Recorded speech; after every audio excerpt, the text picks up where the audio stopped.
What's going on, y'all? What's going on? What's going on? Hopefully, you guys can hear me clearly. Let me know if I'm coming in muffled. I guess I'm going to have to start saying that more and more now because a few streams ago, I was coming in muffled. Um, so if you guys can hear me clearly, press a one, please. Like, share, subscribe, hit the super chat. Um, yeah. So we're going to spend a few minutes continuing with what we were saying the other day, yesterday, um, to and about FD Signifier. He did respond to me and AB Media in one of his posts on his second channel, his community tab. He called us weirdos and whatnot. That response is in my community tab, so y'all go ahead and check that out. I do have a screenshot of what he said, um, and then we're gonna respond to a couple of things also. So yes, okay, all right. So let's do this. So is it this one? It is this one. Yes, it is. And I said FB, sorry. FD Signifier, second channel, B-sides. So hopefully I can see it on screen. And he says, the weird guys of the manosphere who weren't really the target of the last video, predictably have spent most of their Saturday morning and Friday night seething. Me, I'm just chilling, grilling. I'm just grilling for my wife and kids. That's what's up. Back to politics next week, then maybe a rare anime video, and finally we talk about how Bill Belichick hates white people. Edit. I changed to that profile picture. It's actually three different channels, but I don't give free promo on my page. Shout out to you. And he did scratch out AB's name. He scratched out my name in the post that he posted. Cool. Um, Vince, you made a little cameo there because the comment that he had, the screenshot that he took was of your with your comment on the bottom. So shout out to Vince. Shout out to Vince. You made it. You semi famous now. Mama, I made it. Right. So now FD is playing dumb and he's being obtuse. Right. Exactly. Happy Father's Day to all the brothers out there that are dads that are in their children's lives. And you know the folks that get minimized by the dominant society and by black people. Um, yeah. Shout out to black women. Shout out to black men who are drugged into child support court because they make a quarter more this year than they made last year. Shout out to you, brothers. Um, yeah. So, and once again, happy Father's Day. So yeah. So FD is now playing obtuse. He's playing dumb. So all of a sudden, we're the weirdos. And my response was simple. Um, if we're the weirdos, then why are you over there with the folks talking about queering their relationships? But we're weird. And he's saying, I wasn't really talking about y'all anyway. Bro, I swear you practically said everything but Mr. Z a couple of times on your stream. But you weren't really talking about us. FD, rappers sneak this. And women do too. Goddamn, Z. Brother, you know what you're doing. You're not dumb or slow. Hey, this is once again, this is what happened when there ain't no rules in this. You know what you're doing, but it's okay. Once again, I don't know who you guys are. Y'all ever see the people that like jab and they sneak this and then they act like they don't know who the hell you are? Who? I would never. Who is that? I hear you, FD. I hear you. Huh? I don't know. I don't even know who that is. Who? I would never stoop so low. I don't even. Who? Okay, FD. All right, brother. Yeah, that's it. So now he does. We're the weirdos. He wasn't even really talking about us. Okay, there were definitely parts where I could tell, and I said that yesterday. You know, this is not really directed towards us. This is not directed towards me, definitely, but it's not directed towards us in the Black Manosphere. And there's other parts. Oh, you better believe he was jabbing over here. But once again, FD is acting like he don't know. So here we go. Just saying. Just saying, goddamn, Vince, I don't want to read that. I'm gonna read that in a minute, but now, right? So I wanted to address something also from the channel with the young brothers that I covered what the night before. So today's Sunday. So was that Friday night? You guys? No, that was not Friday night. That was Thursday night, I want to say. So what I covered Thursday night, Jam JAM with the young brothers. Check out that stream if you haven't checked it out. I called it "The Younglings Are Talking." It has a thumbnail of tiger cubs playing around. I said tiger cubs, sorry, lion cubs playing around. So I want to read this from the brother Babylon X, a comment that he put down. Hopefully, I can see it well enough to read it. You can't scale these things, unfortunately, on StreamYard. So, oh yeah, it's gonna be a difficult read, but we're gonna try. Anyway, we're gonna try. We're gonna try. And shout out to Babylon X because I want to go somewhere with this. And shout out to the young brothers. Shout out to you young brothers who listen to me. I'm trying my hardest not to steer you wrong, and not to enrage you. Mr. Z is not trying to be a male version of Chrissy or Paris Milan or Cynthia G and impart all my rage on you guys, which I don't really have no rage towards black women, not for the most part, but okay, fine. Um, yeah, so okay. Babylon X says, I'm 31. I'm 31, so I came of age during great excuse me, during the quote unquote great I said okay, I'm reading this way wrong. You guys, sorry. I'm 31, so I came of age during the great quote unquote progressive shift. Started around 2013 to 2015. I was deep in leftist slash progressive circles. Watched in real time as we got older, the radical men hating quote unquote lesbian friend groups dissolved because they were they were sneak peeking.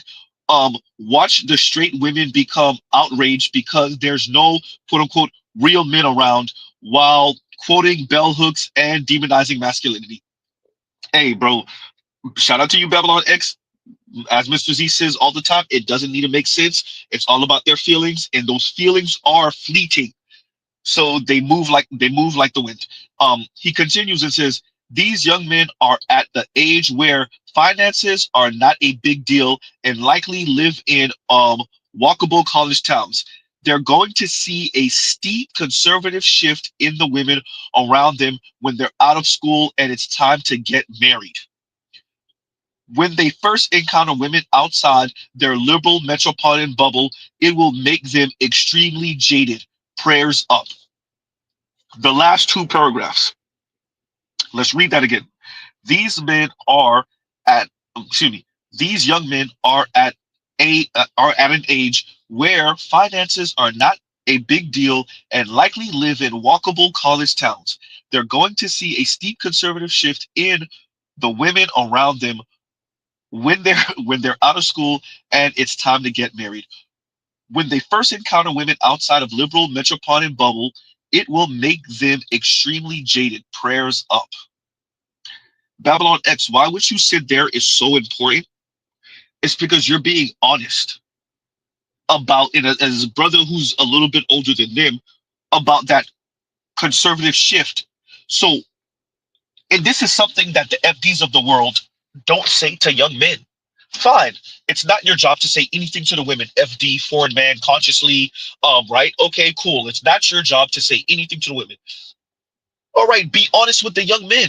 Be honest with them that these women don't mean none of that crap. The masses of women, white, black, Latina, Asian, or otherwise, they pop that crap in college. They talk about their hyper independence in college. They talk about how they don't need no man in college. They might actually entertain the idea if we're being supremely, unbelievably generous, which this is still not real, but okay, fine. They pop that crap about how they want quote unquote partners and equality in relationship in college in their youth. And then there's a hard right pivot as they approach their mid and late 20s. Huh? There's a hard right pivot, excuse me. There's a hard conservative pivot. And men, young men, particularly in our case, young black men get sideswiped by she didn't mean none of that. And the women, for the most part, don't mean any of that crap. Huh?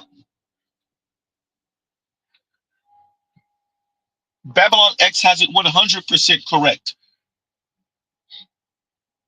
As these women start to age, they don't need any of that. When they start to really, when mommy and daddy slowly start to take the training wheels off, Mr. Z couldn't get it out. When mom and dad start to slowly take the training wheels off, all right now, we can stop paying your cell phone bill. All right now, we gonna stop paying your car note. All right now, you're gonna have to start paying for that apartment yourself. Huh? As mom and dad slowly start taking off those training wheels, and that's for the women who even had that. Yeah, she gonna be looking for Mr. Super Provider Man. Da, da, da. And all that little nice stuff that you thought you had in her, oh, it's gone.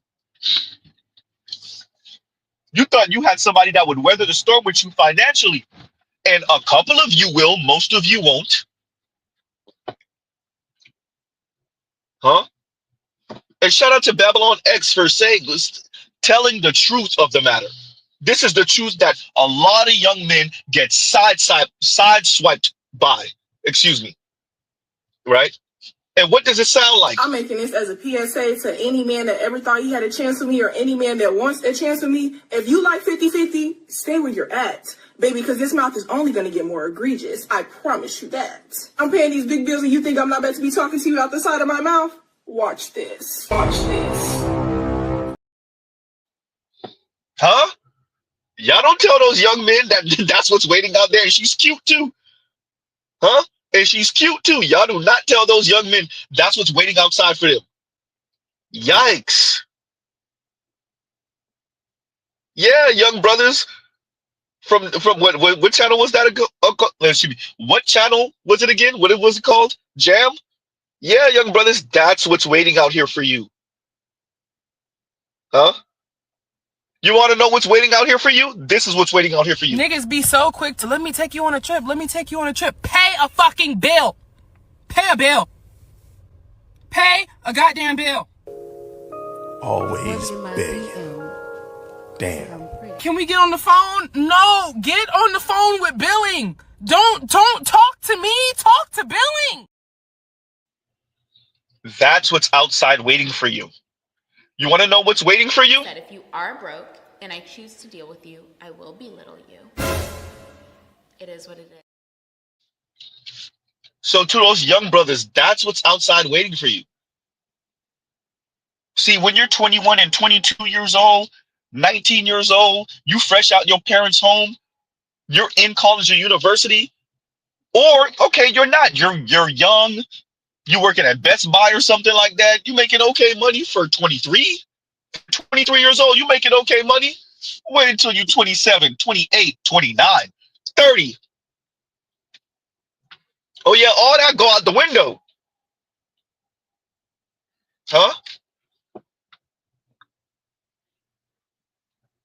What happened? Oh, y'all didn't know Mr. Z had the other clip of Homegirl. Huh? She's cute.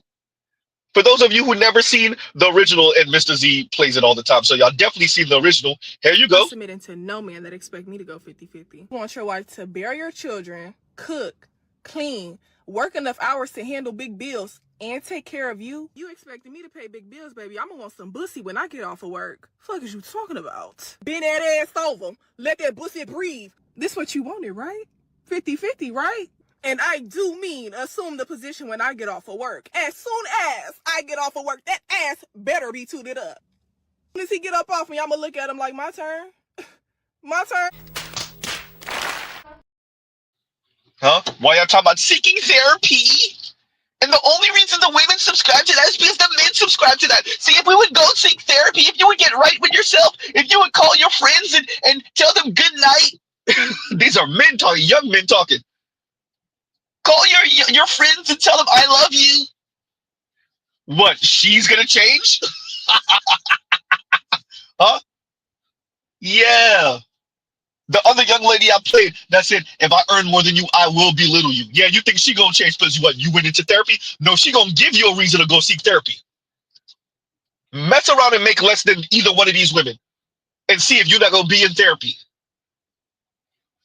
Oh, and they're attractive too. Oh. Huh? Huh? They're attractive too. Yikes. But guess what? Oh, there's more. So if you're making $50,000, don't date. What? I'm just being for real. You're not ready to date. Again, I'm with you when You're not ready to. You're not ready to date because courtship costs. Okay. Everything costs. You can go for 22 walks in the park. Eventually, Shorty is gonna need a sip of something. She gonna be thirsty. This bottle of water is $3 in Atlanta. Let's not play. So if you don't have any expendable cash, don't date. And whatever that looks like for you, you might only make 50,000, but you live in a shoe, and now you got expendable cash. Or get you a bottom of the barrel bitch that's gonna date you when you have no money. If she doesn't have that expectation, and I'm gonna tell you this right now, enjoy it while it lasts because eventually you're gonna want to run because she doesn't stretch you. She doesn't make you the man that you need to become. She allows you to be the stagnant dude in the same jeans for days. You know what I'm saying? Be cutting up. I'm You just talk about Yeah. Huh? Yeah, what you thought? When you thought, okay, you know what? I can't go for the super, super cute ones. Let me go for the ones that's a little bit heavier set. You know, maybe she a little bit older. She ain't looking for the fast life. Oh no, they definitely still looking for that money. What happened? Huh? And Big Mo says Z is letting y'all know why black men start needing therapy in their mid-20s. And shout out to Babylon X. I pinned the comment for that stream I did. Once again, the younglings are talking. And shout out to Babylon X for letting the young brothers know, hey, all that stuff y'all talking sound nice. And I believe y'all. I think y'all really mean it. I think y'all mean well. Vince was saying that in the comments. I didn't get to see it until I listened to my own self, the replay, right? Shout out to Vince. Yeah, no, I think those young brothers mean well, and they way off base. They gonna find out. They better hurry up and find somebody in college, and she's still gonna be a terror. Y'all gonna find out. Mess around and graduate in university or college without a woman. Come out here at 26, 27, 25, 28 years old without a woman. 30 years old, 31, and wait. And by the way, even the little cutesy one, the wholesome looking ones, whether they white, black, Asian, Latina, oh, they got something waiting for you. This is the real world out here. The women want a lifestyle. They've been advertised to about lifestyle their entire life. Their entire, and especially women of color. Women of color think the only way they can match up to the white woman is by walking around here with Louis bags, jumping out of expensive bins. Huh? They can consumerism their way into being the white woman. Huh? And if you doubt me, let me show you what one of their gurus is out here saying. Women and white women, they have the same chance of becoming more wealthy or doing better in life until they start dating a black man because they pull them back down into poverty. Now, I'm not saying anything bad about black men because y'all know I'm married to one, but I made sure he had something going on. I made sure he had money, good credit, nice car, place to live that was in a very nice area, you know, before I agreed to even let him claim me. You understand? Even let him take me out. Those were the criteria because I'm not wasting my time. Okay. So just think about it. Huh? I'm leaving Babylon X comment up while I'm speaking about this for a reason. Number one, peep homegirl on the bottom of the screen that was somewhat interested in what Shira was saying. She didn't disagree. You could see in her face. She was like, okay, go on. And there you go. Number one. Number two, from my understanding, Shira Seven's daughter just went to prom with a white dude. But of course she did. Uh-oh. And black women were in the comments cheering. Oh, I see her. I see you. Ooh, she went to prom with a Connor. All right, I see you, Shira. I see you trained her right. Well, that's a good thing for black men because at least one of us won't be the ones being exploited. Escort, you're trying to escort me? I got to find that clip, you guys. I got to find that clip. Right?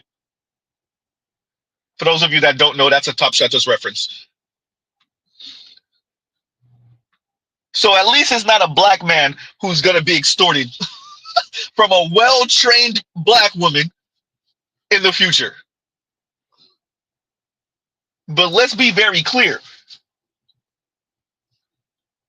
This is how they think of you. Not all women, not all black women, most anyway, not all women, most, not all black women, most. Anybody tell you different is lying through their teeth. To all the young brothers listening to me, any white man, black man, Latino man, Asian man, black woman, Latina, Asian, white woman tell you different in America in specific, but really globally, any woman that tell you different is lying through their teeth. Any man that tell you different is lying through their teeth. No, it's not all women that look at you as a walking, overglorified guard dog. And you might even, if you're super duper lucky, you might find you one that's pretty attractive that doesn't see you like that. The likeliness, though, ooh, goddamn, I wouldn't even put my hopes in it, to be honest. Huh? The likeliness, though, ooh. Huh? Yikes.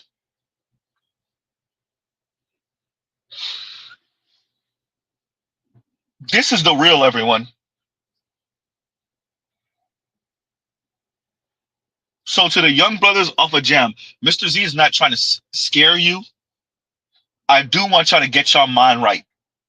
Before y'all come out here as truly fully grown adults and women start getting hit with financial obligation and responsibility for real, mommy and daddy start slowly taking off those training wheels, taking off the guardrails at the bowling alley,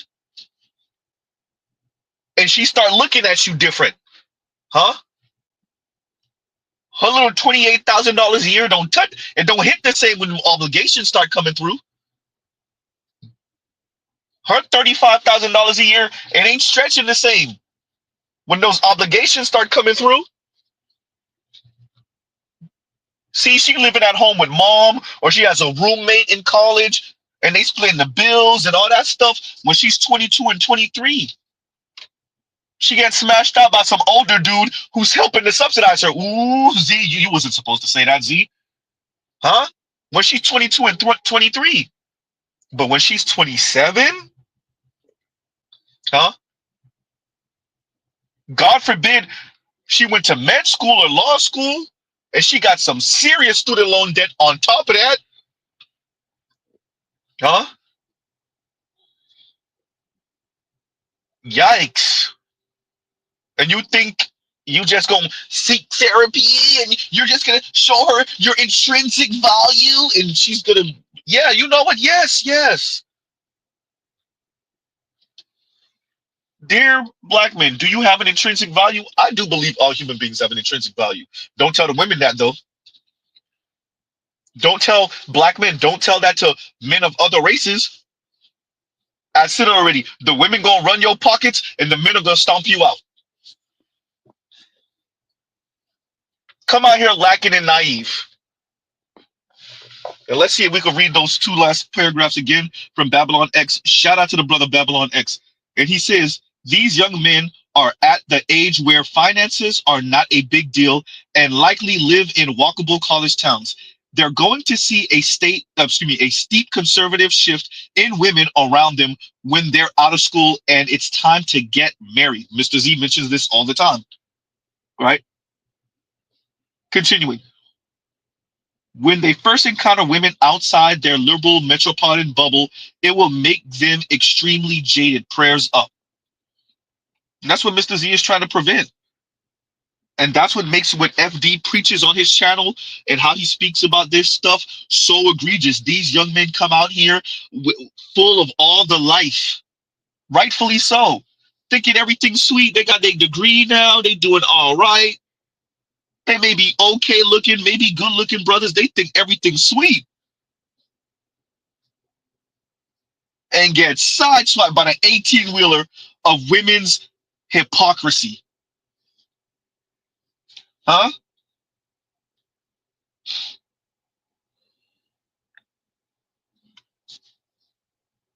Yikes. Y'all get hit by the, and it's crazy because one of the young brothers said it like His mom made more than his dad, and it made their relationship very contentious. And the mom said to him, "Don't be like your dad. Don't be like him." The young brother said it, and I still don't think he really registers that much of the reason why he sounds the way he does is because of that. Huh?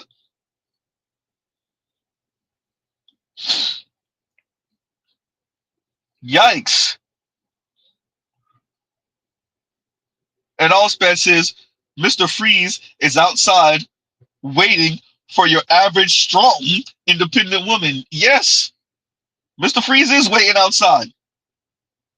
They out there freezing right now. Huh? Mr. Freeze waiting outside for them.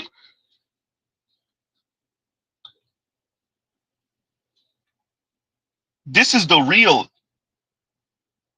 So once again, Allspace, thank you for the super chat. Thank you for the super. That's it. Yeah, no, wait. We way off right now. Allspace, thank you for the comment. I'm gonna read a Split Gym super chat in a minute. And Babylon X, thank you for the comment. I wanted to start this stream off with this comment so we can kind of set the ground floor for the insanity that is Mr. Z's stream today. But I definitely wanted to address Babylon X in that comment. Thank you, brother, for backing me up on this and just giving the young brothers warning. I don't want them to hate women, black women in specific. I don't want them to look at every black woman suspiciously, although that won't be the worst thing in the world. But with that, if you come out here lacking and naive, oh, it's going to be a bad day. A very bad day. Huh? Oh, y'all gives you a second.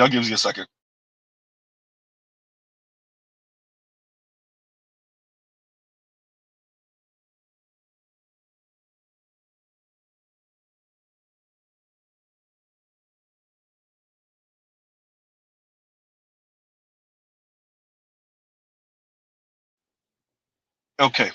And something else I wanted to cover. We're back. So if y'all remember this young lady, I think this is the same young lady. Let's play her first so we can see if it's the same young lady. I'm almost certain, but I'm not 100% certain. But if y'all remember this young lady. But my thing is, like, I don't understand the obsession with trying to make black women settle so much. Y'all don't do this with any other community. Like, seriously. Y'all don't do this with any other community. Do y'all tell white women that they should settle?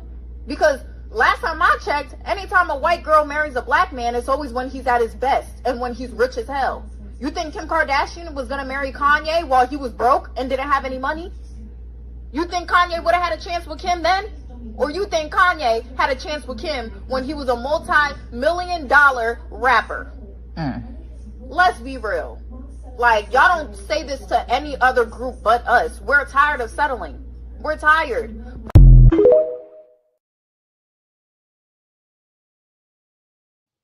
So that young lady, I think, is this same young lady. We're going to address this after the fact. There we go. Black men don't like to take accountability. They won't admit that. They won't admit it. light-skinned Like, girl. that video that went viral, I said I get the most hate from my own men, and the way they responded was giving me hate, literally. They started coming for my hair or my teeth or things that they were just making up or my personality, because they know I'm a pretty girl. So they just had to say, like, oh, it got to be her attitude. It's an attitude problem. You know what I'm saying? You have an attitude problem? I don't. Okay, just asking. I don't really sense it. I mean, I can sense your little snapbacky, but that's different. But like, black women have to be strong, and we have to have opinions, and we have to be independent in the society. Like, we can't be, soft all the time, like, because we're the most There's criticized. no space for that. There's no space for Or- us. Is Like, that we're the real? most criticized. We deal with the most, and we're unprotected. Like, our own men don't protect us. We've had men say multiple times that they don't want to protect us or provide for us. Ma'am, I will say this to you. If you want your independence, that's autonomy. If you want your independence, you get no security. It's all there, black and white, clear as crystal. You get nothing. You lose. Good day, sir. If you want to, all the black women coming out of the goddamn late 60s, definitely the 70s and the 80s, definitely the 90s and after. Y'all talking this autonomy talk and your independence talk. You can have that. but that is a breach of the social contract. You will put other people in this organization at risk, and that organization does not want to take that risk. So you do not have this job anymore if you decline it. With any public health decision, there has to be a consequence to you not participating in that social contract. That is a breach of the social contract. Huh? You over here knocking the Jenga blocks down. And guess what? Once you breach a social contract, once you out here talking about your independence and your autonomy, then guess what? It's all there, black and white, clear as crystal. You get nothing. You lose. Good day, sir. Huh? That young lady said, we're not protected, and then said, yo, well, we got to be independent. And you can be independent. You can. You get nothing then. What's so difficult about that? It's social math. How you over here knocking down the Jenga blocks that create a community in a society? Where did the men go? Black men, they don't take a responsibility. They lack accountability. The problem with black men is the people that come at me the worst are black men. Where's your white husband? From now on, any time one of these black women come out their mouth, the ones that talk about me the worst are black men. Where's your white husband then? Uh-oh. Black men talk about you the worst. Where's your Latino husband? I didn't say boyfriend, somebody poking on you. Nope. Where's your Asian husband, ma'am? Where's your South Asian husband? Where is your Southeast Asian husband? Where's your indigenous husband, ma'am? Don't tell me about our black men and the way they treat me and they talk about me. Where is your non-black husband? Mario, Jorge, Cartwright, Shang Tsung. We got a thrift store of leftover bitches. They're leftover because apparently it ain't enough niggas is worth a damn. Whatever. Point is they leftover. We need you to come pick them up. No instruction manual. Figure it out. Sprinkle some white ice on it. Maybe, I've heard the white ice is colder. Sprinkle some white ice on it. It goes with everything. If you come within the next 24 hours, we'll give you a complimentary book on how to date black women for white men. That's a $4 value. Huh? All these black women, nobody talks about me worse than black men. Where's your non-black husband? Where's your non-black husband to sign up for being your security, being your protection while you're independent and autonomous? Where's that non-black husband? I would love to see this. A handful of you could get some super liberal white guys to sign up for that. Maybe one or two Latinos, maybe one or two small hat white guys. Yes, Mr. Z's been paying attention to what's going on over there in that little slice of Europe in the Middle East. Huh? A couple of y'all could get the white guys, the super liberal white guys to sign up for that. One or two Latinos. Y'all ain't gonna really get too many Asian dudes to sign up for that. But maybe one straggling Asian guy here or there. No, dear ladies, black women especially, no man is signing up to put his life on the line, to divert his resources, his finances, to women who say, by the way, you're going to provide me with the protection and the security, and I'm going to still be autonomous and independent. Have fun with that social contract. Huh? Have fun with that social contract. That's why Mr. Z keeps saying this. It's all there, black and white, clear as crystal. You get nothing. You lose. Good day, sir. And I want y'all to appreciate that young lady was up there talking like this. Black men don't like to take accountability. They won't admit that. They won't admit it. Like that video that went viral, I said I get the most hate from my own men, and the way they responded was giving me hate. Literally, they started coming for my hair or my teeth or things that they were just making up or my personality, because they know I'm a pretty girl. So they just had to say like, oh, it got to be her attitude. It's an attitude problem. You know what I'm saying? You have an attitude problem? I don't. Okay, I'm just asking. I don't really sense it. I mean, I can sense you're a little snapbacky, but that's different. But like, black women have to be strong, and we have to have have opinions and we have to be independent in this society. Like, we can't be, you know, soft all the time, like, because we're the most There's criticized. no space for that. There's no space for that. Like, we're the most criticized. We deal with the most, and we're unprotected. Like, our own men don't protect us. We've had men say multiple times that they don't want to protect us or provide for us. You're right, ma'am. See, y'all brothers be at these damn radio stations, y'all be on these talk shows, and y'all ain't ready for this conversation. What does he get for that? What's the incentive? They're saying they're not going to protect us. Yeah, what does he get for his protection? For his life being on the line, for his resources, for his time and his energy, for the fact that he's probably going to die before you do. About 5 years, a decade, maybe 2. Damn, Z Ryman. She was up there at that radio station. Y'all want to know what she was really doing?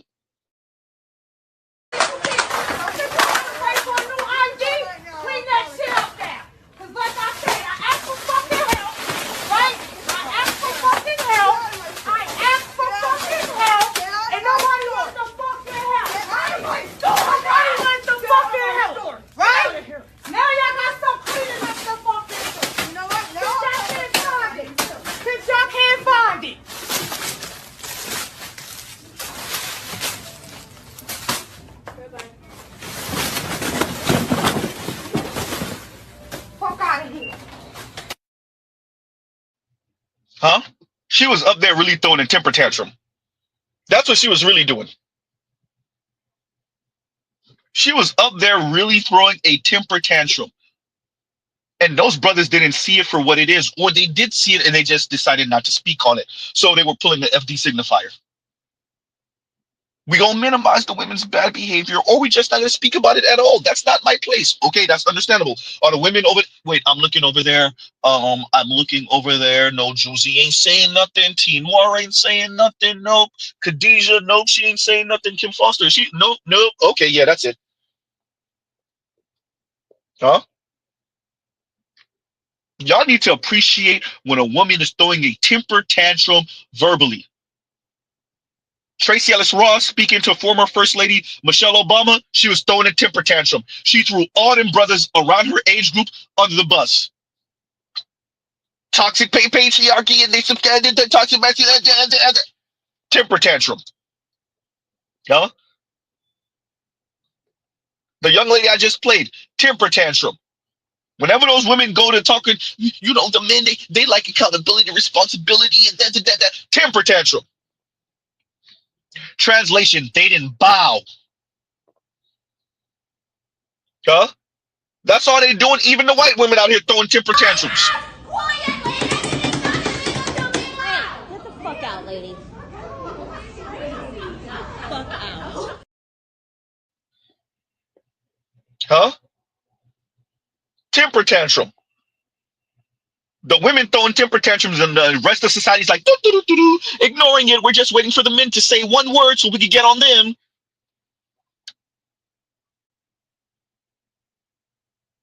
Huh? That young lady at the radio station just throwing black men, they like accountability. Throwing black men under the bus, they like accountability.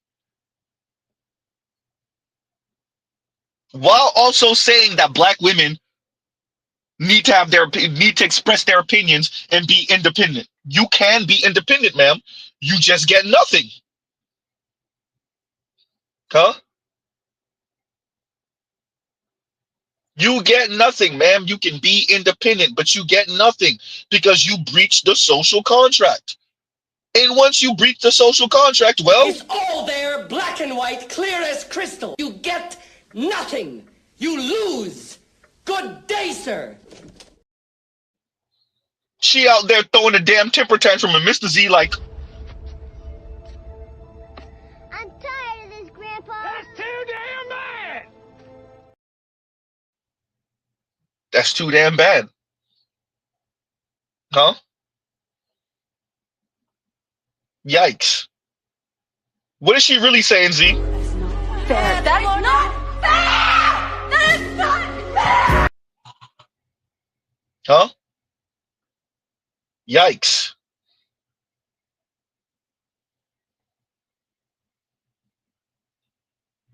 So you could throw a temper tantrum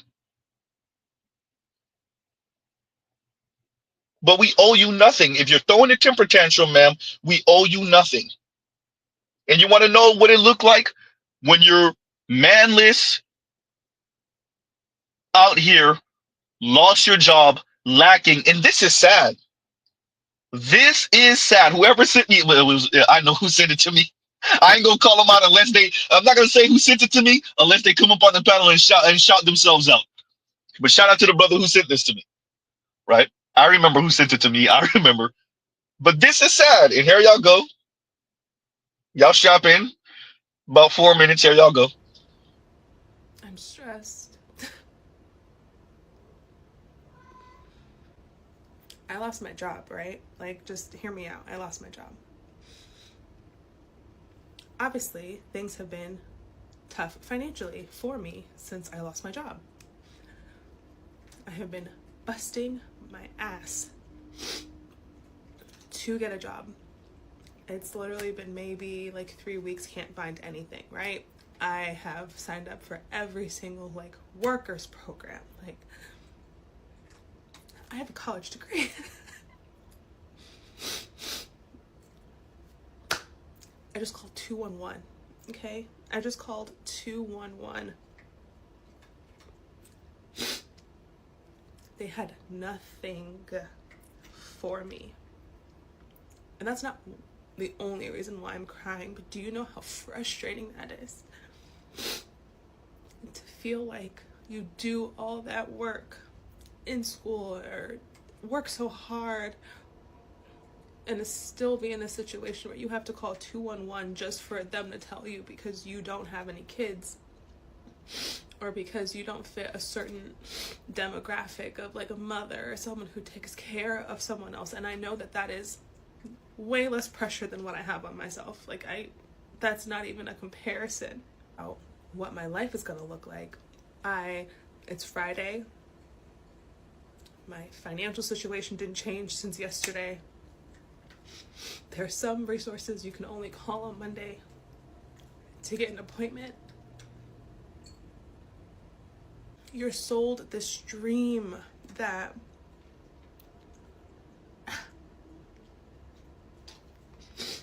you're sold, oh, that's so stupid. You're sold this dream that everything will work out. Everything will, you know, as long as you put one foot forward, and like, you're sold, as long as you work hard,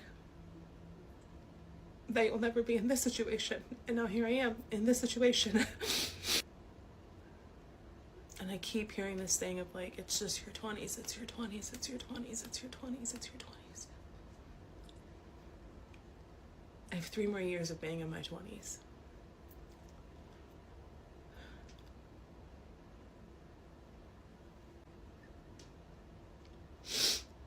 I have 3 more years of being in my 20s. I have 3 more years of being in my 20s.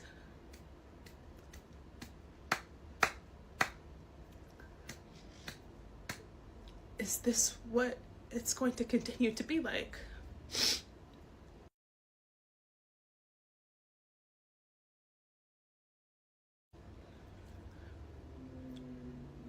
One foot forward, 10 steps back. And as many times as I put on this, I'm okay, I'm okay, I'm okay, like, it's not a bad day, it's a bad moment. It's not, you know, thinking positive and manifesting this life for myself and doing all these other things and like, okay, now what? Didn't shit change? Nothing changed. Nothing. What am I left with? Madam, what you're left with is Black and Latina women who never marry are the least wealthy in the U.S. That's what you're left with, ma'am. That's what you're left with. Ah. Huh? Yikes. And that's sad. Young lady, she's cute enough. She's fit enough. You should have been in a long-term relationship. You should have been being subsidized. You should be looking towards marriage right now. Women, especially, are not meant to go through this alone. But your elders didn't tell you that. Not enough of them, anyway. This is what strong and independent leads to. This is what independence leads to. This is what more and more women, black women in specific, are going to experience. This is what it cost. This is what Kim Foster's not talking about. This is what Khadijah's not talking about. This is what FD is not talking about. Foreign Man is not talking about. Consciously is not talking about. Huh? Yikes. Sad. Huh? Now she out here dancing, and y'all know what she mean by dancing, right?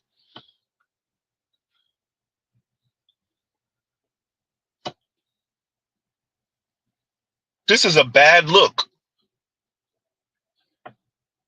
But you're in the camera recording yourself crying instead of getting on a man's program, black man's program.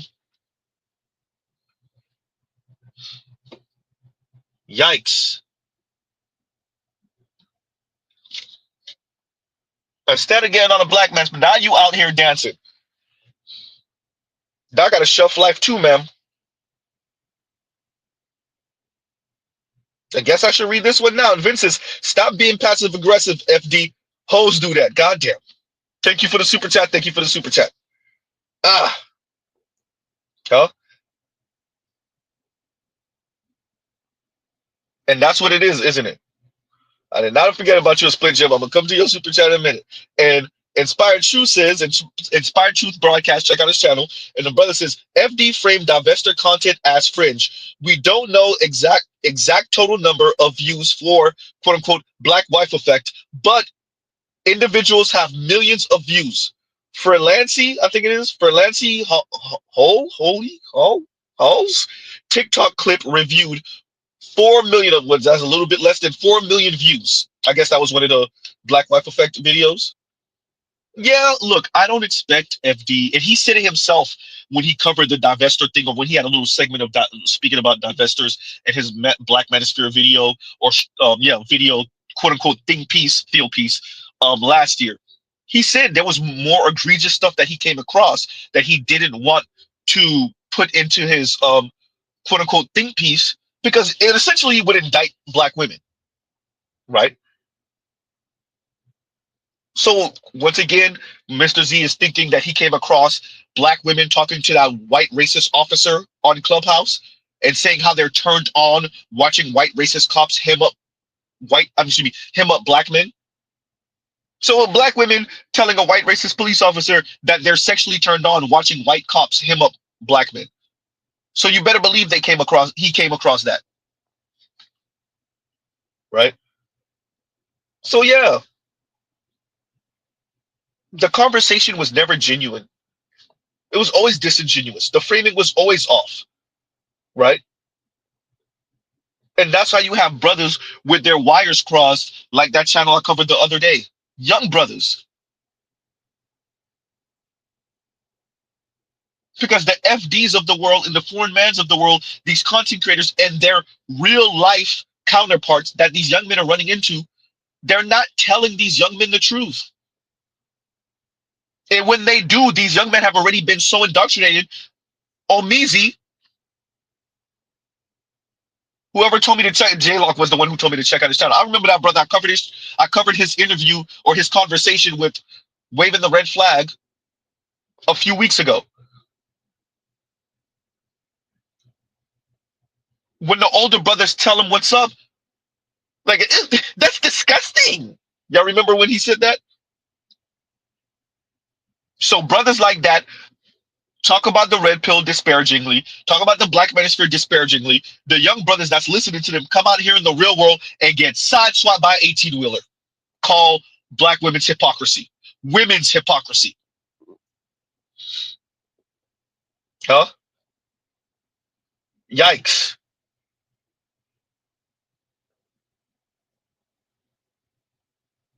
Y'all come out here to cute black women sounded like I'm this. making this as a PSA to any man that ever thought he had a chance with me or any man that wants a chance with me. If you like 50-50, stay where you're at. Baby, because this mouth is only going to get more egregious. I promise you that. I'm paying these big bills and you think I'm not about to be talking to you out the side of my mouth? Watch this. Watch this. Huh? Yikes. Y'all come across that. And there's not too much difference between that and this. Do you think black women with degrees and professional careers are expected to settle more than their non-black counterparts? I think it's harder for black women because a lot of black women want to marry a black man. And then you have to deal with the fact that we're outpacing them as far as education. You add in the factor of how many black men want to date outside their race. You add in the factor of how many black men are simply incarcerated. The children play a factor too, the ones that have children. Yeah. And then you can't even add in the superficial factors of like wanting somebody who's handsome and over 6 feet. Right. It's like, well, if that's what you want, the expectation is you're going to have to give somewhere. But I think that's what's hard dating as a black woman is finding your equal in a black man in all areas. It's Hunger Games.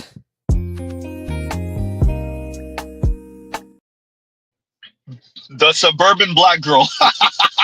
Y'all might as well go end up with the white deuce now. I'm telling y'all right now. Just go over there now. Y'all don't got to come up with excuses. To all the suburban sisters, just go. Just go and let them know. Right?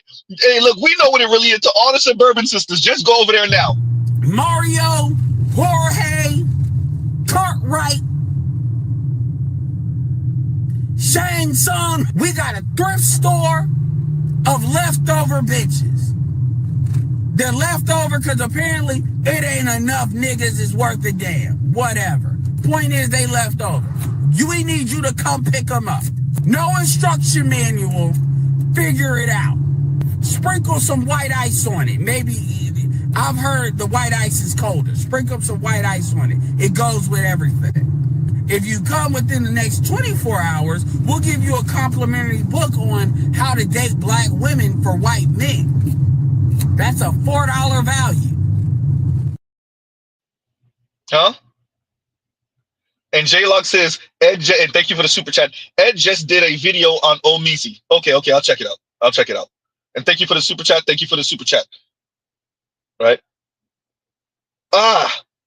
So I want to play this again because I'm going to do this I'm doing this in this order on purpose.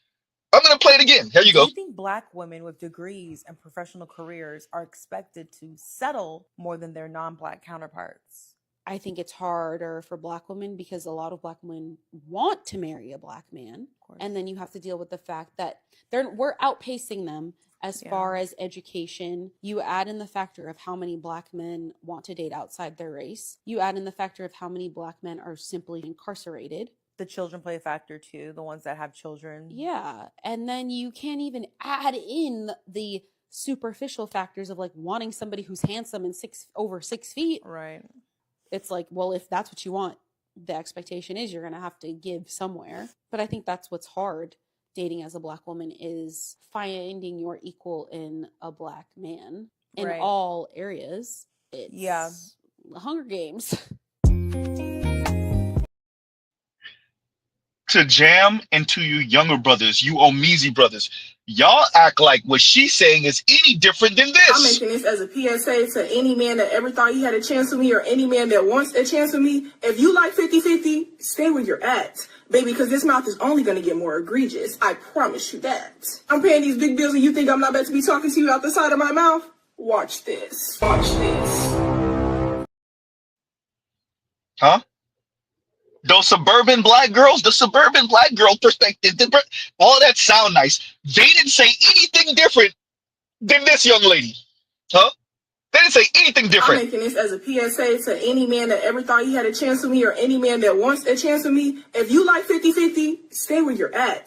Baby, because this mouth is only going to get more egregious. I promise you that. I'm paying these big bills and you think I'm not about to be talking to you out the side of my mouth?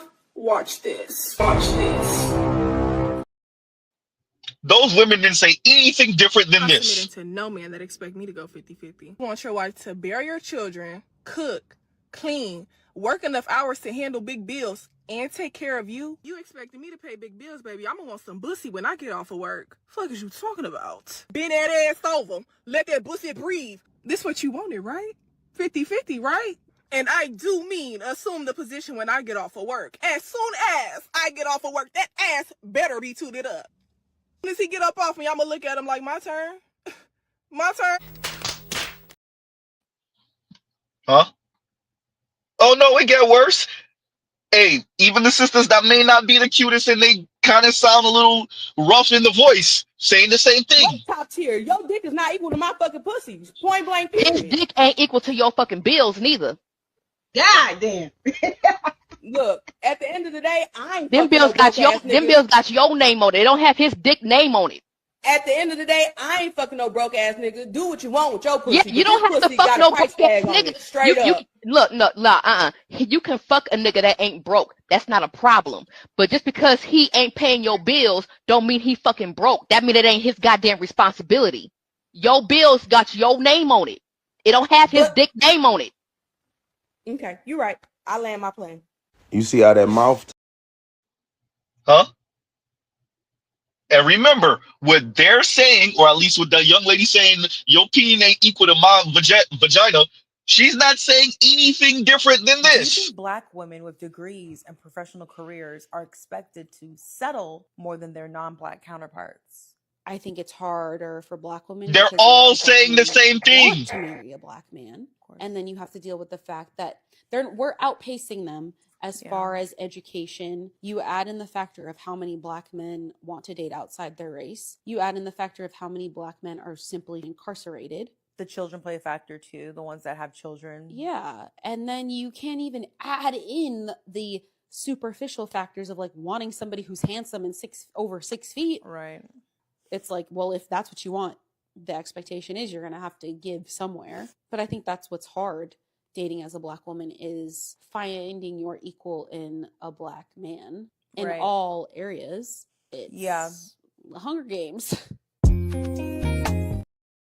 Huh?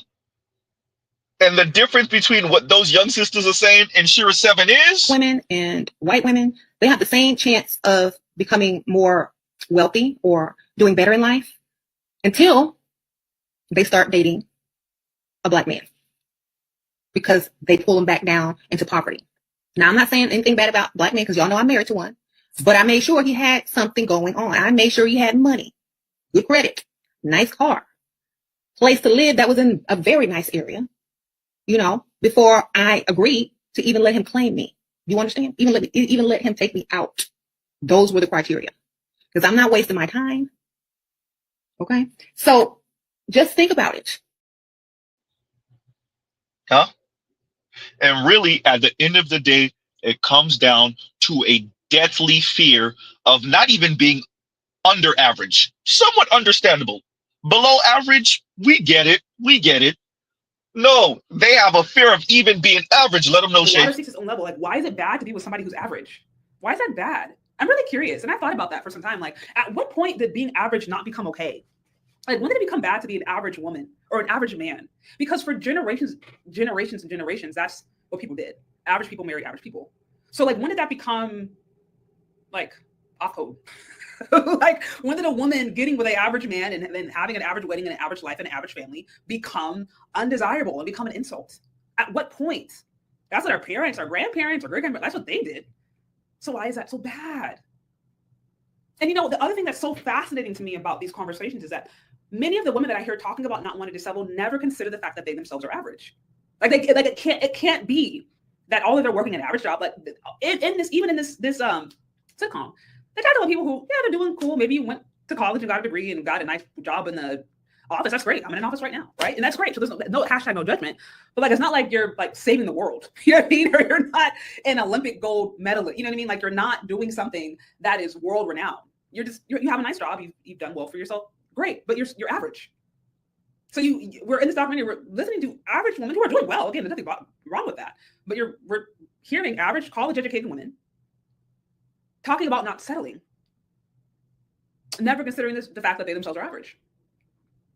And I think that's something to think about. Like, why is it so bad to be average? Like, when did that become a problem? What is the desire to be something other than what you are? I don't know. Okay, let's continue.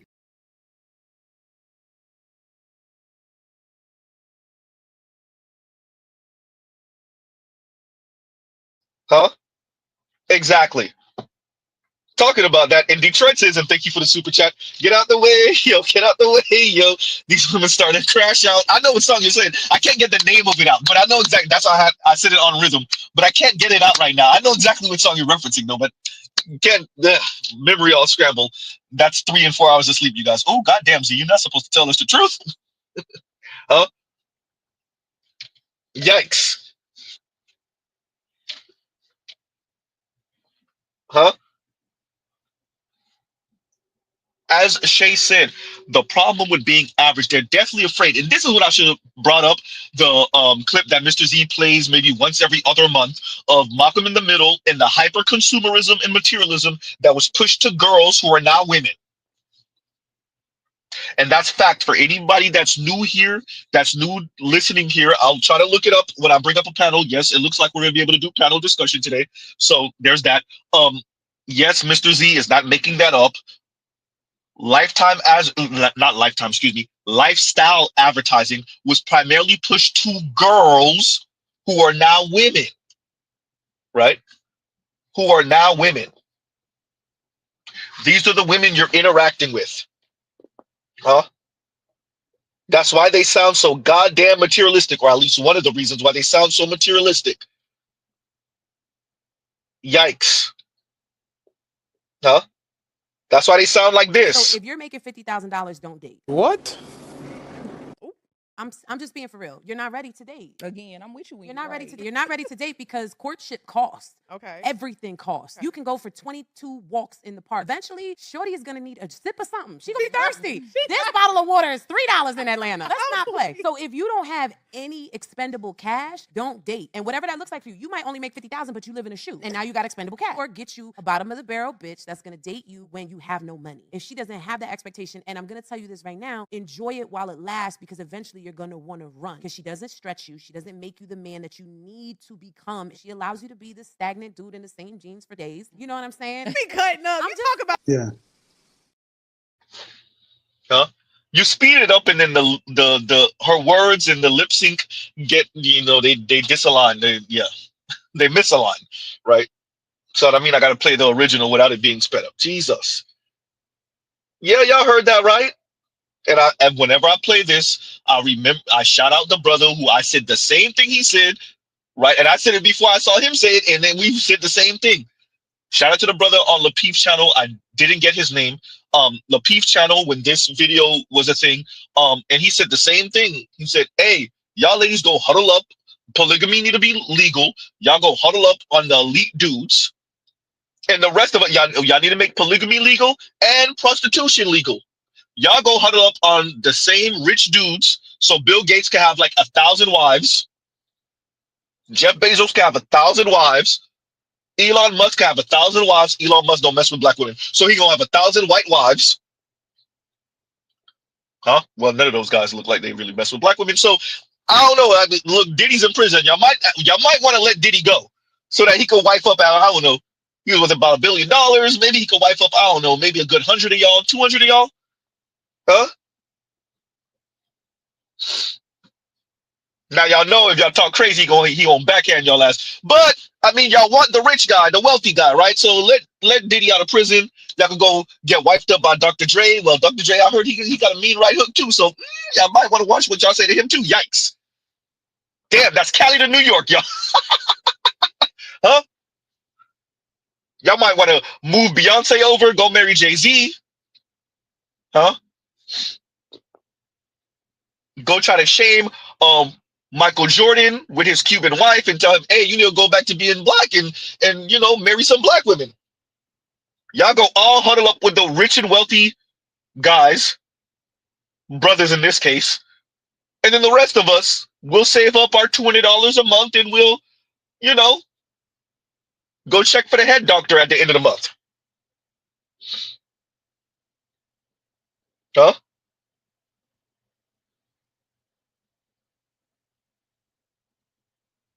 Yikes. So that's how they out here talking to everyone, talking crazy. And then, Mrs. Z, you want to play it again? Yeah, because BGS in the chat. And BGS might not have seen this. It's so sad. It really is sad. This is sad. And she's cute. She's cute enough. And she's fit enough. She shouldn't be going through this right now, but she's going through it. This is why you need to be on a black man's program. But she's not on a black man's program, and here you go. I'm stressed. I lost my job, right? Like, just hear me out. I lost my job. Obviously, things have been tough financially for me since I lost my job. I have been busting my ass to get a job. It's literally been maybe like 3 weeks, can't find anything, right? I have signed up for every single like workers program. Like, I have a college degree.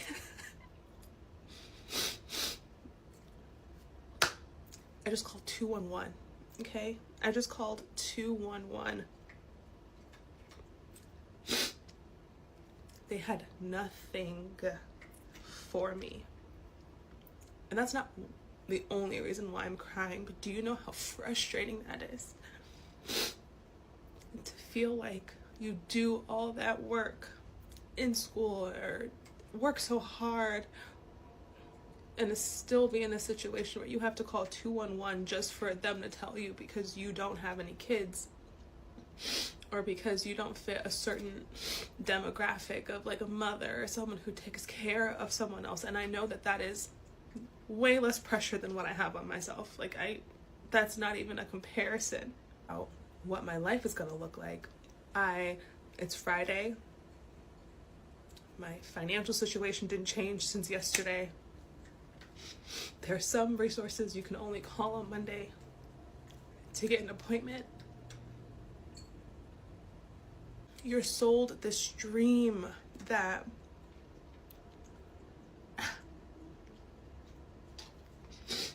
you're sold, oh, that's so stupid. You're sold this dream that everything will work out. Everything will, you know, as long as you put one foot forward, and like, you're sold. As long as you work hard,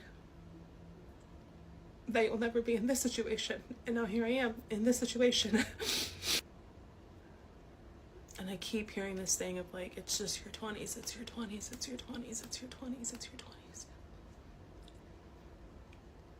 I have 3 more years of being in my 20s.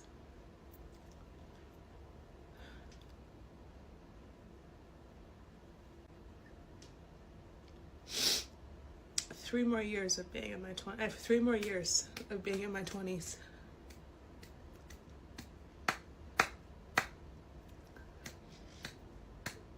Is this what it's going to continue to be like?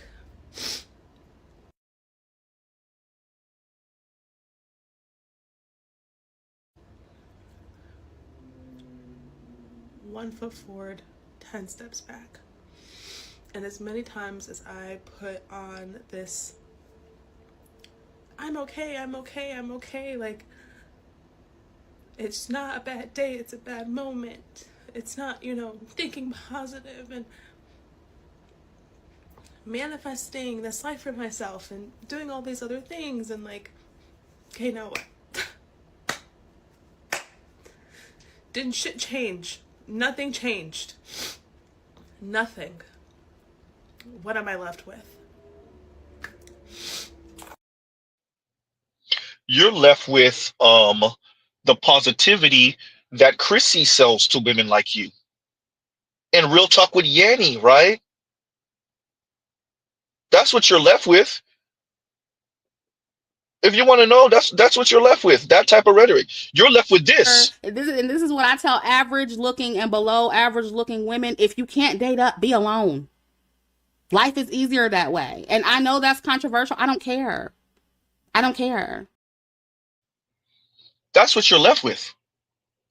And by the way, y'all caught it towards the end. That's another woman telling us they're putting on a fake smile. They're trying to manifest.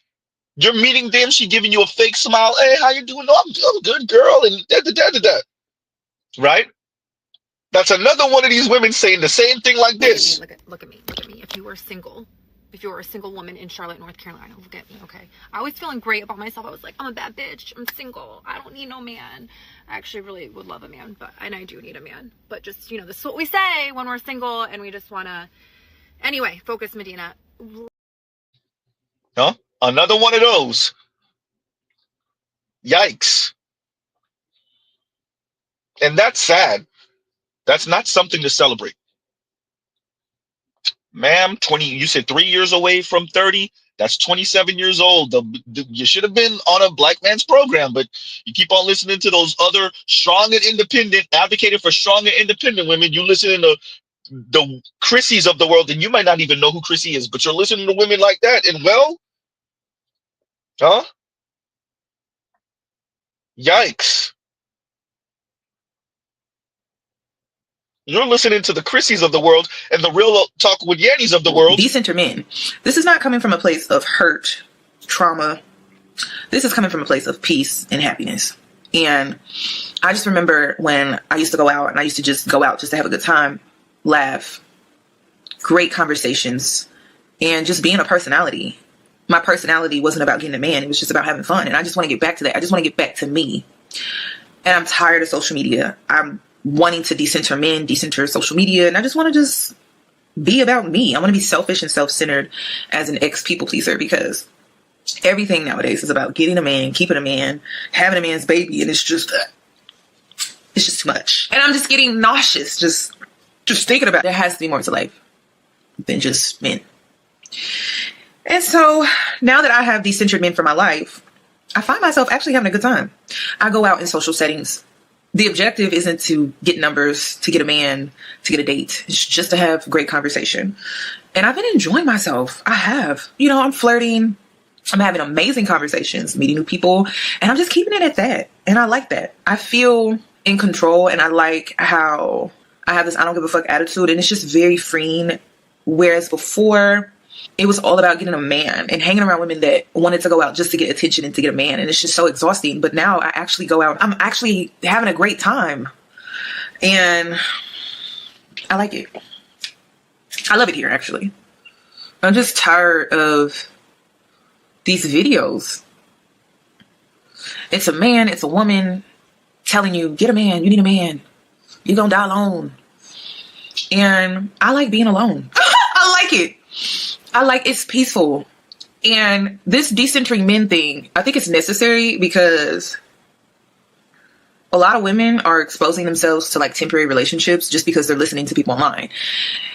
And I don't know, I think it's kind of cute. I think it's funny because I'm a woman that actually enjoys being alone, right? I enjoy my aloneness. I think it's funny because some women feel like they're one-upping you because they have a temporary relationship. And I'm like, but your relationship is temporary. Even the women with rings, your marriage is temporary. Like, it's not lasting. It didn't last. A lot of women are in situationships, temporary relationships, friends with benefits, temporary relationships. They're just in these temporary relationships because social media is telling them that they need a man, or they should get a man, or hurry up, girl, better get your man before you hit the wall. It's like, it's just too much. And now I have moved to a space where I don't give a fuck. I don't give a fuck. And it feels so good because I just don't give a fuck. And nobody is going to force me to give a fuck. And I like it. And another thing, when it comes to this decentering men, I have embraced my masculine. I've embraced my feminine side. I've embraced my light feminine. I've embraced my dark feminine. I've embraced all of myself. And I love that for me. And what Real Talk with Yanni really is doing that whole time, especially when she's like, I don't give a F. And nobody's going to make me give a F. What is Real Talk with Yanni really doing?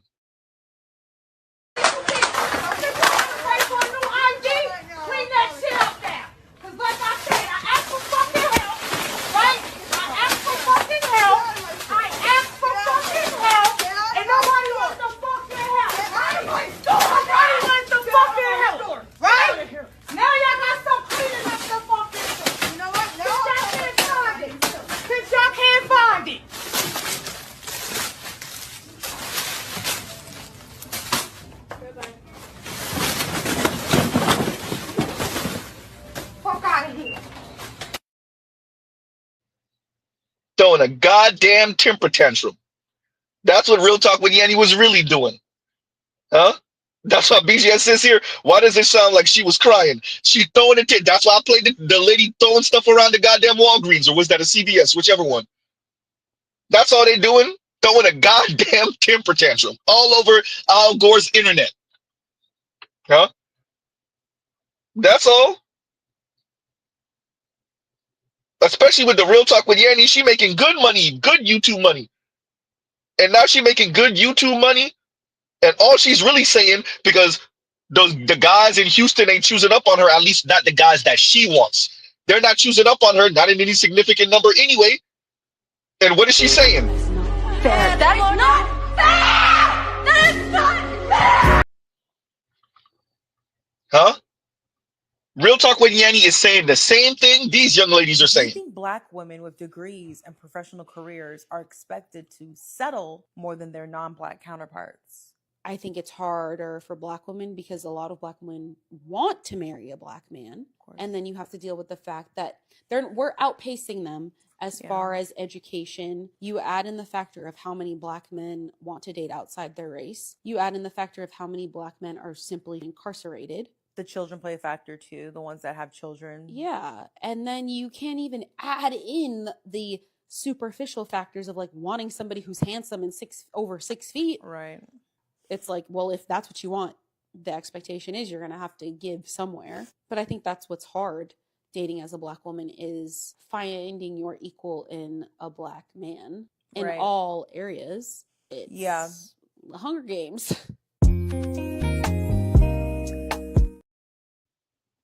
Real Talk with Yanni and these two young ladies are not saying anything different. They're not. Notice something. Mr. Z is playing a bunch of these women.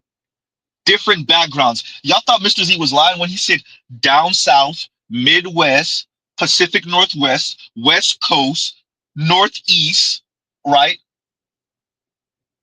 Northern Midwest.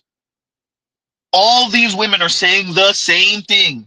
Light skin, dark skin, heavy set, slim, educated, not educated. They're all saying the same thing. The suburban black girl was saying the same thing Real Talk with Yanni was saying. It's saying the same thing that Latina. So if you're making $50,000, don't date. What? The same thing she's saying, which is the same thing she's saying. I'm making this as a PSA to any man that ever thought he had a chance with me or any man that wants a chance with me. If you like 50-50, stay where you're at, baby, because this mouth is only going to get more egregious. I promise you that.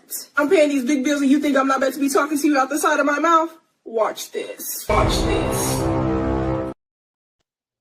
That's the same thing she's saying. It's the same thing she's saying. You are broke, and I choose to deal with you. I will belittle you.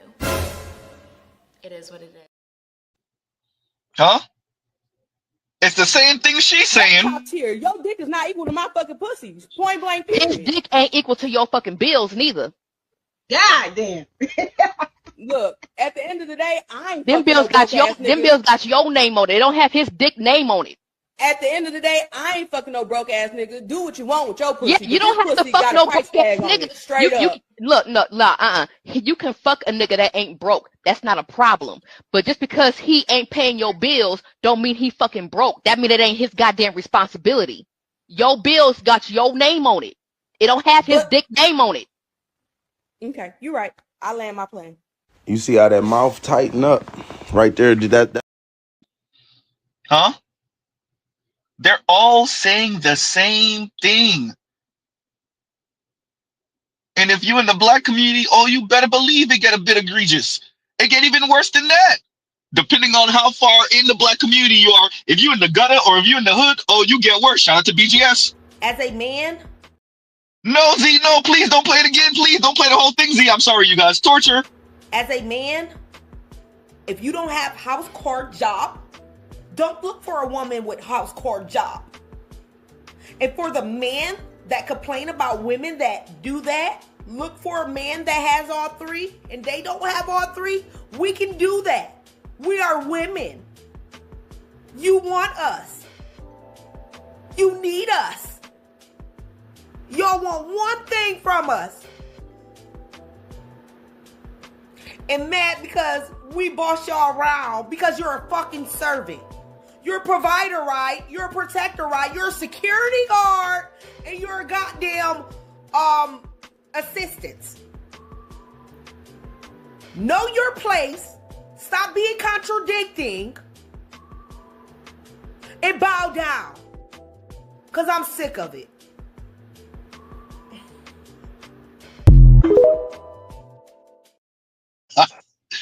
Oh, y'all should have heard the laugh I laughed reading Compassionate's comment. Huh? Oh, man. Dolomite, that's all she's saying. Remember, Negro, you is a slave. That's all she's really saying.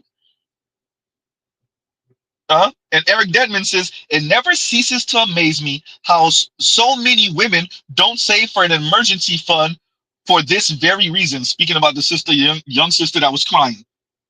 Huh? Exactly. Huh? Exactly. And I want you to appreciate, yeah, she's a bit heavier set, right? Round face, the fake baby hair, aggressive, but she is not saying anything different than the slimmer, cuter, darker skinned sister. Miss when men used to protect, provide, and shut up. Huh? I miss when men used to protect, provide, and shut up. Let's play it again slow, just in case you ain't hear it the first time. Miss when men used to protect, provide, and shut up. Huh? And she's not saying anything different than, well, the lighter skin, baby mama, but still somewhat attractive young lady. If you are broke and I choose to deal with you, I will belittle you. It is what it is. Huh? So to them brothers that I covered their channel the other day, those young brothers off the channel, what is it, Jam, J-A-A-M? Once again, y'all check it in my lives. It's I called it The Younglings Are Talking. All of these women are not saying too much different. Huh? And I think the comment that best encapsulates it in really short was Babylon X. And once again, Eric Denman, thank you for the super chat. Thank you for the super chat. And especially the last two paragraphs. And Babylon X says on the last two paragraphs, these young men, speaking about, once again, the younglings are talking. Check it out in my lives. Shout out to the replay gang. These young men are at an age where finances are not a big deal and likely live in walkable college towns. They're going to see a steep conservative shift in the women around them when they're out of school and it's time to get married. When they first encounter women outside of their liberal metropolitan bubbles, it will make them extremely jaded. Prayers up. I don't know so much about extremely jaded, but I see where you're going with that. It is a wake-up call. I think if you come out here lacking, slacking, naive, and you actually believe the women, you took them at face value in high school, in college, in your early 20s, you think they really meant this egalitarian thing. You think their actual complaint, especially for white women, but some black women have adopted this talking point, the weaponized incompetence thing, you think they really mean that. You think they really mean, oh, I come home after a long day of work, you came home after a long day of work, and you won't wash the dishes, and that's my real issue. You think she really mean that. No, what she's saying is you don't earn enough to not wash the dishes. That's what she really saying. Huh?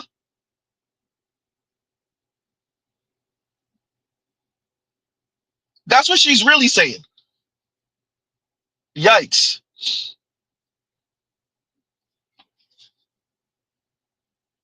I'm going to get to all of you guys with the Father's Day Super Chats. I'm going to get to all of you, right? And Better You says, and thank you for the Super Chat, you nosy, I think we might be overreact, sniff, sniff. You smell that? That's smell like a vintage, oh my God. Oh man, D, that's what you get for not reading ahead. That's what you get for not reading ahead. Okay, how we gonna sanitize this one? Okay, Mr. Z got it. You know, Z. I think we might be overreact. Sniff, sniff. You smell that? That smell like vintage Yitch Negroes. FD hit the link and stand on business. Business. Oh, that's what happened when you don't read. I should have read it before I read it. Thank you for the super chat, better you. Thank you for the super chat. FD could be listening. FD has already spoken to me a couple of times. I don't know if he'll ever come back on the channel. It's pretty damn contentious right now.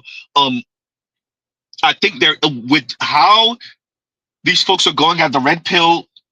Funny enough, white guys are going at their version of the red pill, but the brothers that's going at the red pill, they're frightened because they finally see the disaggregation of black men and black women, especially when you get under a certain age.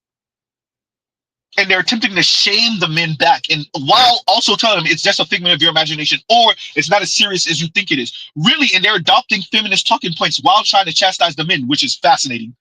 It's like y'all didn't get the message, right? Because FD said the same thing them young brothers on Jam said. Well, if you would go seek therapy, maybe you would get some cat. Yawn. That's not the issue. Nobody want to be sitting on no goddamn feminist ass couch anyway. Huh? The thing with FD is he's selling a soap that I think if we're going to be generous, Mr. Z doesn't need to be, but if we're going to be generous, the FDs of the world know this is not going to work in the short term. They know that. So let's put that on the table.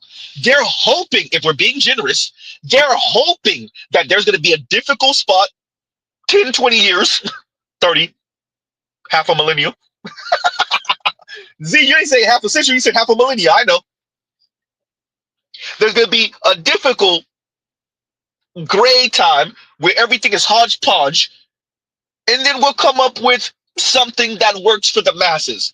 They know in the short term this ain't gonna work, so that's already out there. They know in the short term it's gonna be pandemonium. What they're hoping is on the other side of that chaos that there will be some type of agreement amongst black men and black women and black LGBTQ folks, and we'll just live harmonious.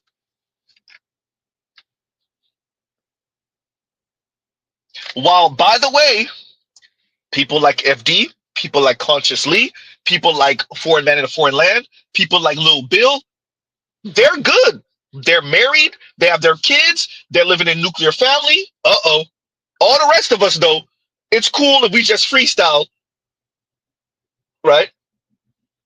Do our thing. It don't work, but hey, but I mean, at least you weren't in a patriarchal, oppressive, misogynistic relationship. Huh? While the women talk about their autonomy or their quote-unquote independence, while also chastising black men for not protecting them and being their overglorified security and guard dogs. Black men don't like to take accountability. They won't admit that. They won't admit it. light-skinned Like girl. that video that went viral, I said I get the most hate from my own men, and the way they responded was giving me hate. Literally, they started coming for my hair or my teeth or things that they were just making up or my personality because they know I'm a pretty girl. So they just had to say like, oh, it got to be her attitude. It's an attitude problem. You know what I'm saying? You have an attitude problem? I don't. Okay, just asking. I don't really sense it. I mean, I can sense your little snapbacky, but that's different. But like, black women have to be strong, and we have to have opinions, and we have to be independent in the society. Like, we can't be, soft all the time. Like, because we're the most There's criticized. no space for that. There's no space for that. Like, we're the most criticized. We deal with the most, and we're unprotected. Like, our own men don't protect us. We've had men say multiple times that they don't want to protect us or provide for us.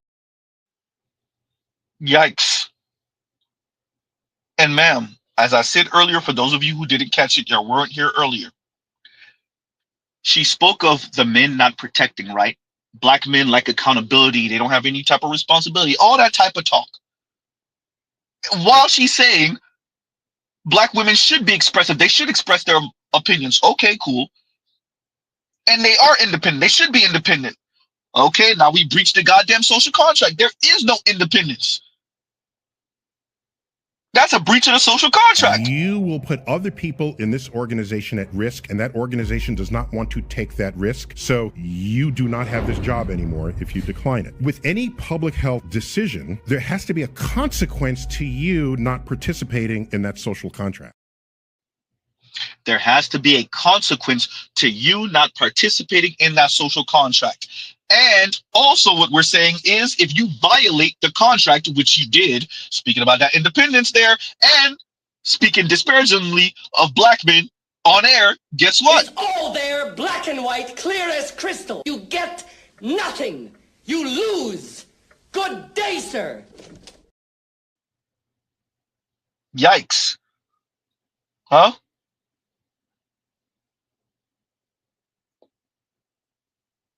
Yikes.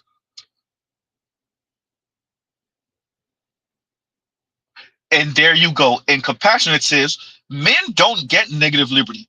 Why should women? Huh? Men don't get negative liberty. Why should women? Well, black women should get negative liberty because white folks got free white and 21. And if the white girls could be out here free white and 21, huh? Being the human jack-off machine for Brad, why can't black women do that for about a decade? Ooh, goddamn, Z, you're not supposed to say that out loud. And then come back to you, dripping him, ooh, goddamn, Z, and demand that you marry her and take care of whatever kid she has, maybe has, possibly has, probably has. Huh?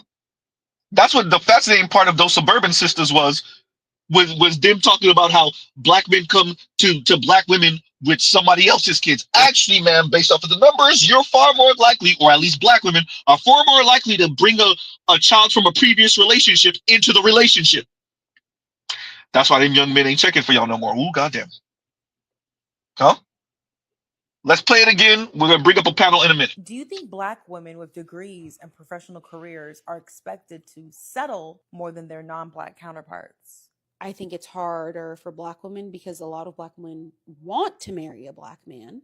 And then you have to deal with the fact that we're outpacing them as far as education. You add in the factor of how many black men want to date outside their race. You add in the factor of how many black men are simply incarcerated. The children play a factor too, the ones that have children. Yeah. And then you can't even add in the superficial factors of like wanting somebody who's handsome and over 6 feet. Right.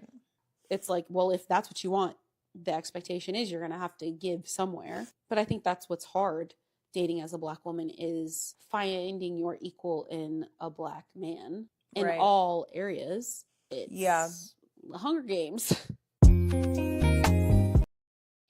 She said superficial in air quotes.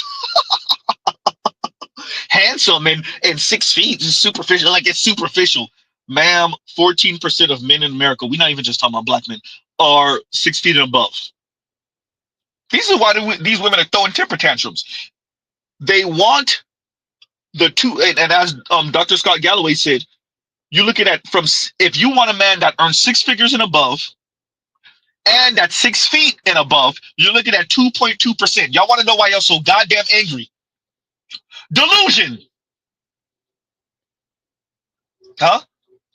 You want to know black women, white women, Latina women, Asian women living because they thought they was going to come out of college and university and it was just going to be nothing but 6 foot tall Tyrones and Julios and Brads and Lees and Ahmeds.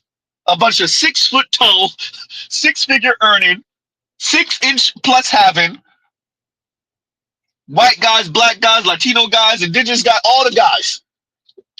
And then they come out to the real world with their entitled ass, and that's not what it is, and they throw a temper tantrum. Angry at the world. Huh? And Better You says, she 5'2" and want a guy 6'3". Y'all be trying to make sense. I told y'all, the women said it's not about making sense. Chris Rock told y'all on what stand-up was that? He said, distance and irritation. This is how she feels. This is what it is. The women don't care nothing about making any sense. Put down Oh, there you go. Right? The women don't care nothing about making any sense. Just remember that. It's all about, excuse me, feelings and competition. Be very clear. They are competing against each other with you. Huh? They are competing with each other with you. Oh, my man, 6'2", and my man made. Last year he made 148,000. Oh yeah, and he bought me his. He put down on the house and he paid a mortgage, and oh, he works downtown. Yeah. He works. Oh yeah, he works for that firm. Yeah. He got beat out last year for partner, but he gonna go back for it in another 3 years, and we gonna see. Huh? It's less about the man and more about a checklist. For those of us that remember that Oprah episode with Steve Harvey, and homegirl had a goddamn scroll of checklist. I swear she unrolled it. Huh? And they're doing that on purpose. And yes, some women, not all, I don't know if it's most. And that's why Chrissy said what she said. If you can't date up, it's better to be alone. Because in their mind, quote unquote, settling is admitting defeat. And it's better that they're alone. And ladies, if you say it, we're going to make you mean it. It's better that they're alone than admit to other women that they settled.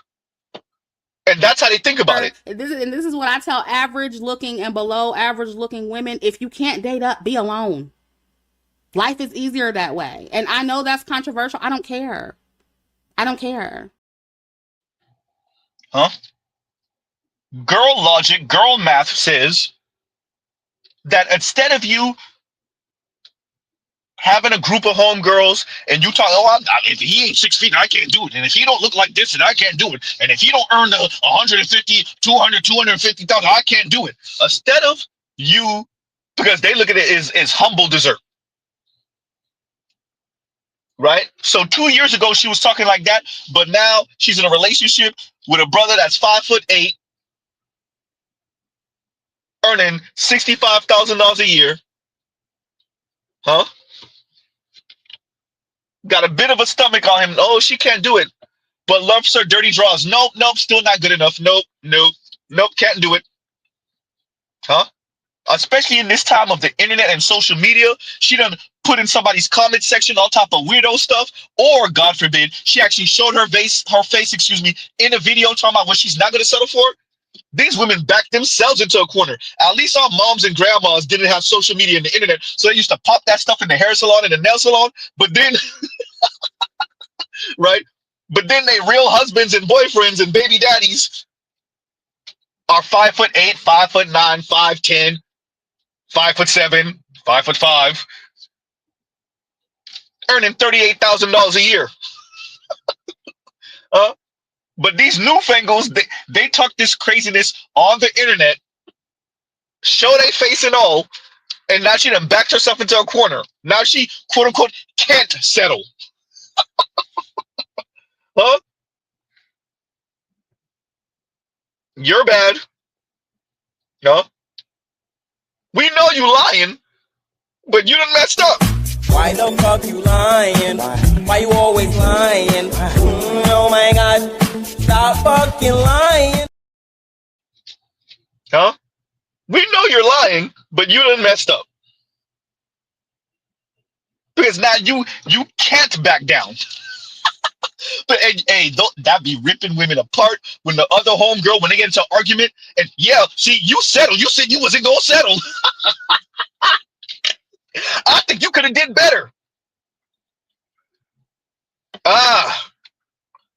Oh, you know that hurt. Oh, you know that hurt.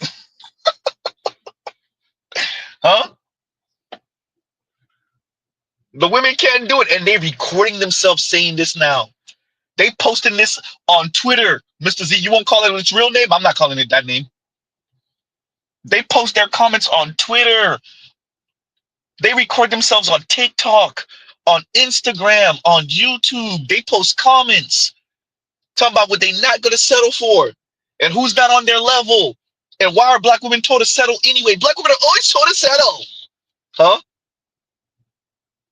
All that black women are told to settle crap. Now they got nowhere else to go. They can't back down now. Not after posting videos like But my this. thing is, like, I don't understand the obsession with trying to make black women settle so much. Y'all don't do this with any other community. Like, seriously. Y'all don't do this with any other community. Do y'all tell white women that they should settle? Because last time I checked, anytime a white girl marries a black man, it's always when he's at his best and when he's rich as hell. You think Kim Kardashian was going to marry Kanye while he was broke and didn't have any money? You think Kanye would have had a chance with Kim then? Or you think Kanye had a chance with Kim when he was a multi-million-dollar rapper? Let's be real. Like, y'all don't say this to any other group but us. We're tired of settling. We're tired.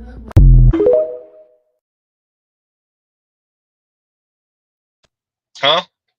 Yeah, that's how the women think. They're being black women in specific are being forced to settle. And by the way, she didn't say anything different than those suburban black girls. And I'm gonna read this in a minute. Huh? She didn't say anything different than what these women are saying. Even black women with degrees and professional careers are expected to settle more than their non-black counterparts.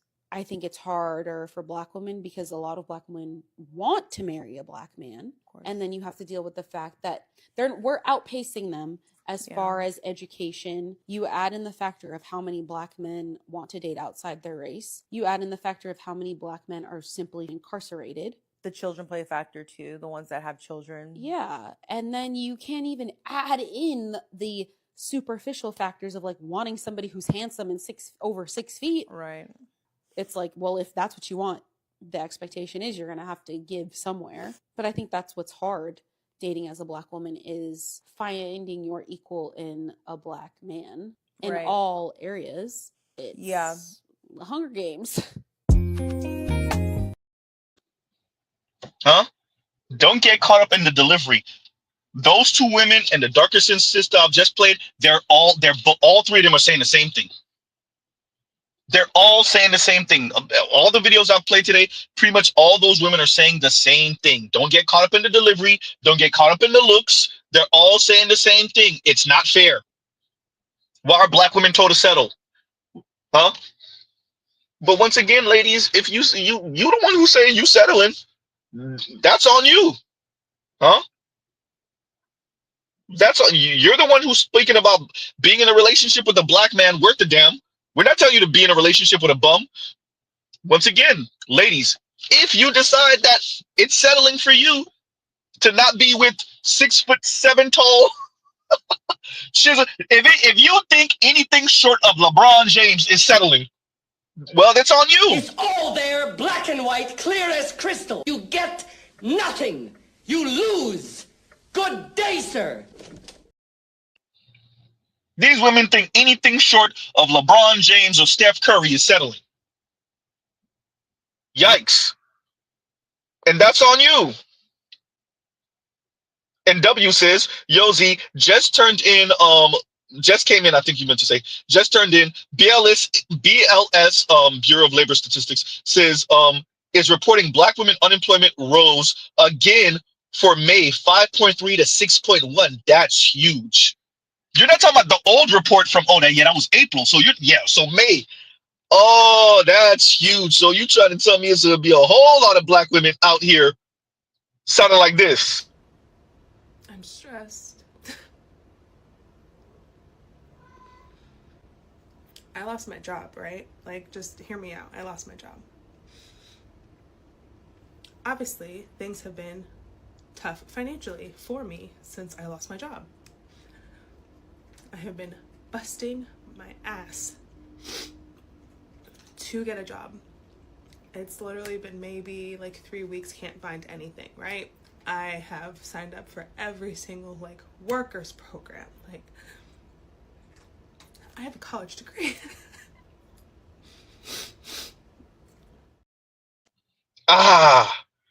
W, you telling me there's gonna be even more black women sounding like that?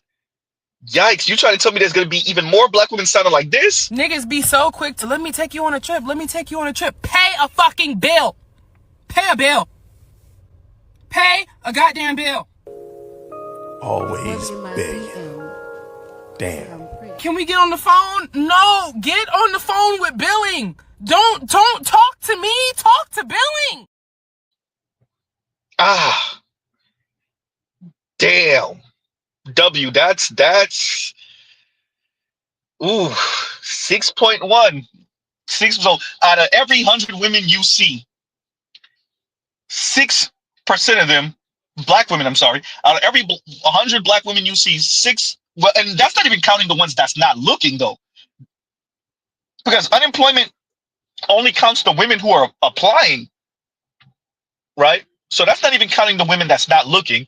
And that's not counting the women who are like doing gig work in their bin CLA, who's doing Instacart or DoorDash, right? Or Grubhub or whatever one of those services in their Tesla Model 3. Huh? In their GLA, GLC bins. Huh? In their Audi A3, Audi A4. Huh? In their BMW 3 Series. Yikes. Huh? In their Genesis G70. Huh? That's not counting those women. The women that's doing DoorDash in their Cadillac CT4. Huh? Z, you know all these little entry-level luxury cars. Mr. Z lives in South Florida. I see them every day. Huh? Yikes. Not the women doing DoorDash in the BMW 2 Series. Oh, no. Huh? And there you go. Sad, really. We were saying it for years, black men. BGS told y'all they're at the table. Now it's up to you what you gonna do with them. Huh? Now it's dear black men. Now it's up to you. What are you gonna do with them? Yikes. Huh? They're at the table now. Still throwing the temper tantrum. Don't get it twisted. The women are still throwing the temper tantrum. They still doing this at the damn table. Get the fuck out, lady. Fuck out. Huh? They're still at the table, even though they sound like that, and they're doing that. But they're at the table. Huh? Huh? They're still door dashing in their Lexus IS or ES, NX. They can't be door dashing in the RX that moved up market, unless they bought the RX used. And even the NX, a really nice NX, is still like $60,000 plus. Huh? Gone are the days of affordable Lexus trucks, right? And cars. Huh? That Lexus RX that moved up market. Because the NX, a fully loaded NX with the hybrid system, that joint like 60 some odd thousand plus dollars. God damn. Huh? What's going on, Doc? I'm gonna read you guys Father's Day super chats in a minute. Yeah, we're here now. Right? So that's what the ladies are doing. The ladies are pulling up to the crib, doing DoorDash in the Tesla Model 3. And the Lexus IS 200T. Huh? As I said before, in the Cadillac CT4. Ah. Huh? And an Infiniti Q50. And an Acura TSX. Huh? I'm only doing the entry-level luxury cars. I'm not even mentioning the sisters that's pulling up in the Corollas and the Sentras, right? In the Accents, in the Elantras. Huh? I'm not even mentioning them. In the Honda Civic. I'm not even mentioning those folks.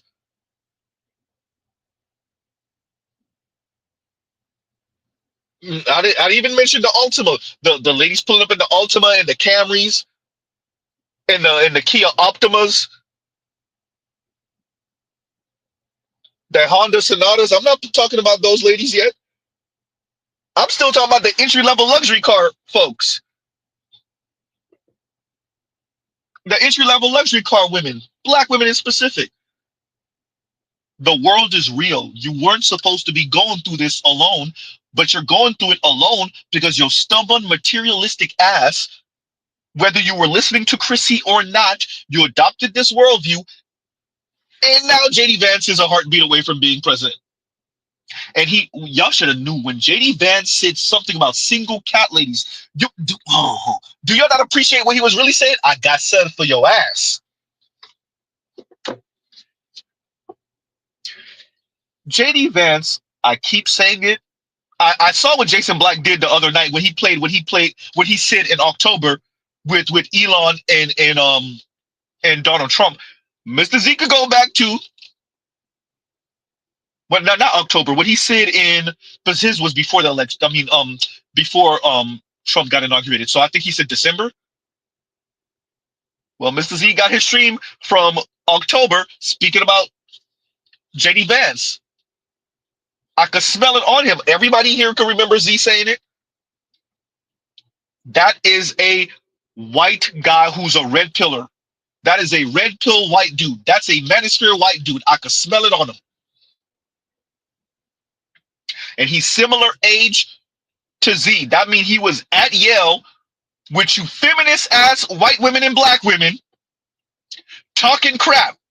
And now he's a heartbeat away from being president. You think he forgot?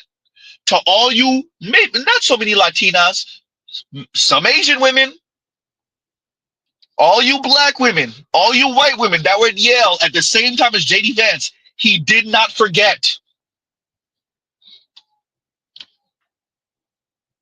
He gave you a snippet when he said that thing about these women, and he said it. Y'all are not invested. Y'all don't got no kids. Y'all single cat ladies. He didn't forget. He didn't forget how y'all were talking at Yale. There is a reason why he is married to a South Asian woman. Huh? JD Vance did not forget how y'all were speaking at Yale. He got served for that ass now. Huh? And Dr. Thunder said he's SYSBM, the white version. Also, he is. Save yourself, white man. He is one of those. That's why he got him a South Asian wife. Huh? Yikes. Black women, we tried to tell you. We've been trying to tell y'all on the internet for what, a decade and a half? But y'all were listening to Chrissy and Yanni and Paris Milan dancing on Terry Nichols' grave. Y'all were just twerking on Kevin Samuels' grave 3 years ago. You forgot? Y'all were just twerking on Kevin Samuels' grave. Y'all ain't see this coming? Oh, y'all ain't see this coming. Huh? Y'all were just wishing death on Jamie Foxx. Y'all were just twerking on Kobe Bryant's grave. Huh?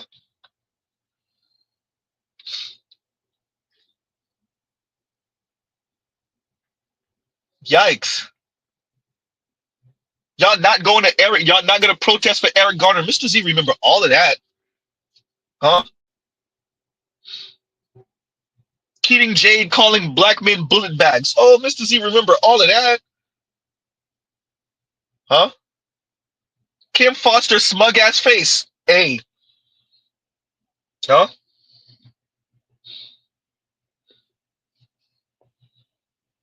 Well, we're here now.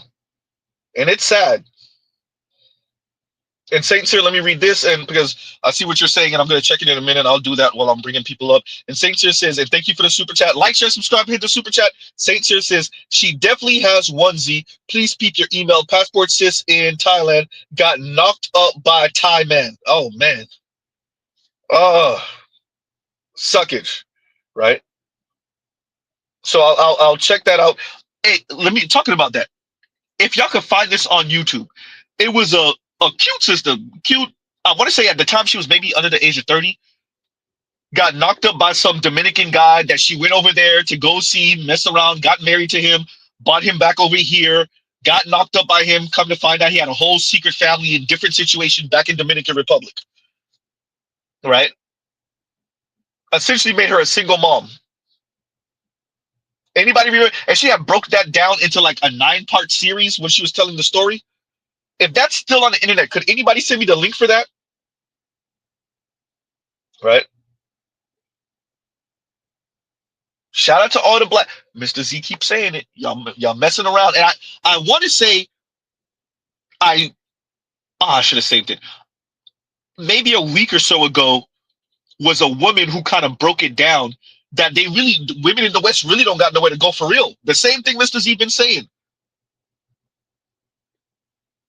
If you're not gonna if you're not gonna pay for peen, you're stuck to the West. Yeah.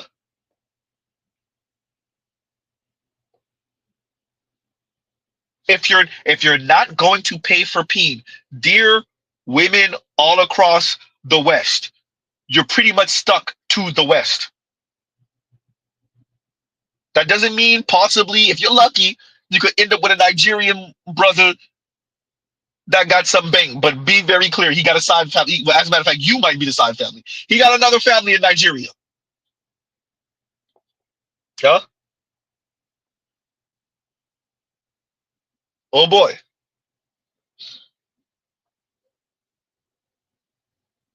But once again, once you around the planet,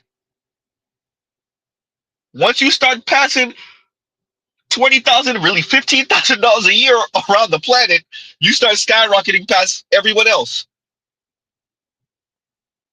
I think the median income around planet Earth is like $9,000. So if you're in the UK, America, Canada, Australia, Germany, France, huh? New Zealand, all of these countries,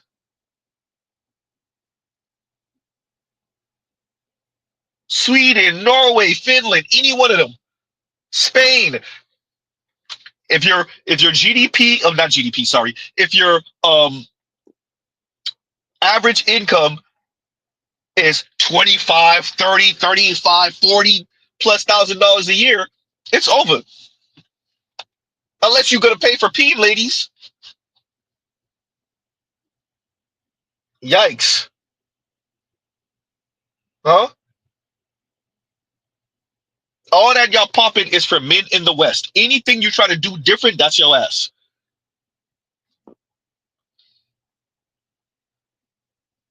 Shout out to all the women who looking to get subsidized, but then you going overseas. Okay, let me know how that worked for you. Huh? Y'all think the Middle East got money like that? Yeah, a few people in the Middle East do got money like that. The last time I checked, the Arabs ain't really checking for you. Unless they're trying to poop on you. Ooh, goddamn, Z, you said that. And you stop it, Z. Huh? Oh man. All right, y'all give Z a second. Let me do this real quick. And Saint Chair, I'm gonna check for that in a minute.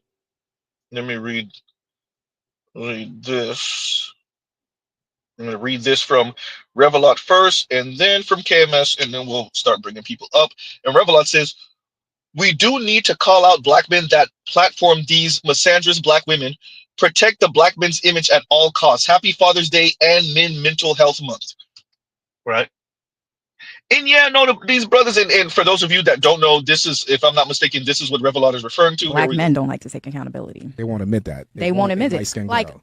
that video that went viral, I said I get the most hate from my own men, and the way they responded was giving me hate. Literally, they started coming for my hair or my teeth or things that they were just making up because, or my personality, because they know I'm a pretty girl. So they just had to say like, oh, it got to be her attitude. It's an attitude problem. You know what I'm saying? You have an attitude problem? I don't. Okay, just asking. I don't really sense it. I mean, you a little. I can sense you a little snapbacky, but that's different. But like, black women have to be strong, and we have to have opinions, and we have to be independent in the society. Like, we can't be, soft all the time. Like, because we're the most There's no criticized. space for that. There's no space for Or that. is Like, that we're the real? most criticized. We deal with the most, and we're unprotected. Like, our own men don't protect us. We've had men say multiple times that they don't want to protect us or provide for us.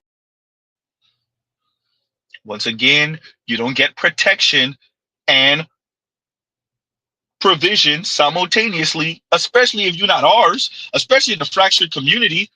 You wait. No, Mr. Z, you still said that wrong. No, you want autonomy while being protected for and provided for. Absolutely not. Absolutely not. Huh? Yikes. No. Nope. Can't do. Can't do. Have fun trying to find the guys that will do it, though. Huh? And Revelot, once again, thank you for the super chat. And yes, these brothers, and it's not only did they platform her, it sounds like an agreement with what she's saying. And shout out to all you brothers, especially you older brothers, but shout out to you brothers that y'all bring women on like this, black women in specific. Y'all let them talk about black men like this, and you think, oh, that don't apply to me. I'm the exception. She ain't talking about me. She's talking about you. Okay, yeah, that's it. Huh?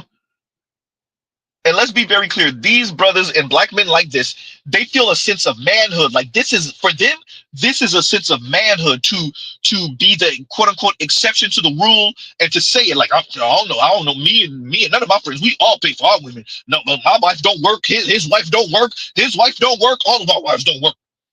We real men over here. 6 years later, they sit in divorce court, get raked through the coals. Huh? Shout out to all you exception to the rule brothers. Okay, yeah, that's it. And it's not even that you're an exception to the rule that's the issue.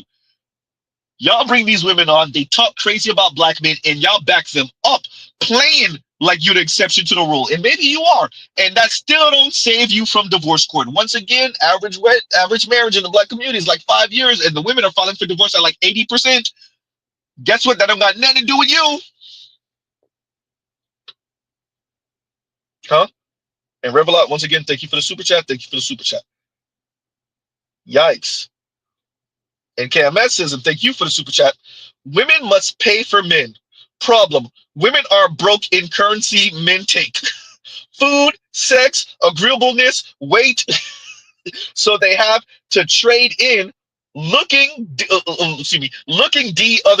other way. Looking the other way. I get what you're saying. With men they want, i.e.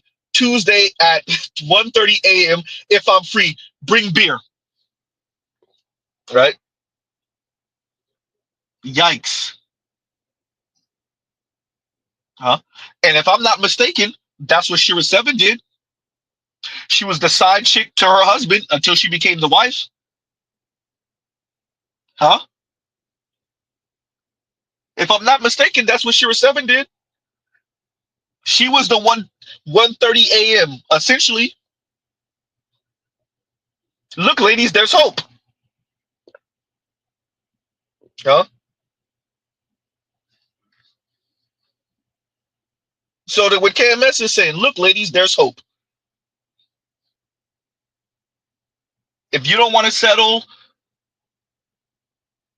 and you're looking for a specific look and a specific income and wealth, that's okay. Get in line. Huh? Grab a ticket. Get in line and grab a ticket. Especially if you sounded like So if this. you're making $50,000, don't date. What? So if you're making $50,000, don't date. What? I'm just being for real. You're not ready to date. Again, I'm with you. You're not ready to. You're not ready to date because courtship costs. Okay. Everything costs. You can go for 22 walks in the park. Eventually, shorty is gonna need a sip of something. She gonna be thirsty. This bottle of water is $3 in Atlanta. Let's not play. So if you don't have any expendable cash, don't date. And whatever that looks like for you, you might only make 50,000, but you live in a shoe, and now you got expendable cash. Or get you a bottom of the barrel bitch that's gonna date you when you have no money. If she doesn't have that expectation, and I'm gonna tell you this right now, enjoy it while it lasts because eventually you're gonna want to run because she doesn't stretch you. She doesn't make you the man that you need to become. She allows you to be the stagnant dude in the same jeans for days. You know what I'm saying? Be cutting up. I'm You talk about. Huh? You sound like that? Well, get in line. Go lobby the U.S. government to make polygamy legal. Going to what KMS said. And once again, KMS, thank you for the super chat. Thank you for the super chat. All right?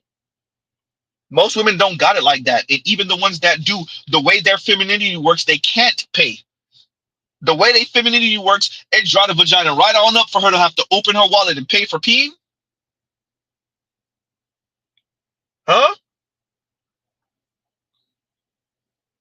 So shout out to the late. Hey, there's a lot of African brothers over 6 feet. You got 54 countries to choose from.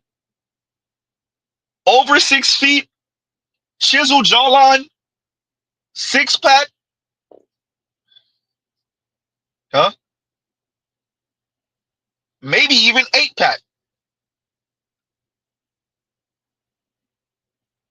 The only problem is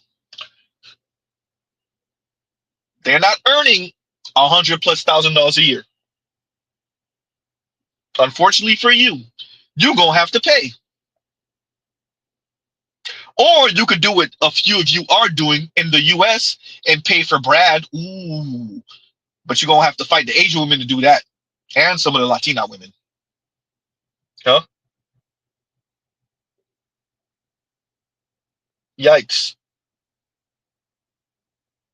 You're gonna have to fight the white women to do that. You're gonna have to fight the Asian women to do that. A few Latina women to do that. You're gonna have to fight JD Vance's wife to get to JD Vance. Ooh, goddamn, see, ooh. And that's if you even checking for black women like that. Huh? You're gonna have to fist fight the East Asian and South Asian women. Huh?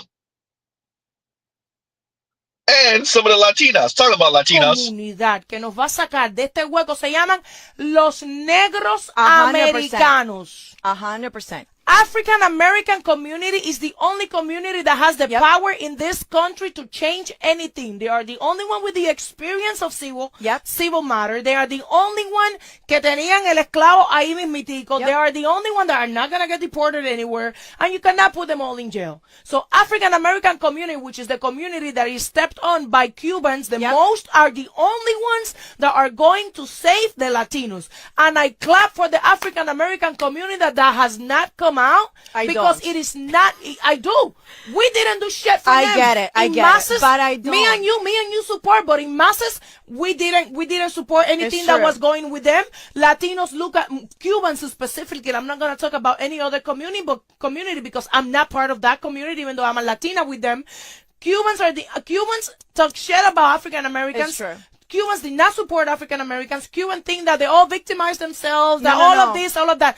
African Americans are the only ones that are going to save your asses, Latinos. So you better start kissing. If you're going to kiss some ass in this country, you better kiss some black. Hey, the Latinas are going to start kissing black ass. The Latinas are going to start kissing, hey, black women.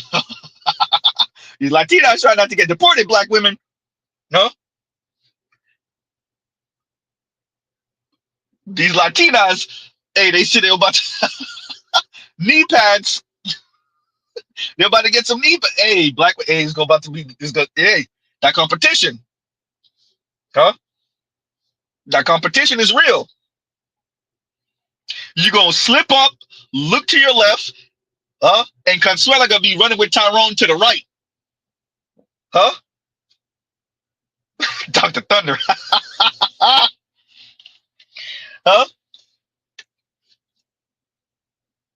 You're gonna talk crap to Tyrone. Look to your left. Consuela gonna be running with him, excuse me, to the altar to the right. Huh?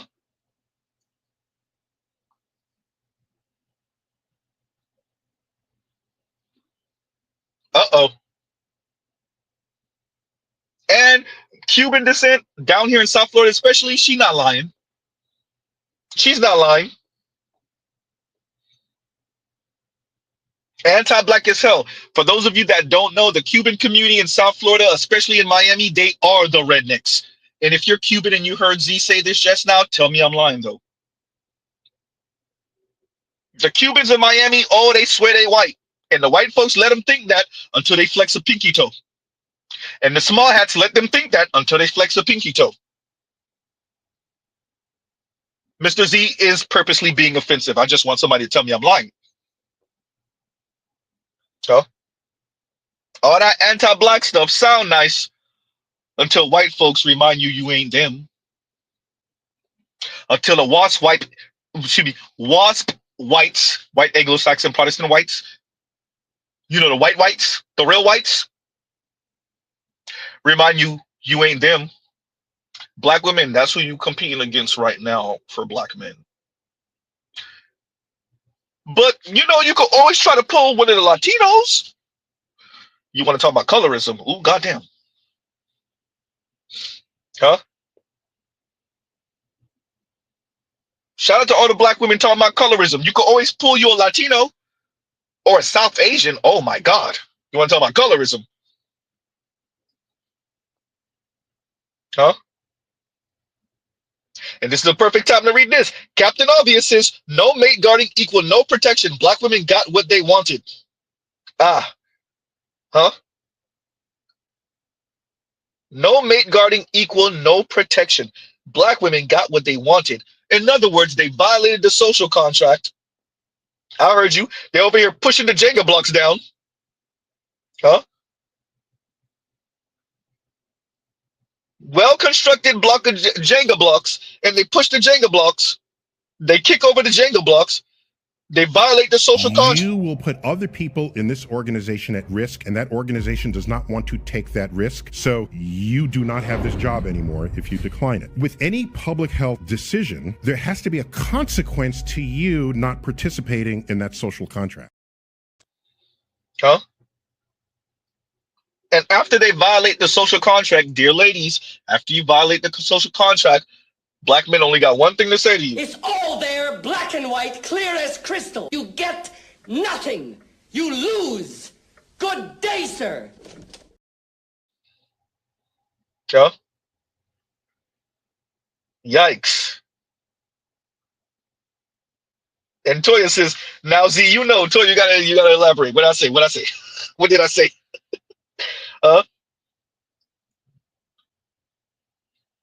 Yikes.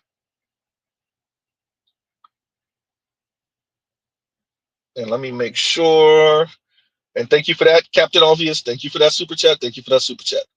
Huh? And this is a good time to read this one. Better You says, and thank you for that super chat.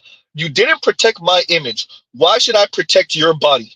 You're strong and empowered. Now, power them hands, boo, and protect your neck. Ooh. Ah. And for those of you who haven't seen it yet, Mr. Zeno played it 1,000,000 times today, but we're going to play it again. If I'm not mistaken, Better You is referring to this clip right here. Here you guys go. Black men don't like to take accountability. They won't admit that. They won't admit it. Like, that video that went viral, I said I get the most hate from my own men, and the way they responded was giving me hate, literally. They started coming for my hair or my teeth or things that they were just making up or my personality, because they know I'm a pretty girl. So they just had to say like, oh, it got to be her attitude. It's an attitude problem. You know what I'm saying? You have an attitude problem? I don't. Okay, I'm just asking. I don't really sense it. I mean, I can sense you a little snapbacky, but that's different. But like, black women have to be strong, and we have to have opinions, and we have to be independent in the society. Like, we can't be, soft all the time, like, because we're the most criticized. No space for that. There's no space for that. Like, we're the most criticized. We deal with the most, and we're unprotected. Like, our own men don't protect us. We've had men say multiple times that they don't want to protect us or provide for us. Right. And once again, that was a response to Better You saying, and thank you for the super chat. You didn't protect my image. Why should I protect your body? You're strong and empowered now. Power them hands, boo, and protect your neck, right? And to that, Vince says, that's a female. Oh no, not that's a female. Man, that's a female. Huh? What Cube said again? Man, that's a female. Oh no. Huh? Oh no. And once again, thank you for the comment, Vince. Thank you for the super chat, Better You. Right? KMS, I did not forget about you. Yeah, let's read this now, and then we're gonna bring y'all up in a minute. I'm gonna try to find that clip that Saint Cyr sent to me, and here we go. KMS says, and thank you for the super chat. Chick's gonna get hit by the truck stick of deregulated male productivity. DEI is dead. Merit-based productivity rise up. Right? Want to keep up? Get a man. I told you the other day, that's gonna stay with me.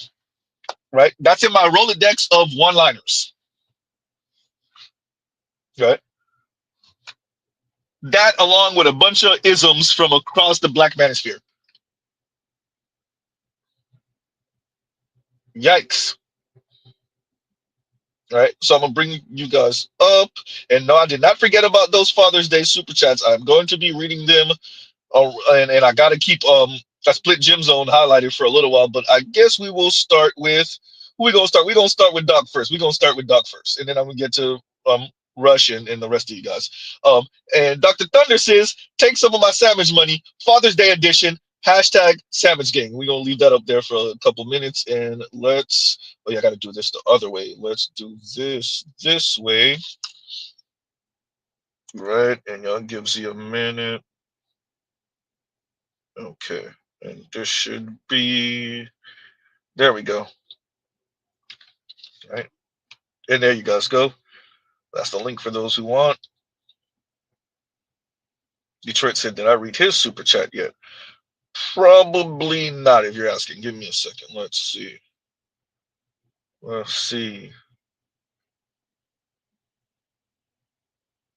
Yeah, the get out the way, yo. Yeah, I read that. If that's the one you're referring to. Okay, gives you a second. What's going on, Better You? What's going on, Compassionate? And what's going on, Vince? That's a female. Right? I got you. Wait a minute. There's a lot. Here you go. Man, that's a female. Man, hey, it's a dirty game. It's a dirty game. It's bad right now, bro. Like I felt sad for the young sister crying and tearing up and talking about she got to be dancing now and she's a college grad and she's cute and she's fit. Hey, bro, you should have been on the Black and you're 27. What are you doing? You got to look at these people like, bro, hey, Vince, that young lady should have been chasing you down the block. You should have been. Well, hey, bro, I'm a square, bro. Hey, true. But still, she should be chasing after you, and you should be trying to beat her off with a stick. No pun. But right? Right? But women like that, they just cry in their room with their pride. Well, which makes no sense. I know it don't make no sense. Well, there you go. Go ahead. Because they're doing the order of operation wrong. They're not doing the math right. And look, I feel. Look, I want to say this. I feel this type of way. Because FD is going to take what he clipped out of context of me calling that woman who said that the butch woman who identified as a male going to Africa to get peen. Yep. Because isn't gender a social construct? Isn't sexuality a social construct? So when I say something like she's socially gay, should I be offensive or pretty accurate?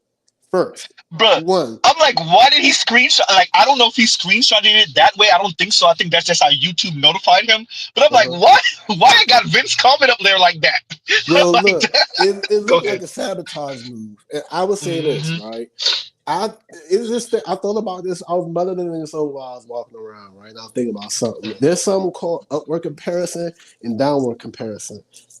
People use that, such as Confederate people, like back in the day, who they said that at least I'm not a nigger, right? They use that as an upward, downward comparison to make them feel better about the situation they're in. No offense, but FD is a dork. and dorks need to feel some good about something, and they need to look down to look up at someone to make them feel like something. And I think there's a series of hit pieces, that's hit and miss pieces, that is intentionally obtuse to make men sound like. Because here's the thing, right? I don't think, and this is just my opinion, I don't think that we're like a men's rights group. We're talking about things that men and women need. We're talking about needs. Yes. We're talking about needs, right? And if that's why I call it luxury belief. When you're talking about needs, you're right. We're talking about the foundation of everything. That's why I'm gonna start playing more and more that lady pushing over the Jenga blocks, right? But like you said, you're talking about the base, the foundation of all of this. FD and them are sitting towards the top, if not the top. Well, FD now is definitely at the top of the pyramid. All of that sounds nice, but that's luxury beliefs that they pushing now. Kim Foster, FD, Khadijah, that's all luxury belief crap. And peep this. I'm happy that this is at least a space that is at least middle to left to center, right? Now, I told you from time to time, like the way I was raised and the type of occupation of where I was raised under, right? Mm-hmm. So this whole progressive thing, I wasn't introduced to. I was raised in it. Mm-hmm. So I wouldn't want, like, just how I wouldn't want Yanni being my child teacher, or Kim Foster being my child teacher. I would not want FD being my child teacher, because he seems like the type of teacher who knows the shit's wrong and teaches kids the shit anyway. Yep. Yeah. He follows it seems like he's the type to follow a curriculum and don't even tell the kids the game of what they even learning. I don't know.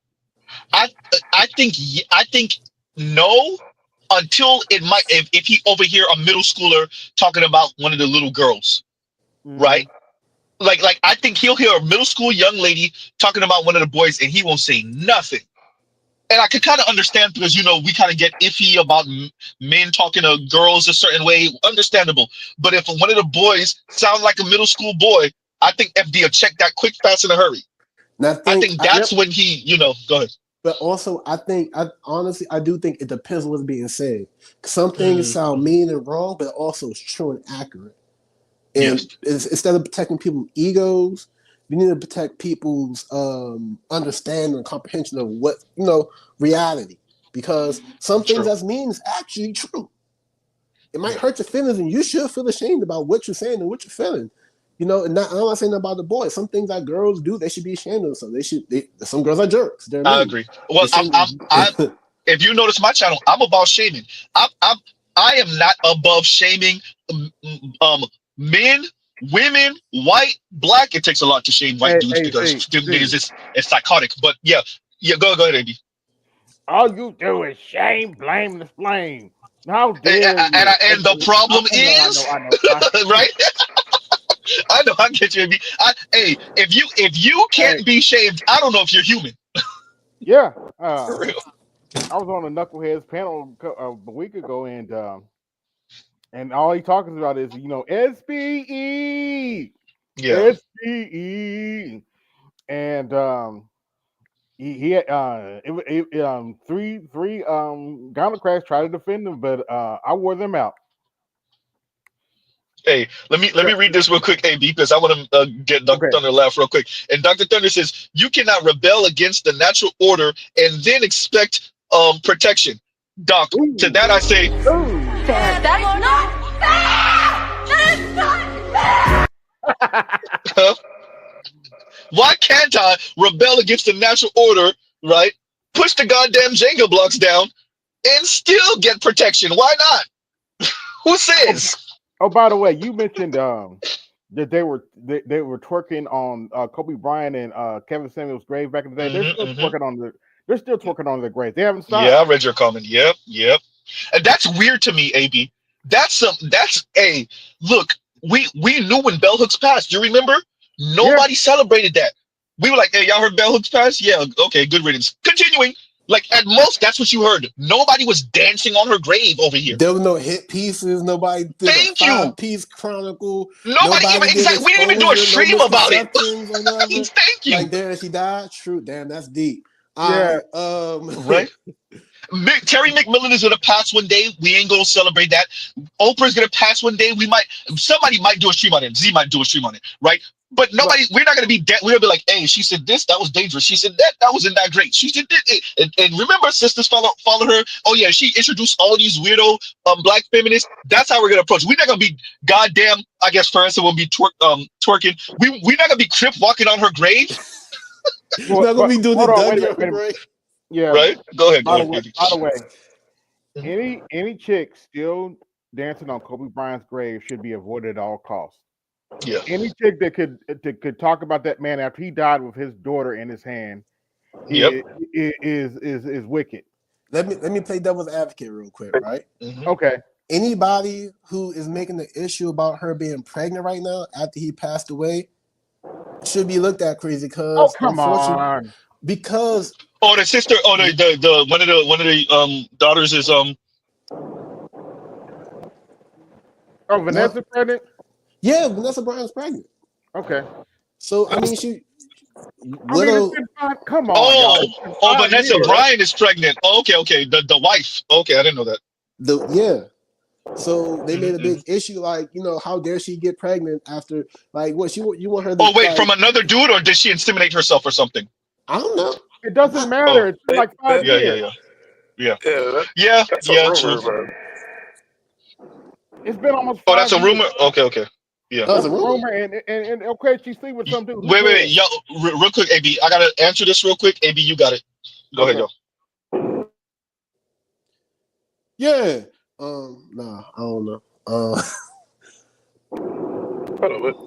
I guess he was leaving us. Okay. Yeah. Better you bother your court. Say something.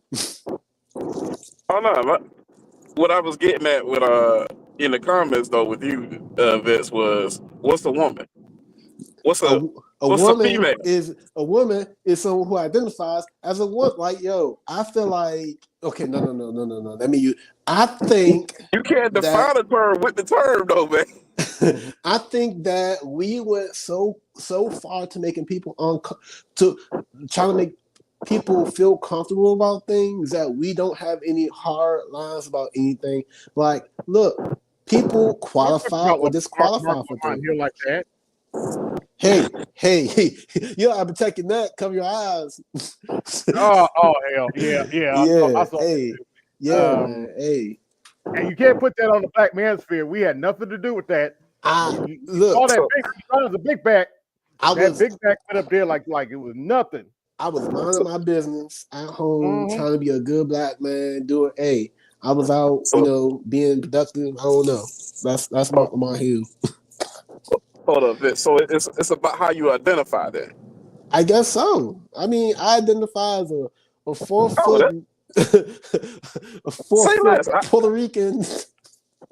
I identify as an old rich white man's bank account. All right, we'll go to BB&T with that. They better not infringe on my rights. I'll be back. But yeah, okay. Vanessa Bryant's pregnant now. I mean, it's been how long has it been since Kobe died? Come on. People in the comments are saying that's not confirmed. Yeah, it's a rumor. It's a rumor. Even if it was confirmed, she did not. It's been like 5 years. Come on, y'all. She got. Yeah, I'm not gonna talk about that woman moving on. Yeah, it's one of those. I don't think she has dated anybody since Kobe though. She's It's been like one of those things. She's put on a little bit of weight, and some people have been speculating and shit. And I think it's just. Well, it's my understanding. Her butt got fat. So what? Once again, yeah. So what? It's my understanding they had to sedate her when he died because because of the trauma. No. So if she gained some weight, so what? Who cares? I mean, you got to think too, man. That she didn't just lose her husband; she lost her daughter too. Yeah, like that. That's a hell of a punch to take. Somebody leaked those pictures out too. So yeah, so leave that woman alone. That's a lot. Imagine Talking losing. about Kobe, real quick, y'all. And Afro Merchant says, "Happy Father's Day, fellas." Talking about fathers. Rest in peace, Kobe. And yeah, thank you for the super chat, Afro Merchant. Thank you for the super chat. Go ahead, Hey. Vince, and then we'll finish up. Go ahead. Hey, she's a mama and a daddy. Okay, leave her alone. Well, and the thing. Oh well. Speaking of Kobe, though, his mural has been defaced for a second time, and they're talking about moving it somewhere else. And I kind of wonder, like, who's behind it? Because a lot of people are thinking that it's non-black folks doing it and whatnot, and I'm like, I don't know, because we've had all these things with, like, for instance, with last year with Dr. King's house, that crazy lady who was just dousing everything in gasoline, and thank God those folks caught her before she able to put a goddamn flame to the thing. Like, there's been a lot of black ladies crashing out trying to destroy black men's legacies. And I'm like, Well, if it's specifically of the Caucasian descent, it makes sense coming from them because they still mad about the General Lee removal and the other statues that's been moved from down south. Facts. So that if it's coming from them, yeah, it makes sense because they mad because they still stunk from that stuff. All those statues that got removed and taken down. How dare you niggas be mad about how I treated y'all? Yeah, I was a good slave master. Type shit. I treated you niggas good. But on a serious note, Mr. C, I think we hurt FD's feelings, and I don't give a shit. And I don't give a shit. I mean, he called us weird, and I was like, but y'all the ones over there talking about queer in y'all relationships because y'all not white. Like, how are we weird? But y'all are the ones. Hold on. Not FD in particular. Yo, he's projecting. Go ahead. AZ, you have to send some of that super chat money to FD to get some tampons. Oh man, no, definitely not that because FD rolling in that guap right now. FD, he is more than good financially. Hey, I think you gotta get your own tampons, FD. I'm sorry. Well, at this point, you know what? I'll take all that. You want to call me weird? That's fine. You want to call me weird? That's fine. If you want to call me a lame, that's fine. Or reject. I would much rather be all those things than a fucking lackey for the gynocracy. Well, I mean, even real quick, y'all. Let me go and then better you got it, and then we'll finish up whoever's next. Real quick, yes, Lion. Here's the thing for me. I don't even go that far. If you can't get black women subsidized, then everything you saying don't mean anything. Because to be frank and fair, this is why Mr. Z keeps on bringing this up. Black and Latina women who never marry are the least wealthy in the U.S. Look, if you can't fix that, then all that stuff you talking, that's all you're doing is talking. True. That's what it is. But that's what I. Right? But that also ties into my point about not caring about you calling me weird or reject or lame. I'm like, that ain't making them. That ain't stopping them from not making no money and not keeping no wealth. Yeah, what you calling me names gonna do for them? A Lion, and you know what that's also called? What he's doing? Character assassination. That's all that is. Calling names make you feel bad. Oh, you better believe it about yourself. Nah, I mean that's all. That's female as well. Shout out to Edgar because he was saying this. He was like, outside his space, a lot of black men are afraid to be Batman from the Dark Knight. When he at the end, when he was like, you know what, I'm whatever Gotham needs me to be. Yeah, I'm gonna be the villain right now. Like that's what pretty much I think that's pretty much the attitude that like black men by and large need to adapt. Like, you know what, I'm whatever Gotham needs me to be. You gonna call me whatever, cool, whatever. Talking about we need to touch grass and play video games. A few moments later, I was downloading Master Chief Collection. Anyway, go ahead, baby. Well, this is the thing with FD. That nigga is the weird one. Yes, I don't believe 70% of the black community doesn't believe in gender roles, first and foremost. And he's sitting here, he's talking about all of this, basically abolishing gender roles, being whatever you want to be, all this queer, just weird shit that doesn't really quite have a pathology or a philosophy behind it. It's postmodernism. And go ahead.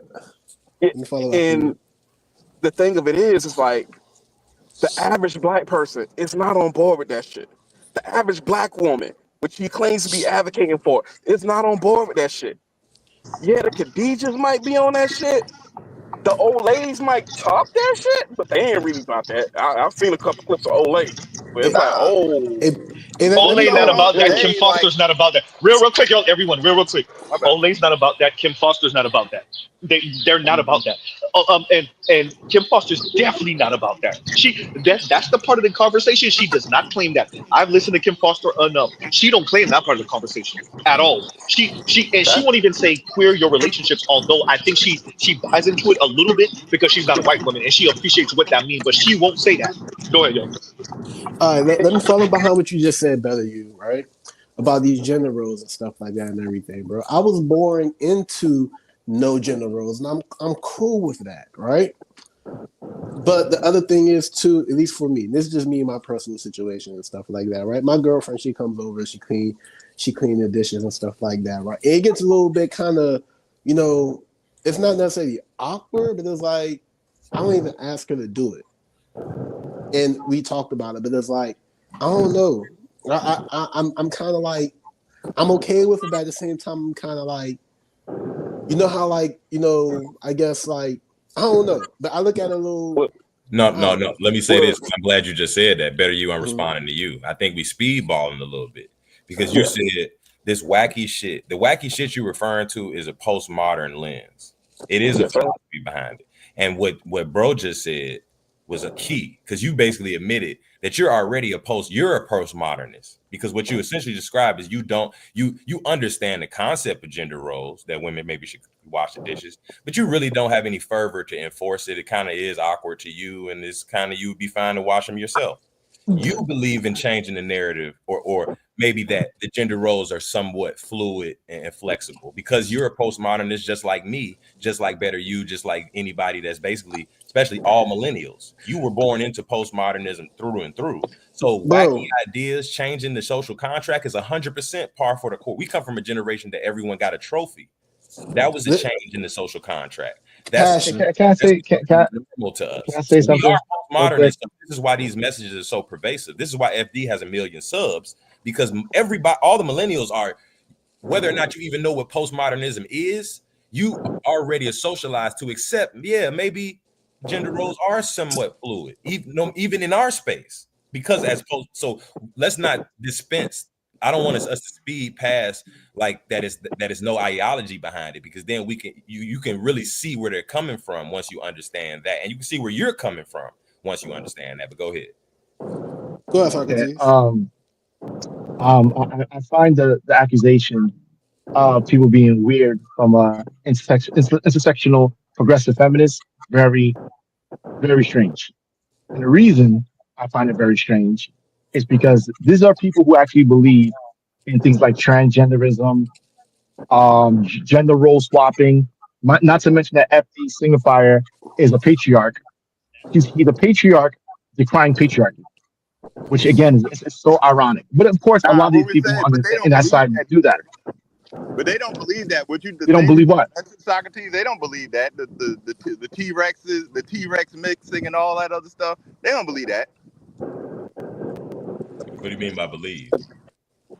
No, what he just mentioned what do you about mean? like Socrates was just speaking to the transgenderism. I call them T-Rexes and mixing T-Rexes mixing with regular natural born men and stuff like that. They don't believe that either. They're trying to shame Nene Leakes because she won't have sex with a man who is having sex with a transgender.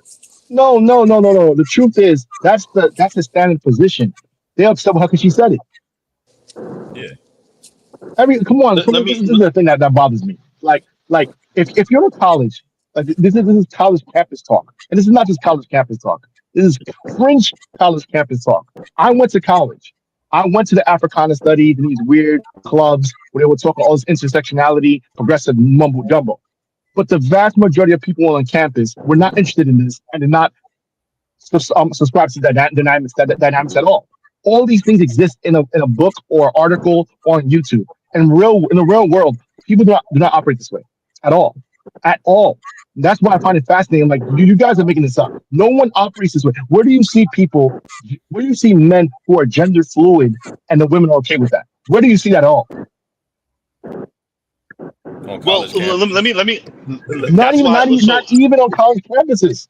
Not even. Real quick, Socrates, real quick, because I wanna stress this in. Can you guys hear me clear? Yeah. Okay, perfect. Okay, Yes, sir. so I covered a couple nights ago. I covered something that was called "The Younglings Are Talking," and one of the young brothers, he was chastising the brothers even younger than him for listening to Tate, for listening to Fresh and Fit, etc., etc. And in that, he admits that his mother made more than his dad, and that caused issues in the relationship. And his mother said out of her mouth, "Don't be like, excuse my language, don't be like this nigga." Talking about his dad, number one. Number two, he says that it wasn't the guys that pressured him. So his father or uncles or whoever that pressured him into getting a car. It was the women in his life. So these young men are coming across this. They're coming into face to face with the women's hypocrisy. It's that they don't really know how to deal with that shit because they were lied to by the FDs and by the Kim Fosters, right? That's what these young men are running into. Number one. Number two, a lot of this stuff is theory. What I think is really happening is the FDs have largely given up on, and he said it, like they've largely given up on brothers maybe 35 and older, 40 and older, 45 and older. That's not who they're talking to now. They're talking to the brothers 25 and younger, 27 and younger. Because what we're dealing with is a bunch of people with theories and ideas that they know that won't take root with the older folks. They're trying to get the young men to buy into this and drag the women kicking and screaming. It's what the young brother said that I covered the other night. And essentially, like, if we could crowd out all of these other dudes with the quote unquote traditional manhood and masculinity, the women don't have a choice but to pick amongst us more quote unquote enlightened Renaissance men. That's what they think they are. That's why I'm using that phraseology. They think they're the enlightened Renaissance man, that you don't have to have the bravado, right? They go exaggerated with, right? You don't have to have the bravado, and you don't have to strut when you walk, and you're secure in your masculinity, and you're okay with wearing a tutu and a dress type crap, right? They think those guys are the more modern masculine men, right? They're in touch with their feelings and they seek therapy and they say "I love you" to their friends and they call their friends to make sure they're tucked in at night type crap. With that, those young men, and that's what I was saying earlier, they run into the hypocrisy of the women, and then they're confused, right? Because this is what they're running I'm into. making this as a PSA to any man that ever thought he had a chance with me or any man that wants a chance with me. If you like 50-50, stay where you're at, baby, because this mouth is only going to get more egregious. I promise you that. I'm paying these big bills and you think I'm not about to be talking to you out the side of my mouth? Watch this. Watch this. Huh? Yeah, that's what they're running into, right? Yeah, She's so beautiful, bro, but she's such a Nah. fucking asshole. Yeah. Old news. I'm from New York City. You know what I'm saying? I see girls like that all the time. So my whole thing is Sorry to like hear like that. what Mr. Z said. There's an Vince, old Caribbean saying. pause, Socrates, pause. Vincent, sorry to hear that. Well, go ahead, it is what it is. It is what it is. So there's a Caribbean saying: if you're not gonna learn, you're gonna feel, right? Oh yeah, no, So, I've used that. I've said that before too. Yeah. Yep. Yeah, if you're not gonna learn, you're gonna feel. I like that. Yeah, right. So my whole thing about this FD stuff, why I find it fruitless, is like, bruh, go ahead. We can have 10 million subscribers, have 1 billion views. At the end of the day, people still gonna have to go into the real world and have real encounters with real women that have nothing to do with these abstract theoretical constructs that only exist in think tanks and academia. I am telling you, I have never had a conversation. I'm 40. I have never had a conversation in my life with a woman about these concepts. The only time it's like playfully, not seriously. No one seriously believes this stuff, except unless you're a professor or you're in these weird fringe circles. Most people do not care about these concepts. Most people do not operate within these concepts. Even people on the left. If you don't believe me, look at the stats. Most women marry up. You're right. Even on the You're left. Right. Like, come on, stop playing. Like, if you like, name the top leftist women, They're married to guys who make more than them, right? Hillary Clinton's daughter married to a guy who makes more money than her. It's all And, across the board. wait. And on top of that, Homeboy's dad went to prison for fraud, but she Okay, still yeah, got married to exactly. him. Go ahead. Yep. Yeah, what I'm saying is like, I don't know how FD is thinking. Like, you really think that that's banging, that's what's popping? You really think a guy who's sexually fluid and acting flamboyant is popping with women? When women will, like, especially in New York City, they will curse you out for behaving that way. Like, what are you talking about? Like, Socrates, this is my only pushback though, because I think we getting because there's a spectrum. So it's like what you speaking to, the like gender fluidity would be the extreme part. But you wouldn't dare say your friends, because I know I'm willing to bet that your friends don't find a woman working outside the home odd at all, or they don't find a guy maybe being he's the stay-at-home dad and she's working. That's not a repulsive idea. Maybe you wouldn't do it. oh yeah, yes it is. Most of my friends are from the Caribbean, so I mean, they'll look at it weird. They'll look at it weird. Yeah. They'll say, "Yo, yeah," and that's yo. that's cultural, but in a wider sense, the people you went to college with, the random people you work around, nobody would think that's a tremendously outside the box idea. That's yes and no, because what they'll do, right? And I noticed this. Like, I noticed this. I work in corporate America, so there's always this double speak, right? Where they'll say the politically correct thing, and snicker with a sideline comment. Like, they didn't know, like, yeah, you know, you can probably be a great house husband. They'll just giggle, but they'll know, like, we know that this is not acceptable. And if enough alcohol gets involved, we gotta tell you to your face. Right? If enough you to happy hour, enough alcohol get involved, they're gonna say, "Yo, did your wife peg you?" Right? Like they're gonna say this stuff. Right. No, and don't get mad at me. I'm just asking.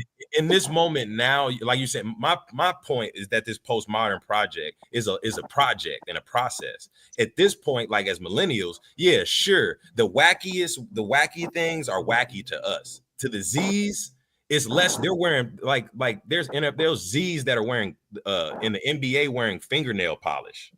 Like that's a norm. Like my point is, they need to be able to express themselves. Whoa! Hold on. That's not new.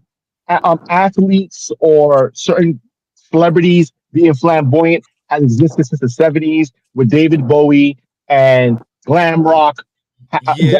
Those. Hold on. This is the issue. There will always be exceptions for people of a certain status. Okay, there are guys even in the Edwardian era who can dress full-blown woman and still pounce out a whole bunch of women, like Prince. There are guys who can get away with that. But the average guy, you telling me the average guy getting away with it? No, that's the difference.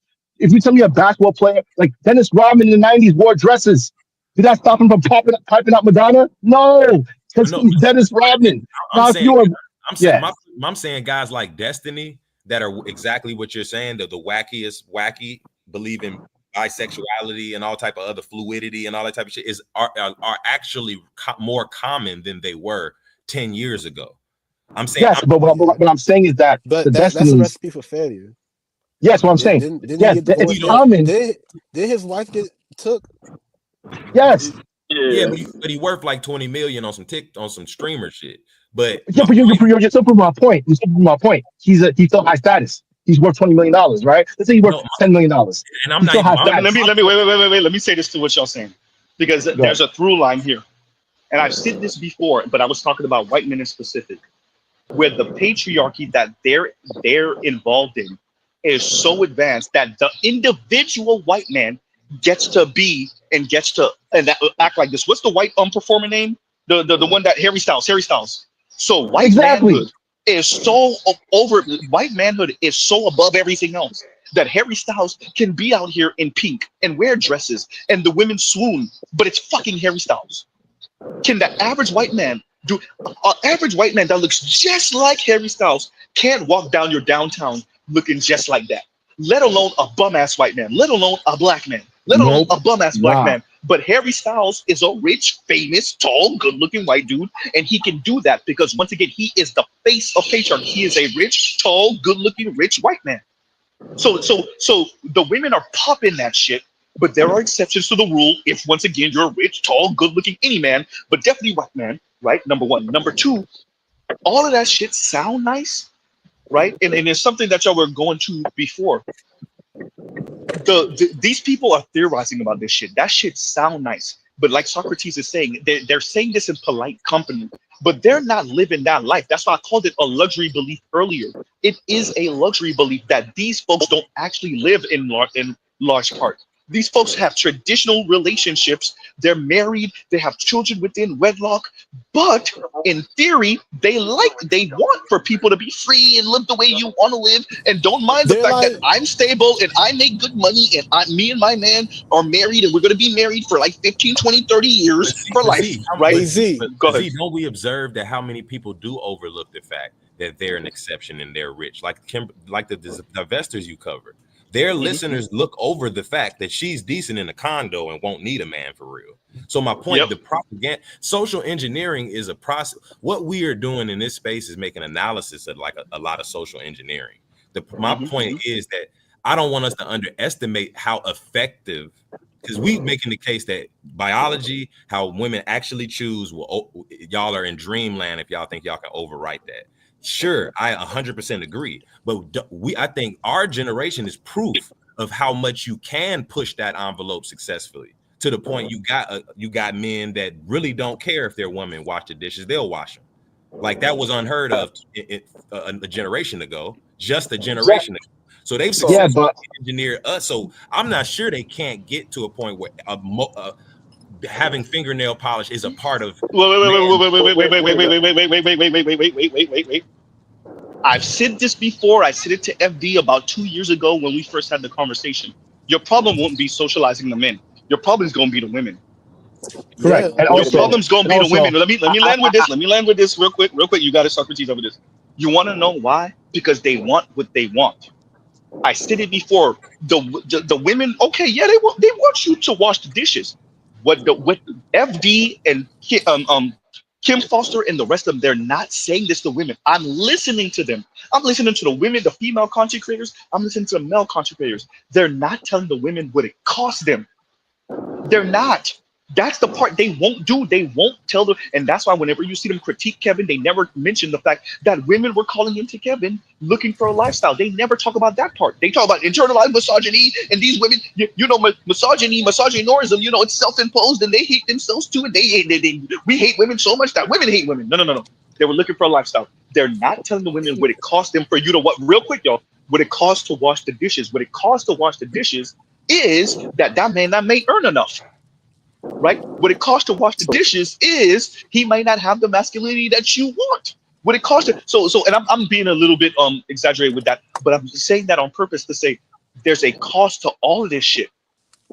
They're not telling the ladies what comes from the other side of that. It's the quote. There are no solutions. There's only trade-offs. They don't tell them what the trade-offs are. They don't, and so those women come out here in real life and throw a goddamn fit. Go ahead, yo. Exactly. I'm saying them real quick. Wait. Go ahead, Socrates, and then you got a better you, and then you got a Vince. Go. All right, so the evidence is staring us right in the face. If it was a matter of women finding guys who could do dishes, as the gentleman before me said, there's plenty of men that are willing to do that. You get these women that complain they can't find good men. So what's going on? What's going on is that because it's the lifestyle and the money. No, it's that too. It's BS. It's really the lifestyle and the money. It is. Of course. Yeah, go ahead. Because the reality is, what they're saying and what they're doing is different. But I've been saying this the entire time. What they say, what they theorize, what they talk about on YouTube or social media, and what they do is two different things. Perceived preferences versus revealed preferences. Talking about something theoretically versus the practical application of it, the practicality. So they can talk this nonsense about wanting guys to be gender fluid, but it's very fascinating to me that the more money a man makes, suddenly he's emotionally intelligent. Suddenly he's gender fluid. All rich men are gender fluid. All rich men are emotionally intelligent. What's a coincidence? How is that possible? That the more income you make, the more you have a women. Wait. Socrates and the rest of y'all. Let me ask y'all a question. Have y'all ever spoken to women about rich men and tell them what it costs, and they're more than likely they're not gonna meet a nice rich man? And when I say nice, I don't mean somewhat pleasant with business, with his business partners or maybe his employees. He's okay. He may not be the meanest, but for the most part, he's about his business and he's a very stern man. When you have y'all ever talked to? I've had these real conversations with even Mama Z, and they just don't appreciate. Oh, that nigga, he's gonna probably cheat. Ain't no Mike. He probably gonna cheat. Number one, he probably gonna be kick ass. He probably gonna be real stern. They want this. There's a fairy tale in their mind. There's these super nice, kind, pleasant, rich men who conquered the world, but are yet doormats for their wives. The benevolent rich in their mind, motherfucker. the benevolent rich motherfucker. And I'm just like, wow. You know why that fantasy exists? You know what that fantasy exists? Because I don't think people appreciate how much women lie. So I say don't listen to them. It's a waste of time. They're liars. The women lie about their relationships. They're not. Yeah, They're not I know liars. men. Oh, They're yes, not they are. liars. I know women. I know listen. women who will talk that nonsense, like a CRNA I know, a doctor I know, physicians that I know, who will talk that nonsense about egalitarianism, then rush home to cook their husband's food. Right? It's BS, bro. But they won't tell anyone. They won't say openly, like, yeah, I found traditional roles inside the house. Like the whole thing with Sex in the City and Cosmopolitan, how these women were talking all this feminist liberation stuff while they themselves were married and with husbands that made more money than them and followed traditional marriage roles. The same one with that woman from Brooklyn who worked at Clinton's campaign, who said that a lot of women, if their man is not following that traditional role, they look down on them. Come on. Yeah, No, Anne-Marie Slaughter. Yeah, come on. Socrates. They're not liars. They're believers. They're believers in Disney. They're believers in the shit they see on TV that's written by people who don't live those lives. They believe in what inspires them. They don't believe in the reality of things, of how system works and how things work, how people in society function, how to maintain a cohesive social situation going on. They believe they could do what they want what they want, and everything just come out the way they is because I'm me. Let's do this. Let's real quick. Let's let Better You, and then we got KMS and Black Rule just came up, but let's let Better You because he was trying to speak for a little while, and then KMS and Better You. I guess y'all are I declare war or rock paper scissors on who's next. Go ahead, Better You. Scissors. So the slightest pushback on what you said about the change of gender roles, Sebastian, because I agree largely with it, but I'm mostly playing Lucifer Morningstar. I'm devil's advocate right now. How much of men's acceptance of changing gender roles is actually due to our different economic circumstances? For instance, men nowadays, well, people nowadays in general, more likely from our generation, more likely to be renters and homeowners. And as a result, those tasks that are associated with being homeowners are largely not being done by a lot of guys. So like you don't cut grass when you don't got a yard. You fixing the don't roof. paint when that's their apartment. And how much of that trickles down into a willingness to say, you know what? Yeah, I mean, shit, I was gonna have to clean this motherfucker up anyway. Yeah, I wash the dishes. Yeah, I'll vacuum the floor. Yeah, Right. you know, and I think installing things. I think it's. Wait, let me say this. Better You too. What's your because I got to make sure that we get this out. When we're saying the dishes, we're not actually saying just the dishes. We're talking about something more. Anybody who's new here, you're hearing, but y'all gonna blow the spot up for dishes. It's not really about the dishes. You're right. So just in case you're listening and you're new here, you really think that black men are gonna rip the house apart because he got to wash some dishes. It's bigger than that. Go ahead, Better. Go ahead. Yeah. And basically kind of just land the plane real quick. Like how much of that factors into it? Because I do think there is a certain line and there are certain things that I would say 9 out of 10 guys like absolutely not. But those are the type of things that I would say are relatively menial and trivial, and that most guys don't really feel one way or another. We just want shit done. I want my place clean.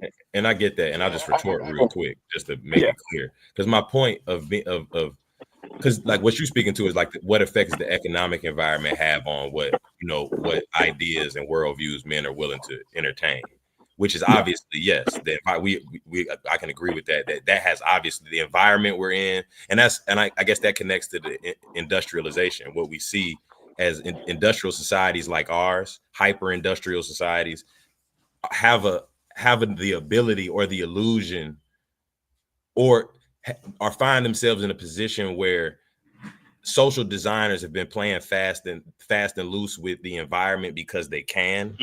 They can pay, they can afford to, and because of technology and just the nature of how we're set up, largely they don't have to care so much about the human capital and your outcomes increasingly, especially now with AI, is going to get even worse. But to my original point was, which I think you speaking to, is I don't want us to underestimate the effectiveness of the postmodern critique and how much I think we're proof that it is effective. I think obviously economics environment affects what we would be willing to entertain, but I don't think it's just that. I think it's not a coincidence. Like you just named that feminist lady you always play, Z, with the business. Anne-Marie Slaughter. Anne-Marie Slaughter. She talked about how we successfully socialized the men. The men are willing to be stay-at-home dads. Her dad was never, he would die before he was a stay-at-home dad. As a millennial, stay-at-home dad isn't an idea that's that foreign to me that I would die before I would observe it in another man or even do it myself necessarily, for example. But she spoke to how we're socialized effectively with these ideas that we're saying we don't believe are sustainable to continue.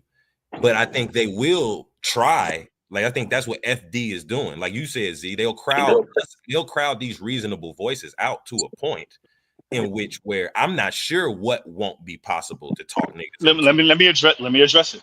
Number one, before you go Black Uru, before you go KMS, this is the women's response. I keep playing it for a reason, right? This is the women's response to everything Socrates just said, Better You just said, and what Compassionate just said. I'm submitting to no man that expect me to go 50-50. You want your wife to bear your children, cook, clean, work enough hours to handle big bills, and take care of you? You expecting me to pay big bills, baby? I'm gonna want some bussy when I get off of work. Fuck is you talking about? Bend that ass over. Let that bussy breathe. This what you wanted, right? 50-50, right? And I do mean assume the position when I get off of work. As soon as I get off of work, that ass better be tooted up. As soon as he get up off me, I'm gonna look at him like, my turn. My turn. Said if you are broke and I choose to deal with you, I will belittle you. It is what it is. And so but real quick, because what you were saying about the socialization and what Anne-Marie Slaughter said, and FD and them, what they don't appreciate is, for the most part, the young men are on board, especially when you get younger than us in the 20s, especially under the age of 25. A lot of them young brothers, especially college educated, I'm not talking about your everyday around the way street brother. Maybe he not on that, and he could be, but the under 25s, the under 27s, a lot of them sound like them brothers I covered the other night, right? A lot of them sound like that. And this is my issue. They're gonna run into these women. That's what FD and them don't appreciate, and that's what Anne-Marie Slaughter, going to what you said, that's what Anne-Marie Slaughter was saying. That's what she was saying, and obviously, professional, so she was saying it in a different tone, and she was bringing in examples to say what she's finding is it's the women that when you tell them what equality look like, and they might have the husband that's the stay-at-home husband, because if she want to be kick-ass, right, it's the women that get off the bus. And for those of you who never seen the clip, I'm gonna try to bring it up in a minute. That Compassion is referring to, but it was a person that a professional woman that used to work for Bill Clinton, right? And what she was saying, yes, a woman, white woman, and she's a feminist. What she is saying is that the women are the ones that's not signing up for equality. When you tell them what it looks like and their intimate romantic relationships, she said that's when the women jump off the train, because stressing this, no one said to the women what the equality actually cost them in romantic, intimate relationship. That's why you have so many women, white, black, Latina, some Asians, throwing a goddamn fit all over Al Gore's internet, because they're realizing what it's going to cost them. And they said, excuse my language, fuck that, I'd rather be single. And that's why I played a Chrissy clip. Let me play it, and then you got it, Black Uru. Where's that goddamn Chrissy clip? And Chrissy, where you at? There we go. And this is what I tell average looking and below average looking women: if you can't date up, be alone. Life is easier that way. And I know that's controversial. I don't care. I don't care. And there you go. All right. And happy Father's Day. I finally get to read it because Compassionate is a father. Black Uru is a father, Better You is a father, and we're all up here. So definitely wanted to get all of you guys. So yeah. Right. And so happy Father's Day and a split gym. Thank you for the super chat. Thank you for the super chat. Black patriarchy till extinction is judgment day. Right. Amen. Oh, can I just jump in real quick? I just want to speak to some stuff on here, mainly about. Oh, my bad. I didn't see that was you. No placeholder. No placeholder's father. Go ahead. No placeholder. Yeah. Oh no, this is KMS, but I'm also father. But thank you. Oh no, you know what, KMS? Yeah, but KMS is a father, but KMS, your mic got you sounding like your mic got you sounding like no placeholder. It's your mic. I'm sorry about that. Go ahead. Oh no worries. No, I just want to just speak this real quick about the whole Genghis Khan doing the dishes. It's a construct. It's not the whole idea of you going home doing the dishes and that's the issue. No, the issue is that these women want you to do everything that you're doing, but also what she's doing. So she can be a passionate princess in the literal term of the word. And I want to speak to that saying that's not possible because Genghis Khan, the real men that they want, don't do that. And the women do know that. But these hoes are also lying because I think men grossly underestimate the competitive nature of women. Like for instance, like the Brothers Grimm. Go ahead. Hold up, you talking about slavery? Go ahead. Wait. Let KMS land with that before you go. Let KMS go. Go ahead. I think men grossly underestimate the competitive nature of women with women for these men that they want, and you can see that simply. Like another podcast is brought up the whole aspect of the real reason behind the Brothers Grimm tale of Snow White, where it really was that don't trust old ass women because old ass women are going to undercut your efforts because they see you as competition. Extrapolate that out. That's why these women are saying this stuff about they want Genghis Khan to do the dishes. They know good and goddamn well Genghis Khan ain't doing shit. And here's the whole thing about it. Those true men who are like that, they're not even malicious about it. They're like, okay, I'll see you later. Because there's so many other women here who want to do exactly what the fuck I want to do or I want done. So they undercut those women. I'm going to say this as someone who's literally seen this a couple days ago. I went on an international trip for business. When I got to where I landed, there were women there when the only reason You broke up, KMS. They got you, KMS. You broke up. You dropped. Did you drop? No, you broke up. You broke up. You're still here. We just cannot. I'm sorry. Can you hear me now? Yes. Yep. Yes. You're saying when you landed, the women that you're around, the only reason it didn't cut off. KMS, they do not want your message up. They do not. KMS is currently fighting for his life. No, hey, KMS said he could bench a 400 pounds, so they jumping him right now. It's not just one. It's not just one big Shirley. They jumping him. It's like 15 big Shirleys on him, right? You know what you were saying, Z, about socializing the women? I saw that in real time a couple years ago at a leadership development program for ADP. We were being spoken to by all the executives, and then the president of the business unit went last. And she talked about how her husband being willing to be a stay-at-home dad allowed her to get the position that she was in. And she was basically saying to like all the women, if you want to get to this level, all y'all say y'all want to be the boss, this is what it takes. Like if you want family, if you want these things, this is what it's going to look like. And when I tell you every single chick face turned up damn near instantly, it was like, damn. But it's hypocrisy. No, I'm glad you brought that up because I want to stress this. I think the men, and this is the thing. The young men, the reason why they come over here, FD's listening, or any one of those folks, any one of his subscribers that tried to figure out who Z and AD were, if y'all listening, this is the issue. Young men, Vince's age, young men who are 30, 29, 28, 27, 26, 25, a little bit out of college, right? They're running into the hypocrisy. Y'all lied to them. They're realizing y'all lied to them because when they're dating your daughters, they're running into your daughters, pretty much telling them, nigga, where's the wallet? Can you afford this house?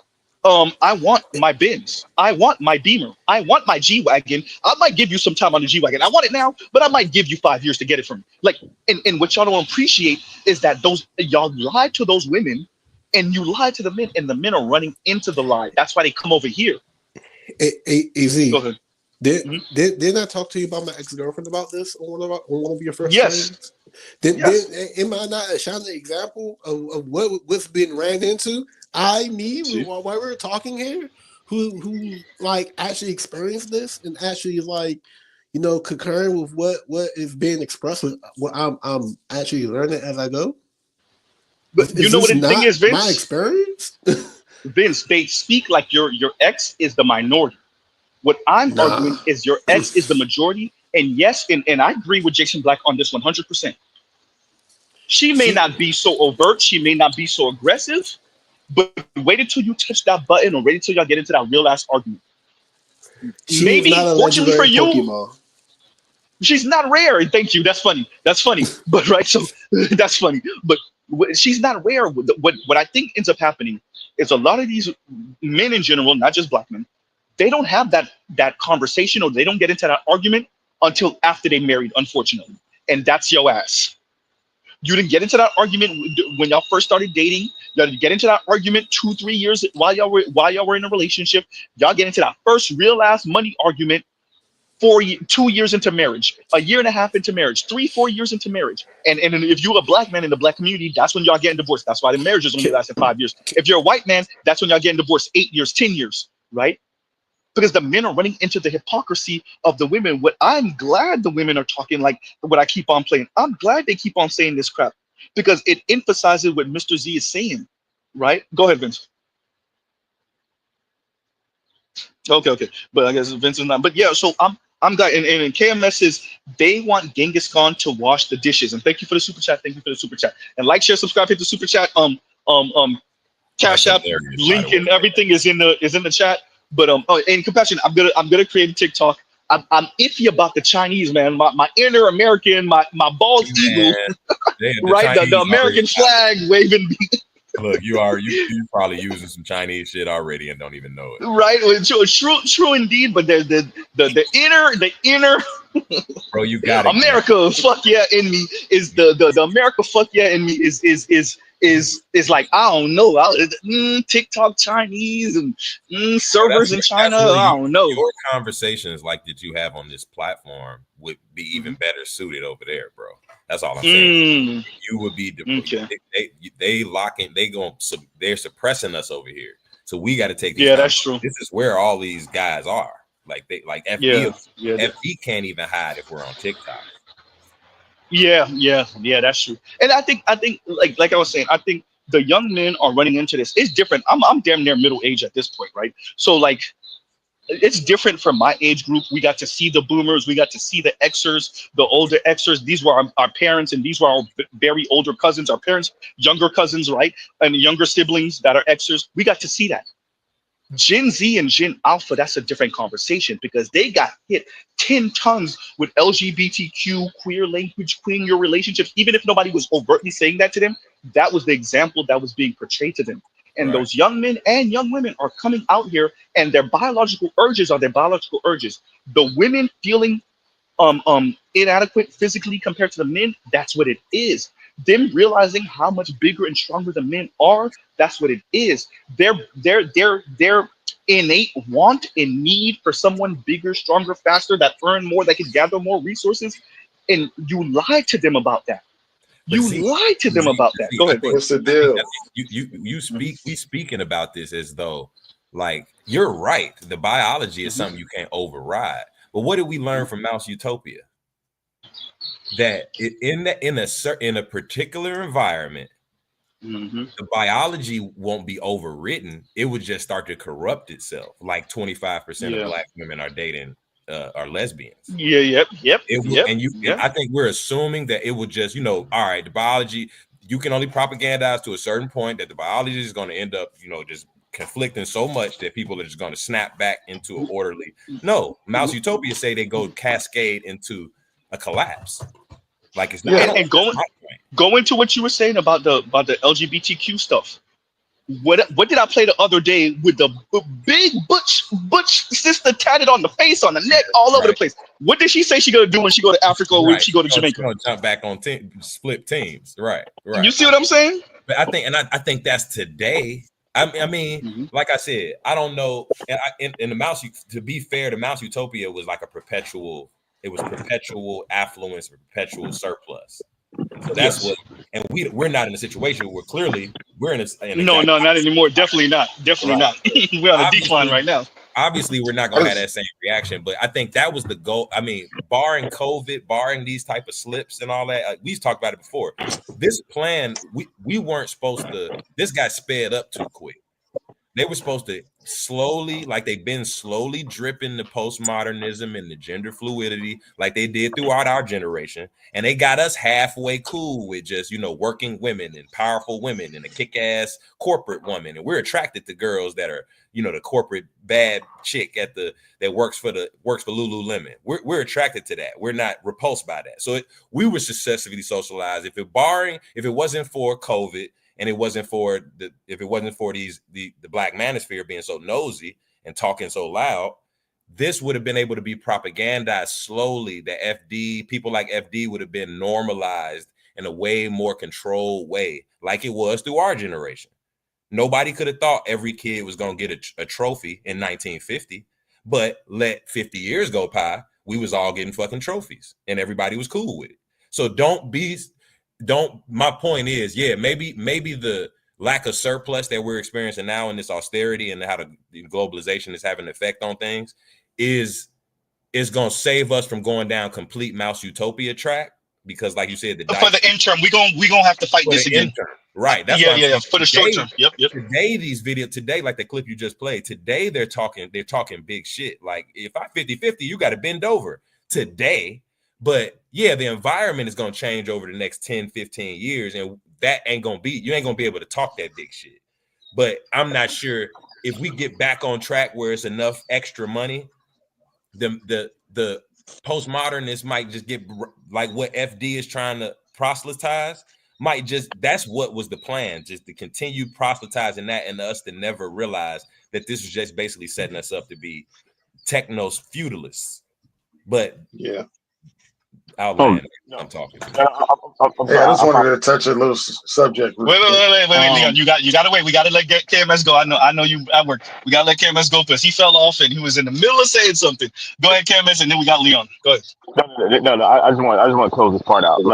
So I got to the internet trip. No, and there were women there who were literally the only reason they were there were they were agreeable and they're good looking. They work for and they work for one of the companies that I work with. I just want to say this. Listen, no one's talking to the men. Those women who are saying, hey, they want this dude to be, all these, alpha male traits, and then all these feminine male traits, are lying. They're lying, but the message is not to the men. The message is to the women to undercut their efforts. Because these women know who truly been around these caliber of men. That if another silly woman comes there and say that goofy ass stuff, then the man's going to be like, okay, no. And then move on to the next one.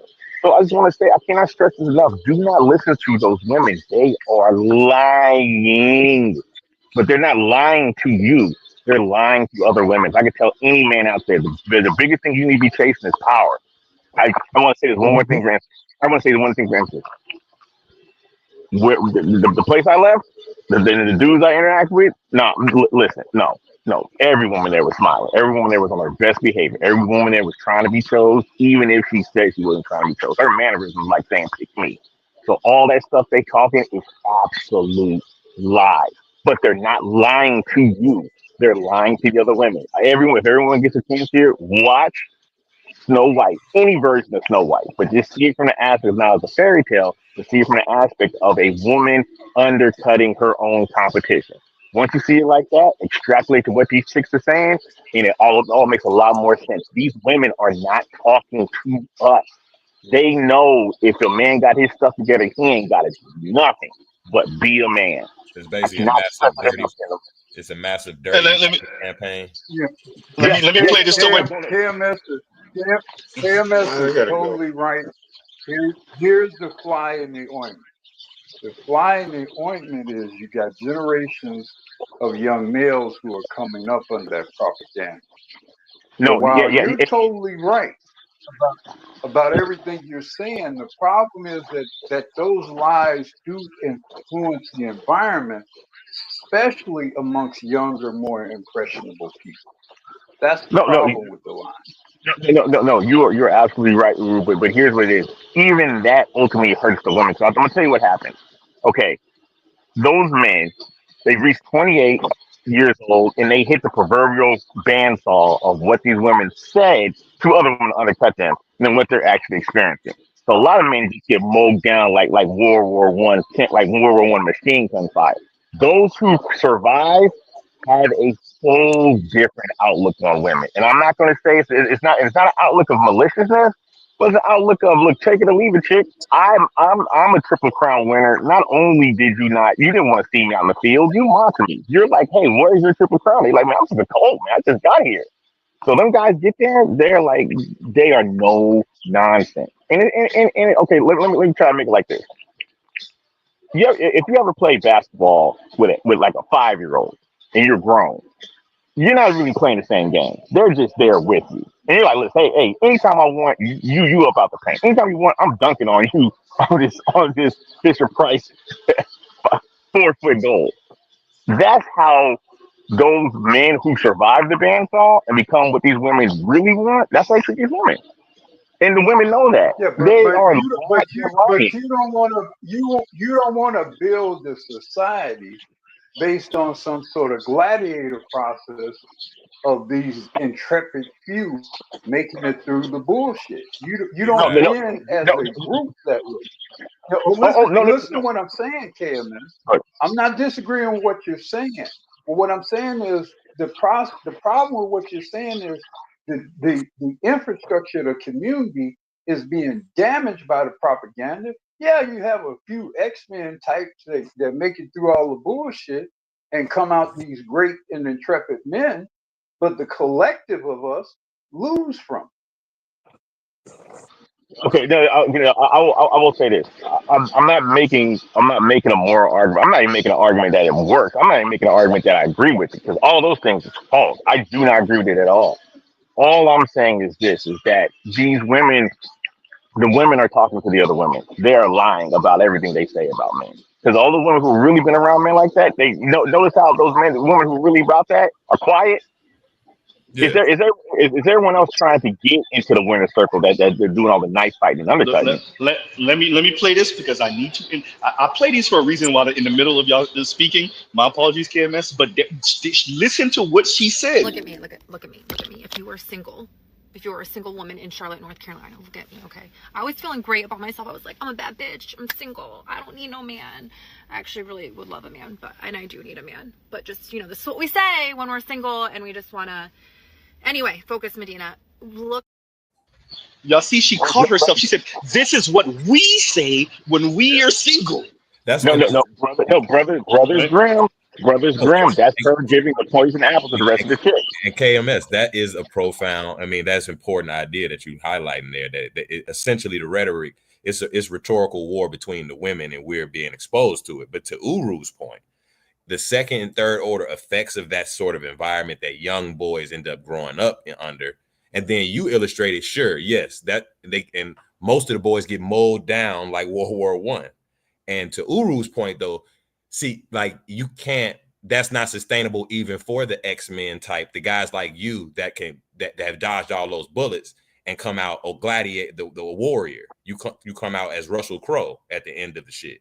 But the society can't function. And you lose long term because most of your potential compatriots have been mowed down.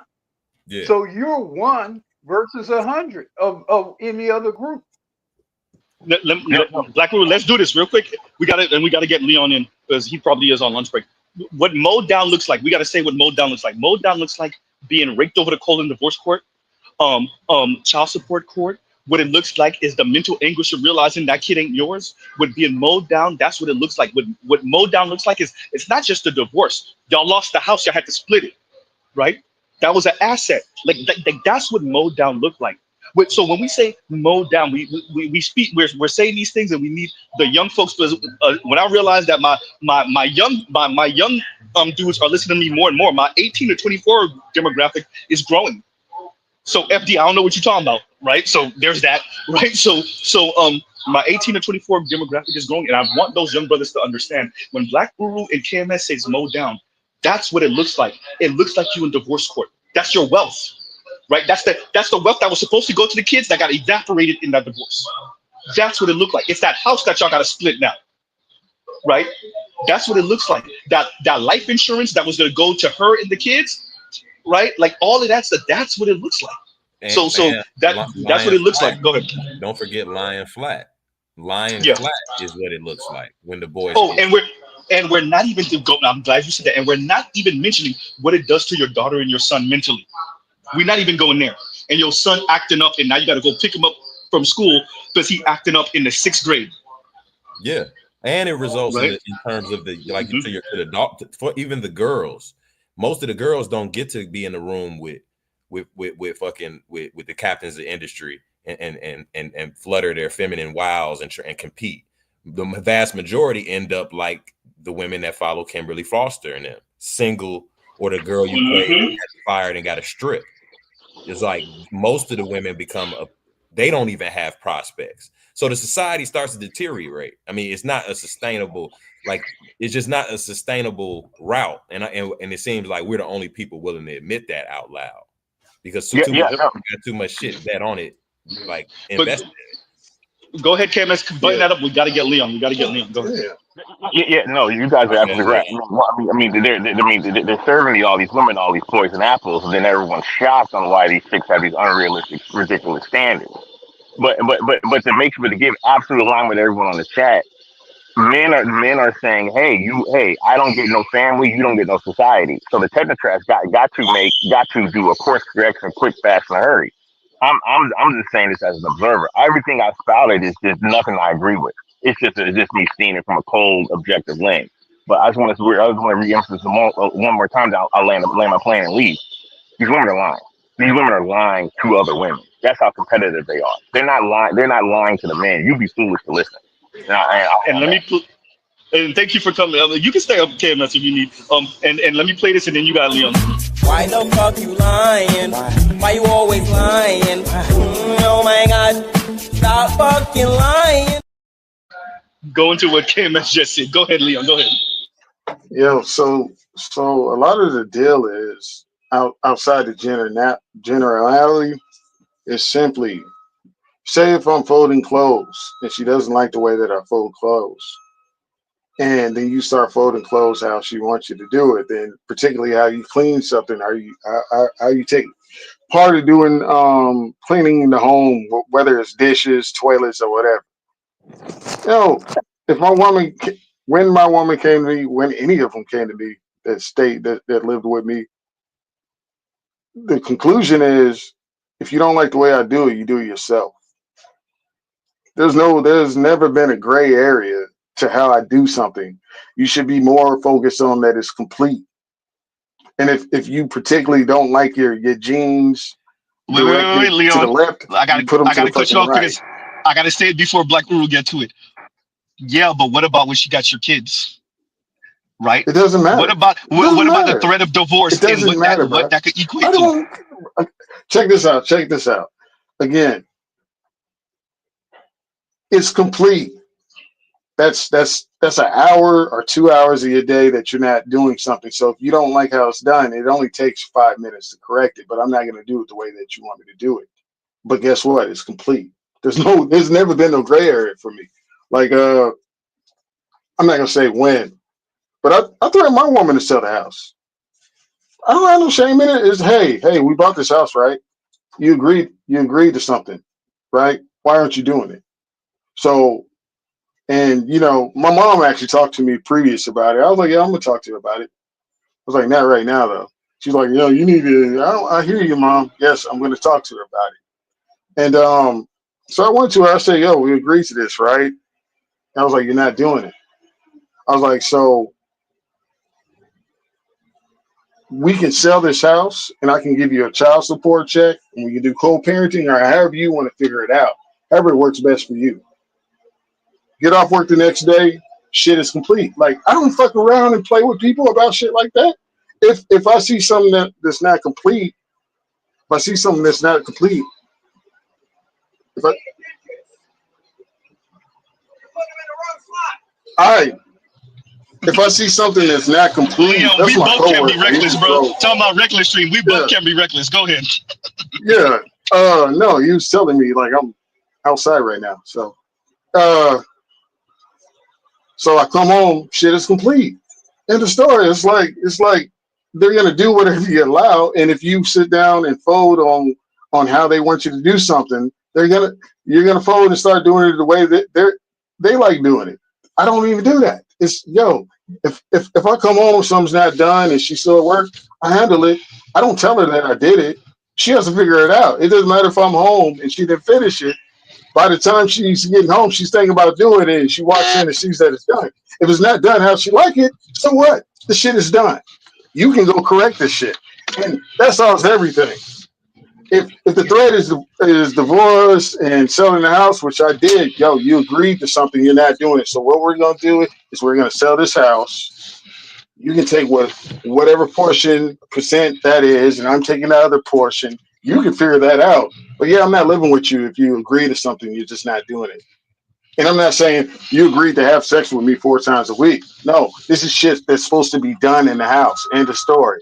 If you can't find nothing to talk to me about, I shouldn't be finding nothing to talk to you about. End of story. That's Leon don't sound emotionally intelligent at all. This abuse. That's what they said. no, it's not Accusations. abuse. It's Go not ahead. abuse. I know. I'm messing with you. I'm messing with you. Go ahead. If it's hey, we're gonna have this clean like this, we're gonna do this, we're gonna do this, and you just stop doing it. And then my mom comes to me about it. And I told Mom, I already know this. I'm gonna talk to her in about a week about this stuff. No, you need to. My mom's pushy. You need to talk to her, Mom. I said I'm gonna Second that. talk to her. I said I'm gonna talk to her. Do it. Like I said, I come home the next day, shit is complete. Like so, you know what you're actively doing on both sides. I don't treat women like kids. I treat them like fucking adults. Leon, the problem with what you describe is like no other group of men on the planet have to deal with that shit. For most of the men in history, the world was too hard. They had to focus on too much real, actual shit to be squabbling with a female over some damn housework. So it's not that I disagree with anything that you presented and how you handle your business.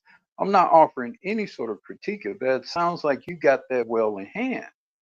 But if you got to be squabbling with a woman over housework, that's how you end up dying 10 years before everybody else. Say it again, fighting all these little battles that nobody else on the planet have to fight. That's how you end up 77 in life expectancy on Earth, where you have the life expectancy of somebody in a lower grade third world country, which is, by the way, the life expectancy of your Black American male. So it's not. You said 77, Black Guru. I think it's less than that. It's not that My I apologies, disagree Black with Guru. anything you say. No. Well, I mean, you can clarify this statistic. Yeah. So what I I'm think it's like clarifying, 65-ish. what I'm clarifying, Black Guru, is how I go. Wait, Leon. Let Black Guru go with that. And then you got it. I promise you. My point is, we're having a conversation about something that we're not even supposed to be having a conversation about as men. We're not supposed to be squabbling over no damn housework. Not as a man.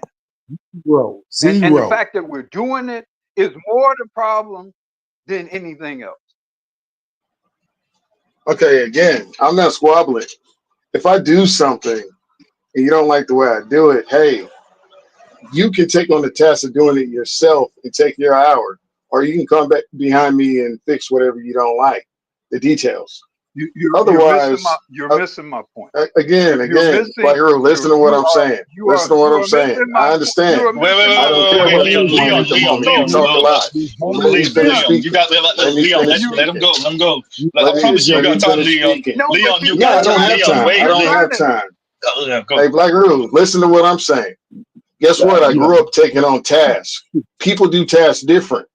No matter where you go, people do tasks different. So if I take on a task, and it's something that I've been doing since I had a place before I had a woman living in my place, and she particularly moves in and she critiques what I'm doing, there's no gray area for me. Hey, you can take on the task and handle it yourself, or you can go behind me and fix what you don't like. But I'm not doing it that way.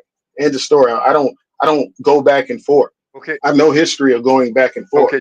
When like I said, my mom actually engaged. Let me finish. My mom actually engaged the subject. You gotta let Black Rule go. Yeah. All right. My mother. I'm not over explaining. How many times you gonna keep Not saying even the same over thing? explaining. You're just talking too much. And I'm not trying to be AL to you, for real. But my mom engaged me with it. My mom engaged me with it, right? I said, I'm going to talk to her about it. And I did. But like I said, when I conversate with people, there's no gray area in real life with me. It's this or that. And that's the end result. I'm not going to sit back and have a conversation. Yo, we agreed to this. You're not doing it. So this is what I'm going to do. End of story. There's no gray area in my mind. And I get on with my day. Okay, are you done? When can we get in, brother? When can we get Thank in? Now, I'm not gonna belabor this. I'm not gonna belabor this conversation. Cause I mean, I think you guys understood the point I was attempting to make. And if you didn't, I'm gonna assume you did. If you didn't, then let's just move on to something else. But I mean, I think the point I was attempting to make was clear. And that is the fact that we're even talking about this in a world in which no other men have to even really have this conversation is much more the issue than any kind of dispute you have about who. Wait. Okay, Black Rule, I gotta cut you off. I gotta cut everybody off. That's not even a true statement. Look, Leon, wait, Leon, no, Leon, I'm gonna mute you, brother. I'm gonna mute you. Listen, I gotta say this. I said elder privilege. No disrespect to everyone. When the elders are talking, let them talk. Right? I'm patient. Y'all already see Mr. Z move out the way. Sometimes I cut y'all off. Sometimes I do. Yeah, I do. But when the elders are talking, let them talk. I don't. Mr. Z is not. Well, yeah, yes, I am an asshole. I am. But I tend not to be an asshole online. When the elders are talking, let them talk. I make special privileges for people. I know, Leon, you know, you at work. We you know, reckless. Anyway, reckless shoes. Right? I understand. But we gotta stop cutting the elders off, please and thank you. Go ahead, Black Rule. Leon, you got it after him. I promise. Go ahead. Well, look, I did not intend to cause any disagreement or consternation or anything. I just think the fact that we're having this debate about chores, I just think that is more the issue than how you do the chores or who does the chores. I mean, you know, if you're having that kind of debate with a woman, you're gonna fail because you're gonna be dealing with much more important shit in life than that. And some stuff you have to just be able to default to it being handled. She's gonna do this shit. I'm not gonna be involved with it. And that's it. The color of the furniture, what sort of drapes you get, all this kind of bullshit. A grown ass man ain't supposed to be dealing with that. A black man, all the other shit you gotta deal with in the world, and you concerned with how to mop the floor. I mean, you know, that's not real shit for men that's supposed to be handling. You know, where the hell is Tunnel Run? That's why I like to have Tunnel Runner in this environment. Because Tunnel Runner give us a real insight on how a man's supposed to actually operate with a woman a lot of times. And that is most of the shit you ain't even supposed to be talking about. It's her job to get done, that's it. She just does it. What are we talking about? What are we debating about? This shit ain't even real man business. You know, but we've been raised up X number of generations into thinking that this shit is actually real shit we supposed to be concerned about and debating about. And that's the problem. And that's why I say, do your passport, man. Get the hell out of this paradigm so you're not concerned about how to mop the damn floor. That's all I'm saying. Okay, go ahead, Leon. If you want to land with that, and then we got to keep on going. Nah, We got Tunnel Black, Runner up here and whatnot. Go ahead. Black And we Rule, got I agree with AL that. also. AL hasn't said much. Go ahead. I agree with that, but most of us don't find ourselves in that circumstance. Most of us have a partner or a wife or whatever you want to define it as that works too. So people take on multiple tasks. So it's just a society that we live in. So I can choose not to take on those tasks, but I'm still dealing with somebody that works 40 and I work 60. So if something's in front of me, I just take on the task because it needs to be done. Like I said, but if I'm critiqued about how I'm doing it, here, you handle it. That's what I'm saying. There's no gray line with me. Either you're not going to talk to me about it or you're going to take on the task. Pick one. And that's it. I'm not going back and forth doing the bickering. I don't. When I tell you there's no gray area, there's none. It's either I'm going to do it like this and just handle it, or you're going to take on the task. And people, you have to talk to people always about stuff, no matter what it is. It's normal, but I'm not stressing over that. All right. Subject change. What's going on, AL? What's going on, Tunnel Runner? I get AL first and then Tunnel Runner. I'm gonna be short and brief because I don't believe in being long-winded just to be long-winded.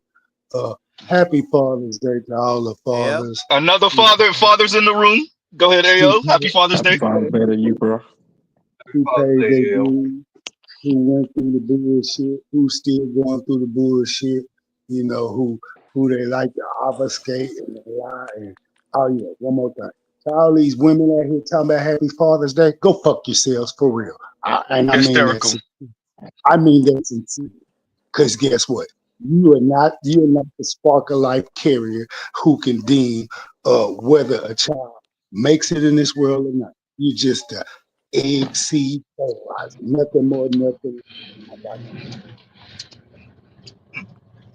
AL, you kind of went out on that end of that, but let me say this too. So I had a couple of people wish me a happy Father's Day today, and I was like, I'm not a father, not yet. Anyway, I'm not a father, and they were like, Happy Father's Day anyway, Z. What?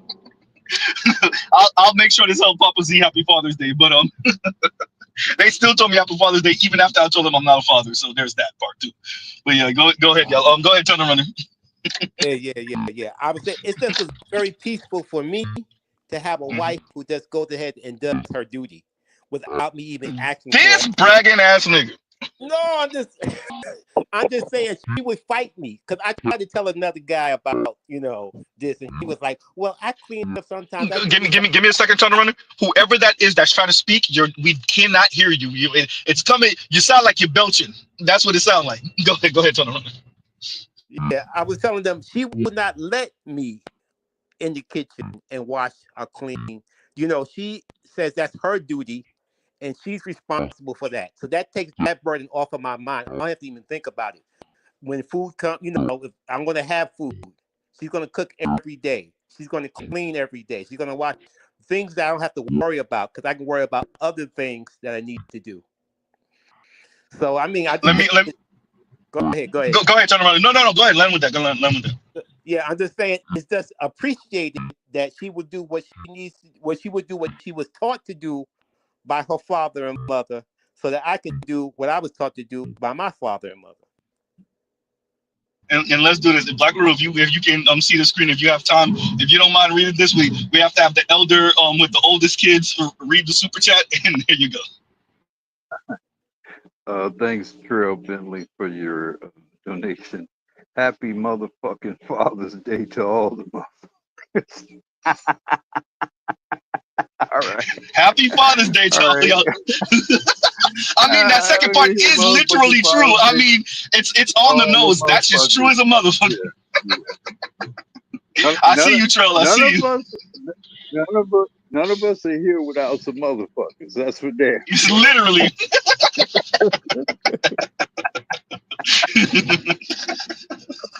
Shout out to Trail. Nah, And but thank you for the y'all, super chat, Trail Bentley. Thank you for the super chat. Go ahead. Go ahead, Al. You're clear now. We can hear you. y'all don't see the irony in what he wrote. Right, motherfucker. He wrote motherfucker.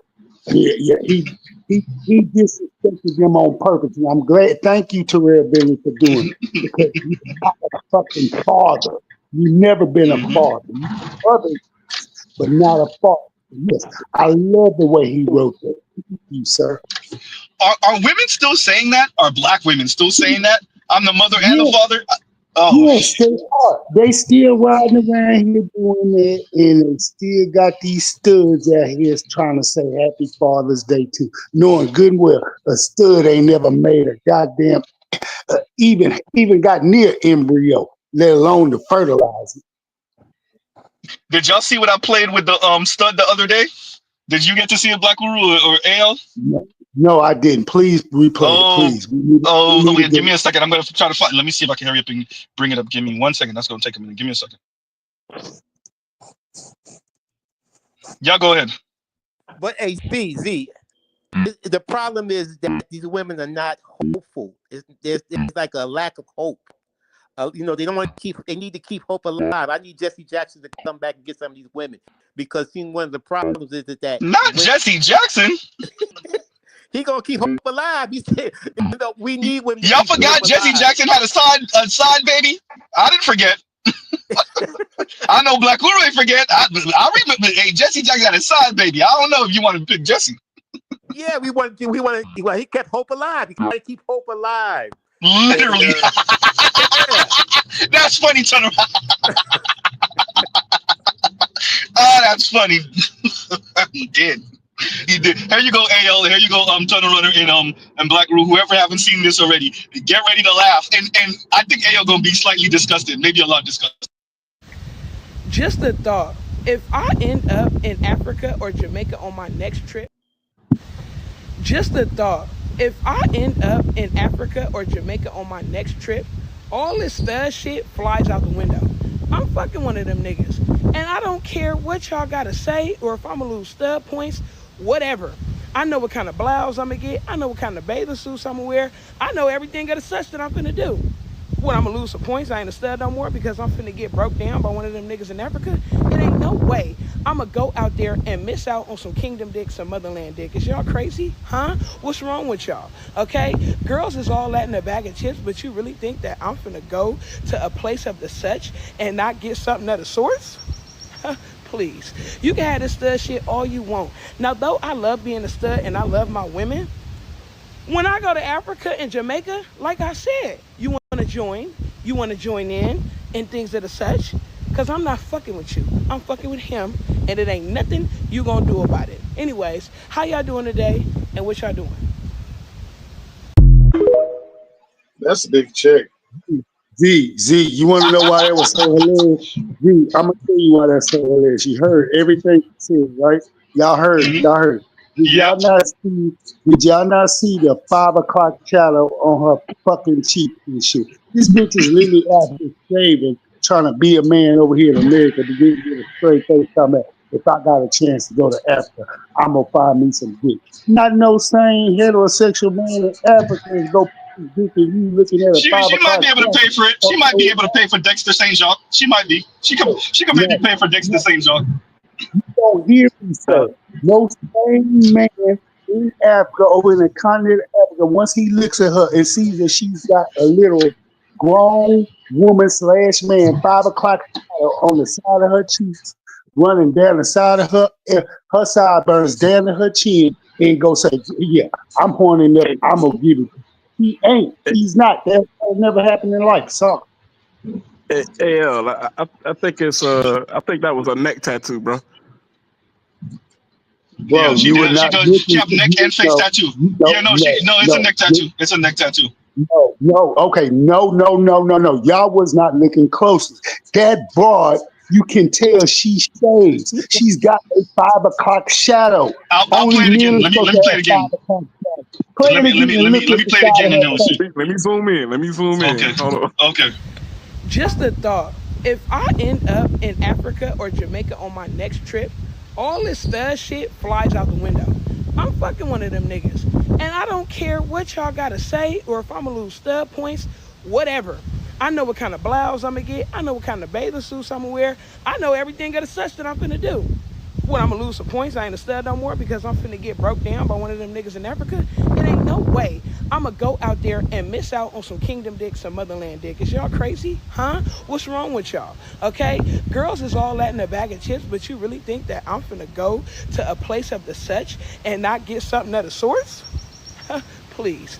You can have this stud shit all you want. Now, though I love being a stud and I love my women, when I go to Africa and Jamaica, like I said, you want to join in and things of the such, because I'm not fucking with you. I'm fucking with him, and it ain't nothing you gonna do about it. Anyways, how y'all doing today, and what y'all doing?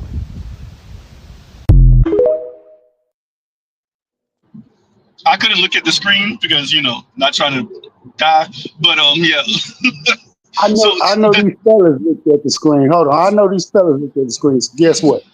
You see no fucking tattoo like I was saying, being jokeful. All I saw is a 5 o'clock shadow on both sides of this woman's cheeks. Period, point blank. That woman is cosplay. Let me say this also. By the way, elder privilege apply to AO too, and if art new style ever come up. Let me say this. So Victor Creed said it in my comments for this video, because this is by the way, I put this in my shorts, not my literal shorts, of course not. But yeah, so Victor Creed said this is one of the chicks that didn't get chosen in high school, and that's what made her one of these. And I would tend to agree. I think we all know, especially for maybe AL's age and younger, we all know the chick that she might have liked dudes, but in high school she couldn't get the guys that she found attractive to pay any attention to her, especially more than just easy toppy, sloppy toppy. So, well, they ended up doing what they do with other women, and yeah. So, now that she's considering going overseas, or she might take a trip to Africa or Jamaica, she said, and she gonna find her a Dexter St. Jacques to bust her down. And she said, break her down and bust her down. However she said it, she literally said it. I just see some African guys and some Jamaican guys around the world take some girls that we would not even look at. They would. You see what I'm saying? I mean, if you go to some of these places, you see some of these, they'll take it. I mean, it's pretty much. A lot of American guys might not take her down, but some of these African guys would take these 400, 500, 600-pound girls down. They don't care. Damn, y'all just go slander Jamaicans like that? No. Hey, let me say this. Let me say this as a Caribbean folk, and we don't got no Jamaicans up, so let me say this for my Jamaican brethren. Haitians, Jamaicans, Trinis, Guyanese, USVI, Barbados, Bahamas, Caribbean dudes, you have them just like us. You have them, they wouldn't even look at this lady. This lady is not on their radar. They would walk past her, they would think she's a dude, and they would keep on walking. Yes, that exists. On the other side, all are the scavengers. As long as it's a hole, it don't even gotta be wet. It just gotta be a hole, and they going. They are going, right? And you have the others that they'll smash anything, and they may not be the ugliest brothers too. We're not talking about necessarily bums. The bum brothers, they pipe in anything that walk. They don't care what, right? The brothers that they just want to get their peen wet, they'll pipe, and they may not be the ugliest dudes either, or the bummiest dudes. So she got a chance. She got a chance with Dexter St. Jacques, especially if he pays. If she put on some makeup, and get dressed up, Jamaicans and Haitians hitting that, you already know it. Yeah, they are. Yeah, no, I agree. No, I'm not. Hey, there's no fight. I agree with Tunnel Runner. I agree with you. Hey, if she could get them without the makeup. If she put on some makeup in a dress, or at least some skinny jeans or something like that, oh yeah, definitely they're gonna tear that up. They're gonna tear that up. Especially if she's paying, they really gonna tear it up. Go ahead. She's paying. She's gonna be buying the food. I mean, she might not have to pay them directly, but she's gonna be paying for everything else. So she's gonna be paying for transportation. No, I agree. And food. Some of them guys will go for that. Yeah. So to what Better You was saying, I know, like, I don't see it as an insult because I know them brothers. I get what you're saying, Better You, but I know them brothers. Yeah, they going. Not all, I see. I can't even say not most because my Caribbean folks, it might split 50-50. It might split 50-50. I ain't even gonna lie to you. I ain't even gonna hold you. May I take that down? May I take it down? We're not worried about that. Right. May I make that Right. Exactly. That's how they sound. Hey, I want to throw Turn some around salt and in the right. That's how game. they sound. Go ahead. I want to throw some salt in the game before because it's about to rain and I'm not being out here while it's raining. But anyway, we know how foreign man in a foreign land paid for his college education the same way I did. You know what I'm saying? But he did it in the island, so we know what he did. We know what he did. No, I think foreign come from status. I think foreign come from a little bit of money and some status. I think all his are politicians and highly educated from the Bahamas. So yeah, maybe he did, but yeah, he didn't need to, from my understanding. See, man, it's yeah, a joke, bro. I know a gigolo when I see a gigolo. That nigga a gigolo. Exactly, true. Right, true. And let me also add this. Jay Moore done messed up for Jamaicans for real. Because if you check my comments for this video, Jay Moore did say, you know what? I kind of like her. And I was like, these niggas, Jamaicans, these niggas. For real. Oh, damn. Hey, if y'all remember too, Jay Moore was the one that was really gun-ho about our little ship that we was talking about a few months ago. Oh yeah, Jay Moore was really the one that was like the love boat. You said the love boat. The love boat. So hey, Jay Moore would do it. Jay Moore would do it. Hey, Jay Moore done thrown your ass straight up under the bus. Go ahead. Y'all niggas hiring? Right. So, hey, see, hey, look, better use Z. You can't say that. Hey, these niggas going. Hey, wait, Vince, tell them your background on both sides. Well, I'm 5'3", but I identify as 6'5". No, I'm talking about your background, your heritage background, your lineage background. Oh yeah. I'm Panamanian and black. See, hey, I'm telling you, hey, the Caribbean brothers, the brothers in Central America, the brothers in South America, oh, they going. I got Latino hood and hoodwood. So I mean, I'll go. I can say this though.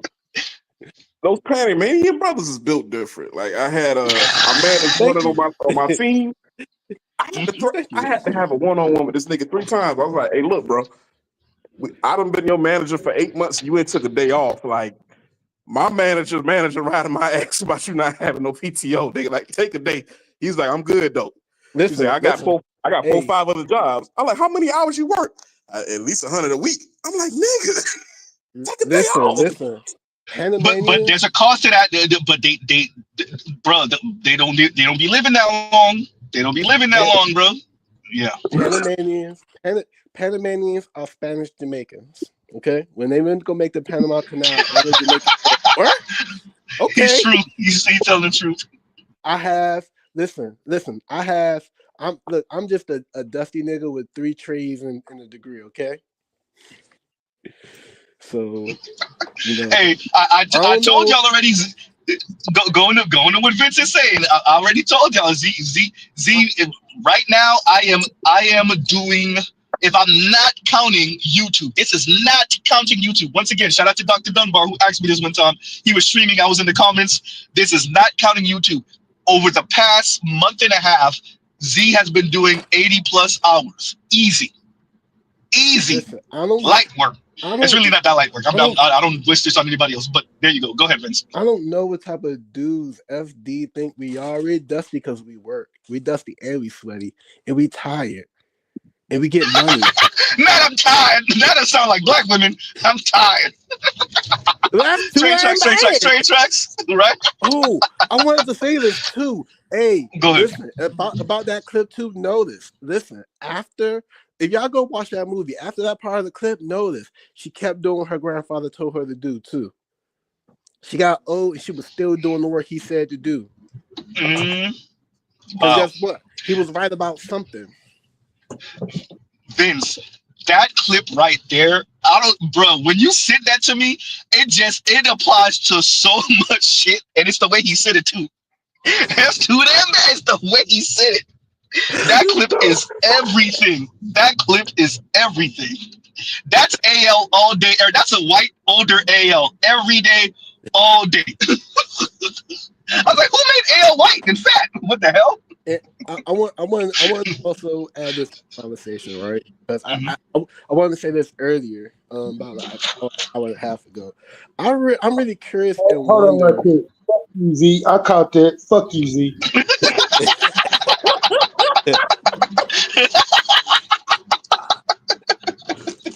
Hey, AL, wait, like 2 years later, AL's like, wait a minute. Fuck y'all.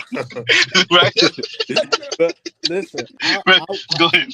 I wonder just how FD perception is of men and man. Like, I need to watch a little bit more of the stuff, but it's really hard for me to absorb dorks telling me about manhood and masculinity. But I really want to know, like, his way of seeing like men, because he's so belittling about, you know, men and how they see things and stuff like that. I think he think like we bum ass no good, you know, stay in the basement and ask mom where my sandwich ass type dudes. I don't know how, you know, I don't know. I really wonder. I think, you know, based off how I even think how Kim Bowser see, you know, men, things like that. And I think they see. I put a clip in the background about this woman who got pregnant by this dude who was on Love After Lockup. I think they see as more proximity into being bum ass no good doing, or aspire to do nothing as dudes, and that's very offensive. I'm not gonna lie. So them thinking that we no good, do no good as dudes. Go ahead, Blacker. He subscribes to the defeated Negro doctrine. Yeah. The defeated Negro doctrine is that we are lost. We are perpetually subordinate to white supremacy, and our only feasible functionality in this defeated paradigm is through sublimation to the women. I mean, yeah. Let me wait, Vince. I think he has effectively said that. He said on Bernard Riley. Yes, he did. Yep. Yeah. Bernard Riley, towards the end of that stream, when Ed pressed him, and he pretty much said exactly what Black Guru said. Exactly. Yep. Yep. So if you understand that is his perspective, then it really explains everything he says and everything he does on these issues. And that is, we're this defeated, low caste man, and we should just basically submit to whatever is necessary for us to make it in this low caste status. And that includes this gynocratic sublimation to the female. Oh, he think we bum ass niggas don't try hard and say fuck school and say these No. It's not that. It's that he's pretty much saying. Y'all already know. Anyway, no, he's saying that we're pretty much all. Essentially, white supremacy is so all encompassing, and right now we're defeated. As Black people were saying, we're defeated, and because of that, Black women, in our cases, Black men, are the best way to liberation. Right? They're the more than likely way out of this, and so we need to stop fighting them. We need to. It's Tiffany Cross. We need to stop fighting them. We need to get on their program, and the right Black women will lead us out of this. We need to stop adopting white, patriarchal, neo-colonial views of the world and of our quote unquote manhood and of femininity and what's right and what's wrong. And the right Black woman, right, will lead us into the promised land. It is that type of worldview. It's not that we're not quote unquote trying. It's that we have the wrong worldview. Go ahead. And where in world history have men been able to hide behind pussies to make it through salvation? When has that ever happened for any group of people? That men have been able to pussy their way into liberation. When has that ever happened? Never ever in the history of society. There's your answer, sir. Never ever. Now, real quick, Vince. I'm sorry to cut you off. Real quick. I would argue that what what FD and his ilk, not just him, but all of them men and women that think like that, what they would argue back to you, Black Rule, is that because of patriarchy, going back millennia, women weren't allowed to. And the Black community, what a lot of them are too cowardly to actually say is that whatever patriarchy existed before we were forced on those boats on the west coast of Africa got shredded by the time you on the boat, and definitely by the time you get here. And what that's allowed is for them to experiment with different forms of quote unquote community and relationship and quote unquote family. And now that they're experimenting, we just need to get on board with what the hell they talking about. Because yeah, you're right, that maybe throughout history that hasn't been the case. And by the way, they'll pick out some random ass Arab woman or African woman or Asian woman throughout history, millennials, and be like, see that they're going at one time 3,000 years ago, right? So, but I would argue they would say, oh, the reason why that hasn't existed is because patriarchal structures haven't allowed for that. Hey, so there you go. Let me breathe real quick, right? Because I would say this to Uru and AL, right? There have been matrilineal civilizations. How they survived and sustained? No, they went away when everybody got smallpox and stuff like that and everything. So that's not going on no more, right? And that's the Europeans' fault. So you can't blame everything on Black people for the failures of things that happen, right? The other thing is that I think, damn it, I just had it. I need to start writing this shit down. Shit. You lucky BGS not here. Yeah. You lucky. Let me read this real quick. Vince, your state. Hold on now, because you said something that's not true. I asked, when have people been able to pussy their way to liberation? I'm not saying there's never been any matrilineal or matriarchal society. I'm saying you got to capture people or subordinate people, and they were able to hide behind women, and that lead on to liberation. When has that ever happened? I correct myself. I'm sorry for the misunderstanding. But I think I don't know. Like the whole FD's premise is just whack. I just like I don't know. Really good. I'm just disappointed that he think that people are gonna buy. Like I guess people do buy the bullshit, but I don't know. It's y'all saw that video? The dude stand outside the window. His stance is whack. His kick fit is whack. Like. You gotta send me that. Vince. You gotta send me that. Let me read this real quick. And the Black Toxic Masculine says, every stud has their favorite D. She gonna find hers too. And let me play one more again for those of you that haven't watched it. And I gotta play what Saint Cyr sent me earlier. Here you go. Just a thought.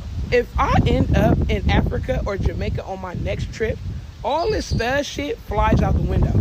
I'm fucking one of them niggas. And I don't care what y'all gotta say or if I'm gonna lose stud points, whatever. I know what kind of blouse I'm gonna get. I know what kind of bathing suits I'm gonna wear. I know everything of the such that I'm finna do.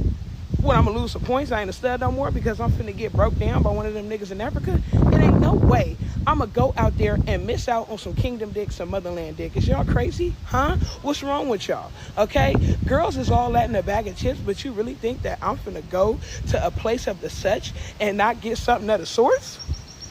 Please. You can have this stud shit all you want. Now, though I love being a stud and I love my women, when I go to Africa and Jamaica, like I said, you want to join in and things of the such, because I'm not fucking with you. I'm fucking with him, and it ain't nothing you gonna do about it. Anyways, how y'all doing today, and what y'all doing?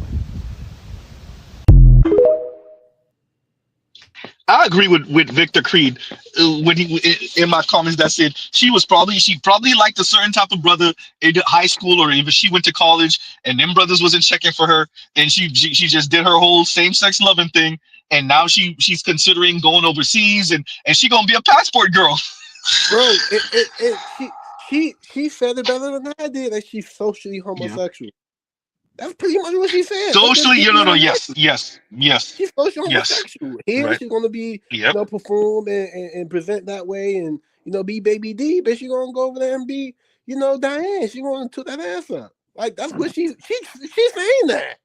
I'm not trying to be offensive. I'm just trying to, make sense of the bullshit. But I remember what I said. I remember what I was trying to say. Let me give a quick second, right? But what it sounds like is a 360 deal, just like what I believe Better You said, that FD is trying to have people like niggas sign. Like, I think that people really don't understand like how dudes are trying to avoid involuntary servitude or anything like that. Where nobody's trying to be nobody's slave again. He's pretty much saying, come be the somebody else's slave in servitude. Do your job and my job at the same time. And there will never be enough. And give me all your money. Say that.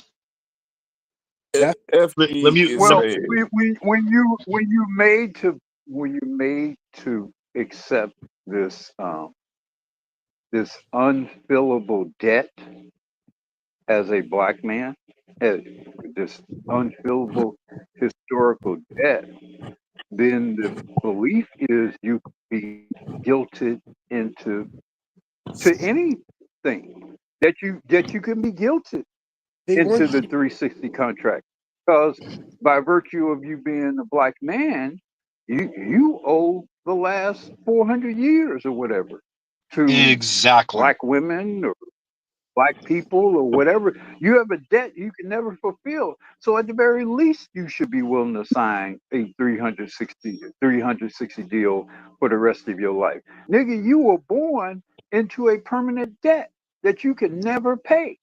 You should feel thankful. You should feel thankful that a woman would choose for you to choose you to be her slave. You should feel thankful. If you listen to the FDs, it's very clear to them there is nothing you can do to satisfy this debt. You owe your life. You owe everything you have. You owe everything you can do to this gynocratic system. And there's no other option other than maybe, I guess, your early demise.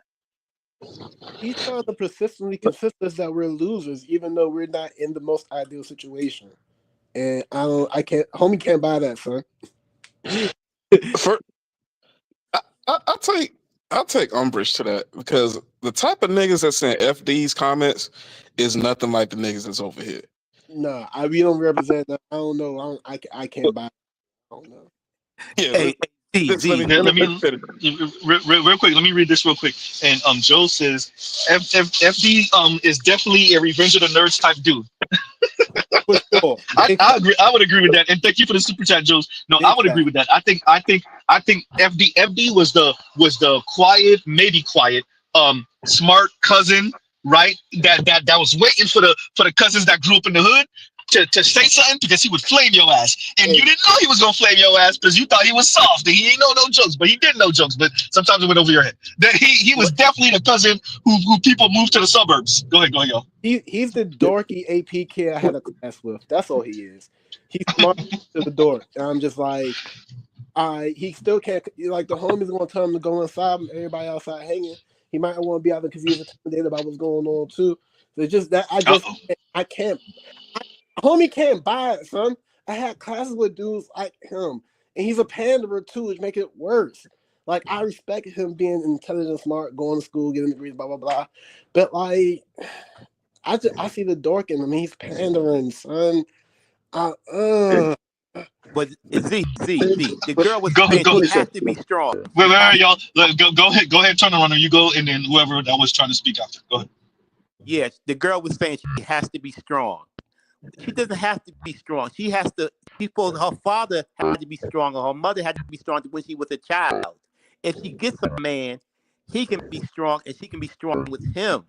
She doesn't have to be strong by herself. She has an attitude. She says, "I have to be strong," and the guys agree with her. No, you don't have. You have to be strong as a woman, but you don't have to be an independent. But wait. Here's the thing, Tunnel Runner. That's their excuse to be an asshole.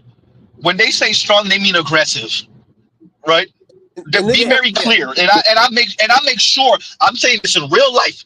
People that know Z in real life know Z got that mouth on them, and I say that. Oh, when you say strong, you mean aggressive.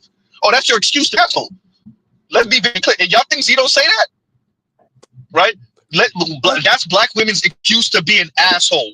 to be aggressive and be an asshole. They don't mean strong, they mean That's the aggressive. number one complaint, Z. The number one complaint Yes, is I agree. that women are mean. That some black women are mean. Even 10-year-old kids would say they're mean. I agree. They're mean.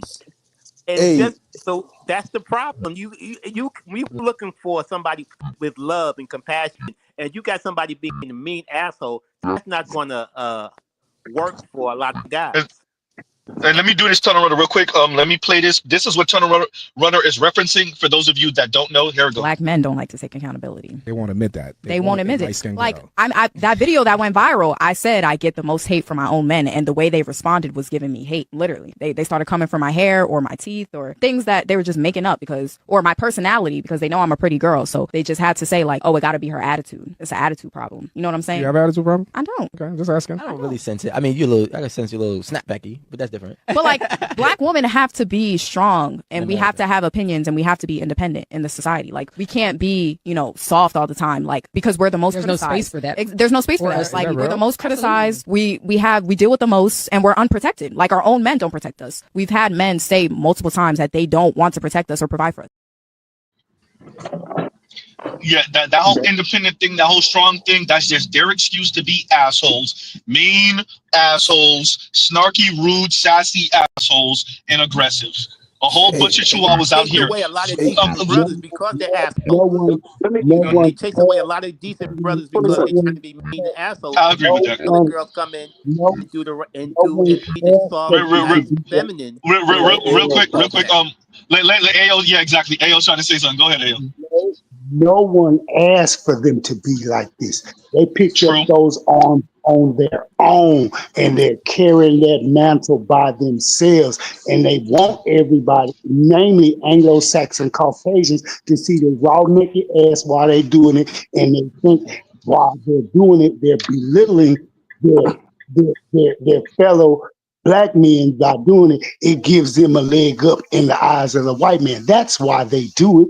They know good and well. No black man ever in life has asked them, stand up, have an opinion, be strong, be bold, walk around with your neck broke, with your arms on your hips, and one arm on your hip and the other finger wagging at everybody else. No black man on the face of this earth has ever asked them to do this. They've done this on their own. And then when she literally uttered out and blurted, black men take no accountability, I wanted to just go through the screen of my phone and choke the bitch. I wanted to choke the bitch when she said that. That's just me. But views of the panel do not reflect the views of the owner and operator of said channel. I had to say, but here's the thing though, AO, that whole thing, and this is what we're all saying is the excuses, right? The strong independent thing, the opinionated. So that's when they start doing the whole be your authentic self and your real self. I get to be in spaces where my authentic self and my real self. So your authentic self is a snarky little rude asshole, but. Yeah, no, that all of this is an excuse. By the way, this is once again just throwing a temper tantrum because they can't be white women. So if they can't be white women, they're going to be the antithesis of what they see as white women. So instead of being demure and soft, and I guess they do that for the white man, but for black men, we get they ass to kiss. Like, yeah, nah. And once again, that's also where they end up coming to you with the whole where you got to make them feminine type talk, right? You gotta if she has to lift literally if she gotta lift exactly, but if she gotta lift a pinky, if she has to lift a pinky finger, then you made her masculine and she has every right to talk to you crazy. Another thing to say that what AO was saying, this is the cosmic cost of you having her in the same country, on the same planet, in the same solar system, in the same galaxy, in the same universe as white women. Because she's in the same universe as white women, she has to be strong and independent, and this is black women's excuse for being assholes because she's in the same universe as white women. When y'all, by the way, for anyone that's new here, when you hear Z say white women, understand Z is really saying upper middle class and above, rich, elite, white women. This is what women of color, specifically black women, are complaining about. When they say white women aren't told to settle, they're really talking about elite, rich white women. They're just using that as a catch-all for elite, rich white women, because elite, rich white women live on the same planet as them, in the same solar system and galaxy and universe as them. And black men didn't rape, pillage, conquer, destroy the planet to make them Hillary Clinton or Melania Trump, right? Mackenzie Bezos or name them, right? Because they're not that.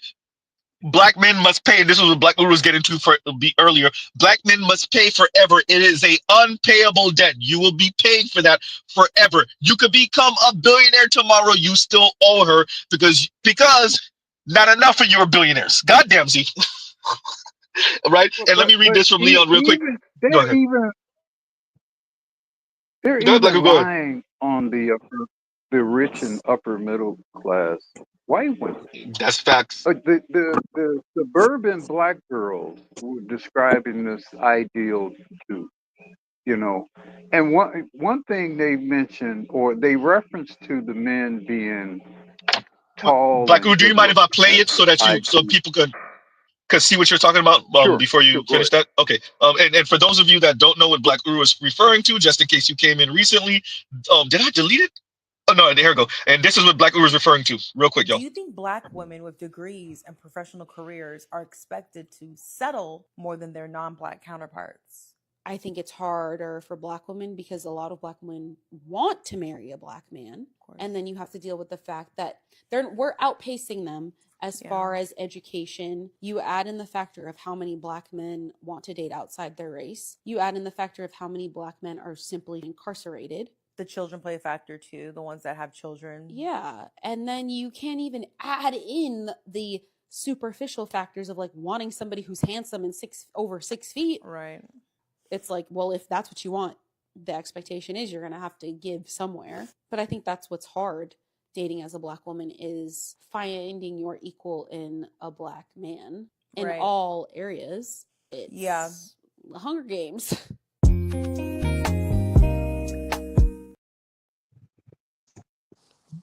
But the way they see men is trash, though.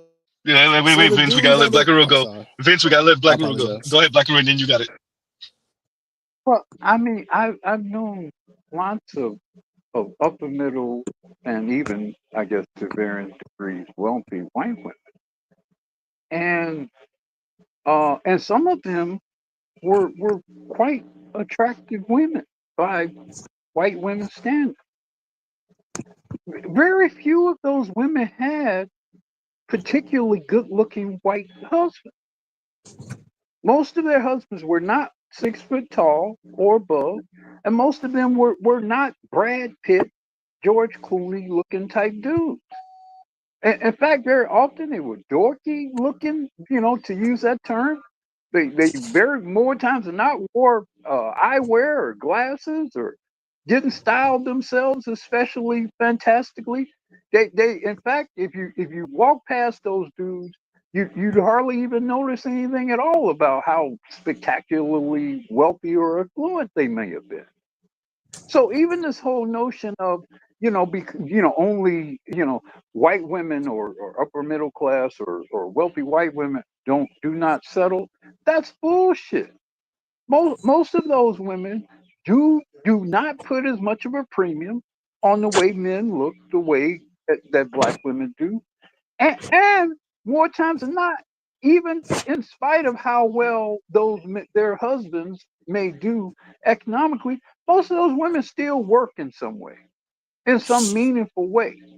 Even either they are employed or they're employed in their husbands' enterprises, or maybe they do a lot of volunteer work. They're continually at their children's schools, volunteering and sort of unpaid teachers' aides and all that kind of stuff.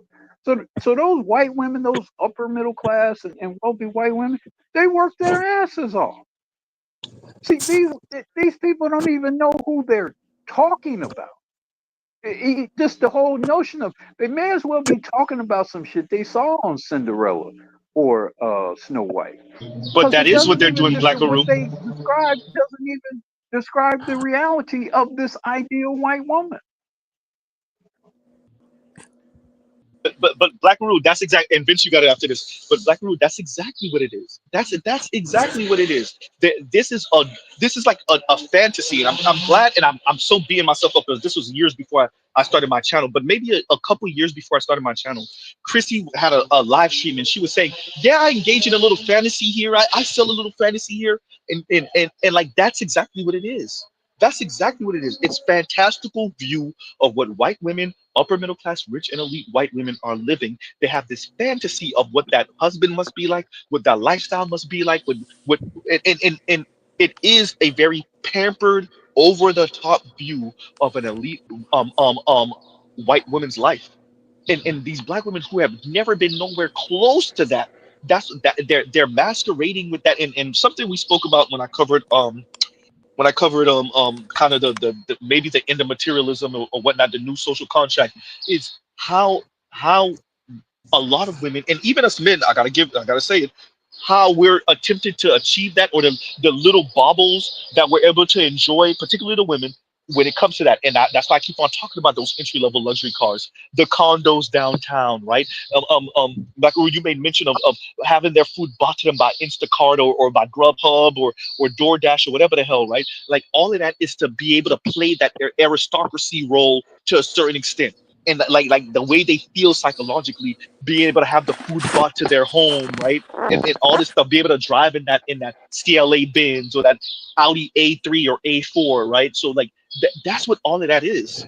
It's imagining yourself being her, right? And let me read this from Leon real quick. And Leon says, and thank you for the super chat. Leon says they never should be never they couldn't even fight for abortion rights. And he's speaking he's speaking to the idea of these matriarchies from back in the day, 2,000, 3,000 years ago type thing, number one, and these women being independent and strong type talk. And I agree with Leon on this. You saw the repeal of or the shredding of a lot of these abortion laws throughout the country, and women stopped it. Well, actually they just pouted. I wanted to say they stopped, they feed and threw a tantrum, but that's not actually true. They just pouted. Black women just pouted. White women just pouted. I don't want so much Latinas, because a lot of Latinas are raised Catholic, so they really wasn't on the abortion kick in the first place. But the black women and white women, all they did was really pout and threaten 4B movement and not having sex, and that lasted all of half a second, right? So that ain't go nowhere. So and thank you, Leon, for the super chat. I agree with you. All that strong independent thing and all that sound nice, and all that talk of matriarchy, and back in the day, we ran our own tribes, and that's why BGS says that when you scale the tribe past the tribe, you can't have a matriarchy no more, because the way women relate and how women would form that, you can't have that. It can't be based off of just relation. No, you got to have laws and rules, and then people that enforce those laws and rules. Right? But how does that matriarchy hold up when 4 or 5 guys roll up with some spears and some swords or some bow and arrows? It crumbles. How does that matriarchy hold up? Right. Wet cardboard. So even the notion of any sort of matriarchy, I think most of them was just some sort of mythical thing, or was very much environmental and situational, when some warfare or some cataclysm where for some period of time they lost 80% or whatever of their males in some catastrophe, some hunting expedition or some shit like that, and then suddenly it was a bunch of chicks just there huddled up together. Other than that, they weren't surviving one invasion from a group of dudes. Not one. Another thing that I think kind of disingenuously happens is some folks will take some societies that were matrilineal patriarchies and try to shoehorn them into being basically matriarchies. Like ancient Kemet, for instance, they were matrilineal, but it was a patriarchal society. And you have I've actually had this debate with one of my friends who got into like the whole rock worship and shit. And it's like, just because you're doing certain things on that female line does not make it a matriarchy because the power still Wait, rests. wait. I missed that. I missed that. Better you. I gotta cut you out because I need clarification. I don't rock worship. I'm lost on that. If you don't mind going into detail. Oh, okay, Crystal. Okay. My apologies. Okay, I didn't get it. All right, go ahead. No, that was funny. That's funny because I didn't get it. Hey, Mr. Z, oh God, I was about to sound like Jason Black. But no, when I don't understand, I will say I don't understand. But yeah, okay, I got it. Go ahead. No, you good. But yeah, like it's stuff like that because it's like and even trying to explain to some folks like, hey, matrilineal and patrilineal is the lines through which you pass down property, rights, titles, etc.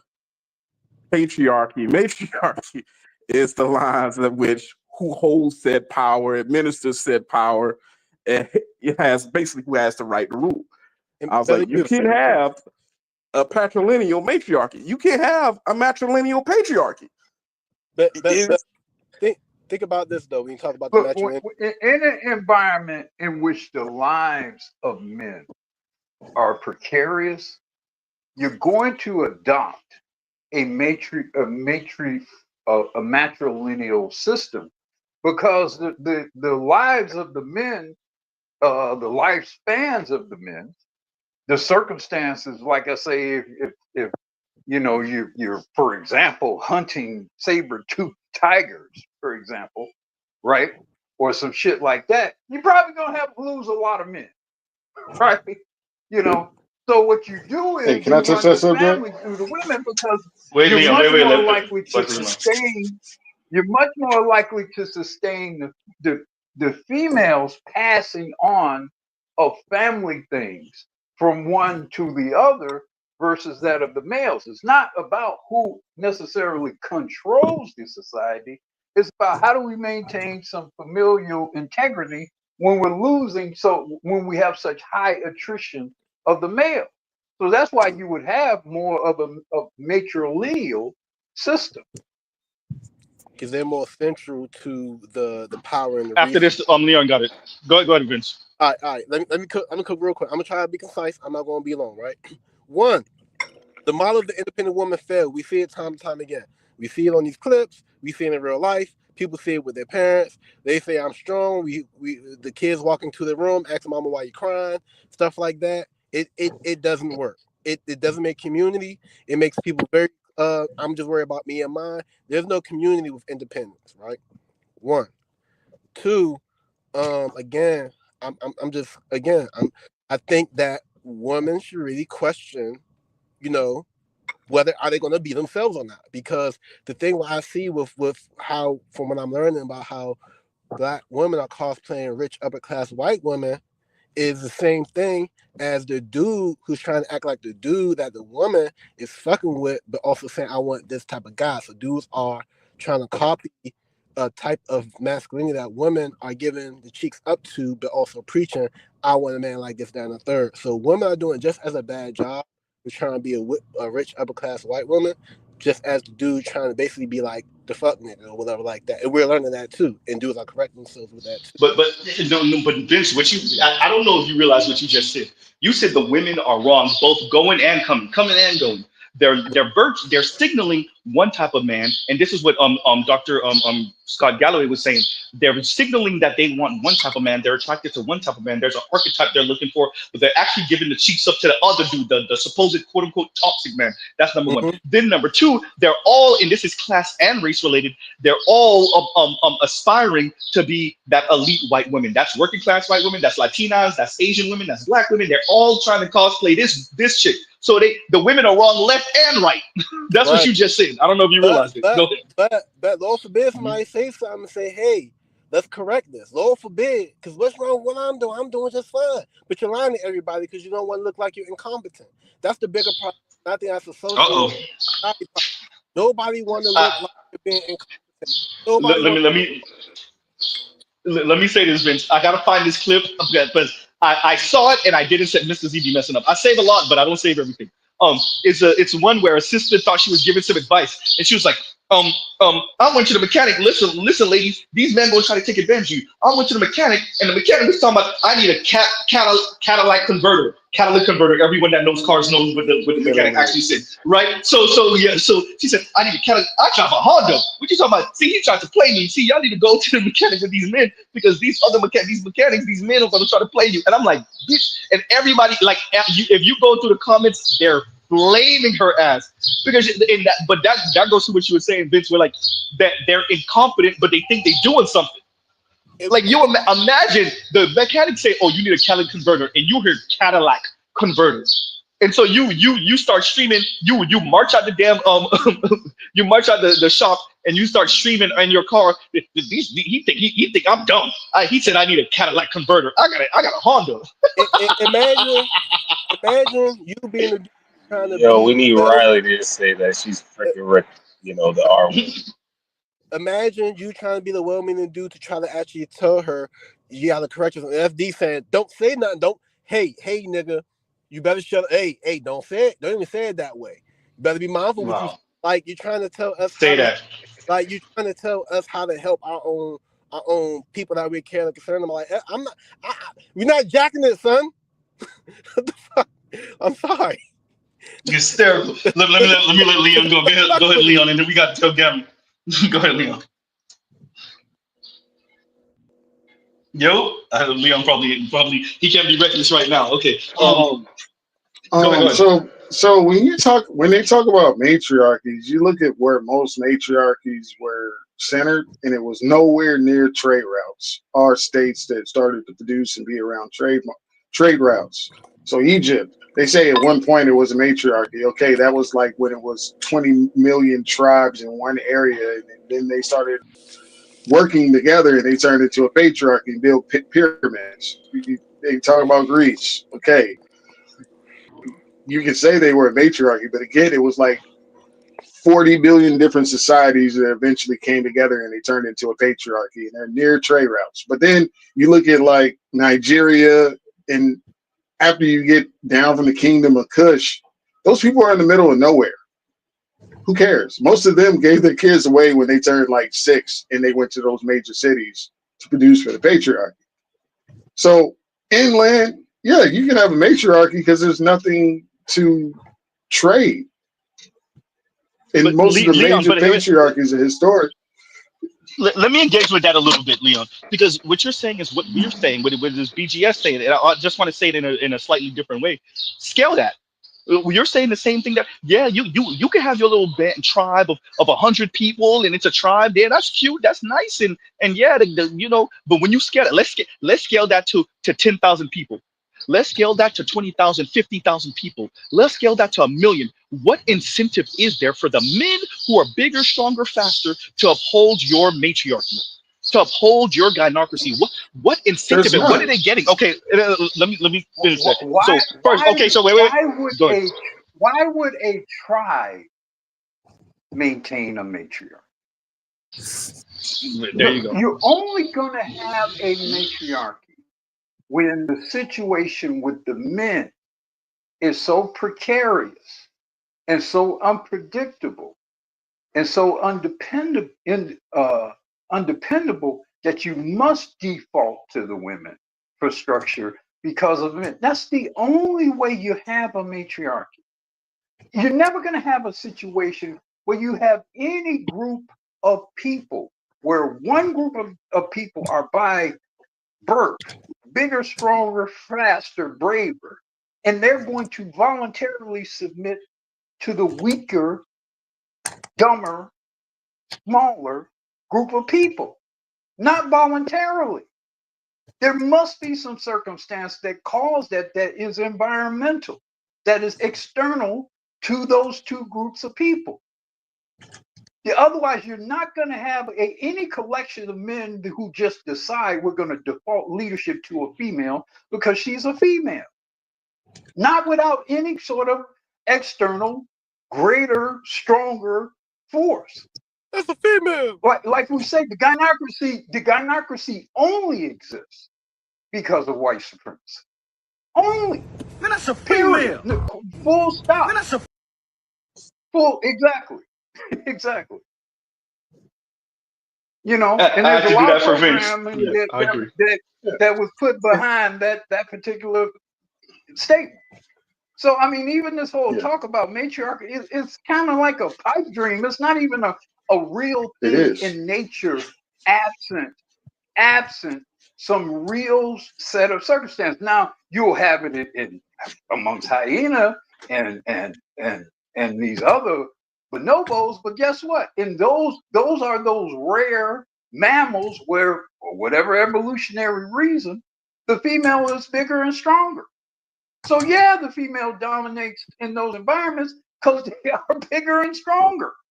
But in any other environment where the man is bigger and stronger, the male is bigger and stronger, he dominates. Period. It makes no sense otherwise.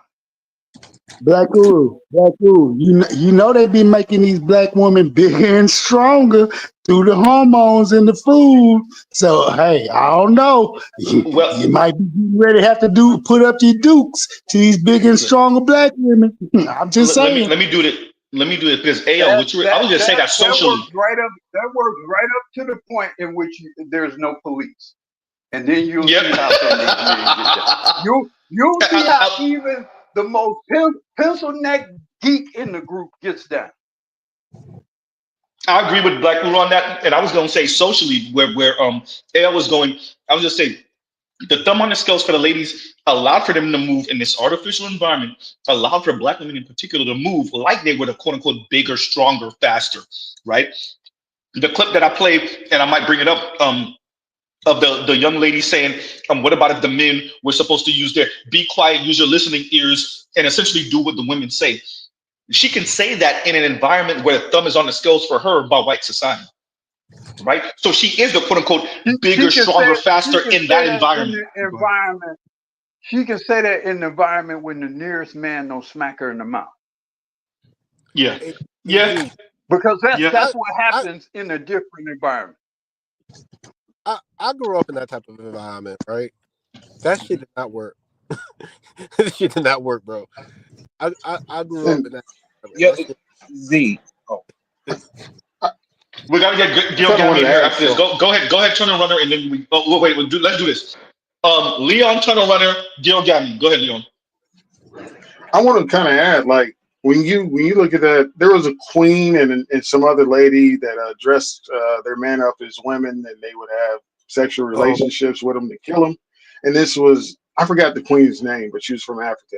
But when you see the locations of where these so-called matriarchies were, like I said, they were nowhere near trade routes. And it's like, if they knew what was under, we know who you're talking about, Leon. That's who the Dora Milaje in Black Panther. That's who they were based on. We know who you're talking about. The queen of that tribe, if I'm not mistaken. Yeah, go ahead. Yeah, and I say if the people knew what was under their feet during that period of time, it would have turned into a patriarchy overnight. But it's just like, okay, you have food, you have this amount of resources, so there's no real need for a patriarchy. But once you start seeing those trade routes and what comes in and what you have to protect, you need order, and you need an order society. So the tribes all come together, they form hierarchies, and that's that. It's in the story. Your matriarchy, your so-called matriarchy is gone. But there's never been a true established society that's a matriarchy. There's established societies like Britain where you have a queen that runs the shit, but it's really by way of the hierarchy agreeing to her having that position. That's different. That's not a matriarchy. It's not even matrilineal. So when they can actually point to a society that's matriarchy, then they might have an argument, but when they point to a society, it's just a fucking tribe.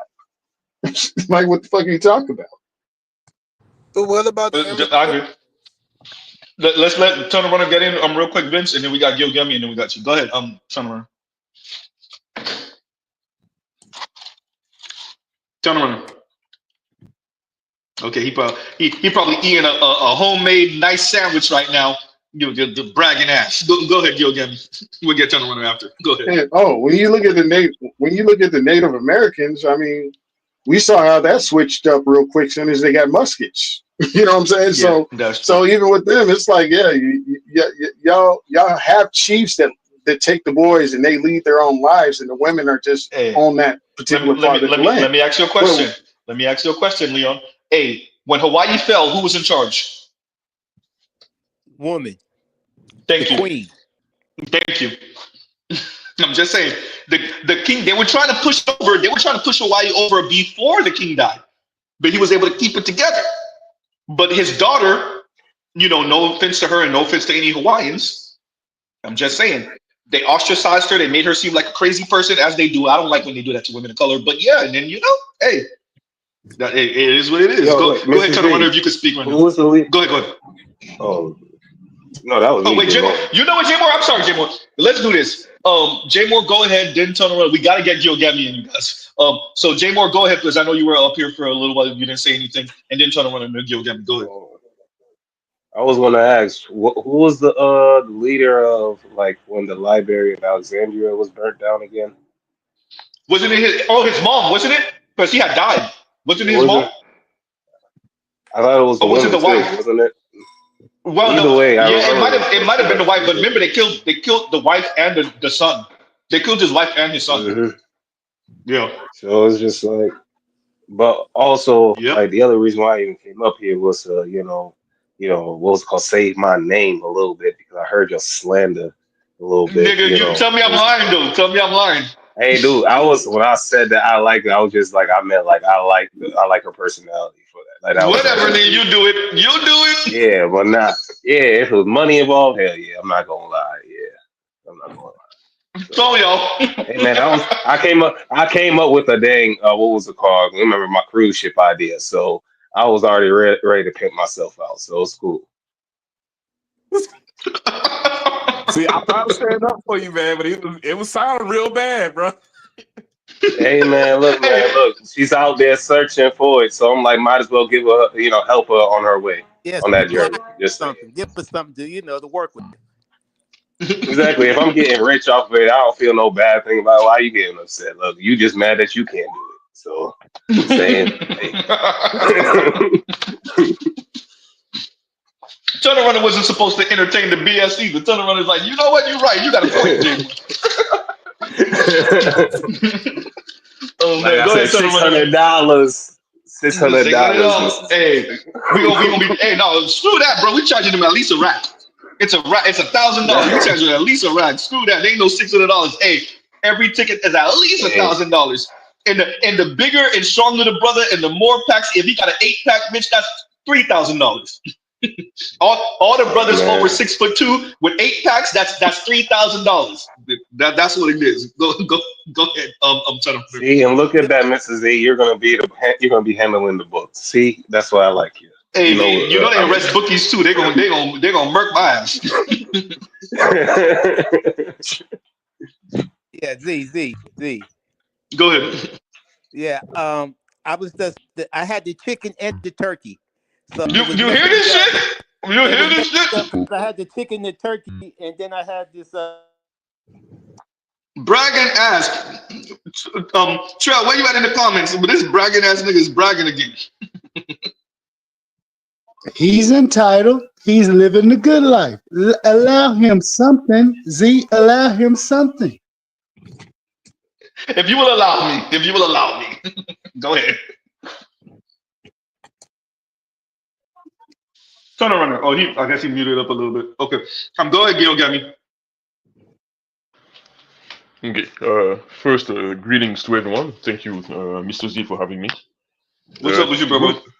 Yeah. To go in line with the so-called matriarchal societies, there seems to be sometimes a lot of confusion, as many brothers mentioned it.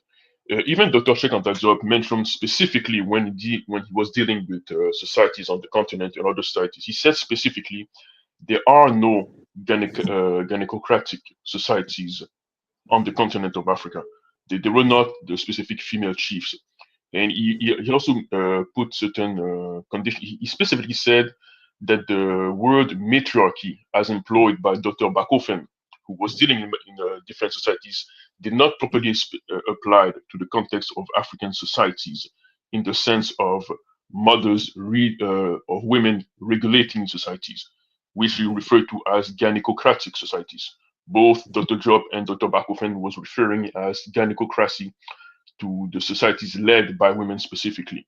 He especially observed that even when there was kind of matrilineal societies, it was the uncle of the family of the mother side that had a form of patriarchal systems, but within the specific units, the husband was still the head of the specific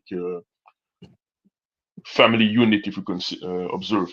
But there was some kind of societies when you observe the grand clan having remaining under the authorities of the brother of the sisters and so on. But the mother herself was not the leader of her specific family or the leader of the clan. He said that if you were to observe such matriarchal societies who are actually gynecocratic, you would have to observe specific tribes in the Americas, not in Africa. And he specifically observed that all those societies were essentially defeated when the strictly male-led societies encountered such societies. Such was the example when the conquistadors entered the Americas. And those specific societies had to be into a specific physical environment when a great amount of resources have been observed, or when, as Black mentioned, many men had died in previous conflicts, and then the mothers had to, so quote unquote, upheld the standards and then modified the order of things.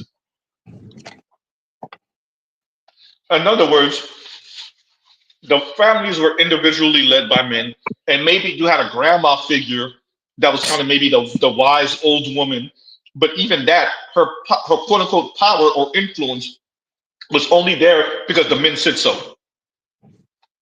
He will be there. Dr. Drop also mentioned even the so-called matriarchy of the Hebrews, which was not really a matriarchy, but it was a quasi-matrilineal system, because even when you read the Bibles and the books of the Hebrews, they mention that they observe the lineage of the father. For example, the family name is Ben something, Ben David, Ben Ibrahim, which means son of, but they essentially mention that they remain quote unquote Jewish if the mother was Jewish, but the lineage was still under the father's lineage. Dr. Job mentioned that this happened when the part of the descendant of the Hyksos remained in Egypt were dominated by the men Egyptians, and then because the women of the Hebrews were intermingling with the men of Egypt, that the only lineage that the Hebrews could maintain was if the women, if there was a woman in case, because the men had been pushed back. Essentially, he's basically saying that even before FBA, the only case when we had specifically a pseudo-democratic systems, for example, with the Hebrews, was because the Hebrews were at a certain period under the they had similar dynamics. Yep, similar dynamics exactly. To ADOS. Yep. And then at a certain point, the only lineage that remained was to the women, because the women were siding more and more with mama's baby, daddy's maybe. Exactly. And then when the remaining Hyksos were expelled out of Egypt, the men trying to quote unquote get back their own dignity, put their own lineage onto the father side, but they had to remain the old tradition, quote unquote, the new form of customs of the lineage through the mother remained, but it was still under the guise of a so-called patriarchy, because Abraham, Isaac, and Jacob are still referred to as patriarchs. But if you put women as the lead of the full society, they're going to get crumbled and destroyed by an external force led by men each and every time. Hyenas do not win against lions. It is what it is. I agree. And like we were saying, the small hats. You know what, y'all right? I gotta start a Patreon or a Discord, because what's going on that little slice of Europe over there and what they on right now, bro. I got a rant. I got a rant. But I can't do it on YouTube because they gonna snatch my channel after I'm done saying what I gotta say. But yeah, about that. Do it tonight. Anyway, man, look, man, that what they got going on over there and what they on right now. Hey, anyway, we gonna leave that one alone. Don't do it, Z. Don't do it. But I can't believe that you're out here trying to intellectualize this matriarchal nonsense. What is this? No, but that is what it is. So, what's going on, Bruce on Wayne? That is what it is. What Gil Gabby just said. Go ahead, go ahead. Yeah, you're out here intellectualizing this nonsense. We're evaluating it. Let me I'm simple with it. If you can beat my ass, you can tell me to do nothing. That's it. Isn't that what Green Gorilla said that power is? Hell yeah. I mean, at the end of the day, the force theory, the force doctrine is real. It is real. I put the link on in the back chat if you want to play it. It's not that bad. Let's just say it's a female getting out of pocket and getting reset. If you want to play it. Because oh no, we saw it already. We saw it already. It's the German or Russian shit getting back. Yeah. Yeah, no, everybody's seen that already. We seen her fly across the goddamn room. maybe we need to remind them because they start to swallow that feminism nonsense for too long. Maybe we need a video to remind them of exactly who we are. Hey, for real though. But give me a second. Do something because you know. Z is munching right now. My apologies, y'all. Eating literal food, y'all. Literal food. My man is head Stop deep in eating Popeyes. that dry biscuit, fool. Stop eating that dry biscuit. Man, get you some water, bro. Y'all killing me right now. Oh man, it's been a couple weeks. I done slowed down a whole lot. I get it, maybe a couple weeks now. I'm a transition now from that to maybe 3 weeks into a month. So I'm slowly coming off of it. Yeah, no, I'm getting better. I lost a couple of pounds last month. I weighed myself, so there's that. So Z's going in the right direction. We just gotta keep on going in the right direction. You gotta be careful when you say transition nowadays, bro. Right? For real. Right. Oh man. And Leon says, oh man, hey, you know it's funny? I was about to do the whole girl thing, clock it, and I can't believe they made that into a thing. And Leon says, Nosy, you saw that white woman get slammed at the protest? I did not see that. Leon, send me that in email. I did not see that. Maybe you did already and I didn't see it, but send me that. Resend it. Yeah, I did not see that. Hey, but hey, these protests is real, bro. Hey, y'all see what Trump said or what he tried to do with California. So I don't know if that's going to go through. I think he might have overstepped. I don't know if that's legal. But yeah, he was trying to nationalize or have the National Guard go handle those, mainly Mexicans over there, right? So there's that. Hey, so shout out. Go.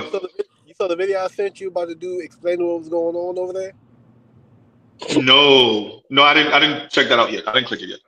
It was a quick 3-minute video. The dude, I forgot how to pronounce his name. He got a weird name, but you say, but what's his name? Whatever the person is, he got a problem. You see, and then he breaks down whatever it is. Like, dude, funny as hell. I'll check it out. Right, and let me make sure. Okay, let me see who else I did not read their comments. Who? Oh, Brooklyn Finance. And Brooklyn Finance says, passport stud is sneak peeing. And let's play that for you. Sneak dick. Well, everybody's up. So sneak dicking. And I'm going to play this and I'm going to play the other video that St. Cyr sent me earlier. Just a thought. If I end up in Africa or Jamaica on my next trip, all this stud shit flies out the window. I'm fucking one of them niggas. And I don't care what y'all got to say or if I'm going to lose stud points, whatever. I know what kind of blouse I'm going to get. I know what kind of bathing suits I'm going to wear. I know everything of the such that I'm finna do. When I'm going to lose some points, I ain't a stud no more because I'm finna get broke down by one of them niggas in Africa. It ain't no way I'm going to go out there and miss out on some kingdom dick, some motherland dick. Is y'all crazy? Huh? What's wrong with y'all? Okay? Girls is all that in a bag of chips, but you really think that I'm finna go to a place of the such and not get something of the sorts? Please. You can have this stud shit all you want. Now, though I love being a stud and I love my women, when I go to Africa and Jamaica, like I said, you want to join in and things of the such, because I'm not fucking with you. I'm fucking with him, and it ain't nothing you gonna do about it. Anyways, how y'all doing today, and what y'all doing?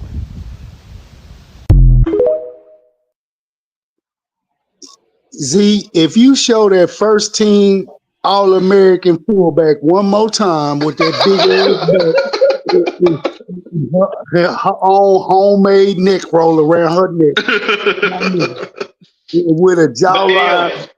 Hold on. Let me get this out. And with a jawline wider than rest in peace George Foreman, I'm gonna come to Florida and fight you. Don't show her. But here's the thing, though, Hey, no, but if somebody play, I'm gonna have to play it. But here's the thing that get me. Hey, when she said things of the such, I'm stealing that. I'm using that from now on. Y'all are gonna hear Z say things of the such. I'm gonna find some way to shoehorn it in some type of conversation. Okay, that shit is hysterical. And the No, no, such and things of the such, that shit's fucking no. funny. Go ahead. You know what was hysterical to me? She said, "I'm gonna find a blouse and I'm gonna find me a bathing suit." No, Yep, she did say that. Yeah, she did. no. You literally go try to go to the motherland and put on a two-piece with your linebacker built body and thinking you go kick, man. Look here, stop it. Even in the 21st century, black men over there go look at you and go, no, my sister, no.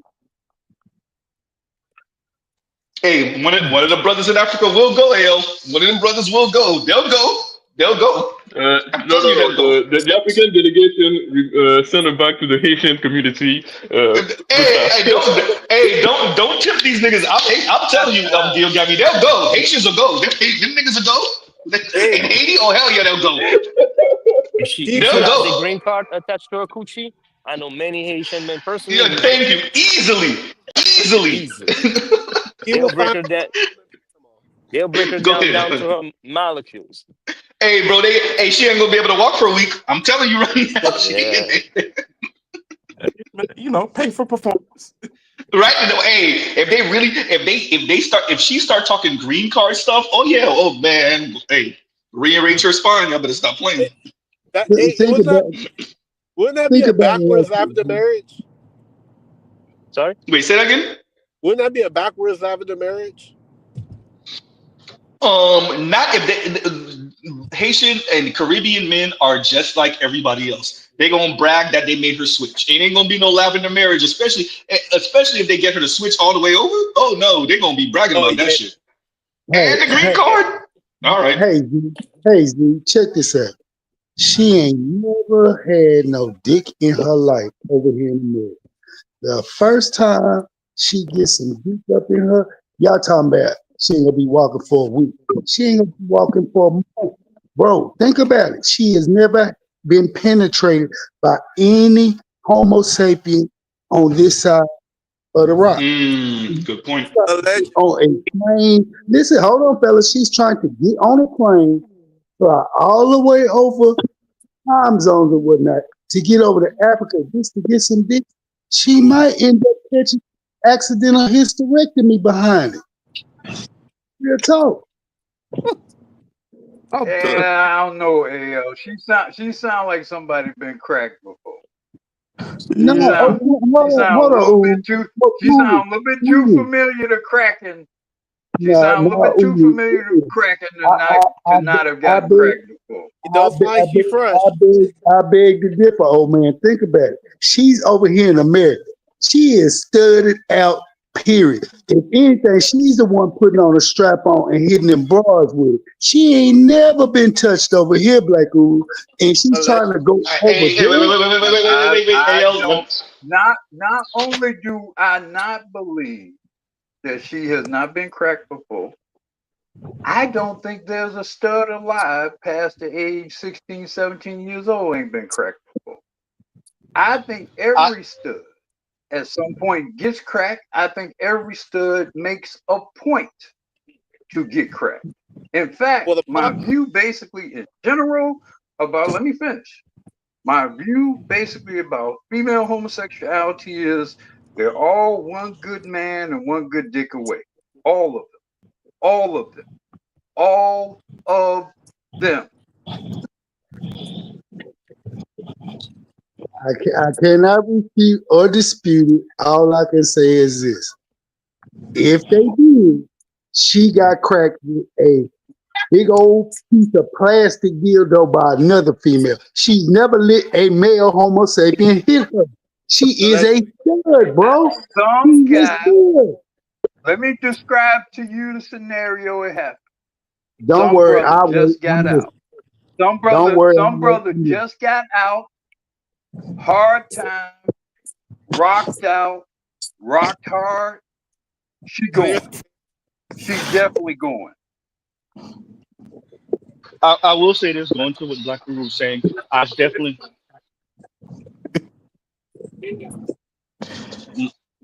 I'll see you My shit. apologies, y'all. No, I definitely know women that don't look too dissimilar to her who have that type of sexuality. And yes, Black Uwu is right. They have been cracked before.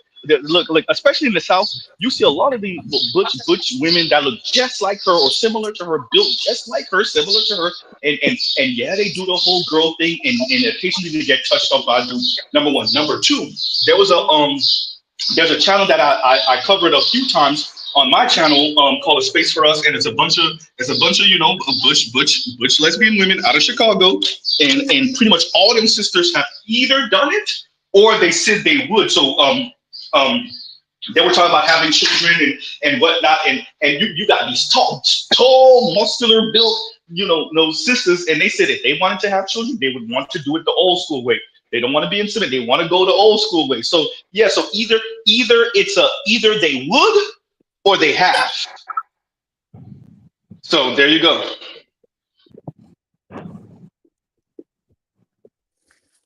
You gonna play the video, Lee? Look, the sexuality of women is very fluid, and a lot of it is very kind of situational.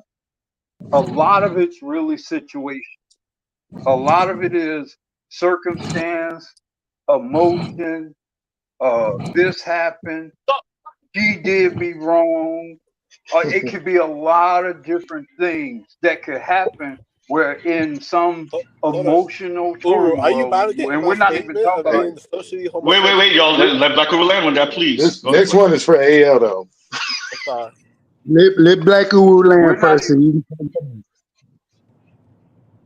I'm saying for men, sexuality is pretty static. I mean, it's pretty kind of down the line, straight, and maybe I like to see girls get it on, that kind of thing. But it's pretty straight, pretty predictable. But for women, it's a whole lot more fluid than that. It's a whole lot more situational. It's certainly a whole lot more emotional. You add some drugs or some alcohol to that shit, and she liable to do anything with anybody. I cannot refute that. Hey, this is kind of for AL. This is kind of for AL. Real quick, Leon. 20 seconds. Real quick, Leon. 20 seconds. There's a video that I saw maybe 2 days ago. It was kind of funny where a brother was laying up and he essentially his girlfriend walked into him cheating on her with a stud. So going to what Black Uwu was saying, and people, the stud was so studded out. People were in the comments debating whether it was stud or a dude.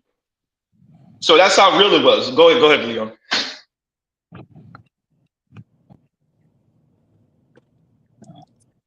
Leon. Hey, AL, you told me where you went to high school, man. Central Texas, right? I know every time you come back to Central Texas, being a 91 graduate, you see all them studs with babies and they got pregnant by military guys. You straight up know it, bro. They be getting cracked. I see them. They be getting cracked, bro. You know it. You grew up in Central Texas. Yeah. That's why after Black Uwu said what he said, I said I can't refute it. But I started going through my Rolodex the memory of my 51 3/4 years life, and I was like, okay, I forgot. I have seen a few big studs, and what you fucking eating with children? Oh, I forgot. She had to get some dick to get a kid. Yeah, my bad. So Uru, AL, are y'all validating my statement of being socially homosexual? Yeah. AL know about 20 studs that got knocked up by E4 in the military. but that wasn't like she was doing it because she wanted to. She did it because she was trying to obtain that man's benefits. You know that. It wasn't of willing volition. She had ulterior motives. And that is what I believe. That is what I think. That is my did you say ulterior motives or interior motives? Ulterior I heard you motives. I heard you the first time. I'm just saying. I heard interior motives. That's what I heard. And you're right. She did get her interior all type of remotivated. Got that from pussy. Big Yeah, D back then. look, I think for a lot of lesbians, I think somebody said it earlier. It's sort of a social political power play Vincent, to that be in this male position, but that don't cure them of the desire for some occasional pipe. That don't cure them of that. That's some kind of, I'm gonna be the strong, strong black woman. I'm gonna be in control of my life. I can pay my own bills. I can, it's a lot of it is rhetoric and like I say, this self political position. I'm not gonna have some man dominant over me. Yeah, that's all real, but that don't cure them of at least some occasional desire for dick, some occasional desire to get their back cracked. Look, everything about a woman, everything about a human female or a female mammal, everything about it is designed to get fucked by a man. Everything about it. So on a basic level, even if you so-called quote hate men, your whole biology is designed to be opened up to a man. And that's going to at some point have sway over the life of some stud type. It's gonna happen. Now she'll after it happens, she'll dress it up, she'll feel bad about it, she'll try to make you pretend it never happened, and don't you dare tell Daquan them that it happened, and Keisha and them that it happened, and most guys, hey, sure, I ain't gotta tell nobody. If you come back next week, why we even gotta? I can pretend like it never happened until next Wednesday. let me So a say this, lot Black of them Guru. are doing this thing. A lot of them are doing this thing and are living these clandestine sort of lives, and the men help them because the men don't really benefit from exposing them. No guy who's cracking, Big Shirley back benefits from exposing Shirley. He just, I'm on schedule. I'm, Wednesday night. Okay, come on by. Just make sure nobody see you coming to my apartment. That's how it is. Let me say this to what Black Guru was saying. I'm gonna say 3 words, and everybody gonna know about this series to the max. He has a whole series, about exactly what Black Guru was saying, and he's smashing all the friends. Yeah. He's smashing all the friends. Shout out to Big John. And the fact that, and when you watch them videos, it's clear. You know that's what's going on. You know that's what's going on. Hold on, Mrs. E. Subculture. Hold on, Mrs. E. You talking about the lesbian homie series? Yep. Right. Yep. That one. Look, all disclosure, full confession. I ain't even finna lie to you, Negroes. I'm addicted to that fucking show. I am on season 4. I've been watching it like crazy. This shit is fucking hilarious to me. Hey, I think it's hysterical. And Big Job ain't shit. Cause man, this nigga, I'm talking about the fucking flack he gotta take from his homeboy behind these studs is hilarious, my nigga. And he be sitting there with a straight face like, y'all ain't right. Why y'all getting on me? Nigga, we getting on you because you know this is all types of wrong, my nigga, and you still doing it. Oh, that series is hilarious. I swear to God. Y'all need to fucking watch that shit. Go back and watch it. Y'all gonna be rolling. I promise you, y'all gonna be rolling. That he piping all the friends. He piping all the friends. And they not bad looking either. He piping all the friends. Everybody pretending and lying.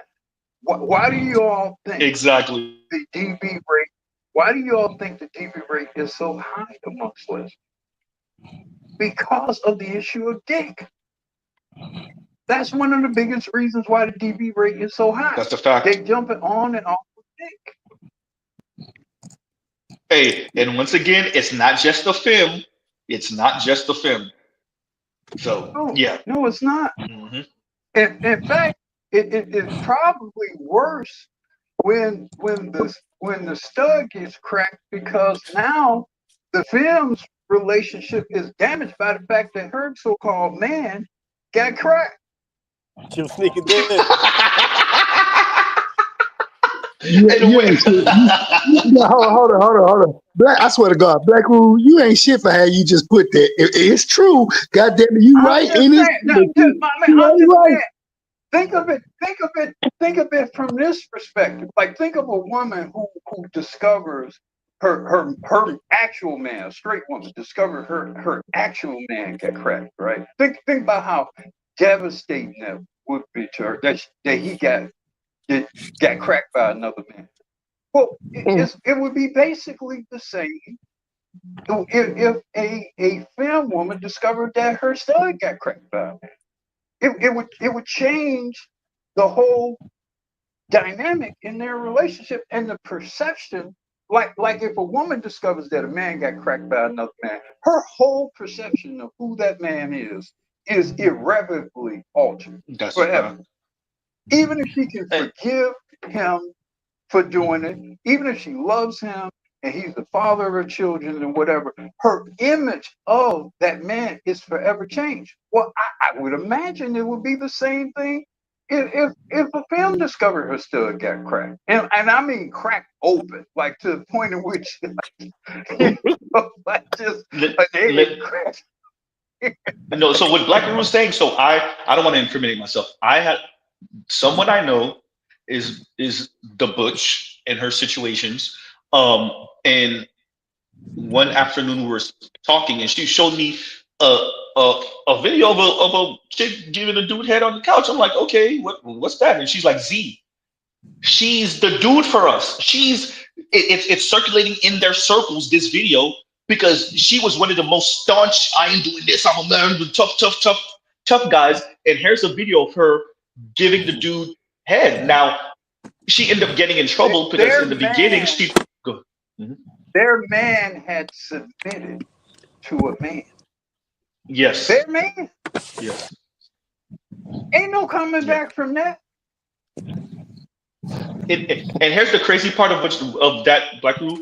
And when the video first started circulating, she tried to claim some type of assault or force, and he pressed the issue, and she backed down, and she admitted that she did this, and it was knowing, and it was consensual, and blah blah blah. But initially, and this is all coming from my homegirl at the time, is still part of that life. It is part of that life. Right. So and I was like, okay. And I said similar to what you're saying, maybe a bit more crass. But I was like, but she's a woman. Like, why is this an issue for y'all? And she said what you're saying, Black Rule, which is like, but you don't get it, Z. She's the man for us. And she essentially said what you said, but not in those same words, which is like, she's submitting to him. She didn't say it if I can remember how she said it, but essentially it's the same thing. She's submitting to him, and we can't see her the same, especially because the way it was explained to me is she was really one of those rah man, like I am man type of chick. So yeah. Yep. Yeah. So basically what you're saying is the stud was sucking heterosexual males' dick. Yes. They didn't like that. Yes. Damn. But it's not just about like there's an ecosystem in relationships, and it's based on male, female, different positions, different roles. And the problem is that person can no longer fulfill her or his role, quote, is, end quote, in that ecosystem. Not only that, if you go to about what He can no longer who was be the saying man and everything. in that he can no longer be the man in that environment. You know what? These are first world problems, okay? I mean, they really are though. But go ahead, Gabby, go ahead, and then we got Bruce on later.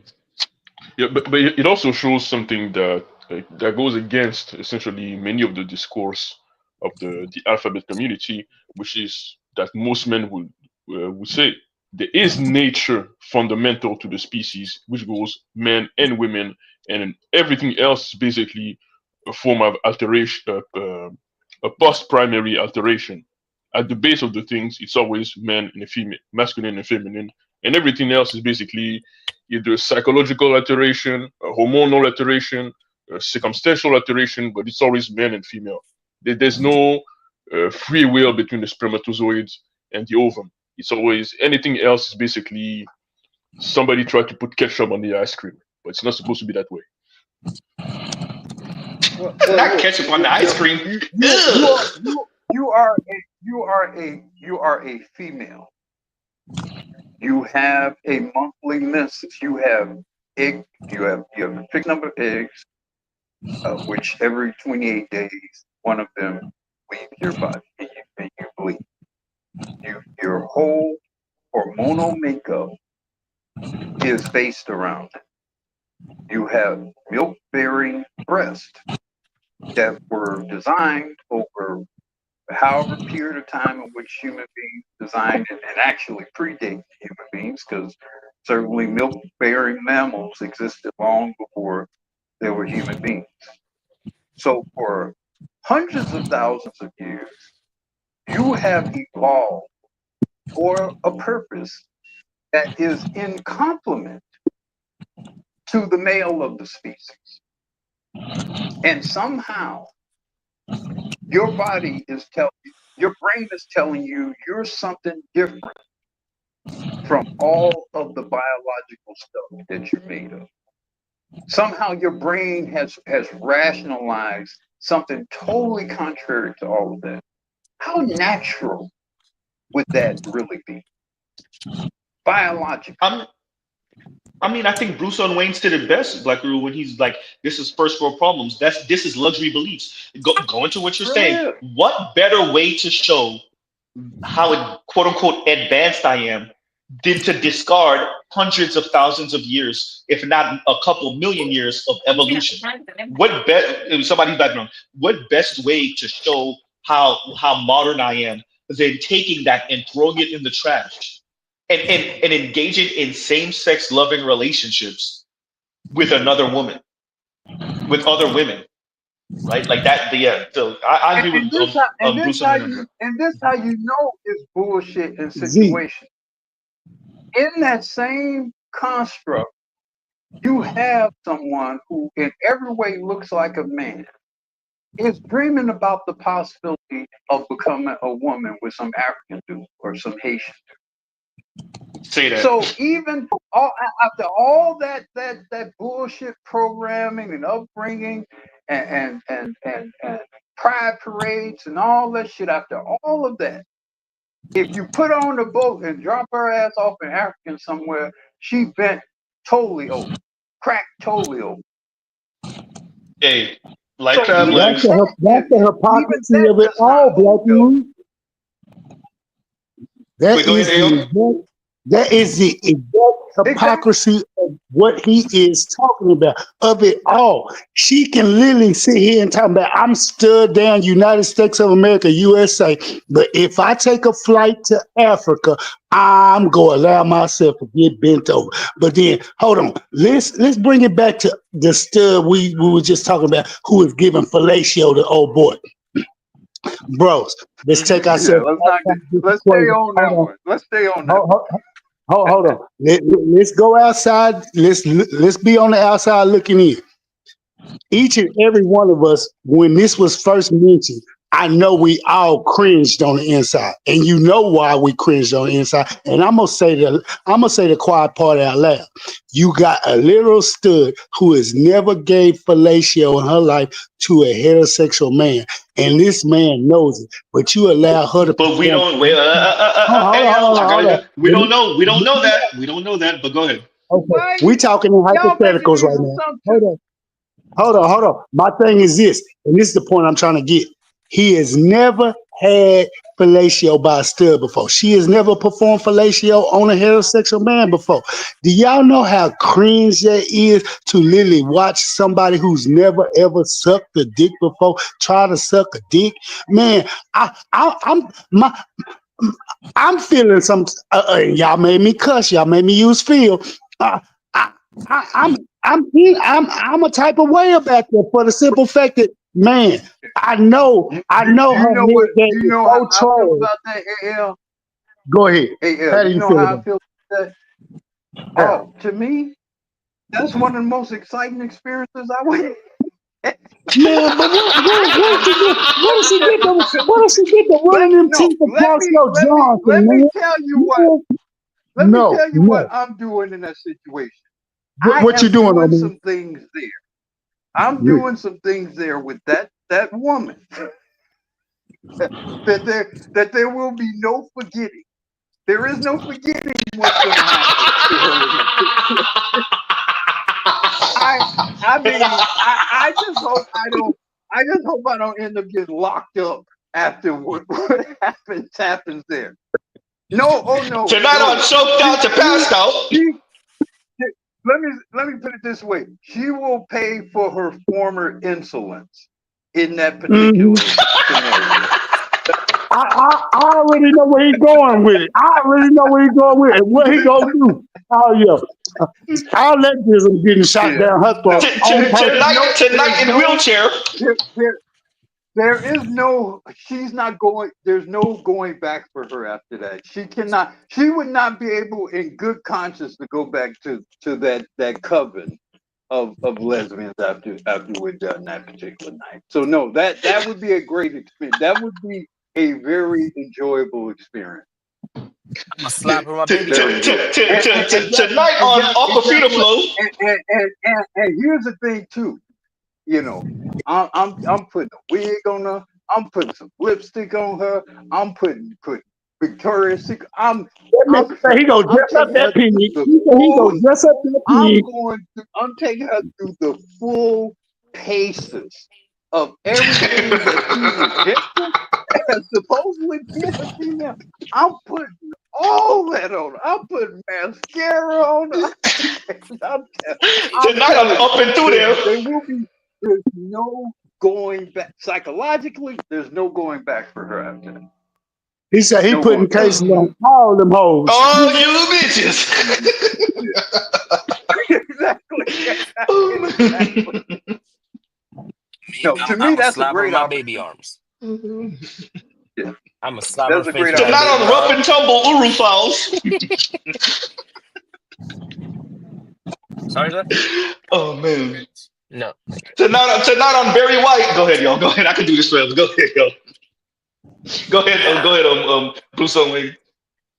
Yeah, it's the right thing to do.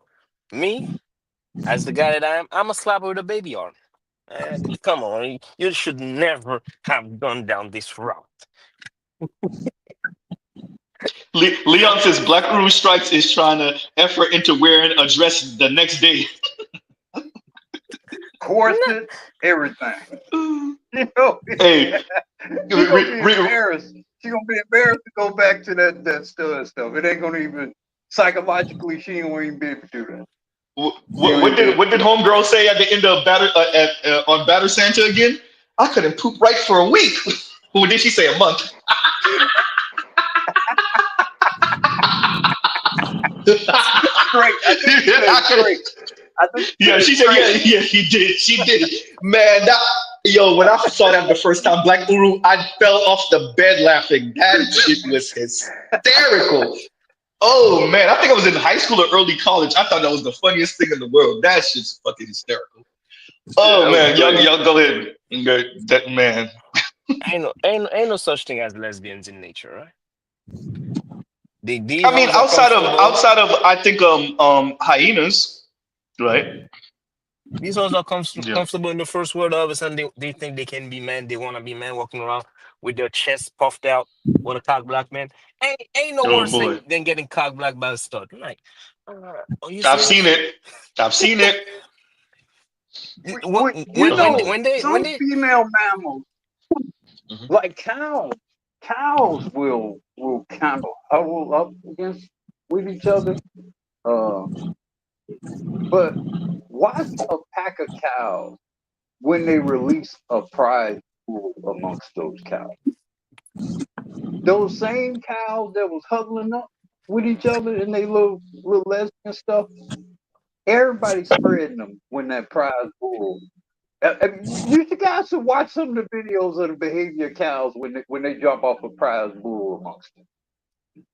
It is as basic. It's basically analogous to what that that He-Man was saying on that video. That there was Oh the man. same thing. In the end, they women, man, female, they are designed to get cracked. And you can put any kind of, you could have them sagging pants and the baseball cap and have them pretending they some kind of guy, and they all one good man, one good dick away. They all are, every one. Let me say On this. one L's on one active good job real loss quick, Bruce. away. Let me read this real quick. And L's active says scared straight, and Spain Man says nah. L's active speared straight. Go ahead, Bruce Wayne. Hysterical. Go ahead. Nah, all that bravado, all those studs. I'm gonna tell you right now, they're one good job loss away from going back. No, I think so. I mean, when y'all ever seen the well, y'all are more sports heads than Mr. Z. When the WNBA players dress up and you see them walking backstage, I've seen some of them, like them sisters are super tall, but some of them are actually really good looking. Right? Yeah. So I mean, so they just 6'1" and 6'2". I mean, Z can't really do nothing outside of anyway. But yeah, 6'3". I mean, yeah, that part. I don't know what Z could really do, at least standing up with 6'2" and then heels. I can't. I'm standing up at least. I can't do it. I mean, Go ahead. I don't get NBA. I don't get NBA players. Look, man, if I'm in the NBA, I'm running harems out through the WNBA. I'm making a whole bunch of super friends with a whole bunch of them WNBA chicks, man. I don't get NBA. A lot of them Black woman chicks trying to are have a bad, 7'2" man. tall daughter. I'm gonna have me some women. I'm gonna have me a whole household of Wimbianas, man. I don't get them dudes. Okay, and I'm gonna tell you. Hold on. I'm gonna tell Black Ooh why he Real quick, doesn't. Ale, real quick. Let me say this. Have any of y'all seen the videos with that family of like 6'5" tallers and 7'2"? I think the daughter, she has her own channel now, and she's cute too, very attractive. She's 7'2" tall. Like there's a bunch of them. The whole family, the brothers, the mom is taller than the dad is 6'2" or 6'3". The mom is like damn near 7 feet. The daughter is 7'2". The son is it's insane. There's a bunch of them. They like 7+ tall, and the daughter has her whole thing now. But yeah, go ahead. Yeah, okay. That video you referring to, you know whose family that is? You literally seen him in the NBA. He's got 3 world championships with the Chicago Bulls. He plays center for the Chicago Bulls. Ain't worth a damn, but he got 3 rings. His name is Luke Longley, and that's his family. That's his no, take that. Not Luke Longley. What's his name? That played for OKC, and he plays in Houston now. Adams. That's his family. That's his family. And yes, his sisters, they cute in the face, but they all tall as hell. But to Black Oo's point, the reason why he don't see none of these NBA players going for chicks that are they height and up is because they don't want to fuck a tall bitch, Black Ooh. They like these little short, petite, or short, frumpy, or short, voluptuous ass women. They want a normal bitch. They don't want an Amazonian bitch. Even the tallest of men don't want it. Kareem Abdul-Jabbar didn't want it. Will Chamberlain didn't want it. Hakeem Olajuwon didn't want it. Patrick Ewing didn't want it. What's his name? Alonzo Mourning didn't want it. You can't make a tall man date a tall woman, bro. You just can't. And it's that too. But I will say this: from the outside looking in, nobody wants a 6'3", 6'4", 6'5", 6'7" tall dude more than a 5'2" chick, a 5'4", 5'5". Nobody even the tall chick. She wants that clearly, but she don't want it as much as the woman that's damn near 5 inches shorter than her, 6 inches shorter than her. Those 5'2", 5'3", 5'4", 5'5" chicks. I see them like do a mad dash for all the dudes over 6'2". Once you hit 6'3" and above, they're doing a mad dash towards you. I done seen it in real life, especially down here in Miami. Right, and I'll pause right there. Y'all go ahead. I think it's more the mentality because a lot of 70% of WNBA is lesbian, and they're on some toxic feminist shit. And even just some of the ones I've had a chance to kind of hear about and meet. It's like, if I'm a young guy and I want to run some shit, yeah, some of them might look pretty. Yeah, some of them this, that, and the third, but they too much of a fucking headache. I'm gonna go fuck something to where, you know what, I can go get off, and when I want to leave, I ain't gotta worry about no headache. I ain't gotta listen to all this other bullshit and how I'm overpaid and how I need to be giving my the money that I work my ass off to earn, how she's underpaid and I'm contributing to their leagues. I don't want to hear all that shit. I just want to lay down, pound you out, crack you open, and send you back home on this Uber ride. And very important to say, better That's what I you, gotta to pay what you're for it. saying. Just pay. And this is one of I the pay few for women Greg. who can actually look you The good maybe eye old to eye. old Real, model. real quick, Blue Stone Lane. This is one of the few women who can actually look you damn near eye to eye when she's saying that too. I mean, All the other chicks gotta look up. Go ahead, Blue Stone Lane. you would go again. But shit, even with that though, I'll say this: there's been a few WNBA ones. If they mind was ever right, mother Candace Williams, boy, there's like 2-3. Like I'm going, no questions asked, taking them all the way down through that motherfucker. You and Indigo said Z can, but I will. See, there go. Well, Maybe Z can't, but Indigo can. I think those men are short sighted.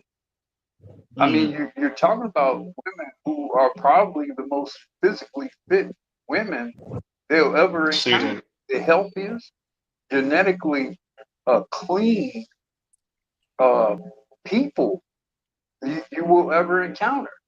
And especially if you are interested in your progeny, then you probably will want to get with somebody who is just as, has had almost as much invested in their health as has LeVar been Ball, invested in anyone? yours as a professional athlete. And here's a very interesting phenomenon that you can observe about the current WNBA. You got a lot of either second generation NBA players or their fathers played at sort of high level collegiate basketball. Here is the common phenomenon amongst most of those athletes, those second generation WNBA, or second generation high grade basketball players. Almost all of their mothers were athletes. Were almost all of them, their mothers were basketball players, football players, volleyball players, soccer players. If you look at these second generation, your Klay Thompson, his mom was a volleyball player. I think Steph Curry, his mom was a volleyball player. Like when you look at all of these second generation NBA players, what's his name? Wiggins. His mom was a Canadian Olympic athlete. She competed in the Olympics. Wiggins. All of these guys. All of them. The mother, the stock of the mother, as much as the father, in some cases, I think even more so than the father, contributes because, for one, the child germinate or nest or is bred in the body of the woman. So if you got an optimized, physically optimized female, you increase the chance of having a physically optimized child, especially male child. And then also because that woman was an athlete, she probably in general works out even beyond her athletic days, and she probably eats better than most than your Instagram wife that a lot of these guys marry. And she probably lives a clean life, and she probably doesn't drink as much or smoke as much and all that kind of shit. You can't really do worse than a woman who, from a physical standpoint of your children, who has been a high grade athlete. It's hard to do worse than that. So Simone Biles Owens and Jonathan Owens, they're gonna have a very flexible ass football playing ass son. He gonna be jumping all over the That's field, is what going to you're be. telling me. I mean, the only problem there is he may not be tall. So short, but physically, that dude will probably be a fucking demon. That dude will probably be a demon. Y'all look at Simone Biles. Oh my God. And then with a football player, I mean that dude's gonna be a demon. I actually think there's some. If they have a son, I think they'd probably be a great back. Like I can see them probably coming out like Probably 5'10". that dude will probably be Barry Sanders too. Fuck yeah. And shout out to the great Barry Sanders. I heard he had a heart attack. I hope he's okay. Oh, what? Yeah, I read somewhere he had a heart attack. Oh shit. Yeah. Man. Yeah. Like I said, I definitely want to. If I were a pro athlete, I'm definitely doing the breed stock thing. I mean, I don't see the point of being rich and famous and not be able to pick and choose the best genes for your kid. I mean, what's the point? I agree. Because, hey, y'all see Barron Trump is like, what, 6'7" or something? Barron's like goddamn 6'8" or 6'7", something stupid tall. Like, what the hell? Goddamn. And he looked like Trump the most. I'll bet you Trump picked her for that reason. Because she's an I would not be oversized surprised. person. Yep. I would not be surprised. God damn, that's crazy. That's. I agree. I think that I mean I said earlier LeVar Ball, right? I think he said that too in the interview, if I'm not mistaken. That was one of the reasons why he ended up with his wife. Let me say this: if you're a short brother, and you manage to gain some resources or even some wealth, you'd be better off picking a woman that's bigger than you. I don't disagree. And the reason why you want to do that is for your sons. I don't disagree. I don't know if it's up to the men in that point. Well, if you have the resources, she'll go, right? Just, I mean, I will say, you got the money. I mean, once again, there is a certain world-renowned boxer who couldn't give their daughter away. They tried anyway. Couldn't sell their daughter away. I'm just saying, y'all know where I'm going. I just say trying to get two-pieced. And yeah, so that's the flip side. If you do have a daughter with certain genetics, then that might be a little difficult. That might be a little bit of a problem. In but that case, in that case,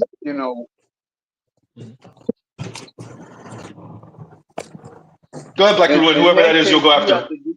In that case, you have to do more than give. In that case, you got to come up with a dowry. Yeah. I agree. Because I think that was a thing, and then from my understanding, now she plays for the other team. So I don't know how true that is. Somebody correct me if I'm wrong. But yeah, from my understanding, she on the other side now. I mean, so. I saw it was like $1 million or something like that. But if it's for $1 million, I can bring it back to this side. No, bro, you gonna need to have to drop off the Nismo 400R and give Z5 on top. Go ahead and let me get that $2 million Nissan right there. $2 million Nissan, y'all heard right? $2 million Nissan right there, and let me get that $5 million in cash, and then we talking now. We talking. Yep. Spain man said sounds about right. You hear me? Whatever your dream car is, let me get the dream car, or let me get the house to put the dream car in. Let me get the house, and put $5 million on it. Then we talk. Because if y'all ever seen the daughter, man, that's tough. That's tough. Yeah, She looked just like that. That's the thing. yeah, that's tough. Yeah, the looks, but the size too, bro. It's a lot. It's a lot. I ain't trying to go too because you seen how you looked at Boosie. I ain't trying to be Boosie out here, right? You see how you When looked. I mean, like, just add 2 titties. Yeah, it's a lot. Yeah, man. I'm man. Yeah, that's a lot. That's a lot. If it was a dude, oh man, it's Well, just in that Tyson case, 2.0. But yeah, you do a kind of reverse passport thing. You go over to Africa and buy some pretty black dude I agree. who's poor. I That's how agree. you do that. I definitely agree. I agree. Hey, you got to be married to her for at least 15, 20 years. At least 20 years. Give me 20 years and Yeah, you could be you on your gotta way. have Something like that. X number. Y'all gotta have X number of children. That Yep. kind of thing, and that's how you Literally. restart the gene. That's how you restart the gene pool. So to Yes. speak. I mean, look, I know this kind of thing sounds crazy, It does. but if you're gonna go through the trouble of having family and children and all that kind of stuff anyway, you may as well optimize the choices based on the resources you have. And for those who have the whole druthers about love and all that kind of stuff, look, the reality is that the stats say she's gonna support you no matter how much you think you love her, regardless. So if the horse is gonna leave you, you may as well pick the best horse to ride for as long as it'll stay. Yeah. Yep. Let me read. Where's KMS comment? I just saw it. I should have clicked it. There we go. And KMS is there's nothing a female basketball player can do that a volleyball chick can't. There you go. KMS said, get your volleyball player. Volleyball is a great choice. Volleyball is a great choice too. I said the WNBA because they tend, more of them are black, and also they tend to be a little bit taller than your average. Although volleyball players, some of them can be very tall too. So, no, volleyball players are great pickers. I would tell the young brothers and like I said, several of your second generation, like I said, I think Klay Thompson's mom was some kind of big deal volleyball player, and what University of Washington or something like that.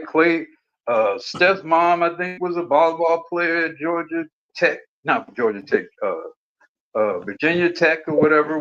I think they were there.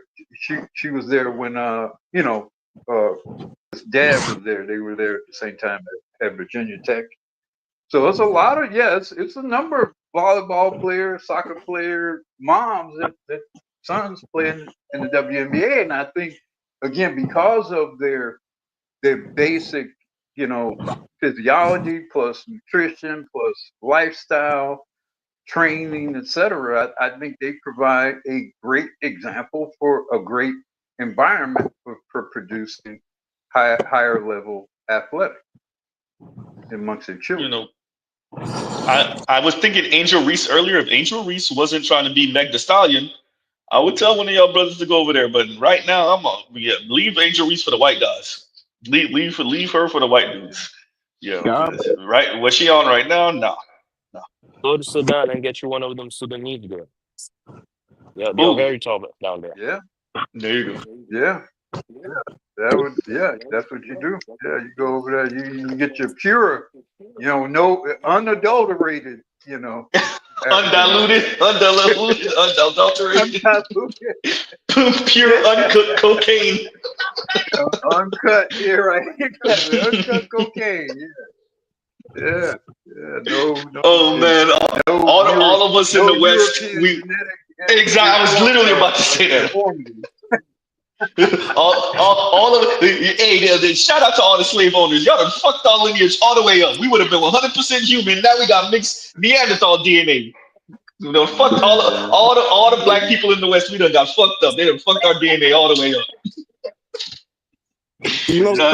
Which is something to consider on this passport thing. That's That's the caveat of that passport thing. Is that's something to consider? You know. Yeah. God, For those of you that don't know, real quick, and Gil Gammy's up here, so he could correct me if I'm wrong. And then you got it better. You one of the so for those of you that don't know, science says that every human being, everyone outside of sub-Saharan Africa have some, what was it, 2 to 4%, something like that, Neanderthal DNA in them. So and that includes all of us in the West, us Black folks in the West.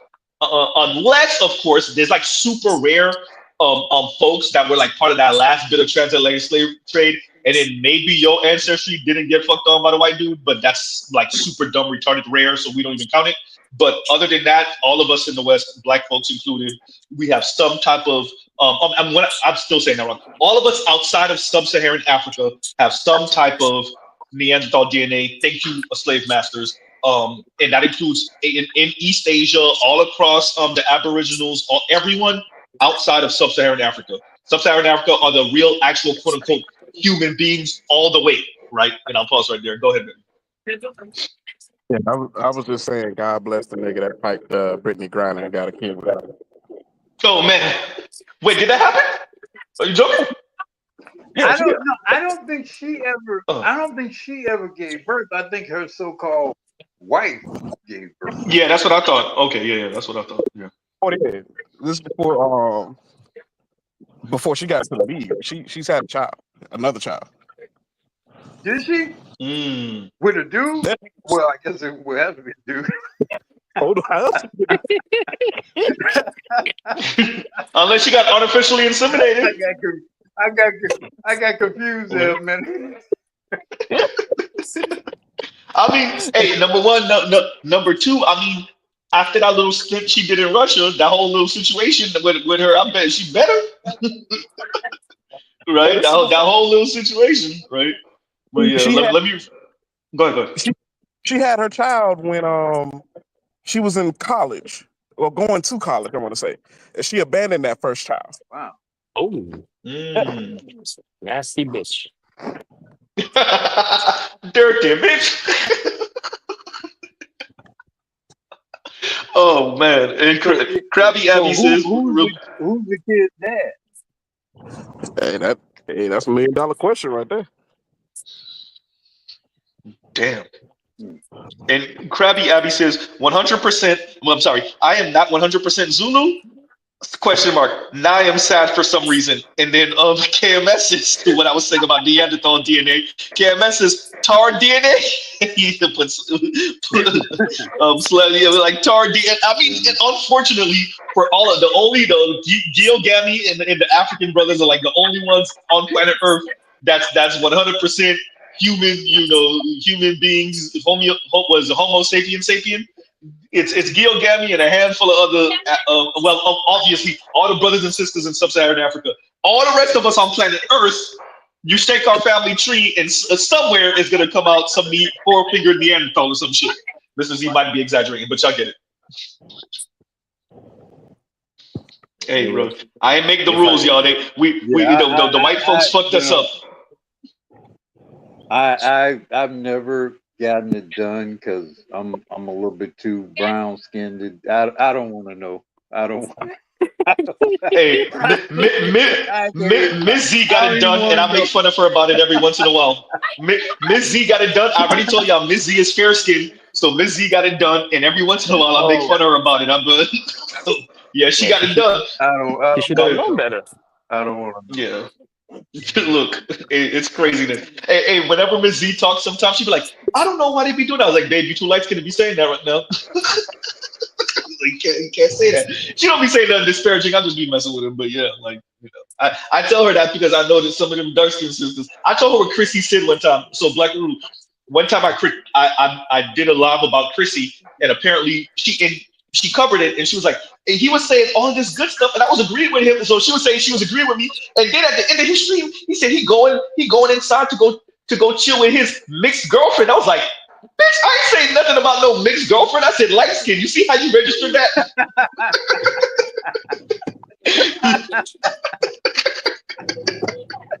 Yeah, man. I was making fun of her, that's a and I. sober, you know. I No, thought I go heard ahead. Shannon Sharp. I thought I heard Shannon Sharp say he had his DNA done, and it came back like I think he said it was like 95 or something. Like some it was high 90 something percent Nigeria. Yeah, that makes sense. I believe it. I believe it. And when I heard him say that, in that moment I felt real kind of inadequate. I'm like, damn. These niggas all African, man. It seemed like after I heard him say that, I didn't want to get the test done no more. I know for me, through my mom's side, you shake the family tree because my mom was dark. My mom was darker than my dad. My dad looked like a Haitian Lionel Richie when they first met, afro and all, and mustache, afro and all, but so my dad was light skinned. So I know when you shake his family tree, you go back far enough, it's gonna be some French folks falling out the family tree, white French folks. And my mom's side came from Dominican Republic, not too far in the past.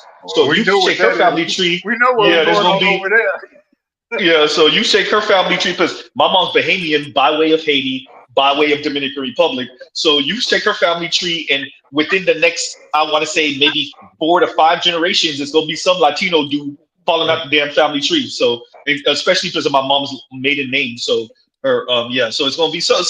No, better yet, I'm sorry, my mom's mom, my grandma's maiden name. So yeah, you shake the family tree, it's gonna be some Latino, some white Latino or lighter skinned Latino dude falling out the damn family tree. So yeah. From my father's, I know it's 100% black just because some of our done it. On my mom's side, that's the side where I know it's at because my grandfather, actually my grandfather and my grandmother on my mom's side, they were both mulattoes, and my grandfather, his father was a mulatto, and his grandfather was a mulatto. So it's like, yeah. Yep. Go ahead, Bruce, on when you want to say something too. Yep. Hey, if I go ever ahead. go to Sudan and get me one of the dark, very, very, very dark skinned Sudanese, raw and uncut product, it's over for Western bitches. I don't even spit on them no more. Bruce Wayne said I'm gonna have like 7, 8 kids on your ass. Oh man, you're gonna be pregnant every other year. Oh man, that's a Haitian ass nigga for you. Of course he said that. Of course he did. My cousin, she said. Hey, so he pretty much said I'm gonna sit her down every time she stand up. Every time he's gonna get her pregnant every time she can stand up again. That's what he said. Translation, y'all. Hold up. Oh man. Question for you, man. Oh, better J Mo came back to. Hey man, I heard what y'all said about the little Studley chick, but what about Mike daughter? Y'all going or not? Oh no, I can't do it, bro. I can't do it. Nope, can't do it. Nope. She looks like. Which Mike are you guys referring to? He talking about the boxer Mike. I ain't gonna say the last name. I ain't trying to get punched out. Y'all know who you talking about. There's only one Mike that really matters. Oh, you talking Mike Tyson? I ain't saying you. Hey, look. I'll be one of them. Wait, J Moore. Let Black Rule get that, and then you got it. Black Rule got it, and then you got it. Go ahead. I'm saying I've never seen. I guess who you guys are talking about. Wow. Look her up, Black Rule, and then you'll see why me and Better you talking like that. Look her up real quick. Wow. She looks like what's it called? Like she took all of Mike Tyson's hits. Like she was born to take all of his. I ain't saying, look, Mike. If you ever come across this, Mike, this is not Z. Yeah, that's J Moore. That's some real reckless talk you doing there, young fella. Some real reckless talk. Mike will come see your ass. He will. Y'all didn't watch that interview with him and Boosie. I'll marry his daughter though. I want to marry his daughter though. Wait, Jay Moore. Real quick. Hey, y'all, if y'all didn't see that interview with him and Boosie, boy, that was a tense ass interview, y'all. That wasn't Hey, I'm just saying, look, me and one of my friends had a serious big back and forth about that. But he's like, hey, you know, Boosie got that thing on him, and you know his squad. I'm like, nigga, that's Mike. Mike could get to his thing before any one of them niggas could up that thing. They can't do nothing with Mike. They better be pointing that shit at him during the interview. What the fuck are you talking about? And that's another reason why I will go with. That's another reason I will go with Mike Tyson's daughter in the first place. I always wanted the freak of a child. Like you think if an alien bitch landed on this planet, I wouldn't mate with that bitch and have a freak of like an alien. This is the most Jamaican shit I ever heard in my life. Jay Moore is a true Jamaican. Oh, the fuck out of here. This is the most Jamaican shit I ever heard in my life. This is some Jamaican shit. Go ahead. Man, it's true. I had a Sudanese chick I met for the first time in my life. Jay Moore, remember elder privilege. Go, let Black Rule go. You got it. You got promise. Go ahead. Sorry. Bro, he on some of that Captain Kirk shit, that James Tiberius Kirk type. Yeah. everything that moves. Yo, I swear. Yo, I swear to God, Black Guru, I seen a Sudanese chick for the first time in my life. Like, and I felt like Zohan. Like, don't mess with the Zohan. My thing woke up for her. I was like, wow. I never felt like I wanted to impregnate a chick so much until I met you. Like, I looked at her, beautiful jeans, tall, everything. I was like, oh my God. Yes, I didn't see my one of those. kids I didn't see will be amazing. I didn't see a couple of those. I've seen a couple of those. Yeah. I swear the West really did. The West really did mess up our ideas, because now when I look at breeding, I'm like, yeah, I want my kids to be freaks. Freaks. You want to know? I'll openly admit this annoyance. There's two black women that when I found out what they were on, I was like, God damn it. Tika Sumter is one, and Jodie Turner-Smith. And you could throw Lupita in there for good measure too, but really Jodie Turner-Smith, and then the way she was going about it, right? And then Tika Sumter. I'm like, God damn it, right? So yeah, both of them. What a God. Well, at least Tika Sumter's still with Buddy Rowe, but yeah. It is interesting when black people who are physically ideal and superior, and they mate with lower standards of human beings. It is kind of sad. It seems like a waste. And I'm not a big Tika Sumter fan, but that Turner Smith girl, Jesus Christ! I mean, she's pretty as hell to me. Somewhere. She is very pretty. I know a lot of brothers might not agree. She's very pretty. Yeah. Very pretty, slim, dark-skinned sister. I find her very attractive. She's a gorgeous woman. Mm-hmm. And to be chasing after some bum white dude. Fucking Casey. I mean, it's just like, Casey of all people. Yeah, God damn. Not even Dawson. Casey. I mean, at least if you're gonna pick a white dude, pick something better than that. Why can't you pick a white dude? Right? Let's make it even worse, Black women. Let's put salt in the wound. And then Lupita, old bum ass, go follow her. What the fuck? I was like, what the fuck is going on? I guess he's been Bedwin certified now. I guess that's the whole thing now. Apparently. I guess he's been qualified. Apparently. Man, there's a couple of sisters that I look at like that. I'm like, God, what the Naomi Campbell is another one. I fucking said it. What? Well, you over here throwing remotes at niggas, so I don't know. But it's just why? Tyra Banks, another one. Bitch, we get it with your alien forehead ass. But you're talking about the brothers wasn't checking for you or wasn't on your level or whatever. Bitch, anyway. Y'all are referring to these people. That arm too good, man.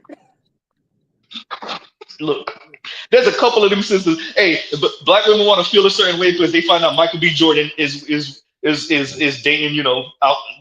Anyway, the thing with that is Lori Harvey should have jumped on that literally and figuratively, and she did it, and there you go. So now he back where he want to be. She should have locked that shit down. Now y'all done fucked up. You ever think about the hypocrisy of that whole situation?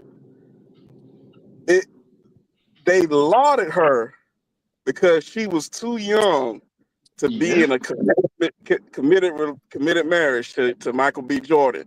But at the same time, they did come back around and why he don't like no black women. It's like,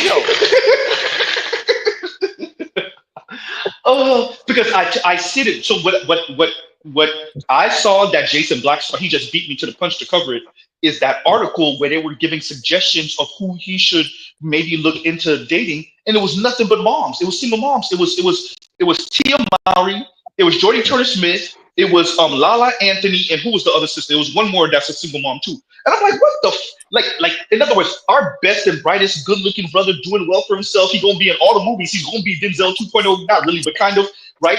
And y'all telling him that what he deserves is a single mother, and a bunch of broken chicks and some past white dude pass through chicks too. Come on, man, get the fuck out of here. It's an insult. What they want to do, what they're telling you without saying is, they want you to use the highest profile young black man possible to sell this bullshit sales to the rest of you Negroes. Exactly. That's what they're saying. That's what they're saying.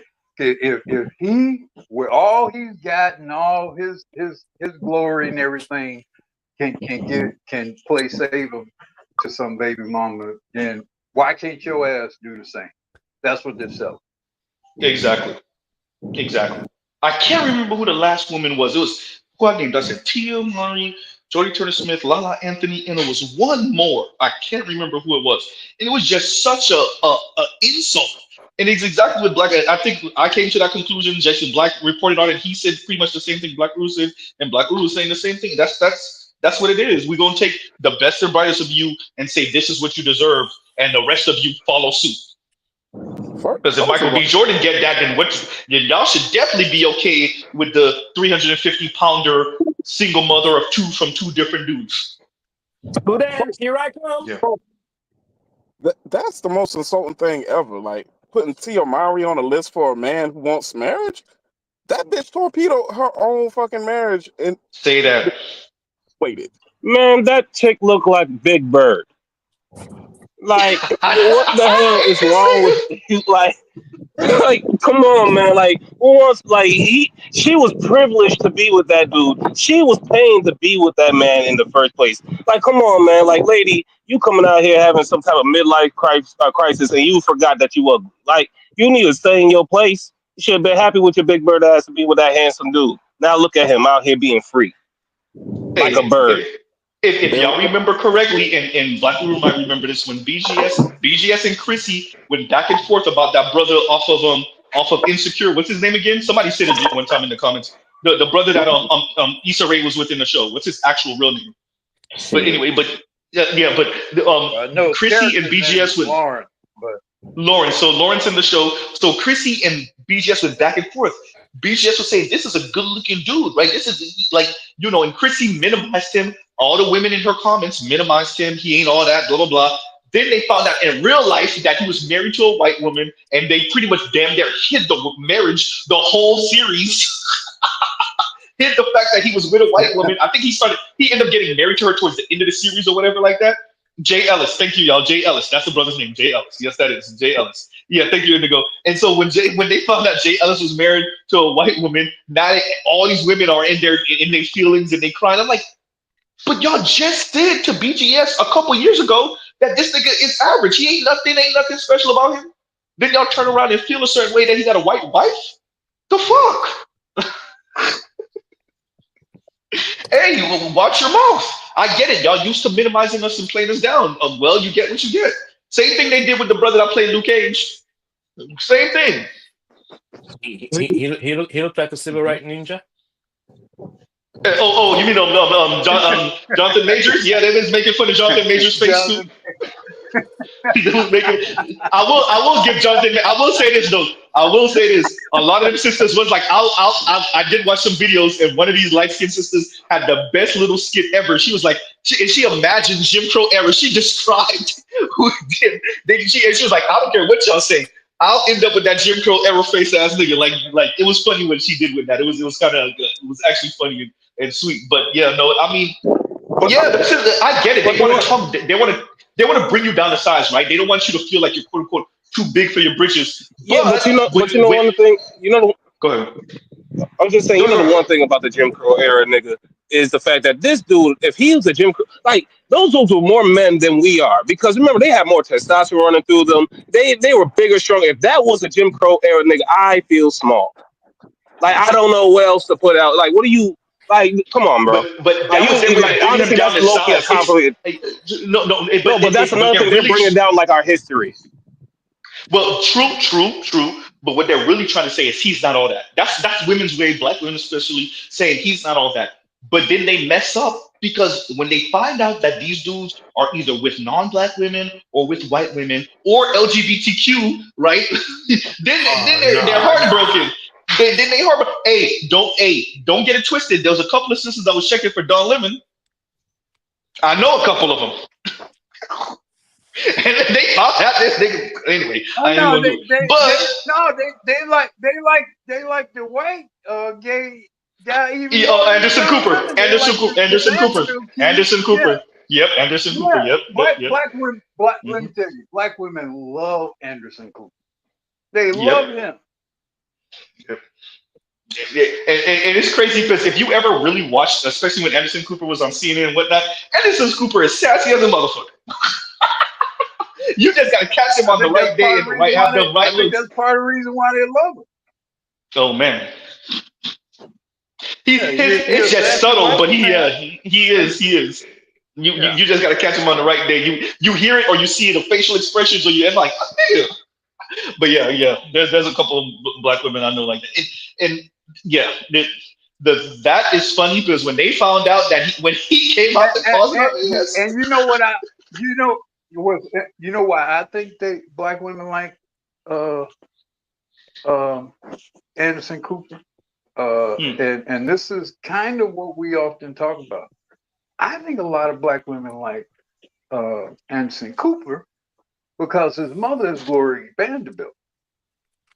Now, Gloria Vanderbilt in her heyday was a big deal. And Gloria Vanderbilt actually is that, or was that white woman from that rich white family. Yep. Regency era. Name. Yep. And I think a lot of black women kind of have this she was the white woman in the big house on the plantation. Literally. She's from them. Yeah. And I for think those of you, part of the reason why they like him is because of what his mother was, that name and that status. Let me say this because so I had only seen one of the homes, but Black Roo, you were the one who told me to look up the Vanderbilt mansions and whatnot. And then I was like, oh shit. So they're literal museums now. They're literally like you go on tours in them shits. Literally. Yeah. And for those of you, look up Vanderbilt homes or look up Vanderbilt castles, and what Black was saying is dead ass serious. Like it's true. That shit's crazy. Literal, like the type of if you ever watch Castlevania, the type of castles they draw and that shit, that's how they look. Go ahead. So when you talk about black women's worship of status and position, and especially white status and white position, don't know people represent that, at least from a historical standpoint. I understand they eventually kind of fell off, but from a historical standpoint, that Vanderbilt, one of the best schools in the country is named after them people down there in Tennessee. Vanderbilt, or is that Kentucky? I forget. One of the best schools in the country named after the Vanderbilt. So I mean that's a very prestigious name historically, and like I said, I think a huge part, a subtle part of what they dig about him is that association through that Vanderbilt thing. Mm-hmm. No, I don't doubt you on that. I don't doubt you on that. It's I don't know. Like I said, listening to the pining for this and much of like this is the dream for women, right? Like I haven't watched the movie Crazy Rich Asians yet. I didn't want to do it, especially with Issa Rae trying to press us and the Asian community acting like we were obligated. But now that the fervor been worn down, now I might watch it. But from my understanding, it's another one of these like fairy tale princess movies of ending up with the rich dude, right? And they literally named it crazy rich Asians. Dear everyone who's not white, white people don't give a fuck about your money. They're gonna flex on you when they want to. They don't give a fuck about your money. Stop thinking that you could add we're equal to you because we got money. And if you don't know, they don't give look, maybe it's Z. White people don't give a fuck about your money. I don't know why people of color don't get this shit. You could buy the nice cars. You could have all the G-Wagons. You could have all the luxury cars and the exotics and the $1.5 million vehicles and $10 million home. That shit don't mean nothing. Is it? Maybe it's me. Maybe it's me. I don't know. Well, look, that don't equal whiteness. If white people, if for whatever reason they like you, they will enjoy your wealth, or to some degree sort of vicariously enjoy your appearance of wealth. But that's a rare person. Like for example, I think if, for example, maybe Denzel Washington, if he suddenly decided to show us where he lived in his home and et cetera, whatever, you probably would have a fair amount of people, white people, who enjoy that because they enjoy his movies and respect him as an actor, et cetera, whatever, So it's sort of a special kind of thing. But if you are a non-white person who is extremely wealthy or presents some extreme wealth, and they don't know you, or worse, they don't like you, then your wealth will be the reason why they hate you. Exactly. Yeah. It's only a matter of time. Your wealth, your wealth would be a part of why they hate you. Because along with that would be envy and belief that you've gotten some undue advantage. Yeah, you're undeserving. Position, money, whatever. Yeah. Well, the best you could do as an out-group status is like dress like the emperor, basically. The best you can do, and you'll feel better about it. They won't see anything differently, but you'll feel better. No, they won't. Yeah, exactly. That's it. You will feel better. Rest in peace. Me and one of my cousin that attended Harvard. We had this conversation once, and for those of you that don't know, clearly I'm into cars, right? But I'm mainly into Japanese joints, mainly from the 80s and 90s, a bit from the 70s, but mainly from the 80s and 90s. Like that's my span from the 80s to maybe the early 2000s at the latest is really my jam. But all different cars. I'm into all different cars, so I know enough about cars in general. And me and my cousin were going back and forth about this. And he was like, "Z, you don't understand. When you come up on money, you can't. That's not cool. That's not. It's about if you're gonna be in the sports cars, you got to be Italian exotics, right? It got to be German muscle cars, and that's Benzes, the AMGs and whatnot. For those of you that don't get it, or the M series Beamers or whatnot. And he was saying that, and I was stressing to him, I don't give a fuck about what Northeasterners have to say about class. Right, so it was my cousin was born and raised in New York, so and I was like, I don't care about that shit, right? And he was saying, and I agree with him. I think he was right, and he was emphasizing that like the muscle car thing is crass to them, the Japanese car thing is dumb to them, and even when he was at Harvard, if the everyone outside of mainly the Asian kids had iPhones, and it's also it's the whole status package. It's the whole, you have to have the Rover or the Beamer, right? And you have to live in this type of house and this type of gated community, and you have to speak like this and walk like this, and even your hobbies. So if automobiles were your hobbies, then it would be German or Italian, right?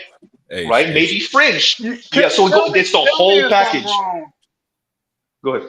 Tell me if I'm wrong, Z, but from what I always understood, or when I would be interested in such things, the only production vehicle that American production vehicles ever considered to be world class was the Corvette. Am I right or wrong? Yep. World class. Yeah. So, you could throw in Cadillac a little bit with that, but Corvette. Yes, Corvette. Yes, Corvette. Yeah. But Cadillac never ascended to the Benz class. No. I mean, it's a more it has a nostalgic American value, you know. Yes. But the Corvette's the only car that was ever considered to be comparable to the 100% greatest correct. production in the world. Yeah. 100% correct. 100% correct. And go ahead, compassionate. Go ahead. Okay, then let me finish with that. But the whole and so this was a back and forth between me and him. I was the one in the cars, but to be fair, and I told him, I said, I know you're right. I just don't care, right? Like, I have a bunch of different, car friends and whatnot. I was like, my boys, and it's funny because Kendrick have the whole GNX thing. I saw a clip with them acting like it was stocks going up, and all the people with GNXs, all their stocks are going up. So yeah, right. So like, but I have friends that's their dream. Their dream is a G body GM vehicle. So whether it's the Cutlass, whether it's the Regal, whether it's the Grand National, whether it's the Monte Carlo, their dream car was either Monte Carlo SS or a Cutlass or the Oldsmobile, whichever one of those. And I'm trying to explain that to him, like, cause we don't, especially in the South, especially with the people I grew up with, we appreciate that. It's not until he came down here for Memorial Weekend, I want to say 09, maybe 2010, that he understood it. I was like, you don't get it. In South Florida, the business for your, excuse my language, I was cursing when I was saying it to him. Like, the business for your bitch. Nigga, we out here driving donks. We're driving the dunk on 28s. The Benz S-Class is that might be your daily. We was talking about street shit, but I'm like, yeah, you might be driving the 7 Series as your daily, but in your garage is a dunk. Yeah. And don't get it twisted. That shit moves. Right? No, that's what I'm saying. I'm just saying, like, to the mic, I love playing in the mud, bro. I don't care. Well, like, I get it, all that fancy shit. Now you're talking about truck shit. Now you're talking about truck shit. No, real quick, Jimmo. Let me let Compassionate go, and then you got it. No, I just wanted to add. I wanted to add on to what you said. Now, if you don't know either, Uru knows Chicago. We not like New York in that sense either. That people don't. If you're not from Chicago, you don't realize it's a huge dunk culture. Which y'all would regard dunks out of Chicago, which is like Kendrick, the Gen X, the Monte Carlos, the what's the other one? The Bubble, the Caprice. Yeah, and I think it was a Caprice. Didn't one of the Caprices have a Corvette engine in it? The SS from like the 96, like the 96 SSs. Yeah. But what I was saying to the class issue, one quote that I can't ever get out of my head that Dr. Thunder said once. He said multiculturalism, and I think he was speaking from like a university standpoint, but even just at a larger context, multiculturalism is actually uniculturalism in multicolor array or something. Array. Yep. That's exactly what he said. No, you got it right. People don't get about that, about this society specifically, like that the racial issue. Yeah, like. You see it in you see it in basically a lot of minority groups, even pretty much, especially at the higher class levels. The Indians try to get the little fade, they get their hair cut differently and dressed differently. Yep, exactly. Strange. Even the Asians drip down in designer. They do it in Chicago. You walk down Michigan Avenue, the Asians are the best dressed, all in Hermes, all the European brands. And it's like, bro. Wait, Compassionate. We're going to rewind because I want you to say it again slow. But there's a point Mr. Z's going to make. Some people already caught it. They're dressed in what? European design. Yep. Exactly. Yep. I said it earlier. I don't even know if Compassionate heard me when I said it earlier. That's my point. All these folks trying to be white. I said it. And no, by the way, all these folks be like, no, that's not trying to be white. No. Yeah. It's not just a black thing. They'll try to hit you with European shit is just a better quality. Like whatever. You trying to signal to them folks that you part of a group, and that's why I was saying earlier they don't give a fuck about your money and your stat. Man, look, I've been around these. I worked with these folks. Mr. Z ain't nobody, but I've worked with these folks. They don't care about none. And here's the kicker: if you get some drinks in them and y'all start talking, they will let you know that they know exactly what the fuck is going on. They play obtuse on a day-to-day basis. They know that you trying to kiss their ass. They know you signaling. They don't give a fuck. They'll fuck your Asian sister and toss her right back and then go on with their life. Like they don't give a fuck about none of that shit y'all talking. What I really recognized really was as just growing up around white folks like that, like was that they actually respect it less. They actually respect you more. I think they have a certain respect for Black people or Black men specifically that don't try to assimilate.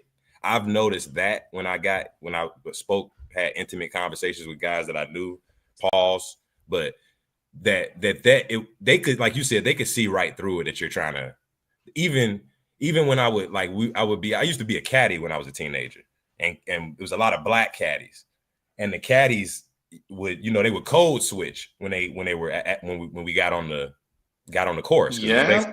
Country club. So y'all know about code switching, but I started to sense over the years that when I spoke normally to them, it was a different vibe than when my compatriots were totally code switching and weren't even speaking how they normally speak.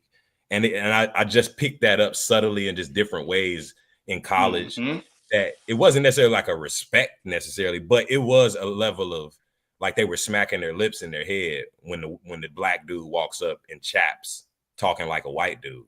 And I don't know what people think other people see in that other than assimilating, but if I was a white boy and I saw you talking to your buddy one way, but then when you came around us, you started talking different, that would make an impression.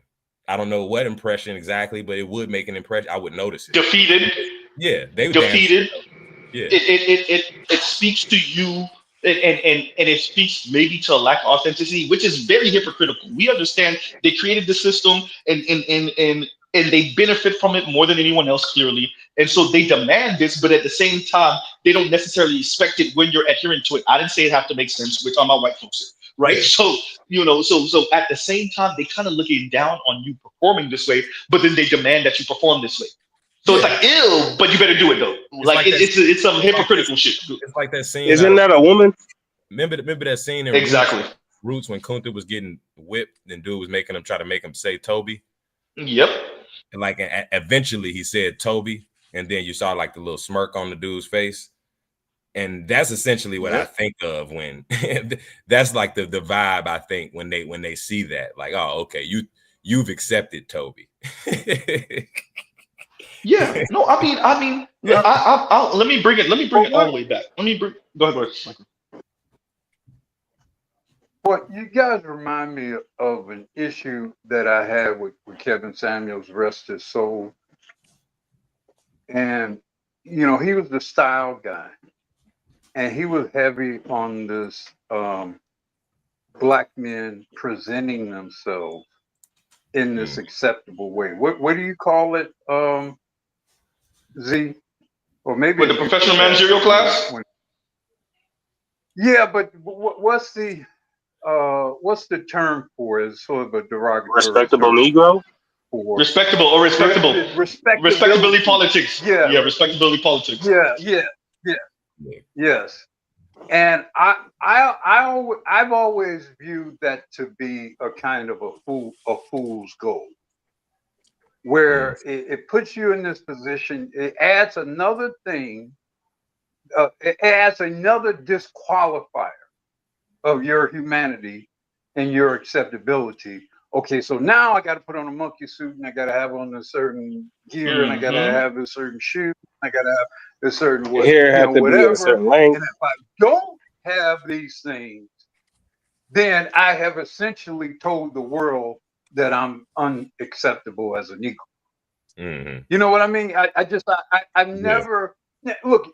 Of course, there should be sort of a baseline hygiene and orderliness, and I'm not a fan at all of the pants sagging, mainly because I don't want to see your ass. I mean, I don't necessarily care how you dress, but I don't want to accidentally see.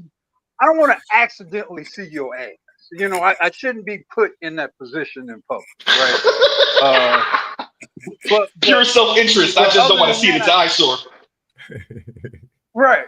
Other than that, I tend to be somewhat hesitant about the image thing because I know enough about how white people and black women, by the way, think and behave such that this is just the next reason to hate on you or disqualify you. And so that's why I don't believe in adding this next threshold of false qualification of black men. Let me make sure, because Black Rule, I gotta ask you a slightly personal question. How long, and Black Rule, if you don't mind, tell folks how long you wore a suit. That's a good question. Well, put it this way. Obviously, you know, I started in the business world in the early 80s.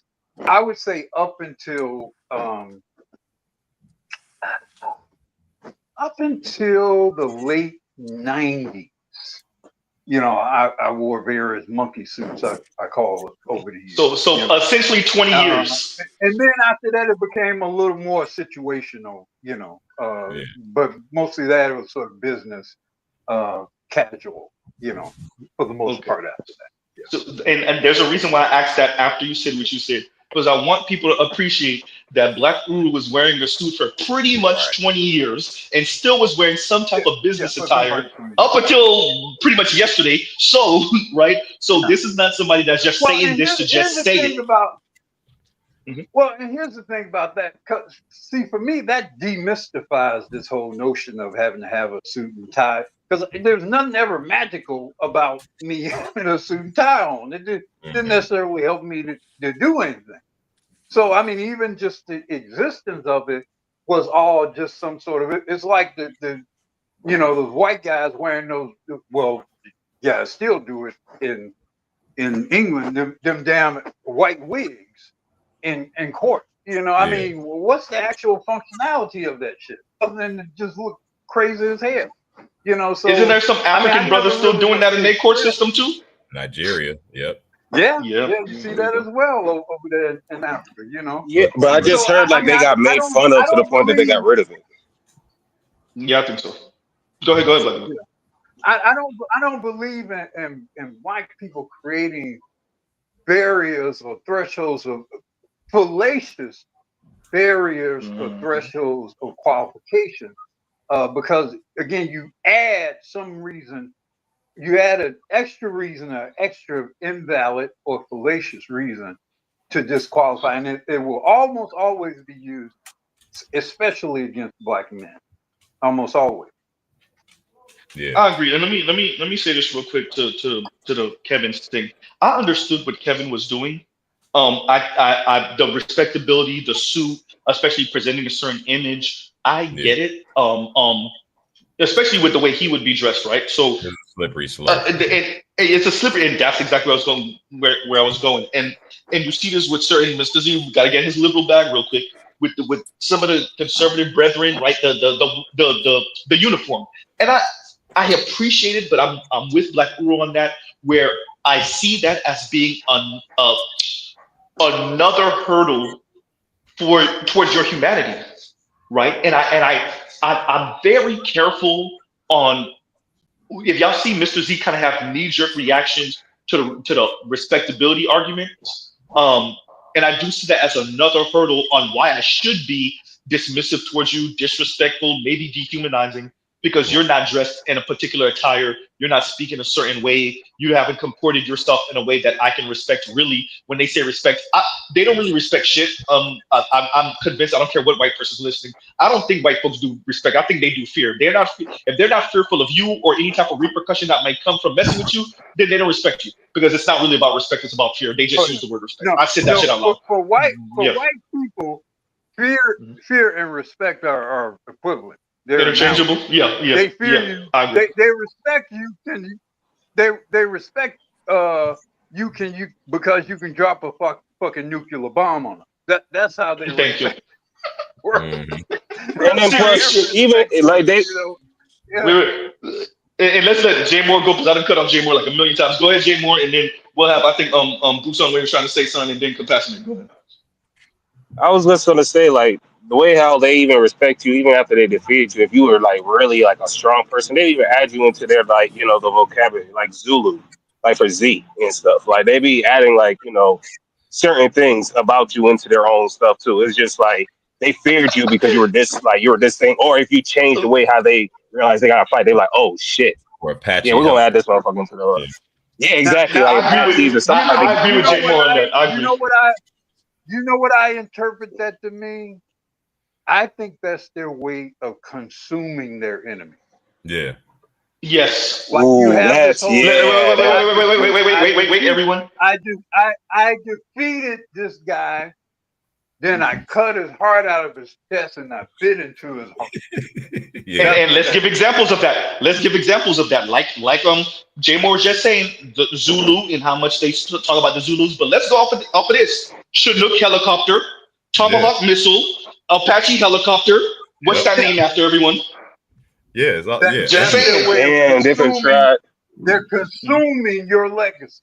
They're consuming your legacy. They're consuming your history. Go ahead, Black Crew, go ahead, and then come back to the guys. Go ahead. No, I was done.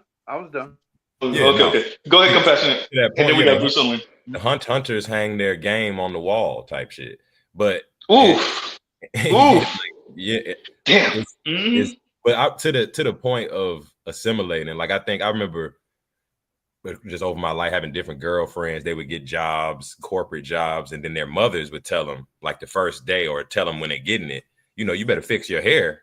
Like their mamas would tell them, don't go in there with no French braids, or don't go in there with the not, if you had locks, they wouldn't say that because you had to cut your hair off. But they were actually encouraged by their mothers to kind of assimilate to the point where they felt, you know, the Crown Act, where they felt as though they couldn't wear natural hair, even though nobody actually said that. They felt as though it wasn't business attire or business appropriate not to have, you know, straight flowing hair that just coincidentally looks like white women's hair.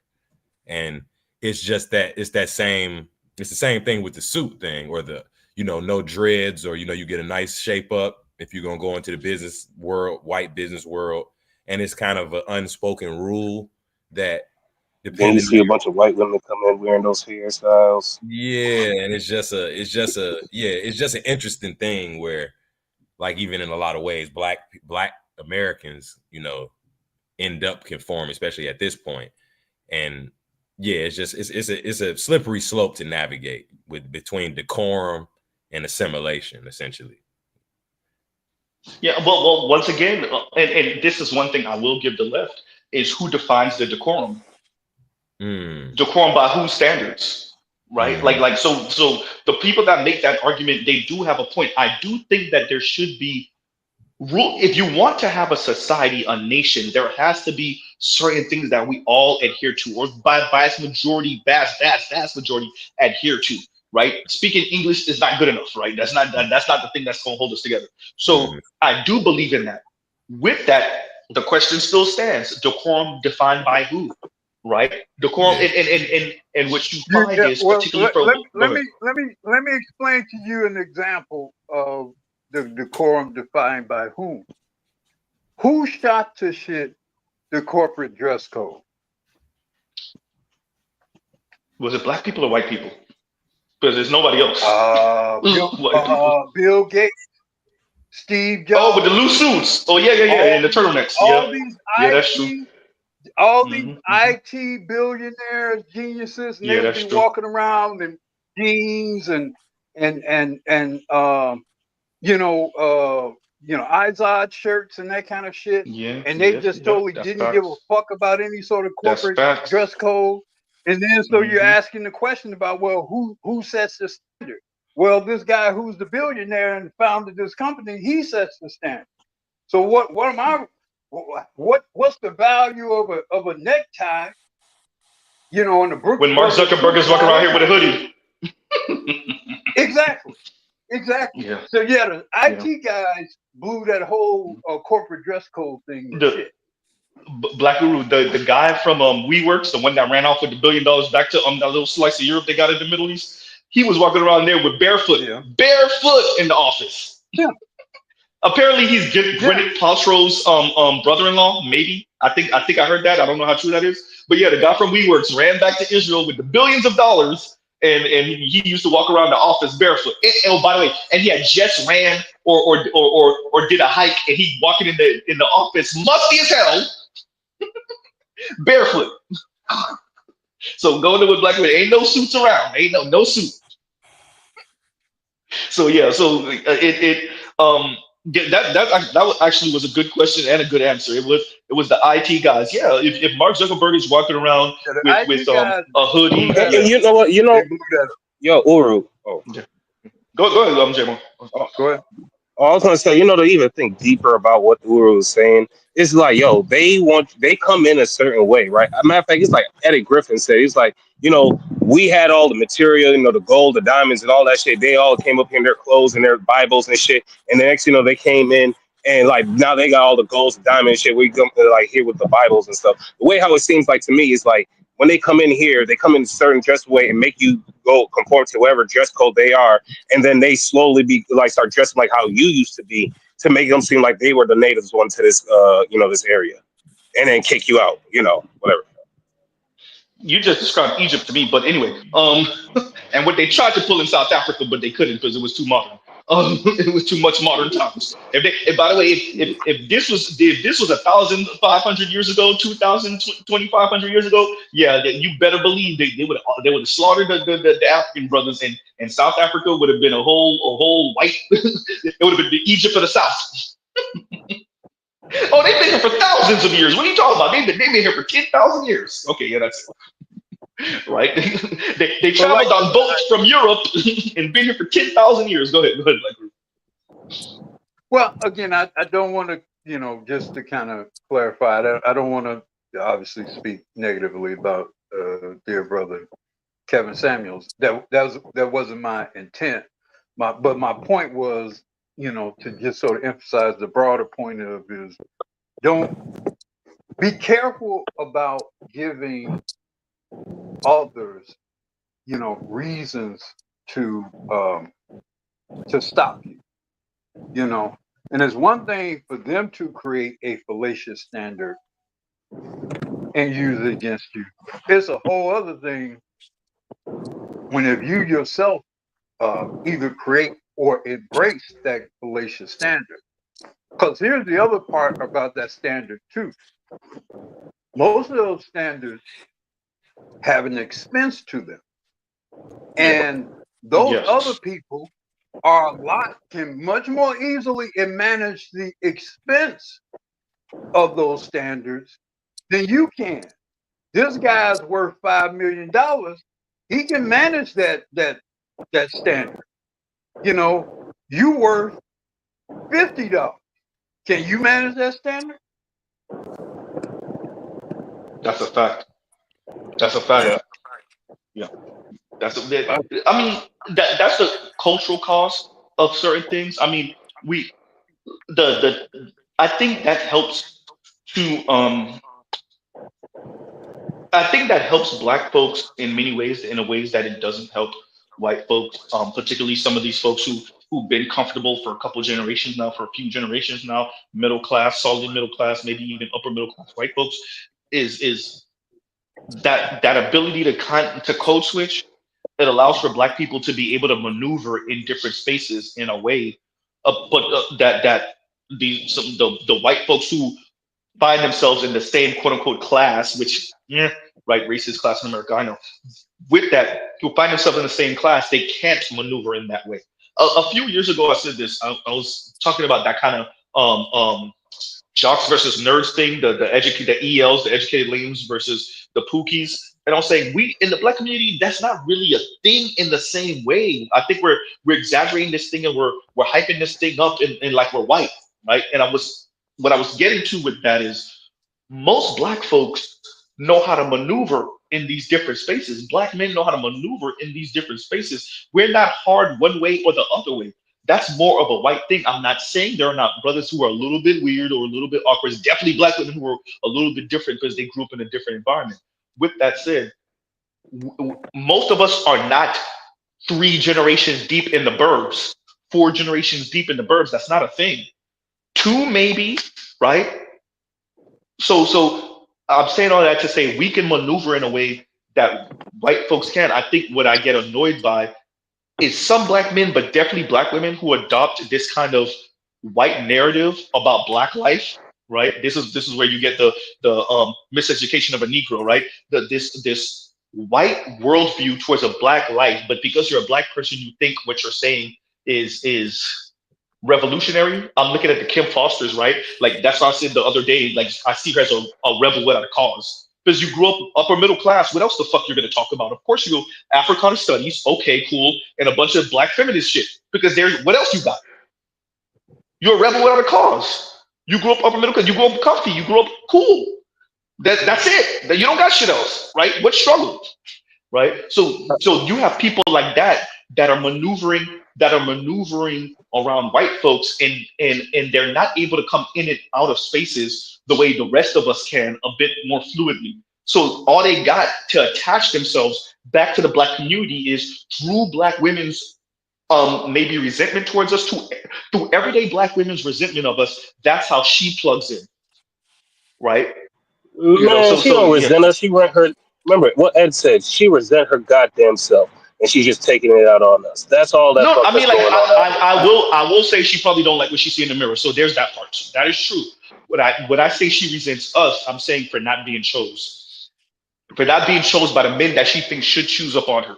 Yes, she got a boyfriend right now. Yeah, more than likely he gonna ask her to marry her one day. She gonna say yes. She better say yes.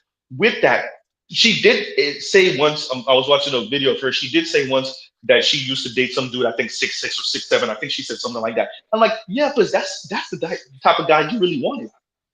Clearly, it didn't work out, but that's the type of guy you really wanted. You settled for your boyfriend. Shout out to you, brother. If you're listening, she settled for you, bro. I don't care what you say, right? So I'm saying all that to say I wish we would not adopt these kind of white narratives about a hard ass EL that's super socially awkward. That's not really a thing like that. It happens in the black community, but it's not really a thing. Or the super pookies, right? Shout out to Noriega, a super thug. It's like, yeah, it happens, but but that's like far and few between. I want us to be more honest about the fact that the vast majority of the black community is somewhere in the middle, and we can maneuver in these spaces. Literally, we call it code switching, right? How do we code switch, and then at the same time, we're talking like you're either educated lame or you're a pookie. These are white narratives. This is jock nerd talk. You know, I would argue that I agree with your premise, and I would argue that the reason for that is because class there's not as big a buffer for black folks as it is certain other demographics, i.e. white people. Like you have people who have wealthy family members and they go to the cookout with their cousins that come from the hood. That cousin that's a super thug and that cousin that's a nerd, they might have been in their granddaddy home over the summer. I know that's the case for my family. So it's one of those things where it's like, hey, you know, as long as you know how to talk to people and show due respect, like you ain't got too much of a problem in most cases. I think when a schism happens, I believe that a lot of the schisms happen when we're young and we take them into the real world and the professional world, particularly in the black community. I think this schism happens because of exactly what you said with the cousins. Both of them are harboring resentment towards each other. You the one who your mom, my aunt, she went to school, she got a college degree, she married a college degree brother, and y'all moved to the burbs and you live in that good life. I'm still in these apartments in the hood, right? Where you looking at me like I'm making fun of you. I'm the one with the quick witty one-liners, right? And for some reason you at grandma's house more, so grandma seemed to take to you a little bit more than me, right? So there's this resentment that I think builds in that, and then God forbid we go to school and some of those things are reinforced, right? The cool kid in school, the cool brother or the cool sister in school remind me of my cousin, right? Then we fast forward, I done hit puberty and whatever, I'm feeling myself, and the cool dude, low key, that I'm attracted to, the attractive girl that I'm attracted to, in many ways, I'm imprinted, remind me of my same goddamn cousin, right?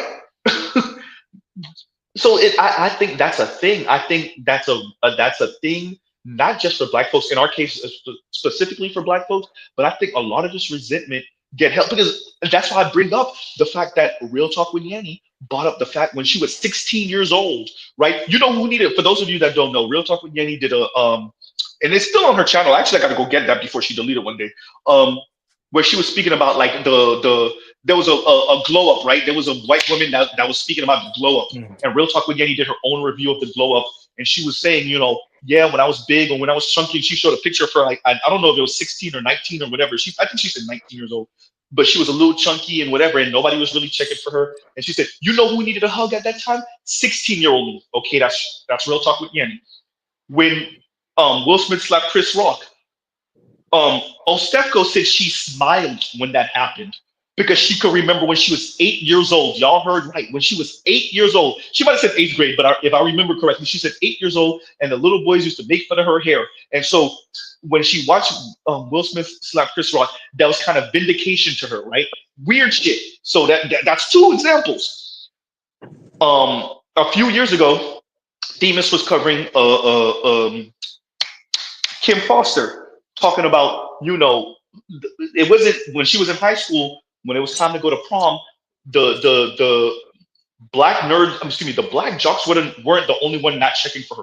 The black nerds, so the black guy nerds, weren't checking for her either. She ended up going to prom with a white guy. She's talking about when she's what, prom time, so that's 17-ish years old.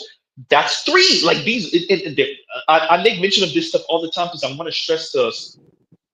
Oftentimes, the resentment people hold, the anger people hold, it may be early 20s, it may be mid 20s, but if you press these people, they're going to be embarrassed. If you stab them in the leg with the truth serum, like off of Kill Bill, they're going to start telling you the truth, and we're going to start talking about 8, 12, 15, 17 years old rejection trauma, mainly from the girls and the women, particularly in the black community, right?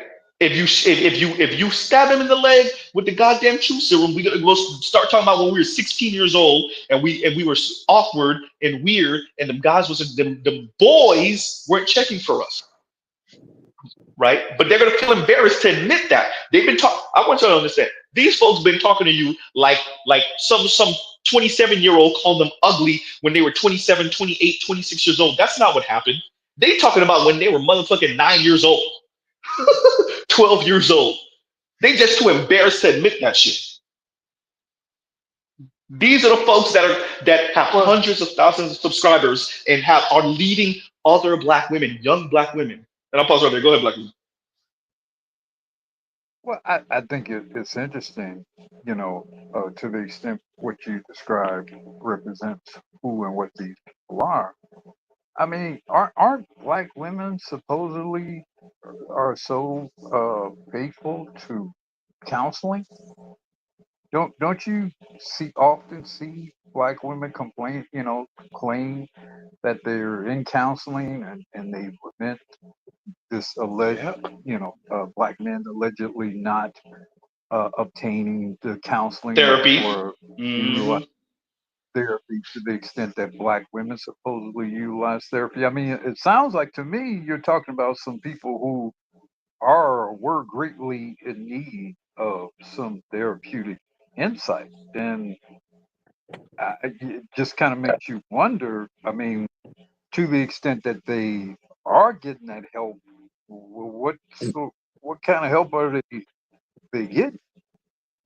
Well, I would argue this. I agree with your premise, and I would argue a lot of them probably have gone to therapy, and that is the problem. Therapy is such a toxic and feminized space. I officially life coached like 3 people, but I stopped when I coached one of my good friends, and we got going, and we kept hitting like some real traumatic stuff. And I remember I was like, brother, I'm not trying to stigmatize you or anything like that, but I feel like you really need to go to talk to somebody, because these things are blocks to where you're trying to go. Because every time we we start talking and trying to plan and get somewhere with certain things, these things keep coming up, and I can see that they're they affected you, and that's okay. I was like, I really think you should go sit down and see someone. And I didn't hear from him for a little bit. And I bumped into him one day, and I was like, yo, man, what's going on? And he was like, yeah, I went to therapy, man. He's like, I went to therapy. I came out more fucked up than when I went in. Yeah, I feel like we as black men have that. Wait. Better you. Wait. You know, I gotta ask you the question. Do we know who the background of the therapist? I don't know. Because he never we talked briefly about it. I know that the therapist was a lady. I don't know if she was black. I don't know if she was white. I don't know. I don't really need to hear much else, honestly. That's all I need to know. You don't even got the once I heard that. That's it. The beginning, and it don't even matter if she's black or white. Yes, enough said. I agree with AL. You said she was a female. You should know upright standing man going through any form of problems. This is my opinion. This is my disclaimer. Should no upstanding man going through any form of mental issues be counseled by a woman, period, point blank. You can think any type of way you want to, but I know y'all not thinking, y'all using that FEEL. That's a cuss word amongst thinking men. We shouldn't use it. But like I said, to any thinking man, you should not be using a female therapist to go through anything as far as resolving any of your personal mental issues, period. Hey, there's a reason why I asked you that question, but I ain't gonna say I agree with AL, but I'm gonna just say there's an agreement here. I ain't gonna say it, but I'm gonna say it. Go ahead, better you. It's cool. And how could you not agree with me? So how could you not agree with me though, Z? Think about what I'm saying. Is what I'm saying a lie? Is what I'm number one? What I'm saying a lie? You said no to that. Number two, you have witnessed and you have experienced enough men talking about when they go to a female psychiatrist or a therapist, what comes out of it? Is anything that comes out of that positive and well maintaining for the well-being of that male that seek that counseling? Answer that question. Answer. From the few people that I do know, a police included, no. Thank you. So what I'm saying is valid. It has a legitimate reason to be said and to be put out in the ether. It's okay. What? Because I said it, y'all didn't like the way I said it, or the tone, or the fact that it hurts a female to have to accept the fact that a male is saying the quiet part out loud. It has never been conducive for a female therapist or psychologist to give us any form of mental healing and mental constructive criticism, for the simple fact where they coming at it at the aspect of from a woman's perspective when they're dealing with you. I'm giving you simple male logic. This doesn't take rocket science. You don't have to have a PhD or a doctorate to understand where I'm coming from. This is plain Jane logic. No, I agree. I agree. Can't disagree. But go ahead and finish with that better you, and then we're gonna have first surveys. But yeah, like we talked through some things, and I felt so bad after that. I was like, yo, I started my master's degree, but even some of my lady friends, there was one girl I was dating. It's like, yo, she's been seeing a therapist for 10 years. I'm like, baby, you're not supposed to stay in therapy, right? And even that concept to her was like, what? I'm like, yo, if I break my arm, I'm supposed to get treatment. My arm's supposed to heal. If I still have a broken arm after a year, something is horribly wrong. And that's not to say all mental and emotional trauma is the same. Some things do take a lot more time to work through than others. But I'm like, you've been seeing the same therapist for 10 years. You a Mark. You a John. And a lot of women You've been had. You've been bamboozled. You've been hoodwinked. Case in point, the man that just spoke said it himself. I came out of it feeling terrible But a lonely owner operator, self-employed black man of 51 3/4 years life living expectancy that's been walking on his third rock from the sun don't understand shit. It's cool. It's cool. It's cool. I don't know if anybody said that here, but go ahead. What's going on with you, conservative? Not much. What's going on, guys? Thanks for having me up here. I don't know if I've ever been up here before, Mr. Z, but thanks for having me up.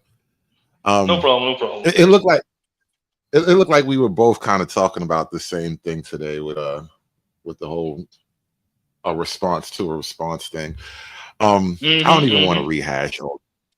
I don't want to rehash any real old territory in that sense, but I will say this: I've been noticing a particular tone amongst a lot of different black men. It seems to be a kind of attitude that's out there. One, a sense that black men are somehow beneath black women in some degree, or here was an argument I heard actually verbalized to me in one panel.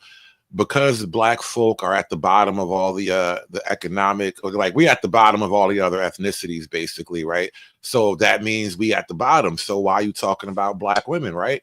So that was kind of how it was kicked to me, which is like, well, if are we at the bottom of black women too? Like, it's one thing, and we're at the bottom of all the other races. Are black men beneath black women? And I couldn't really get an answer about that kind of thing. But there does seem to be this attitude of like subordination. Like the black men generally don't have a right to have anything to say. Let me play it for you. Everyone, wait, here we go, everyone. Everybody already knows. No, Z, no. Here you go, conservative. As a man, if you don't have house core job, don't look for a woman with house core job. And for the men that complain about women that do that, look for a man that has all three, and they don't have all three. We can do that. We are women. You want us. You need us. Y'all want one thing from us. And mad because we boss y'all around because you're a fucking servant. You're a provider, right? You're a protector, right? You're a security guard and you're a goddamn assistant. Know your place. Stop being contradicting. And bow down. Because I'm sick of it. She can go fuck himself. And there I you feel go, like I've had conservative. that kind of conversation with a chick. Like I've literally been in that moment. Like, I don't work for you. I don't know what you think this is, but I don't work for you. But that is kind of the tone. It's like we are speaking back to our supervisors or whatever. We're not allowed to talk back to our managers or whatever. And the whole thing is just, I'm seeing this across a lot of different spaces where it's like, how dare you niggas talk back or something like that. And this is a real internal problem. Like, it's got nothing to do with white people or any of the traditional things. This is just a black male psyche issue. Like, a lot of black men just don't see their fellow black man as having a right to say anything when it comes to like how women operate and all that. I got another one for you. This one is way shorter. Here you go. What if black women were supposed to be the leaders and black men are just supposed to protect with their muscles and use their listening ears and carry out instructions? Like, I knew it. Huh? Yeah. And shout out to Compassionate. Yeah. Yeah, there you go. Yeah. That's And the then thought. look, That's the thought process. Mm-hmm. We were talking about the K Michelle. I was talking about the K Michelle thing like all morning, really. And the issue with what she was saying is like, I get the pang of jealousy driving through really nice neighborhoods and wanting what those people have and all, right? But here's the difference between her. It's kind of a feminine, childish take versus how a lot of guys accept reality. If you want what those people have, you have to do at least some of what those people have done.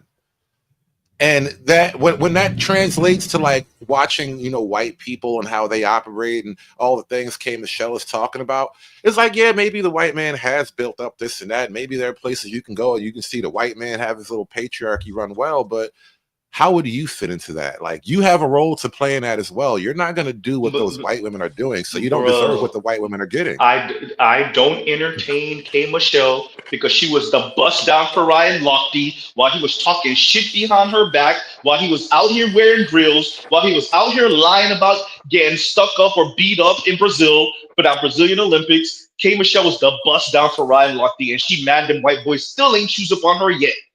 Where's the wedding ring? That's what I thought. So of course she's looking at the white men longingly and being envious of the white women because that's what she wished she was. And then none of them niggas ain't shoes up on her, not for marriage at least yet.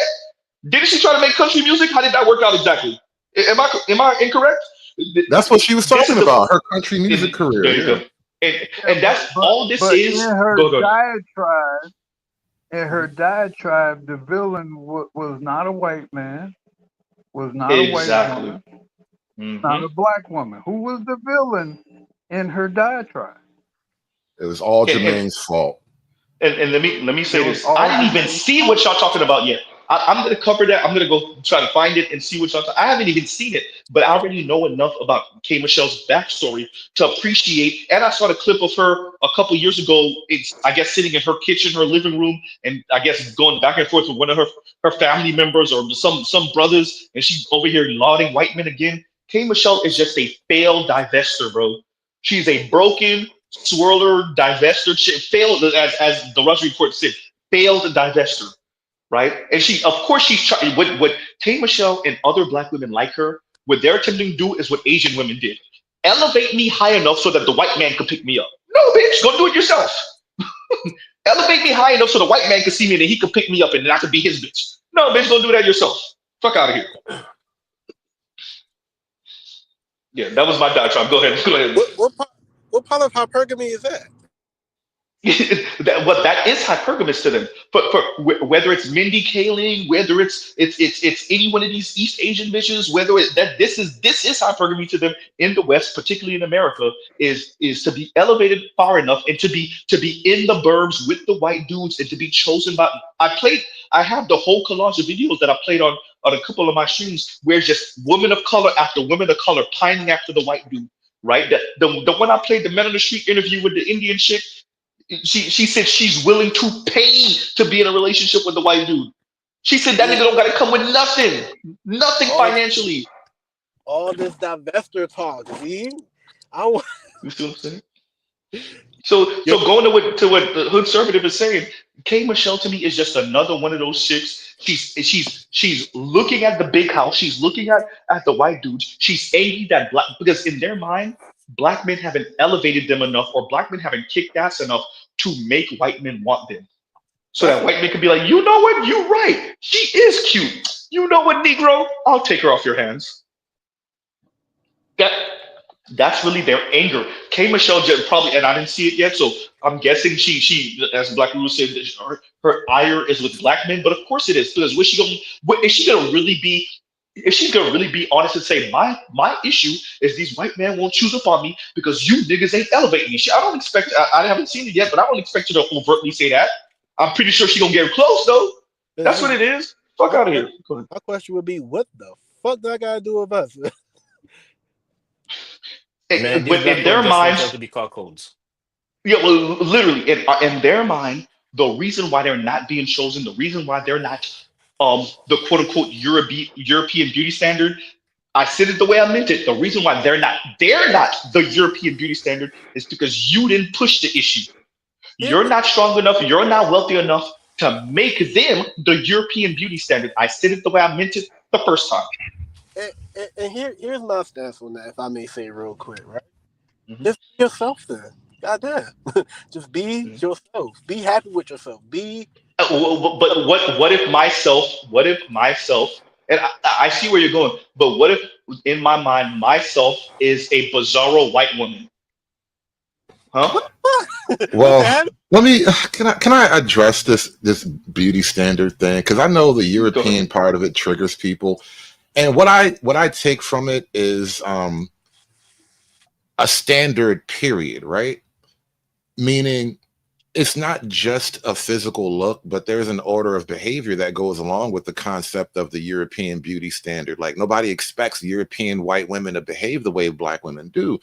And so what I think is really being dodged isn't just the idea of superficial beauty, but if you want to be the standard for womanhood and for femininity, it requires a level of like raising the bar and a reputational adjustment, and we can't do that for y'all.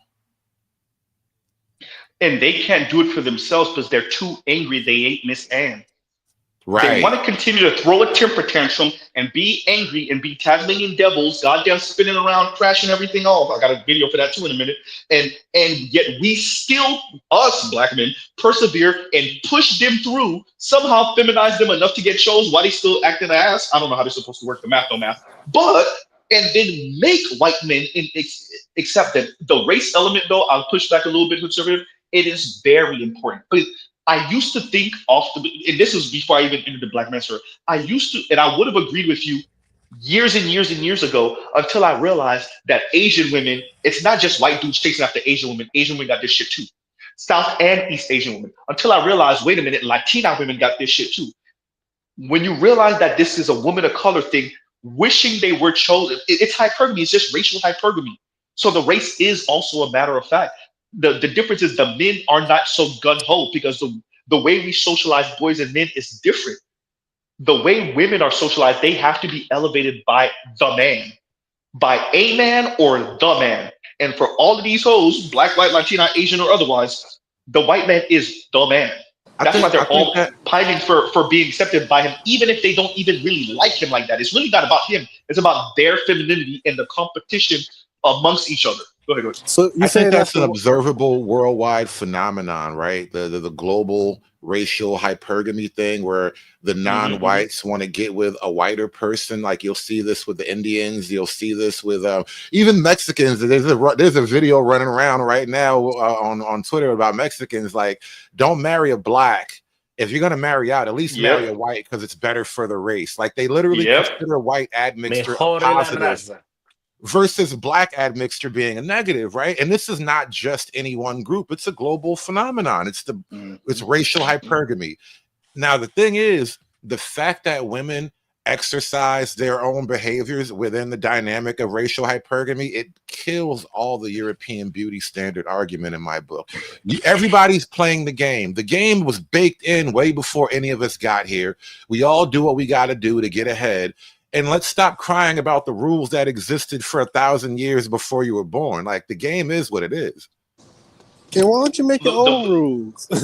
Well, I don't know if you can make your own rules as an individual, even as a small group. It sounds nice until you step your big toe out of that group, which is how America works for the most part, unless you live in butt-fuck nowhere part of America. If you live in any major city in America, if you live in the burbs and the major city is down the street, guess what? You step your big toe out of your house and you are back in America, and you are no longer insulated from the bullshit, right? From the standards, the norms, the ideas that other folks have about beauty and comportment. Real quick, Vince. I'm sorry. And going to what Hood Servative was saying, the issue the women have is the way femininity works is that they're not able to do that for themselves. They can only, in other words, they can only go so far with acting a certain way before a man has to take over and then validate her femininity, right?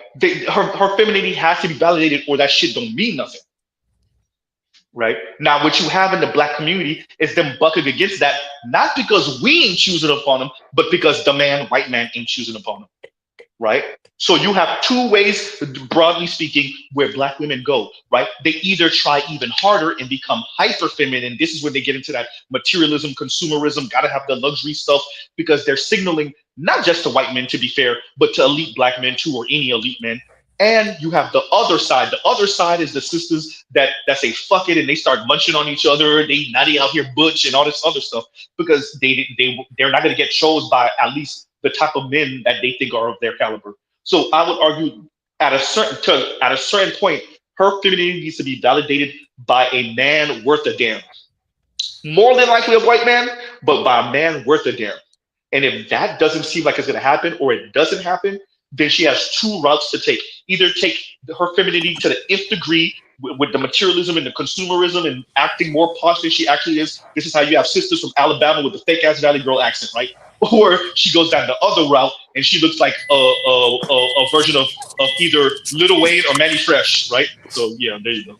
Go ahead. I want to give that pushback, not because I think that you're wrong, but just to kind of like, you know, crack the egg a little bit wide open, crack it up a little open, right? Like my thing is, right, it's because I love culture. I think culture is important in that if your culture lit, if you're lit, fuck everybody else standards. Because if you go out to the city and stuff like that, like certain people, like when they come from like, you know, Nicaragua or Venezuela or whatever like that, right? They're wearing where they are and they're comfortable in their skin. Like what throws me off is that, you know, not being comfortable in your skin and wanting to wear somebody else's skin or have their eyes and stuff like that. Where why don't you think you're enough? Why don't you think and people want to be some people in the LGBT, you know. Vince, you're breaking up. Vince, you're breaking up. You're gonna have to say have to say the whole previous 15 seconds all over again. You broke up. Shit, you heard me? Can you hear me now? You're clearer now. Okay, so what I'm saying is, right, that's why the reason why I keep saying, why don't you be yourself? Because if you're cool and lit, when you step into another person's place and area and stuff like that, if you're lit, it'll you know, it's like a good salesman. Something sells itself. And trying to be like someone else kind of diminishes your situation. Like I always look like, my thing is, when we talk about all this patriarchal white man bullshit and stuff like that, white people can be who and how they are. I'm cool with just being black. I think I'm lit enough just to be me on my own merit. And I don't understand. I don't know that the woman's mind works like that. I was about to say that. I'm sorry. I'm sorry to cut you off, bro. I'm sorry to cut you off, but that is the problem with that reality. Guys are comfortable with individualism and solitude and isolation. Women always want to be a part of the in crowd, in the heart of the in crowd. So it's different. Apply that to the racial dynamic of like the global, you know, I don't believe in all that necessarily, but there is a reality to like black and white globally. So the non-white people, non-white women especially, they want to be the number one, whoever you are. And so that's where the white European beauty standard comes in. All the other women want to be number one because it's difficult for them to exist in that way. But with men, it's a lot easier. We just got to get by. Let me say this real quick, Vince. Wait. Vince, what Hood Conservative said, I agree with that 100. And even Corey Holcomb has been saying this for years. This is not even recent, not even when he started listening maybe to the Black Minister. And I remember him saying this years ago. The women gonna go with who's winning. It don't matter who it is. It could be an evil goddamn tyrant. It could be goddamn Beelzebub. They're going with whoever winning. They're going in that direction. It could literally be the devil. It could literally be the devil. They don't care. Whoever's winning, that's where they're going, right? And let me read this. Somebody's background. Somebody mute up your background. I can hear everything going on. Okay. Yeah. Dr. Thunder says, and thank you for this. Thank you for the comment, Doc. And he says, and this is what Compassion was speaking to a bit earlier too. And he says, multiculturalism plus deregulated dating market equals divestment. And Dr. Thunder has been saying this for a while now. Shout out to Dr. Thunder. Exactly. Multiculturalism plus deregulated dating market equals divestment.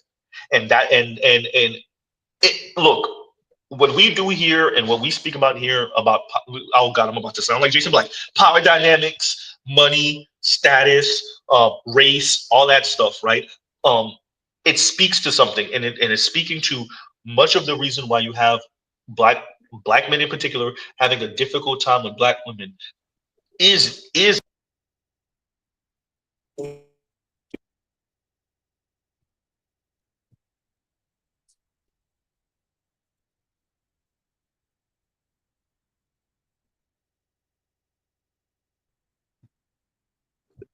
Is it me or did Z drop out? Mr. Z, we cannot hear you. Okay, I thought that was me, bro. All right, Z probably driving or something. All right. So, is Z saying that we have generally done it better than the women since we get married more? What? Hold on. I don't understand your question. Say that a little louder, please. I said the results of it is Z basically saying that we do it better than women since we have more multiracial marriages, basically. I don't know if I would use the word do it better. Like, I don't know how to parse that out, but I think black men are just more viable outside of the black dating market. Like, white men largely are not checking for black women. And then you can start going down the list. I mean, maybe you can get an Asian. Mexicans are almost a dub, but like it's difficult for across the board dating. Whereas like you got a wave of white girls who'll make TikToks about how much they like black guys. Why do you black girls keep hating on us? Like, you don't really get that same level of enthusiasm for black women interracially. There's always the one odd guy you can point to, some white guy does videos, some somebody. But as a general rule, I think that's why the divestment crew seems to be such a bitter crew, because like they can't get the thing they claim they want. And I think a lot of female politics is really just sexual frustration turned onto the government. It's called vagina politics for a reason.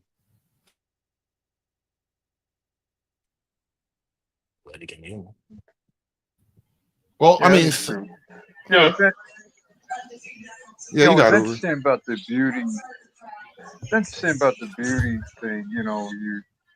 As old as I am, I born in the beginning of the '60s, came somewhat conscious about things towards the end of the '60s. Definitely had a very strong sense of reality in the '70s. To me, the '70s are sort of the golden era of black people, because you had sort of a combination of the black aesthetic, black music, black quote thought, and politics, and say it loud and black and I'm proud. There were so many wonderful aspects of the potential of blackness and black people and black culture. If you believe even in the notion of black culture or black American culture, that might have been the zenith, or at least the possible potential zenith of that. And a very prominent part of that was the notion of black beauty, and in particular, black female beauty. And we saw it greatly championed by the late great John Johnson with Ebony, and of course Jet Magazine, where you would see them regularly feature and promote the black American female aesthetic. And it wasn't, I mean, obviously there was some light skinned elements to it, but that wasn't the only part of it. Very much brown, very much black.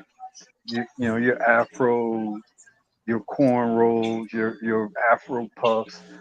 There was a time, and you can probably correlate it to Somebody's background. If that's not Black Room, mute up, please.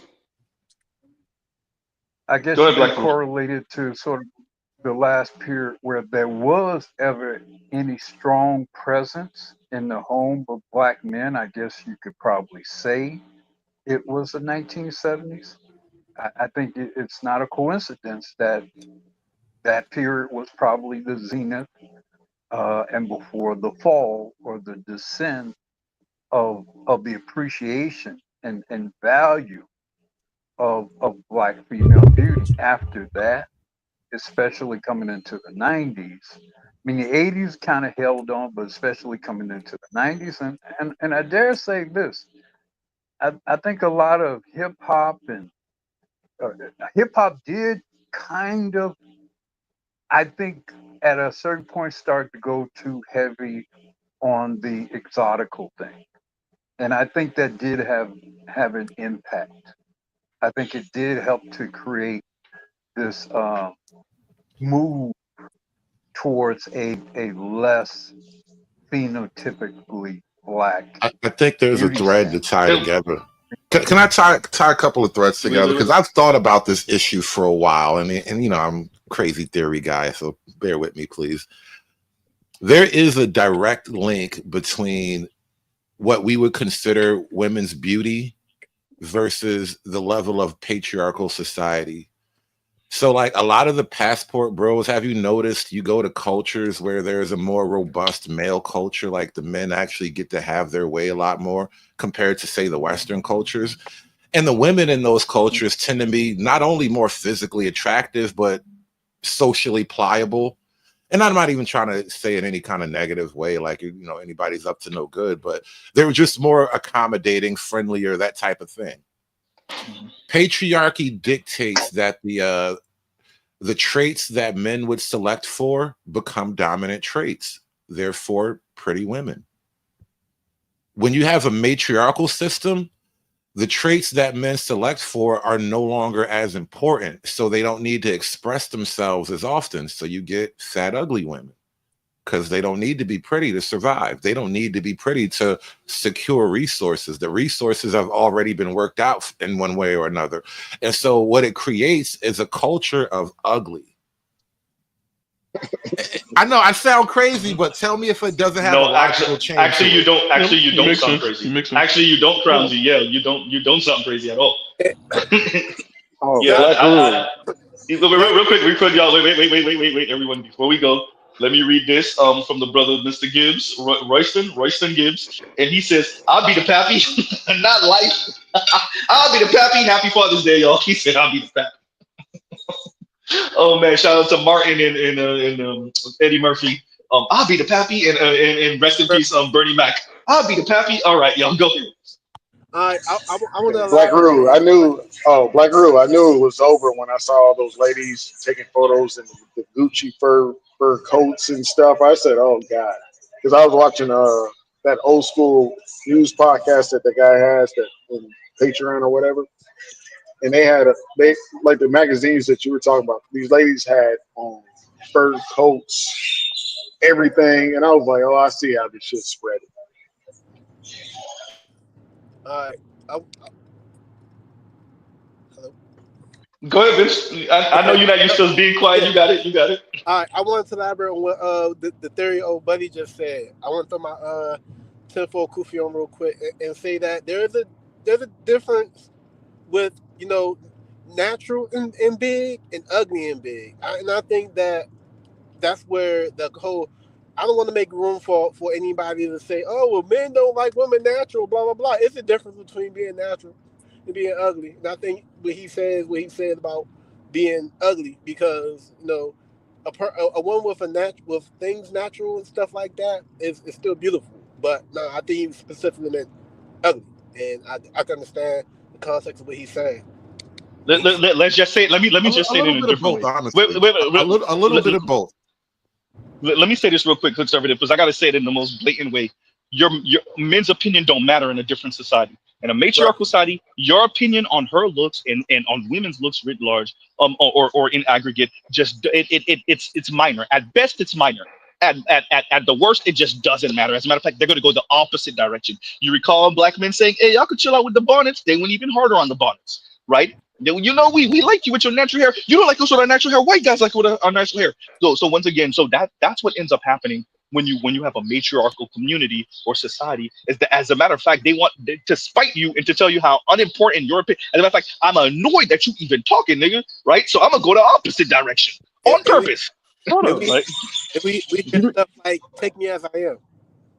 Yeah, and then and you better and this is wait real quick. That's where you get Dr. Sabrina Strings literally saying to Jesse Lee Peterson, these men, they want women that are with stringy hair and that are pliant, and she said pliant like that was a negative. Like the men were like, "Oh no, not me. Why would I ever want a pliant woman? I want someone who's gonna talk back and be mean and rude and combative and argumentative. Why would I ever want?" Yeah, why would I ever want exactly a difficult woman? Why would I ever want a pliant woman? Why me? No, the woman. Fuck out of here. Make shut up. Y'all gotta be real. Like when people are having these conversations, people are acting like these chicks really got good weaves out here. The average chick, no, they don't. They have that goofy thin layer shit that wraps around their hairline. It don't look good. Like I walk in buildings and I see chicks with the weave on, and you can see the piece sticking up, and it's just like, good lord. So when you talk, when the ladies are on YouTube talking about that, they're not recognizing that they're not wearing the same brand of wig. You know, they're wearing the Gucci wig. Those ladies got the Payless wigs on, and that's what guys are trying to articulate. You are 100% correct, because there is a video I saw actually either earlier today or yesterday where a dude, he's standing taller than the woman, and he kind of puts his phone over her head, and you can see the gap between the sew-in in the middle, and there's an AI video of a plane landing on the strip of no hair in the middle of the sew-in, and it's But just that's and that's what it's I'm trying messed to up. explain. That's where the disconnect in this conversation is happening, because you have middle class, upper middle class women answering this, but they have on that Beyonce. You know what I'm saying? They don't get on that Payless synthetic shit. They got that shit from a little Indian girl head in India. I'm just being for real. I see some real bad lace fronts out here. It'll be the front or it'll be the middle. It's always one of them, and it's like No, it's true. What you're saying is true, Leon. But once again, the issue, yes, that's one of the issues, is that they either don't have the money for the nicer weave, or they just didn't take care of their hair, or unfortunately their mother permed their hair way too young, and you know the attraction, alopecia, and all that other good stuff. We appreciate that. With that said, barring all of that, the black women in particular just don't give a fuck about your opinion, because in their mind, nigga, you didn't win a race war. You're not number one. I don't give a fuck about your opinion. You will take me as I am. And this is why they really get mad. You have no choice. And black men are flexing. Oh, yeah, we do got a choice. And you will take me as I am. And it is what it is. Right. So, of course, they're angry about it.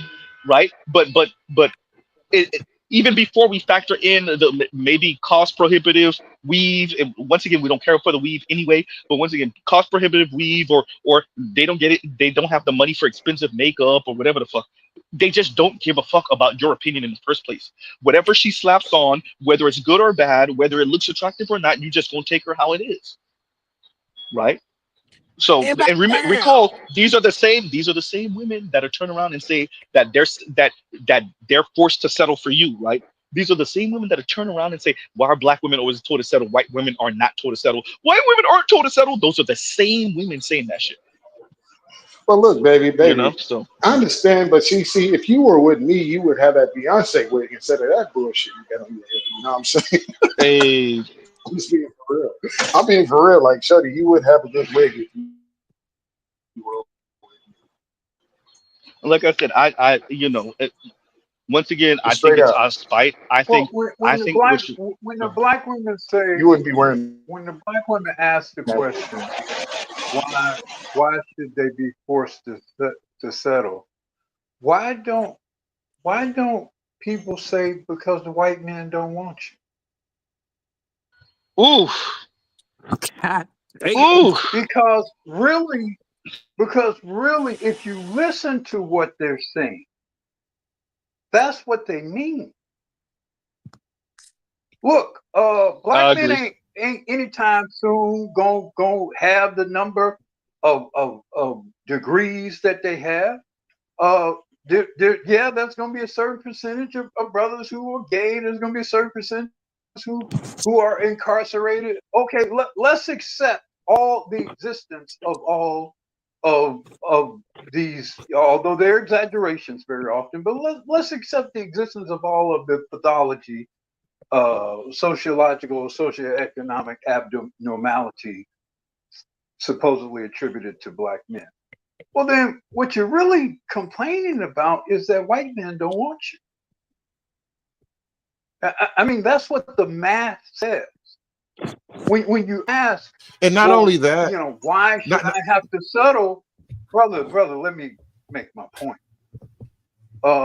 When you ask that question and you set up a situation where supposedly no black men, or there aren't enough qualified black men, the only logical answer is, well, darling, you're settling because white men don't want you. That's the only mathematical answer to that question. Not only that, I think there's another element that really rubs black men the wrong way. The things that they desire when they look at the white men, they don't respect it in the black man. So I have like this phrase I be throwing around when I joke about it on my panel. Like, you got to respect me like you respect the white man, or we're gonna have to move some furniture around in here because there's no other way. How else can it be? Like, if that's the thing that you truly desire the most, and then a black man goes out of his way to become that thing, or at least the majority of those things, like, I'm gonna get you as close as you could ever be in your lifetime, then I need the respect that comes with the position. And that's really where I think a lot of men are starting to feel like they come up short, or the women are coming up short. Like, what's the point of all this? Like, I was watching a video I played a video just today of a black dude who was like, you know, my wife don't do this, don't do that, or whatever. I go to my neighbor house. He's a white guy. His wife is white. His wife's sister is offering me this. You know, you want this, you want that. Can I get you anything? How about a pedicure? He said they were at the pool. She looked at his feet, said, "Let me get you a pedicure." He like, "Damn, I think I gotta leave my wife now." Like, it's that type of thing. Like, I want the marriage that the average white guy seems to have, and let me they deny let me play that. this real. Yeah. Let me play this real quick, because this goes to what Black Rule was just saying. Real quick, Black Rule, and then because this goes to what you were saying But earlier. my thing is, like, I don't understand the obsession with trying to make black women All settle right, so all right. much. Y'all don't do this with any other community. Like, seriously. Y'all don't do this with any other community. Do y'all tell white women that they should settle? Because last time I checked, anytime a white girl marries a black man, it's always when he's at his best and when he's rich as hell. You think Kim Kardashian was going to marry Kanye while he was broke and didn't have any money? You think Kanye would have had a chance with Kim then? Or you think Kanye had a chance with Kim when he was a multi-million-dollar rapper? Let's be real. Like, y'all don't say this to any other group but us. We're tired of settling. We're tired. Yeah, but what you gonna Low do key, about true, but I low key, when I hear this again, I agree with Black Guru. It's like she's talking to white men. Why do we not settle? What? Because when the white girls go over there, when your sisters go over there, they get them rich guys. Why don't y'all want to choose up on us? Why we gotta settle for black men? Yeah, I see what you're saying, Black Guru. Yeah. AZ. Because I they're a wish. bunch of can't understand normal thinking. Z, I need you Go ahead. to do that Patreon so you could go ahead and redo that video you did that got shut down with that woman telling that younger woman what's really like out here in her pedigree. And you know what video I'm talking about, right? No. Which one? So you remember the video that you was doing where you was talking about? It was that George Clooney movie. Oh yeah. Yes. The one that I they shut down my damn stream midstream. Yes, midstream. That right there shuts all of that up. It really does. People see, the thing is, right? It's like what Green Gorilla said, right? Shout out to Green Gorilla that if they wait for what we would call a credible messenger or someone to say that whatever's valid to be valid and everything else is bullshit. They're waiting to hear the right person say it. They're waiting for someone who they say is a valid authority to say something. And everybody telling them like, it's like how older people wouldn't want to listen to a younger person there, right? It's like an older person talking to a 4 or 5-year-old and they say something smart and they completely validate everything they're saying because they're 4 or 5 years old. Like, what do you know about life? Let me read this because it goes to what we're saying. And Jason says all outgroup women of the West are highly susceptible to being mistresses of white supremacy, especially FBA, foundationally Black American Black women. Yep. I think so. I think when you say all, I get what you're saying. Yeah, but yeah, and it's how the cookie crumbles. Like I mentioned earlier, Corey Holcomb was 100% correct, at least from my observation of my little 38 years of life. He is. I agree with him 100%. Where he says, they're gonna go with whoever's winning, and if it's if the evil guy's winning, they go in that direction anyway. And I think very few women have the ovaries to question the system, especially if they're benefiting from it, or it feels like they're benefiting from it. I think very few of them actually question who's actually running this. Should we actually challenge this, right? And I get it that like that's generally or historically not what women do is push back. They just go with whatever the system is that the winner says. That's what it is. And you know Well, that is what it is. And so that's really, and I this is like, I think one of my most controversial concepts, but this is the heaviest thing when it comes to like Black men and this manosphere kind of space, especially because this is the only real space that you can get this level of conversation. But the other day, like FD Signifier, the first time he did the video, him and a lot of other people, they low-key criticize us of like a white supremacy. You know, you want what the white men want, that kind of thing, right? And I'm arguing that Black men really do have to rethink our relationship to the whole race war thing, because from what I can see, the very idea of a race war, first of all, when it comes to like the Black manosphere and the complaints and critiques that get levied in a place like this, the easiest thing to do is throw a racial issue in front of guys, and then, you know, it's just follow the bouncing ball after that. And so you'll always get caught up fighting the forever revolution and never have to deal with the dynamics of, you know, male and female, or even get to the higher issues behind that. And then what I really realized, like a guy like FD Signifier, when you really think about it, so like, you know, really liberal, college, university, teacher, that whole thing, he is a part of the system, as he is telling us there is an evil system that needs to be overthrown. And then like when you think about like Black women and their relationship to the system, it's the same deal. They are a part of and patrons of the system, yet they tell us that there is an evil system that needs to be overthrown. And so the whole thing has the effect of keeping Black men on a hamster wheel while the women get to bask in the glory of moving on up. Because whatever this order is that's running the thing, like global liberalism or whatever you want to call it, Black women are definitely a part of the program. You cannot claim to fight the power anymore. You are a part of it. My stance on the whole racial conversation is to make sure to make mention, and this is why y'all see me go so heavy on the divestment. I'm painting a picture here. I am saying no, in actuality, you are the white man's booty, pun intended, and that's what it is, right? So I am emphasizing, especially when they brag about their degrees, I literally put the mirror to their face. You're bragging about if you're anti-capitalism and systems of oppression and systems of hierarchy and whatnot, you're literally bragging about climbing up his corporate ladder. Isn't that you? Okay, fine. You're literally bragging about going to his institution, college and university, prestigious institutions. You're literally bragging about that. Now, go ahead. Let me ask Go a ahead, question. But if you do it, you're a and it's coon. not That's all I necessarily. gotta say. If you do it, you're a coon. Let me ask a question.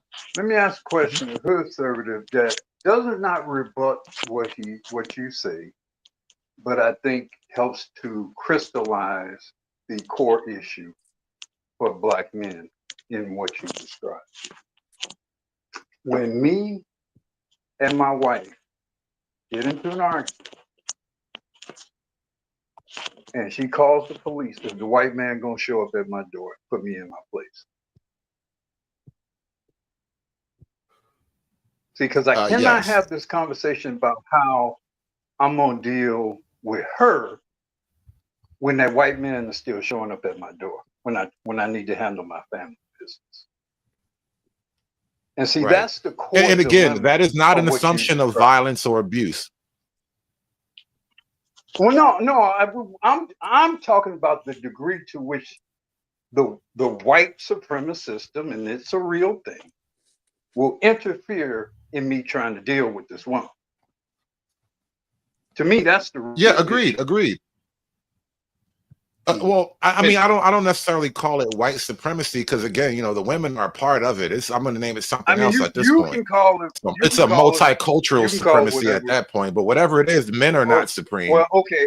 My point is the degree to which this system that was created by white people, you know, will interfere and intrude into my home, my marriage, how I deal with my children, how I deal with my community. The degree to which it will or will not is the crucial factor in whether or how I can ever deal with this one. Because I can have all the right planning and programming in the world for how I'm going to straighten this woman out and fix my family and whatever. But when things get hot and she calls Johnny Law and Johnny Law shows up at the door, all that is for naught. And agreed. And this is why I make this argument for the sake of looking for a power dynamic that actually benefits black men. And I don't know if fighting a race war is the path to that. Let me. You don't have a choice. Let me say this in the matter. White cops show up at my door, I'm fighting a race war by default. And that's why I'm going with it. But I'm gonna every use time this I got the cops called on me, they was black though. So like but once again, employed. Yeah, the individual cop. You already know the system. You know what we say in conservative. Stop it.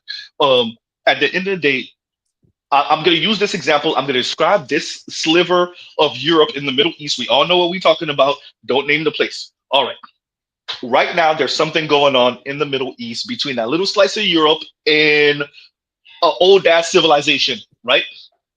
If you recall, that little slice of Europe can't actually defend themselves the way they keep on bragging about, because they keep on needing and enlisting the help of a certain new empire, well, recent empire, 200-year-old empire, but they keep on having to need those folks to help, knock out some of those missiles for them. When you see that, that's what we're speaking about, right? In a smaller respect. If the only way you can maintain what's going on in the black community is by having that outside force. So ultimately, it always comes down to that outside force. So yeah, we could get the women together. Snap. Okay, fine. Thanos snap, we get the women together. You still have that outsized force. It doesn't just go away. It doesn't just, okay, well, I guess they got their women together. We're just going to leave them alone now. Right? No, but the women together is the only way to face it, though. Because other than that, we're all going to. Oh, no, I agree with that. No, I agree with that. No, we got to do. Oh, no, so I agree with that. How do you get I agree with that. Right. Man, well. Wait. The window is open. Wait. Real quick, the window is open now. So I don't know if you heard me say this already, conservatives, but I could smell it on JD Vance. That's a white red pill dude. I could smell the manosphere on him. The window. That's the window right now. Right, go ahead. But that's my point about rethink your relationship to the concept of race, because he's a white red pill dude. And remember, the white manosphere is allegedly the racist manosphere and all those, talking points, right? And my point is, black guys, I think as black men, the idea of race is kind of the thing that's holding us back from actually looking toward the things that need to be done. We did a lot that helped the race in terms of like the 60s and the civil rights and all that. And now what's happening is men can't even run their homes the way they want to. And nobody wants to address that, but they want men to do more and more and more to keep the women happy. And I don't think, being mad at a JD Vance or that is the problem. Let me we got to deal with things as they come, but let's not just follow the women along every time. No. It's not with the women, because our argument with the women and with the white folks is different. The women just want to be in. They're angry because they're not in. That's not our argument. White men and the white manosphere and the black manosphere are different for two simple things. Black men just want compliant black women who are on their program. White men want everyone to bow. It's different. The fundamental difference between the white manosphere and the black manosphere is we just, for the most part, niggas say submissive, they don't mean that. They want cooperative black women. That's not what white men are talking about. White men are letting you know what they're talking about right now. They want everyone to bow. They want to go back to the 1950s, know your fucking place. And they're saying that shit. I don't know if the manosphere is saying that. Those are different white guys. I know those white guys you talk about, but that's not like the white manosphere. Some of them are manosphere dudes. I don't know if you've been listening close. Yeah, some of them white men, you listen to them close enough. Every once in a while, if you want me to start listing them, they get real close. They start implying and say, and some of them just outright say it. So, but either way, the point is they're tough decisions to make. There's a reason. I'm sorry. There's a reason why there's a black manosphere, and BGS said it back in the day. They do not like us, and we do not like them for the exact same reason. They've always been on that white supremacist stuff. It's just when it's convenient, they use black men's talking points. So, and I'm gonna keep it short when I say this. From my point of view, we treat an adversary like an adversary, no matter who it is. You know, the guys who are liberals that are adversaries, they're adversaries. The guys that are conservative who are adversaries, adversaries. Black adversary, adversary. White adversary, adversary. Feminist adversary. They don't get everybody. They don't get a special pass because they're different. Let me point a thing out, and I'm not contradicting. You know, I don't even want to fight you guys on the existence of racism and what happened. Look, I'll assume all of the things, right? Because it's not the point that I want to make, right? Right now, Black people are being called on to show some kind of solidarity, some kind of support for the Latino community, specifically the Mexicans in California, because allegedly we're all in this together. Why? Against the white people, right? But without even really trying, there's already a split, and I'm gearing up to do a whole show about this, where the public Black people, so like your elected officials, your celebrity types and whatnot, the majority of the public professional Black people, they're like, yeah, we got to help, you know, we got to fight Trump, blah, blah, blah, blah. But your rank and file, I make videos on TikTok and nobody knows who I am. Bunch of these people are like, why would you do this? Why are you going to go over there and help them, right? So that automatically sides us with American nationalism, which is the white folks, right? So all I'm pointing out is that there are tough decisions that have to be made in the here and now, and not necessarily seen through the lens of 1965. That doesn't make us side with American nationalism. It's two people that don't like us. Yeah, but one of them got to go. And so that leaves us alone here with the other. So that means we still stuck with this other. So we have to work it out no matter what, right? Here's an interesting thing. Here's an interesting thing, conservative. If that's really the case, then you know both of those others ain't rocking with us. No, I don't say that. I don't necessarily say that, right? But this is my take on it, right? And this is why this is how I think through the whole issue. No matter how you slice it, when it comes to, like, people think this is like a racist term of like blood and soil and all that, but blood and soil applies to two people in America specifically, us and them. And so I think when it comes to like, well, we have to do this immigration thing because there's way too many foreigners in here, and a lot of Black folk are just quietly agreeing, like, yeah, listen, I ain't got nothing to say when you kick them niggas out, because in our bones, it's just us and them. Even if that's a thing, it's just us and them, that means we're adversaries. I don't know if it's adversarial like that.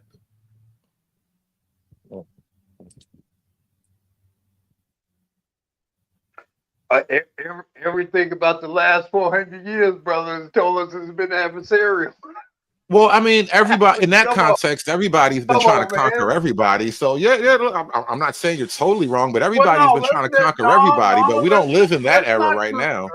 Let's not convolute it by everybody. Let's talk about the white man bringing the Black man over here in the ship in 1619. Well, who hasn't taken Black slaves, nigga? I mean, everybody was taking Black slaves, bro. We're not talking about. We cannot go back. None of us are Superman. Spin back to Earth in history and undo what the Romans did to the Franks, and none of us are capable or motivated to do any of that. We can only focus on where we come from and what we are a product of. No, and what we are a product of, and what we've experienced is a specific kind of experience to a specific kind of people, from a specific kind of people, from a specific plot on Earth over the last 400 years. And we should focus on that. Well, I mean, I am focused on that too in my own argumentation right now, because what I'm offering is that what we've done up until the point of now has been what we needed to do to get here, right? I don't know if the solutions of yesterday solve the problems of tomorrow. But who said the solution? Who said the problem of yesterday was solved? Who said the problem of yesterday was solved? I mean, literally, you have what happened to Myron when he was going back and forth with that white dude on was that even Myron's channel? What happened? What happened when that white dude checked him? I know you heard it, conservative. What happened? I mean, what did the white guy tell Myron? They did a show together. It was I a mean, he racist said move. some That's a, shit to him. I mean, listen, yeah, he no, said it some wasn't shit to just him, some but shit. nothing in his life changed. Yeah, what I'm saying is that's what they believe. The reason why that matters, and I don't know why you minimize this shit, it's because when I know that's what is that the harder you, I know why you move the way you move, why you talk the way you talk, why you advocate the way you advocate. You're walking in you're walking in a direction. Sometimes what we're saying might sound similar, but it's not the same. So the black manosphere and the white manosphere, sometimes what we say sounds real similar, but I appreciate that when I'm saying black women get on a black man's program, and when they saying everyone get on my program, it's two different things. That's the Well, fundamental I mean, difference. again, So when and I'm tying I'm this to not even Myron speaking to real that quick. part, but fine. No, but I'm tying that to Myron, and I'm tying that to the Can I larger say white something real quick? manosphere because I'm tying that to the larger white manosphere because the larger white manosphere has a very specific goal in mind. They're getting their women in order to then get the world back in order in their mind, which is behind them, underneath them. That's not exactly what we're doing here. They don't just stop at getting their women at order. But Hey, can I hold can I touch on. a small part of this? If the white man is moving toward getting, let me just say this one thing, and I'll answer your question. If the white man is getting their woman in order, then I think the proper thing to do is to follow and get our women in order at the same time. So either way, that puts us on a parallel track. But yeah, somebody want to ask. Wait. Somebody recall what I just. Wait, Leon. Wait. Let me land, bro. I just said it to you. We're gonna say things that sound similar. I agree with what you just said, and I took it a step further. I said our goal is to get black women in line and get black women in order and get them on our program. That they don't stop there. They're only getting white women in order to then re-grab what they feel like they lose it. But that means that we to get a better grasp. We don't get black women in order. I don't. No, that's not what I'm saying. Okay. Wait. Leon, let me land, bro. Leon, let me land. Everyone, let me land, please. No, what I'm saying is, no, we do not stop trying to get black women in order. I'm not trying to be obtuse. I don't know if you're not trying to be obtuse. The goal is that they get their women in order, and then they keep on going. And then they keep on going and re-grasp this thing. They feel like they're losing the global order. The push from China, the Middle East, always on fire, really. They feel like they're losing their grip. Whether they're actually losing their grip or not is a whole different conversation. They kind of are, but is it exaggerated in their minds? Probably, right? So that's what I'm trying to emphasize. Go ahead and land and then let Leon go, please. Yeah, real quick. To that degree, I don't think you're completely wrong in that sense. You know, we can quibble about details, but I kind of flow in your direction on that whole thing. Fine. We are not Africans. We are not Jamaicans. We're not Caribbeans. We are not the global blacks. We live in America. It is good for Black America to get rid of the foreigners. It is good for Black America for America to be globally dominant, right? I don't think Black America being what do you think? We're going to get racially annihilated? We're going to get put back on a farm or something? I don't think any of these things are happening. So what you think is the white man is going to do? No, I don't think that. I don't think that. I'm asking you to have an imagination and think of real quick, Leon, real quick, and I'm just asking this question. You got it. You don't have to answer it now, but think of what a permanent underclass looks like in the 21st century. It does not look like going back on a plantation. It looks different. Go ahead, Leon. We'll be that if we don't get rid of the Mexicans. That's what I mean. We have to just let it happen. Okay, bro, you got your question. No. Okay, so I remain neutral in the Latino Hispanic thing, and this is just my stance on it. We know how Black people are living in Mexico. Those Black Mexicans, we know how they living in Brazil, Colombia, etc. We know how they've been treated. Yo, you better do some advocacy work over there before you ask Black Americans to do anything for you. At the same time, I'm not going to get in your way and vote against y'all. That's how I move. I just move neutral with it. Y'all not doing shit for them people in Mexico, and I've been there. Okay, same with other South American countries. The order that I think you're failing to understand, conservative, this idea of hierarchy and how they operate. The women are out of order because they allow them to be out of order. We're not going to get them in order in that fashion because just like Black Guru said, the moment that you flex and they call the fucking cops on you, then you figure out what the deal is. They don't want order in your community. Never wanted it in the Black community. They want order within their hierarchy, within their global hierarchy, and they want you disenfranchised. Okay, when you look at California, let me be clear. When you look at California, I don't want to hear nothing about apples and working on the vegetable farm. Those immigrants work every fucking industry in California. Guess what? Taxes are so fucking high that you can't even afford to open a business and profit money in California, because you have to compete against corporations that use prison labor or child labor because they're not citizens, or people that come over the border 24/7. If I can't use that labor, I can't compete in California. Plus, the taxes are so fucking high that you end up being a government worker or an hourly employee. You can't compete. And so what's going on over It there? wasn't white Hey, people that chased black people out of bro, California, though. That's kind of why Let me say this to who Doc. said it? Wait, Who everyone, said it? I said Leon, nothing. wait. I'm talking to Dr. Thunder. Doc, your camera's on, so I don't know if you want me to bring you up. Your camera's on right now. Go ahead, y'all. Yeah. I said nothing about people leaving California. I talked about basically business and how they use immigration, child labor, and prison labor. That majority of people cannot afford to open a business because of all the regulations. Then to compete with immigrants that you're not allowed to use because they're going to run in your business and take those people out. But the corporations and prisons continue to fucking use them. So you can't compete in any region of activity. Like I said, most people in California work for the government in one shape or form, are government funded agencies, or their employees. Okay. So, and then you still can't compete because that's where they bring up, all the cheap goods from China and everywhere else. You can't compete. So it's you're fucked. And if you think you're gonna upset their orders so you can compete better, you got the game really fucked up. The reason why I mentioned like black people leaving California is because the ultimate result of what you're talking about is the new immigrant population they create a beachhead, they get a foothold, now they have a sanctuary community, and now black people can't survive there. And how does fighting systemic racism help us fight that particular issue, which is actually moving black people out of a region that we basically been developing since the end of Jim Crow?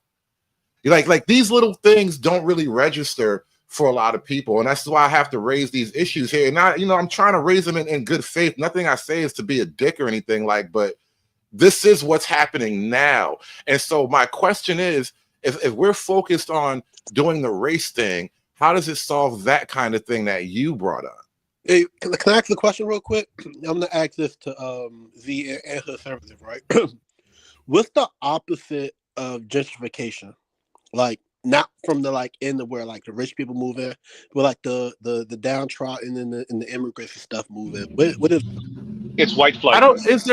Well, yeah, that's the one term for it. I don't know if there's a professional term for it though, like gentrification. It's white flight regardless. I'll give you wait, Vince. I'll give you a prime example. So we used to think it was because black people in their crime rates and whatnot, and that's why when you move into a neighborhood, three black families moving and the white folks move because they're afraid it's going to crime and they go get they shit stolen. But what we're finding is that even when too many Asians move into a community, they move out also because they don't want the competition for their kids and whatnot. They don't want the different culture. So either way, it's white flight. It's white flight coming and going. It's white flight from the top and the bottom. Now, so that's your answer for it. Go ahead. So what happens when that is a situation that affect black people? Because that's what it sounds like what his service is talking about. And his point being that people are coming into the communities and neighborhoods where it's low funding and stuff like that, and pushing those people out towards where outskirts or obscure places. I still think, honestly, and I say expect that conservative. I think that there's some other things I think you should be open to hearing, not as far as you being wrong or whatever like that, but to add more to context. Man, but always willing to listen, bro. Always willing.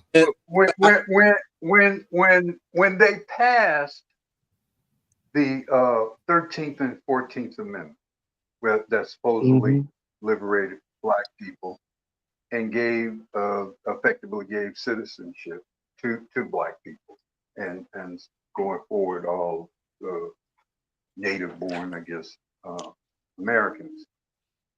They also started shipping more other people into this country. Irish people, Polish people, Latinos were coming in from westward. When they passed the 1964 Civil Rights Act, year after that, they passed the Immigration Act.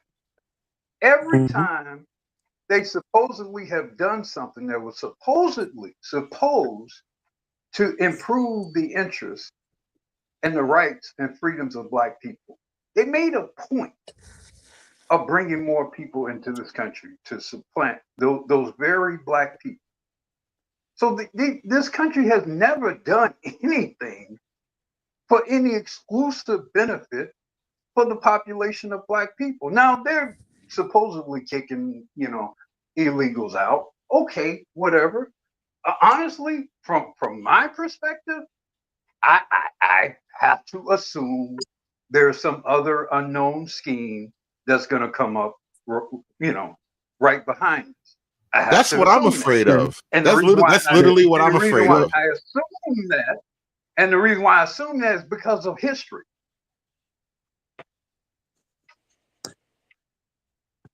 Well, not only that, but in one of the things that you have to also keep in mind is with a lot of legislation, even at a state and federal level, you have these riders. Some of them call them pork barrel spending, different, whatever. And a lot of these things made provisions that made it easier for these people to come into our neighborhoods, come into our communities, and basically outcompete us because they had tax incentives and different things bolstering them that we didn't have.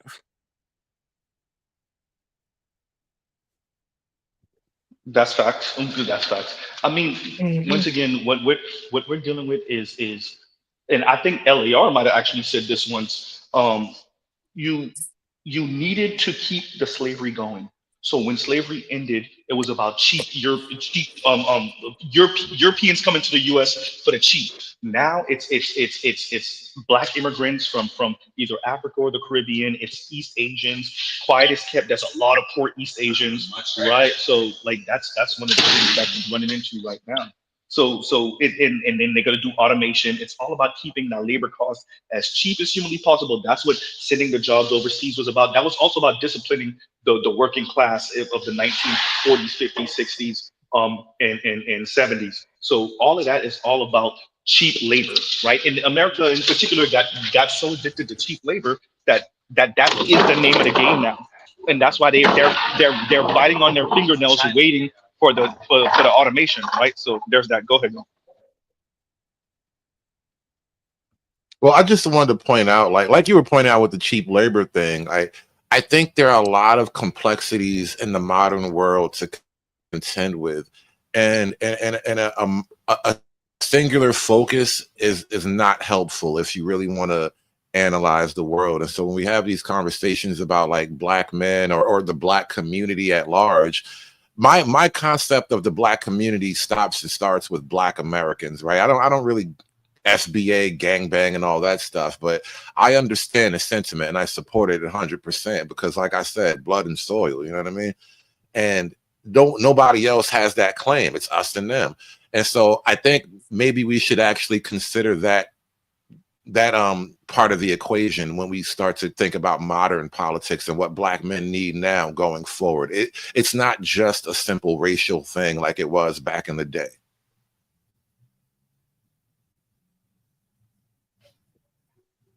Hey, can I jump in here? Definitely, Doc. Go ahead. Doc? Yeah. Hey, what's happening, everybody? So it's interesting because my position on this is somewhere in the middle. I can acknowledge that from a strategic perspective that what Hood Conservative is saying, you have to take what you can get based on what the currents are. I mean, and even if the currents are leading in a direction eventually you have to veer off of, then you have to, then that's just what you have to do because there's no real, pardon the pun, there's no real black and white here. There's just a lot of gray area and just trying to, it's a lot of making lemonade. So it's a lot of lemonade. I mean, there's no real solution for the issues. So anything that you can do to position yourself, even if it's just one iota better, then that's what you do, and that makes for sometimes what may seem like strange bedfellows. Pause. Um, but that's just what it is. Now, I actually think that what did the most damage, and I'd argue also did damage with respect to this sort of coupling issue and this divestment issue, is actually forced integration. Because even all of the damage that was done through slavery and Jim Crow and everything else, you still had basically still intact. You didn't have divestment as a real thing. It wasn't really until most of the civil rights leaders took that integration money that you start seeing a lot of these kinds of further cultural kind of consequences. You know, so that's a sort of interesting thing, and that thing that I say frequently, multiculturalism, but plus a deregulated dating market equals divestment. And I've been saying that for about 3 years now. And The other one too, Doc. online. Doc, real quick, Go I'm ahead. sorry for cutting you off. Compassionate mentioned the other one that you say also, the multiculturalism and I can't remember it, array. I can't remember how you said it, but and how you say it. But go ahead. He made mention of that one. Also, the multiculturalism and unicultural array or something like that, or multicultural array. I can't remember. But yeah, Oh that yeah, quote yeah, also. Right. It's so how do I say that?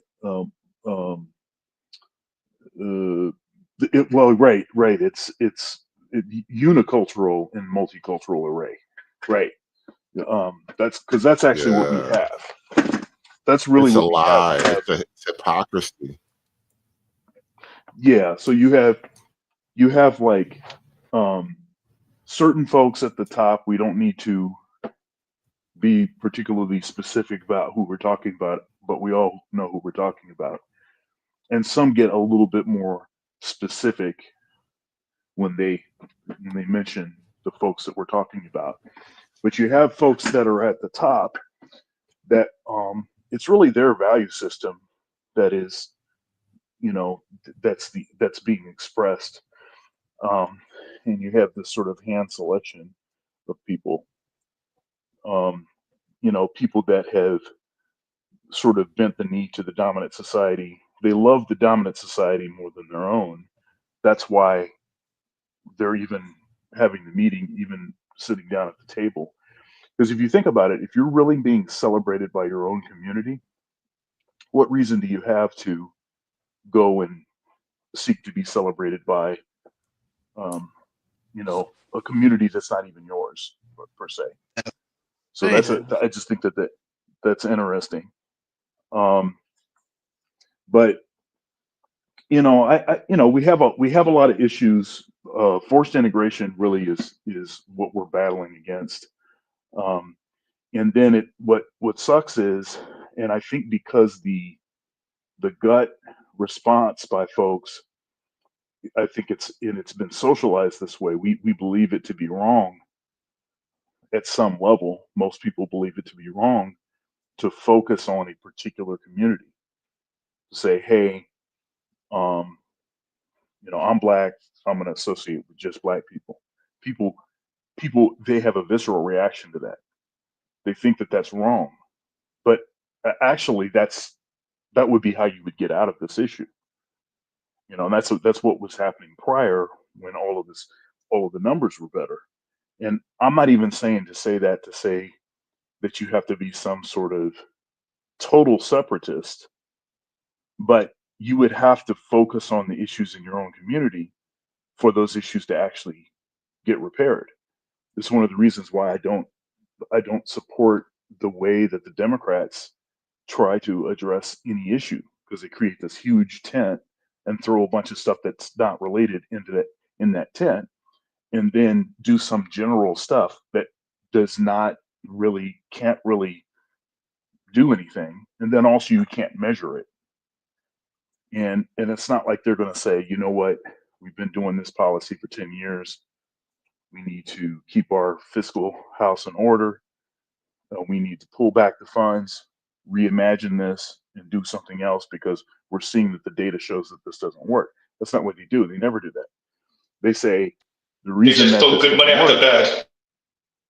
Yeah, they say the reason that this didn't work is because you didn't give us enough money, you didn't let us do it for long enough, and because you guys over there resisted it. And I'm going to tell you right now, now I'm not a fan of the two-party system, but in a two-party system, the way that it works is the other party pushes against you. It doesn't, and it's not really going to matter if what it is that you're saying is a good idea or not. And it's a travesty. It's part of the reason I don't believe in it.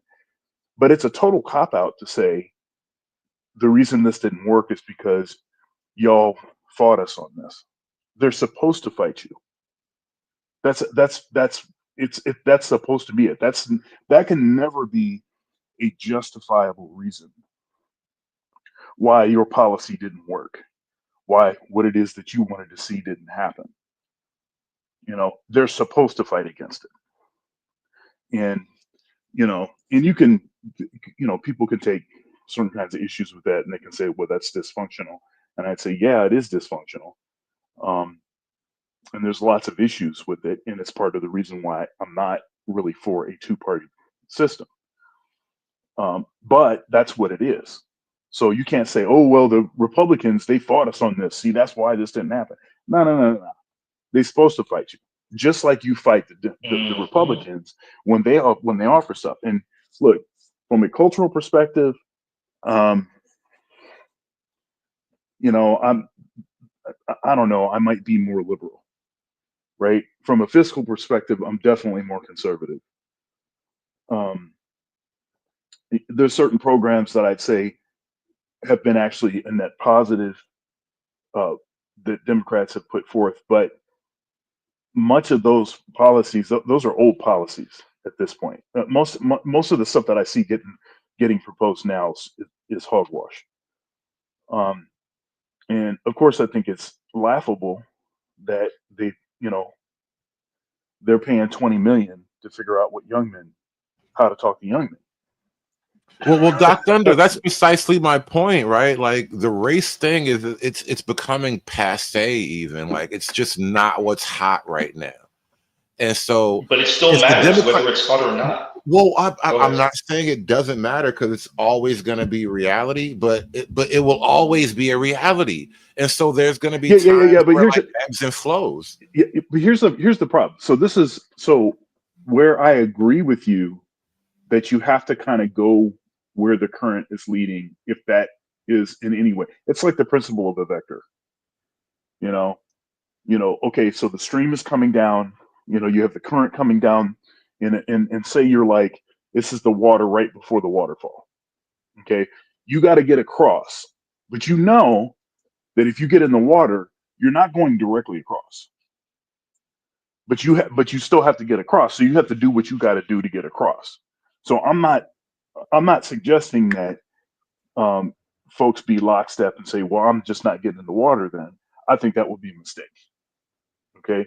So I think certain things about, like, say, for instance, JD Vance, I think there's a lot of positives there potentially for some of the things that Black Minister talks about. However, once we get across, I think we may start seeing how, well, I don't know how much of this stuff is necessarily for us, but you still got to get JD Vance. JD Vance or anybody like him, because I hope he's a trend of what's coming in the future. But JD Vance is not going to get your DEI program across. He's not going to get your affirmative action program across. And I don't want him to, because that just means Black women get jobs working for the bus company. And so I don't want any of that stuff either. Yeah. Go ahead. Yeah. So no, but we agree right there. So all I'm saying is we need to kind of approach. We need a new approach. And I don't claim to have all the answers, but I see problems ahead. No. Let me Now do here's this. where we're Real quick. Now hold up, just real quick. Okay. Here's where we're different. This is where I disagree, and this is where I tend to disagree, even with certain Republican, Black Republicans that have a little bit more nuance and will acknowledge some of the racial stuff. But here's where I disagree with even those. See, all of the stuff that we're talking about, it's all a proxy of white supremacy. Now you might not be able to see it directly. There might not be what we would consider a direct line, a straight line to that, but it's all due to white supremacy. In any racial talk or talk about improving things racially was not. Let's see. It was disingenuous. It was not. It was sort of. It was for the sake of appeasing certain folks, so that other agendas that maybe we can't even see could actually be put forward. Well, I call, for instance, feminism is a proxy of white supremacy. There's something. So all of the issues that all these relationship dynamic issues and everything else, I would argue that all of that is a proxy of white supremacy. I agree. So in that sense, I agree. There's a supremacy movement. Wait, y'all let Doc land with that, and then LAR, if you don't mind reading this Yeah, and then going into the comment, but let Doc I'll finish stop. with that. Yeah, I'll stop there because I said a lot, and I am curious as to what folks. Yeah, no, and Doc Thunder. You're familiar with I'm just leading up to stuff really quickly. Doc Thunder is familiar with the kind of directions I'll go in. I believe there is a supremacy movement in the world, but to simply call it white doesn't do it justice. And I think we actually don't understand the real. There's a group of people in the world who've been plotting we know who you're talking about. No, we know who you're talking about. Yeah, I never boil it. Wait. Here's the thing. I never boil it down to just them, because they're included also, absolutely. But I gave you the example earlier, did I not? With that little slice of Europe that they call home right now. But remember, who's backing them up? Well, I mean, I think there's a bit of I think there's a bit of natural competition that exists, and then there's we want to run everybody and keep everybody suffering. All right, but LA, you got it. Yeah. And Elliot, when you get a chance, after you make your comment, read the super chat for me. Go ahead. Oh, I'll read it first. No black man should be cannon fodder for the benefit of white supremacy. Period. Rally them lazy, lying ass white that ain't doing schnit, but expecting more than what's due. I'm gonna tie this together, whether it be the feminist relationship part, whether it be the white supremacy part, whether it be the political two-party part that Dr. Thunder was talking about. There's been rampant incompetence for decades on all of those fronts. And the issue becomes, why do we keep giving these people a long leash to keep being incompetent? It's not you haven't seen people being smart, you haven't seen ingenious, you haven't seen creativity, you haven't seen ingenuity, you've just seen mistake after mistake after mistake after mistake. And people go, oh well, this is how the world works, this is how it's supposed to go, and nobody can explain why it's getting worse, and everybody's looking like we know why it's getting worse. It's common sense. So at the end of the day, if we continue down this path that we're going, it's only going to get worse, because the people that we're talking about don't know what they're doing. And that's the part of, you can say white supremacy. That's the problem with every other non-white group. We all act like white people really know what they're doing. They don't. Let me do this real quick, Elliot. Ed, I put the link down when you asked for it. I don't know what happened, but if you still listening, the chat was packed. That's what happened. Oh, my bad, Ed. Yeah, let me put it again. Go ahead, Elliot. No, that's the gist Well, of it. It's you just know, to address your comment, LA. You know how I mean, you know, from my reading of history, usually a certain number of people have to die before any major change occurs. From my reading of history, for but like a major system. Hold on. From my reading of history, usually when you're talking about like a major change, if you're talking about changing, for example, the two-party system that has existed for, I guess, certainly most of the history of this country. Some folks probably gonna have to get hurt. You I ain't get gonna it. just change that at the ballot. You ain't gonna just change that with a judicial decision. No, you have to become enough of a threat to the status quo where they start pointing things at you, and you got to be able to point stuff back at them. That's what history says how things. Let me say it this way. The bulk of European history basically says that after you run through rampant incompetence for a long period of time. So it's like every other group doesn't actually exactly have this same history. The issue becomes, let's just do it the white way. And it's like, no, they get so incompetent that everybody got to die before they go, oh, we were doing it wrong. The Black Plague, anyone? Yeah, so I was one thing I wanted to clarify with my position on how all of these issues are what I think to be downstream from white supremacy, even the ones that we tend to totally agree on, the relationship dynamic stuff, everything.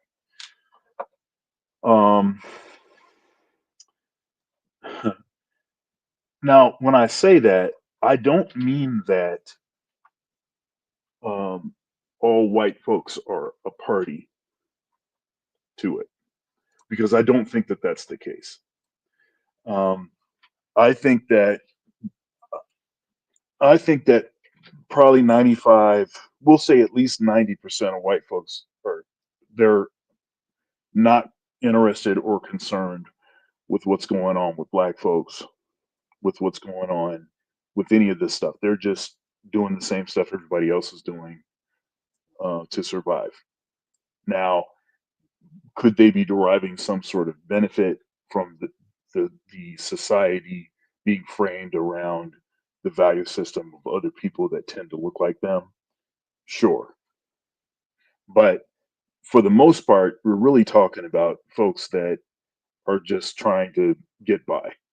And so I do think that there is a problem with some of the rhetoric associated with so-called white supremacy or white privilege that I think needs to be calibrated differently, because it's kind of like in many cases it's sort of like blaming someone for something that they didn't have anything to do with, kind of a situation. So we have to find a way to discuss that part of it so that it doesn't come across like we're claiming that they have it easy, all of them, and we just have it hard. Because I'll tell you right now, it's Father's Day. My life, because of my dad, because of how I came up, because of his sacrifices, was far better than most of the people that I know. My upbringing, I had more access to more support, more time, interaction with my dad, more all of that. I had more of that than almost anybody that I know, and that includes a bunch of white folks. So that, of course, is a privilege, but we don't think of it in that context. And there is a sense that I find it insulting when there's an assumption that that because I'm black, that means that I didn't have certain privileges. I did have those privileges, and it's because of the sacrifice of my father in particular. Well, here's the irony of that. It's insulting when the assumption is to you or to us as black people. So And normally it comes from people who aren't black. So we should be able to have the same insulting assumption about everybody else. Hey, you had it good. I don't want to hear what you got to say. Yeah, I think that what you're saying is fair, but I don't think that what you're saying is sustainable. You know, Yeah, or rather, let's put it this way. Let's put it this way. It's sustainable because it would just that would basically be what we have now. What I'm interested in doing is trying to develop language on these topics in an approach to discussing these topics that doesn't turn everybody off when you're having the conversation. And one of the reasons that I don't even tend to use the term white supremacy, and I tend to talk about dominant society and subordinate societies, is because of that. Because I'm trying to bring some people in before then I say, hey, now this is what you need to fix. Let me add that to a different perspective. Sure. My father had this conversation with me when we were younger, and I saw this conversation with Cus D'Amato and Mike Tyson. 70s, 80s, there were a lot of black young men and men who had to start competing against white people openly. And one of the things that kept coming up was the white coaches, the black coaches, the white teachers, the black teachers would ask a simple question. Are you one of those black folks that take it easy on white folks? Because I can't actually work with you. Because there's been a psychological thing where black people go, well, since they white, we don't really go all out against them because, we're not supposed to. My perspective is I'm not going to be one of the black people who go, well, since you white, I'm gonna treat you on a curve. No. LAR. Oh yeah, definitely not. Yeah, I got you. Wouldn't that be called white fragility? No. That's that. No, because it's usually an internal thing with non-black people. You know how I used to watch those kung fu movies, and the Chinese people could beat the white people, but they don't. They just kind of just play along how they have it in the show. Yeah. No. What I'm saying is it's reinforcing or kind of like massaging. The white. No. I get what you're saying, Vince. The white fragility is the way the white person takes it when you hit them with what LAR is saying. That's the white fragility is on them. It's not on you and how you go. It's their expectation to be treated a certain way. Exactly. Right. So it's like it's what LAR was talking around. He was assuming that they had that white fragility, and he's saying, look, if you have that or not, I'm still talking to you regular. Right. No, it's assuming that we have it. It's not assuming that, it's assuming that we have it. No. Well, I mean, I see what LAR is saying. Yeah, no, I understand what you're saying, and maybe I'm not I'm not saying it correctly, but I'm saying you're saying that brothers shouldn't have to feel like they have to treat white people with kid gloves. Yes, exactly, just because they're white. And so what I'm saying is what's animating that is white folks have this expectation for black folks to treat them. Many white folks have this expectation for black folks to treat them with kid gloves. And when you actually take the gloves off, they can't take it. And that's called white fragility. And what white folk go into what LAR are saying, it's know your placism, right? Know your placism. Yeah. What and the white fragility is how white folks take it.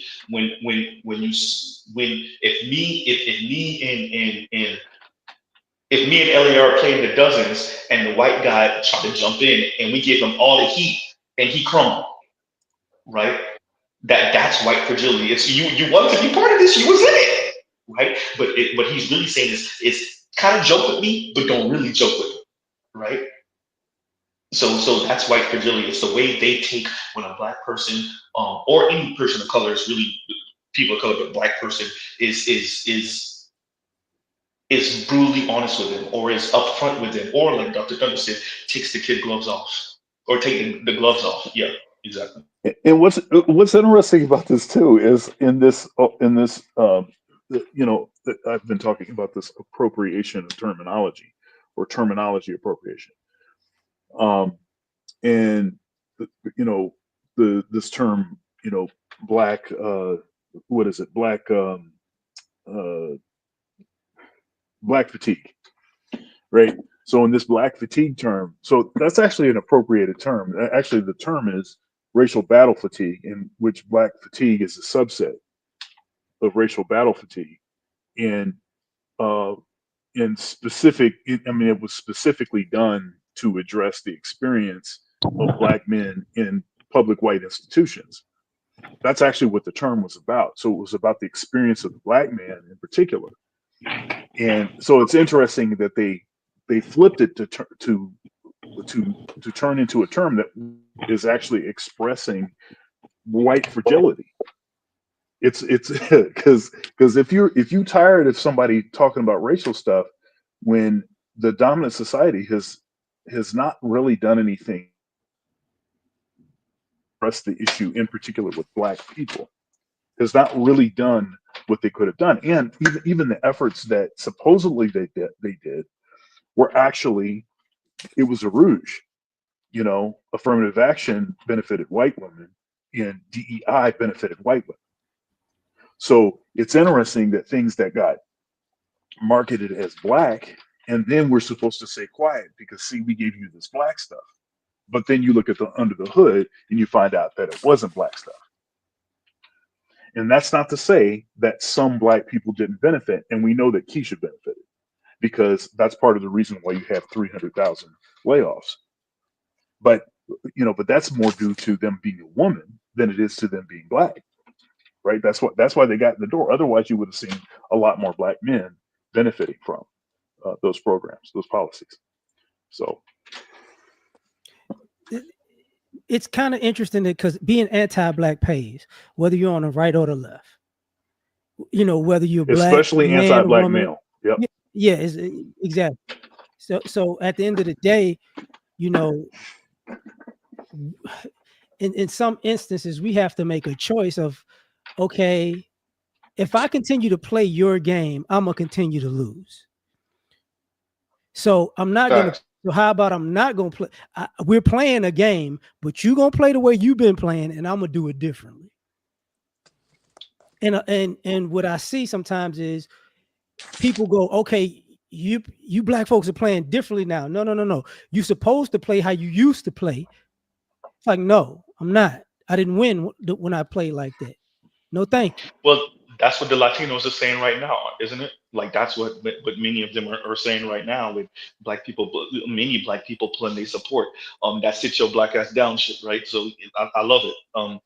And the clip I played earlier, I might try to bring it up, where the Latina is just straight up saying like she gets it, right, and rightfully so, right? And black people shouldn't be supporting the Latino community as they get deported, particularly in her case, she's Cuban descent, but we know what's going on in the LA region or in California. So, and the many protests around the country. So yeah, no, exactly what Elia is saying. That black people are playing a little differently now because we understand that these folks aren't really allies. And here's the clip I'm actually talking about her. Comunidad que nos va a sacar de este hueco se llaman los negros americanos. 100%. African American community is the only community that has the power in this country to change anything. They are the only one with the experience of civil matter. They are the only one que tenían el esclavo ahí mismitico. They are the only one that are not going to get deported anywhere, and you cannot put them all in jail. So African American community, which is the community that is stepped on by Cubans, the most are the only ones that are going to save the Latinos. And I clap for the African American community that has not come out because it is not. I do. We didn't do shit for them. I get it.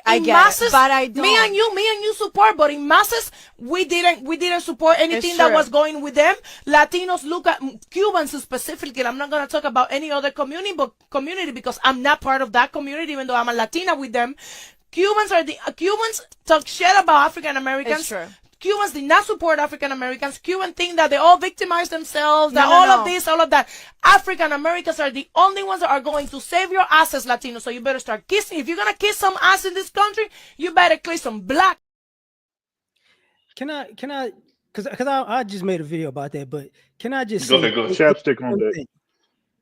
The issue with these type of things, even with the Latino community, even with the women, even with the guys, it really, even with the other races, it's the same thing. You see that silence of, we're not gonna talk to white folks though. We're just gonna skip over that part. We're gonna act like they're definitely afraid of them. They're afraid of them. That's the reason why most black people are sitting this out. No. You gotta actually confront your internal, internalized white supremacy. Your internalized cooning. That's the normal issue. And even when it comes to, my bad. Well, LAR, let me say this to what you're saying. These people come from countries where, if y'all think that white hierarchy is real in America, which it is, you ain't seen shit yet until you see Latin America. So they come in from places that already have that already enforced. Like somebody said earlier, Mejor La Raza, I think it was Bruce on Wayne, Mejor La Raza, right? So they're coming from places like that. Then they come to America and they think that they're closer to that higher part of the racial hierarchy, particularly as if they're mestizo Latinos, so whiter, lighter Latinos, or if they just full on white Latinos, right? Blancos. And so when they have this going on in America right now, Trump ain't playing no games, right? And they getting deported, they getting roughed up, they getting thrown in some goddamn practically dungeon, right? In El Salvador. That's what this lady is saying is, yo, we thought we was in, and apparently we ain't in. So if you won't kiss somebody else, kiss black people else, but they're the only ones that can look out for you, right? And she's saying, I can understand why they're not, right? So which I somewhat appreciate, but with that, I mean, it might be too little, too late. We'll see. That's up to ADOS folks. But I see what she's saying, in particular in the South Florida. I'm telling y'all, like the Cuban community in South Florida, in aggregate, are very anti-black. Do you have a Cuban person that's cool as hell here and there? Yes. But for the most part, nah, bro. And I know in different parts of the country, the way y'all interact with Latino might be a little different. It may not be the same in LA with the Mexicans or the Guatemalans, or in New York with the Dominicans or the Puerto Ricans. But in South Florida, the Dominicans are pretty bad, but you might meet some cool ones. The Puerto Ricans, same thing, but you meet some cool ones here and there. But the Cubans, oh man, they are. If they not slumming it, then it's weird, because the ones that slumming it with black people, maybe they aight, right? But you don't know, because many times I've said this before. When they're young in high school, they chilling with the black folks. The college years, they chilling with the black folks. Once we start getting 25, 26 years old, 27, hey boy, they gone. Next time you see him, he married, he in the burbs, he got his Spanish or white wife. He don't know nothing about y'all. That's how it go down here in South Florida. Y'all go ahead. My injustice everywhere. I mean, my injustice anywhere is injustice everywhere. Credit card, it's been revoked. It's only not only utilized for blackmail instances of injustice. Yeah, one of my issues with this whole thing is, see, they do this to black folks. The dominant society, Democrats in particular, have done this to black folks ad nauseum. This talking point, well, this the new civil rights. If you black and you had X, Y, and Z happen to you, then you should understand, and then you should be advocating for other people, because you remember when they were doing X, Y, and Z to us, and you know what they're doing to us now, and all of this kind of stuff. And the problem with that is, you only get a certain amount of political capital. If you're spending your political capital on folks that haven't even shown that they would stick their neck out for you, they haven't even shown that they would be an ally in any way, it's foolish. It's foolish. And unfortunately, black folks, we're very well. Okay, so this is actually a good thing, but it gets used against us all the time. We tend to invite in and welcome in people. If people show any sort of affinity for stuff that's black, if they spend any time, I mean, you see this in black bands all the time.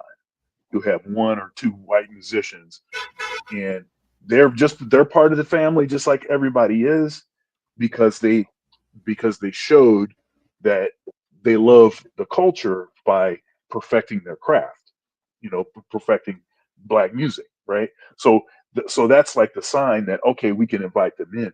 But often is the case, just because we're just hospitable, warm, inviting in people, we just tend to be that way. That gets used against us so much. Well, It gets Doc, used against us so can I jump much. in? Go ahead. I don't think it's a good thing at all in the way you describe. And I'm not saying it's a negative thing. Like, I don't want black folk to be even more hostile than our reputation already dictates. But I think that the idea, what you're talking about, I don't think is really real. I think most people are really segregated in their regular lives, right? And what you're really talking about is the false reality of media and the false reality of political theater. And that's where the BIPOC, Black and Brown Coalition is born, and the false reality of political theater, right? And to that degree, the Rainbow Coalition literally exists because we all have to team up against the white man. And so the reason why I jumped back in at this point was to kind of, and I've been listening this whole time. I had to go run an errand real quick, but you've all walked through the very argumentation of why I raised the actual issue of we need to rethink our relationship to the race issue. Because being Democrat, being left wing, being woke, or whatever these things are, it means that we've had to open our culture, our country, our blackness to other groups who have a conception of race that puts us even further to the bottom than fucking white people. Can I ask a question? Wait. Before you ask that, let me read a couple of super chats. And the Raj report says no kind of white supremacy should be asking inwards for anything. how Raj was saying. And then Jason Mu says, and I agree with him, by the way. I agree with him 100%. And Jason Mu says $38 trillion deficit, but the program is blame the non-whites with a special emphasis on black community. I would agree with that. 150%. And that goes for a number of things.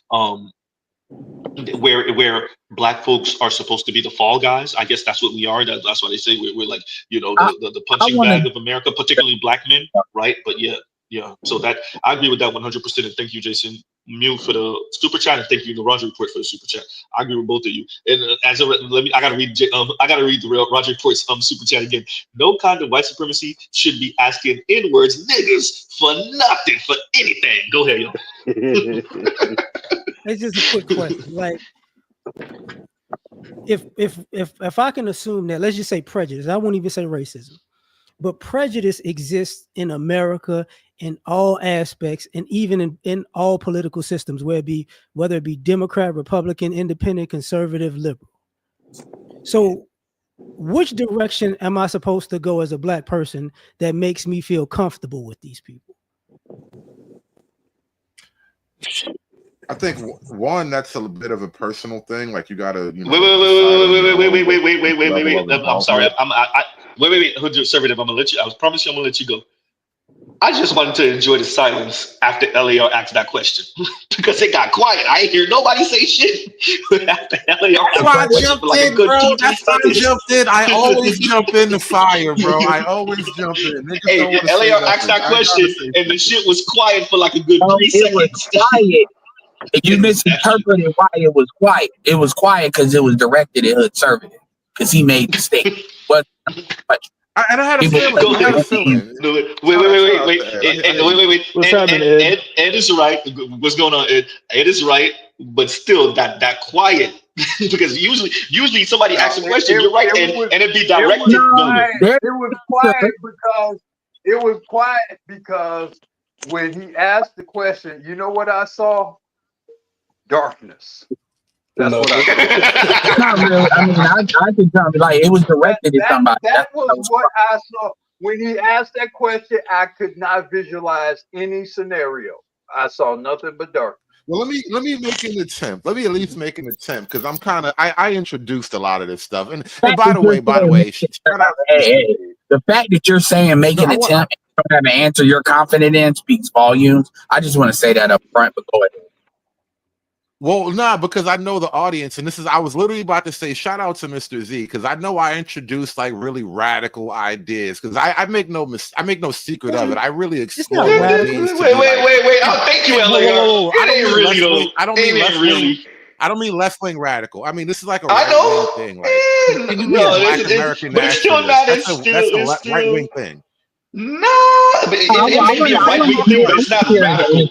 It's not radical. It's actually a very old idea. I don't know if niggas really talking like this. That's why I wanted to say Wait. Let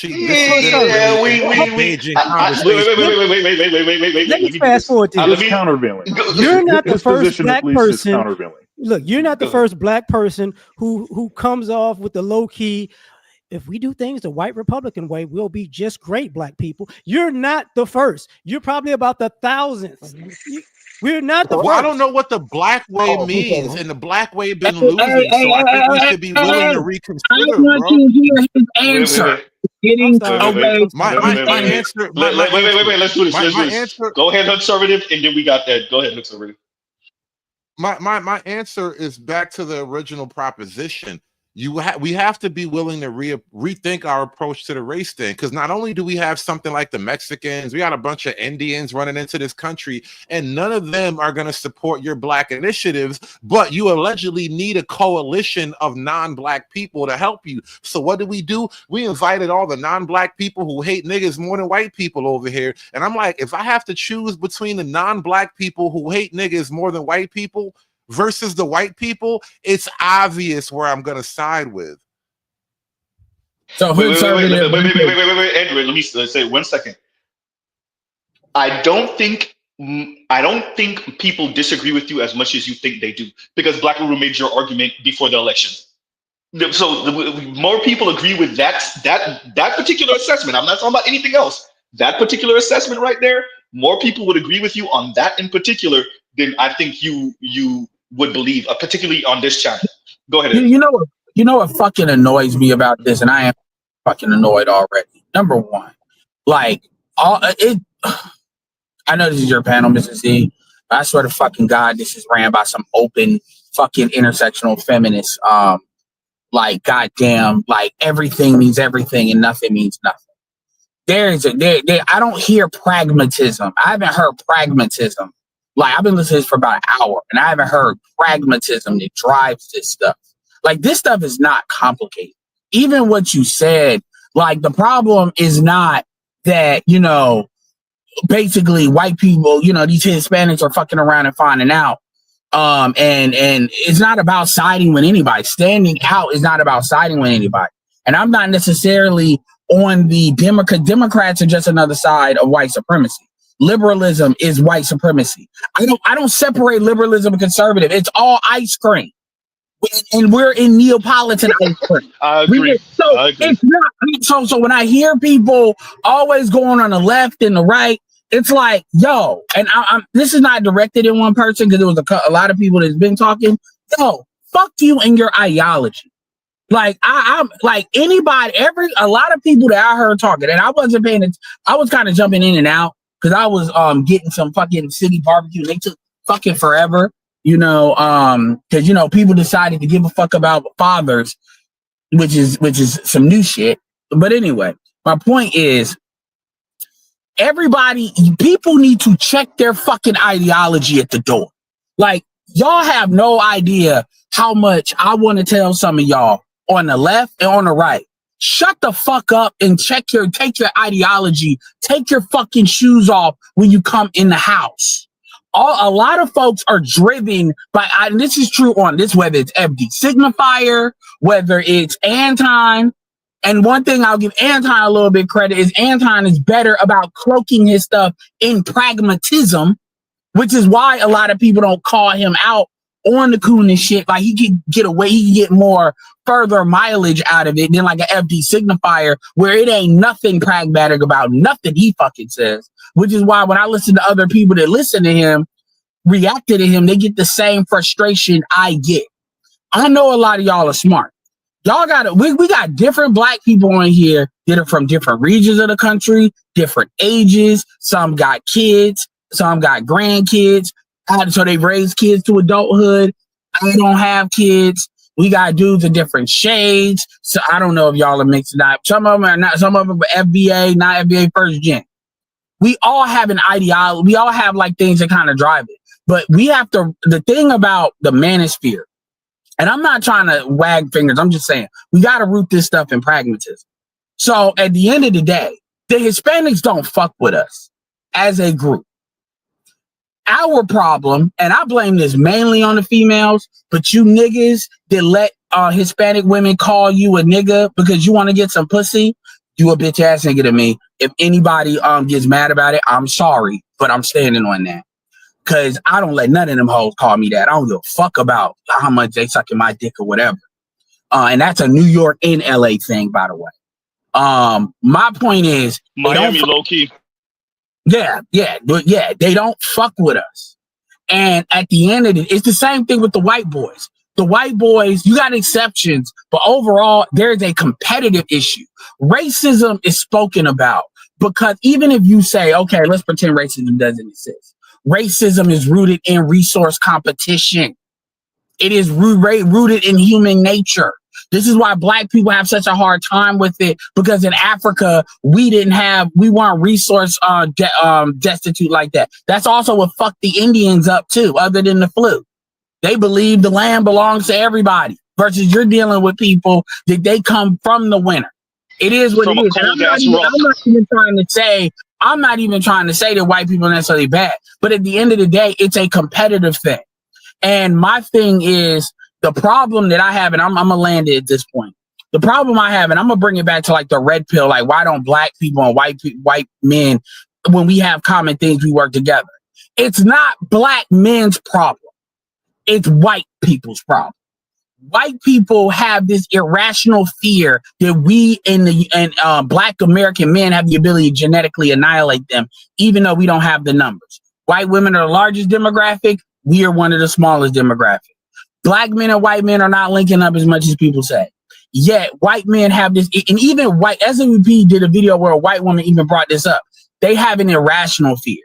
We can get black men off the pro-black stuff if we can get like family reform on the table, child support reform on the table. We can agree on those things. That's not necessarily going to mean that they're going to all of a sudden believe racism is not real. But when people sit here and try to say the dudes need to act like that white people are not white and they don't operate like they've always been, so we can get some shit done, it's more in their best interest to work with us than it's in our best interest to work with them. They have more to lose. We've been where we at. They just now fucking around and finding out. So I don't think we should ever say it can't get worse. Ed. Never think it can't get worse, bro. That's a folly. What does Don't that ever mean? think it What can't. does that mean? Like I said, these non-black groups don't have their concept of racism and race doesn't even apply to what's been going on in America. So here's what. Hold on. So the idea of white guilt doesn't apply. Wait, everyone. Wait,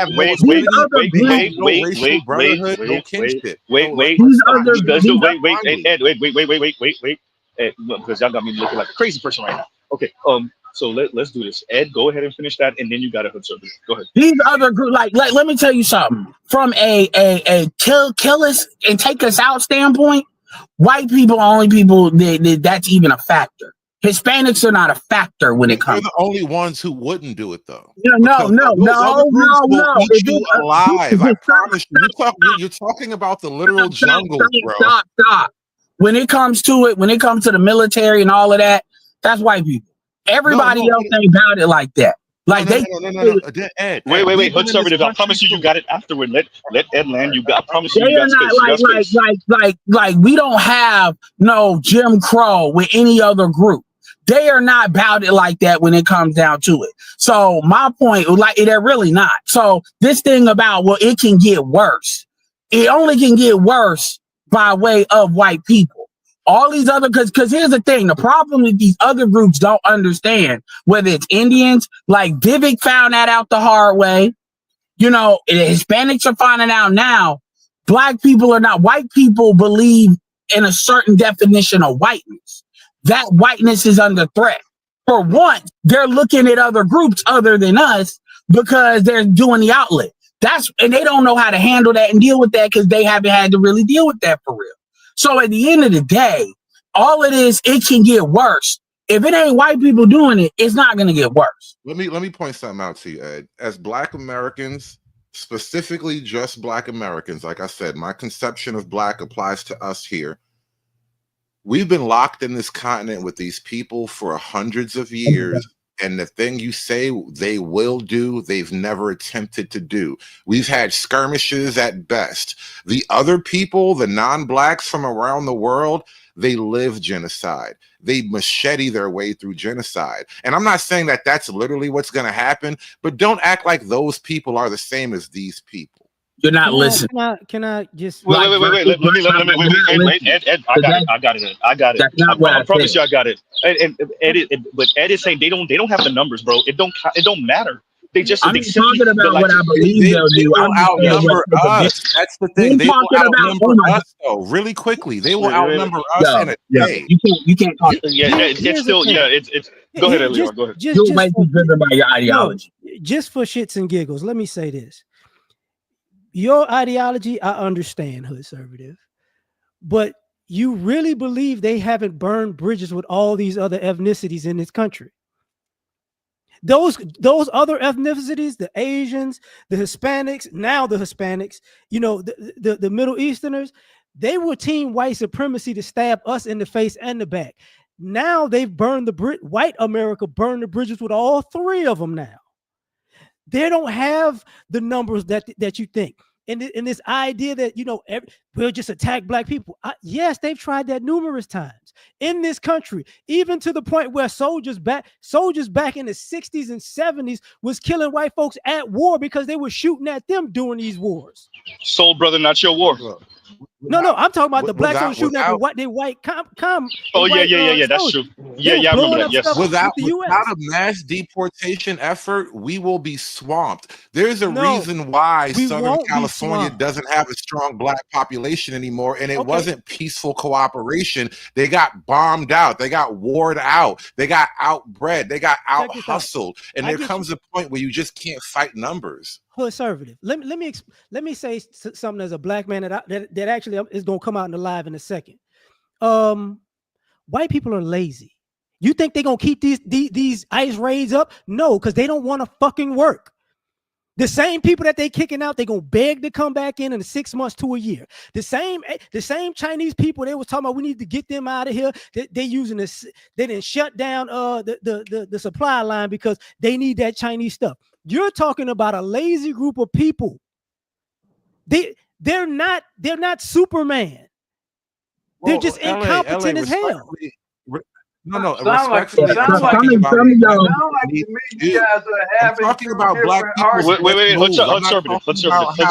Wait, conservative. Wait. We have elder. No, because we have elder privilege here. And so when Black Guru was talking, everybody stopped. If it's BGS, it's BGS.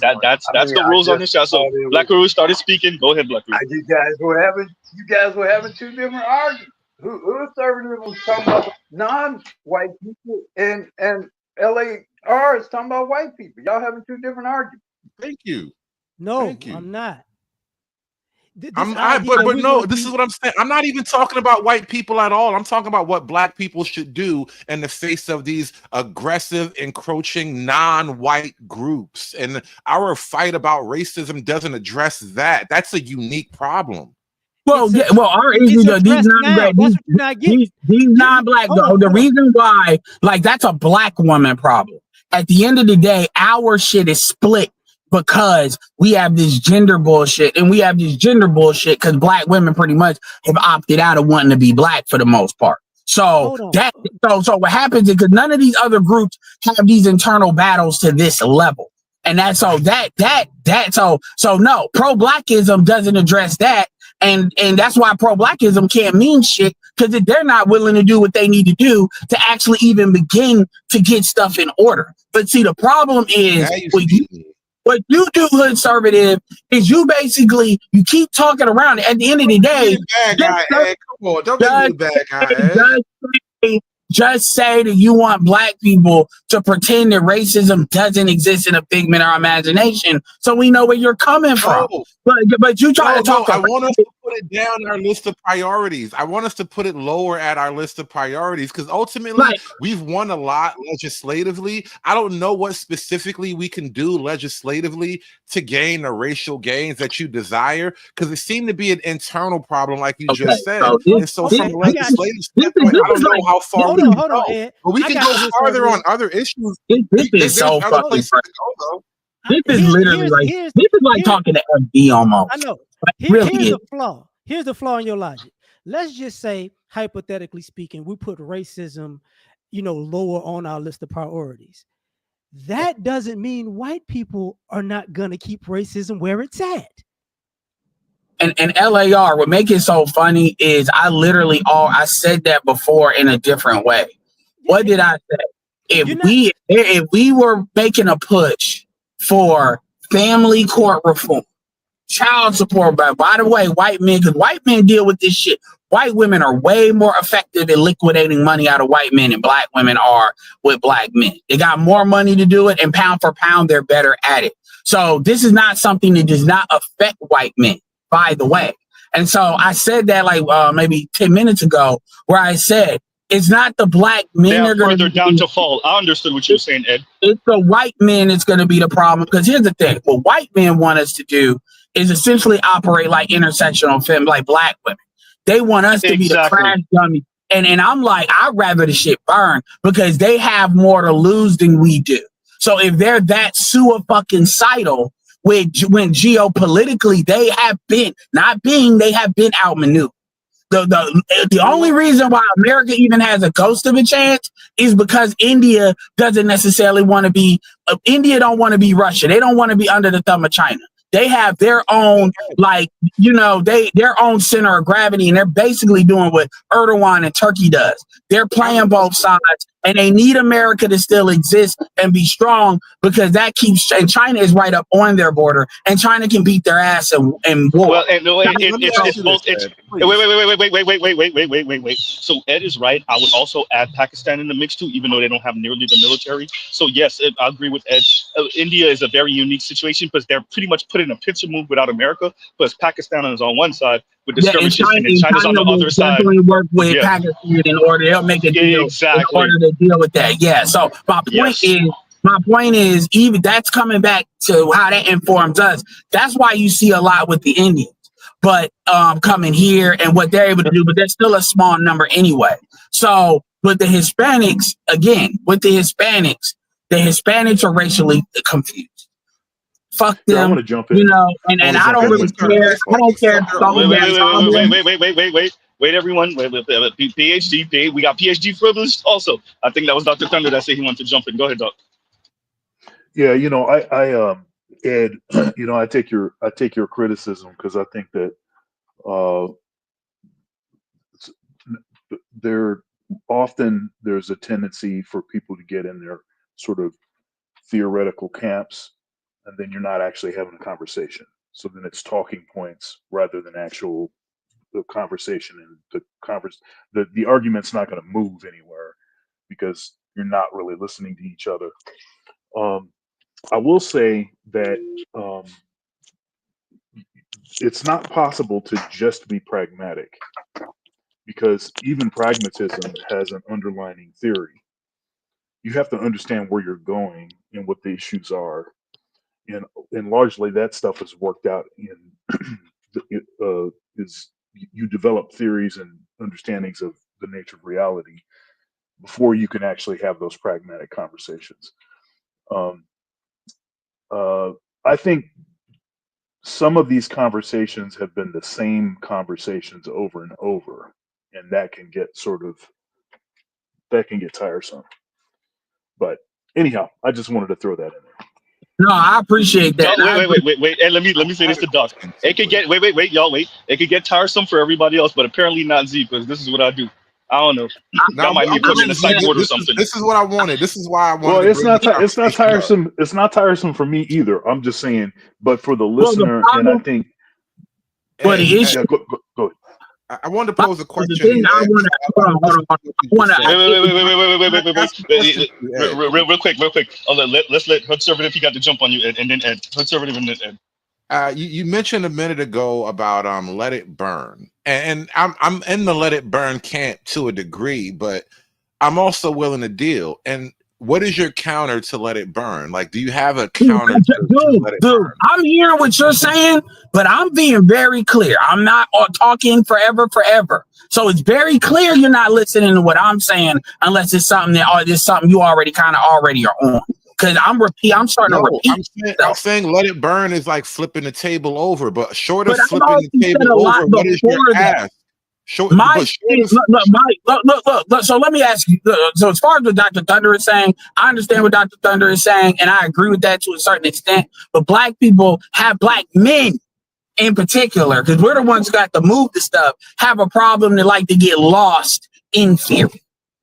That we have a bad habit of that. Now, people that are academics, that's what y'all do. That's what academics do. That's the trade of what you all do. So I'm not really talking about that necessarily, because that's within the field of what you're supposed to do.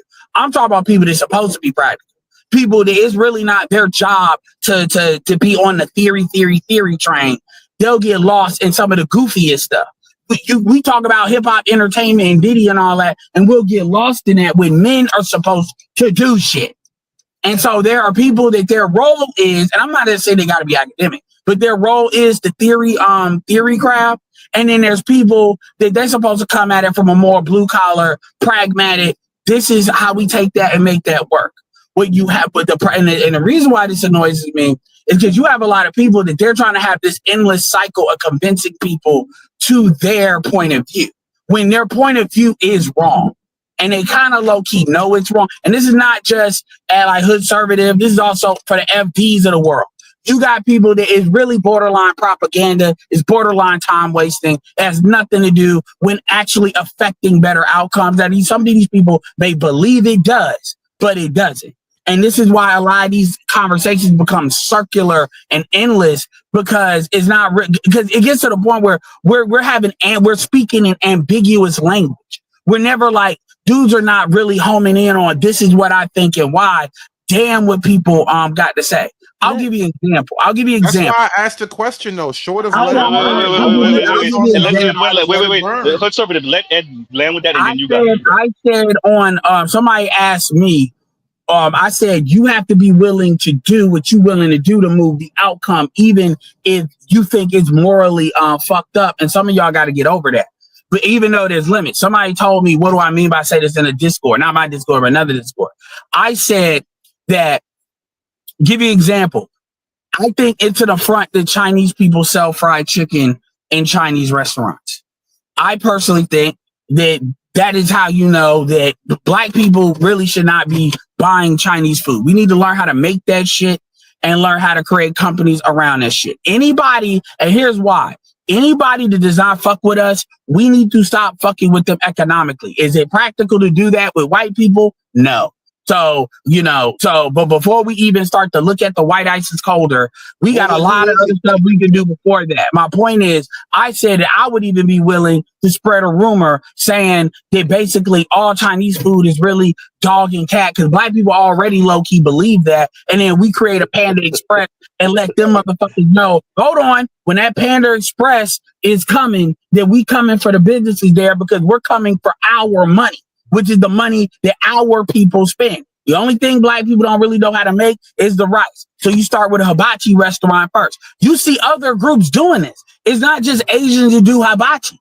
It's other groups too. It's not Italians that do pizza. A lot of your Italian places have low-key Palestinian or Mexican folks in there running and working there. My point is, black people have this moral righteousness that this was y'all alluded to earlier that uses it. Now, I don't necessarily have an issue with Chinese or Asian people, But the reality is it's our fucking money. And on top of that, they don't fuck with us. The one thing we don't do to people is economically punish them. It's not practical to do that with white people. I'll admit that. But every other group, it definitely is. We are paying people to fuck with us. This is why even this crap with the ICE group. Hispanics know what they say about us behind the scenes that we don't even hear, yet they got the nerve to ask us about why we not helping them. I wish to God a woman or man would get in my face and ask me some shit like that. Why do you think I raised the issue I raised? It's not just to be like some conservative asshole. These are actual real problems that confront the modern fucking political dynamic. So like all of your politicians, every elected official, damn near every black public celebrity is on some support the immigrants thing. But black folk who have to live their regular non-celebrity, non-protected government lives, they're like, oh, nah, these immigrants get together and they click up and force us out. I can't support that. And so we have a problem that's brewing on a real front. It's not just me talking. All of that is Democratic Party shill shit. Like, does anybody disagree with that? Yeah. That's Democratic infrastructure bullshit. Like everybody agrees. I think that's infrastructure bullshit. Let me get to this. That's a Democratic thing. Let me just point out the reason why I'm bringing this up. What are black men supposed to do? Are you supposed to keep going along? Are you supposed to keep doing the normal thing? Or we're going to fight for racism? We're going to march. We're going to protest. Because obviously the things that we've been doing up to this point aren't going to solve the problem that we have now. Let me do this. Let me organize this. We're not in a technical pro-black space. You're talking to us like you're in a super duper. We're not Dr. Umar guy. I'm not saying we're not necessarily pro-black, but we're not Umar. We're not. This is not matriarchy. Wait, everyone, wait. LAR got it. Wait. No. Conservative, no. Wait. You're right. But we got to be organized. Conservative next, and LAR next, and then you got a conservative. Go ahead. I do this. I do it a service this way. This ain't a Democratic issue. This is an America issue. See, and this is a white America issue. The reason why we have a drug problem in America and a crime problem in America, because white America pushed for that on the low. The reason we have an immigration problem is because white people didn't want to pay American citizens a fair wage, so they wanted people to come from everywhere in the world to work for cheap because their business model was based on slavery. That's a white America problem. The reason why we having these issues now with these, the reason why we having this issue with you're right. But keep going. You're right. The reason why we have a family issue in America, because white people want to fuck up the family because they wanted to make more money and tax people more. That ain't just a Democratic issue. That's a America Democratic and Republican issue. The issues that America face, the reason why we don't have manufacturing and jobs in this country is because white America wanted to take everything overseas because they wanted cheap labor. This is how America has worked. The reason why it's gonna burn, the reason why it's failing, is not nobody's fault but white folks. They bring in their problems. I want to underline something that you were talking about, LAR. You were talking about the laziness issue. So I have an anecdotal example of this. So me and my wife went to a furniture store because we're looking for a couch, and I struck up a conversation with one of the people that was checking that we were paying. We bought a mattress or something, and he told me that 3 people did not show up today for a job interview. 3 people. And I asked him some specifics about the job. So this job is like $16, $17 an hour position, full-time position, benefits, all of that. Didn't show up. 3 people on the same day did not show up for the job. Now, it's highly likely that the folks that didn't show up were white folks, because I looked around at who was working at the place. But and I asked him further, apparently this is a regular thing. They've had dozens and dozens of people that just don't show up for job interviews. So anyway, I just wanted to put that up in there. And I think let me back up LAR a bit. if you're, I get it. There's a blood, and this is why I try to be careful, even though I'm part of the Black Manosphere and I'm a content creator and a thinker in this space. I get the frustration at the ladies. I get the frustration. What I don't want us to do is do what they did. So what they did in the 60s and 70s is spite us and go the complete opposite direction and destroy everything, including themselves in the long enough run, right? I don't want us to be that either, right? So I'm agreeing with Dr. Thunder that I don't want us to over romanticize other communities and other folks. I want us to see them for what they are. I think there's a lot of that going on. Oftentimes it's just this over romanticizing of white folks or of Latinos or of some type of community that they may or may not have. Oftentimes it's far more fragmented than many of you think it is. And when you get to talk to these folks, you get to start seeing that. Going to what you were saying earlier, LAR, about white folks and drugs. We literally watched that with the Sackler family. I've brought that up multiple times, right? And that's my juxtaposition. LAR, give me 60 seconds and you got it. That's my juxtaposition to the conversation about black folks and crack and heroin and all that other stuff. Is, well, you saw what happened with the Sackler family, right?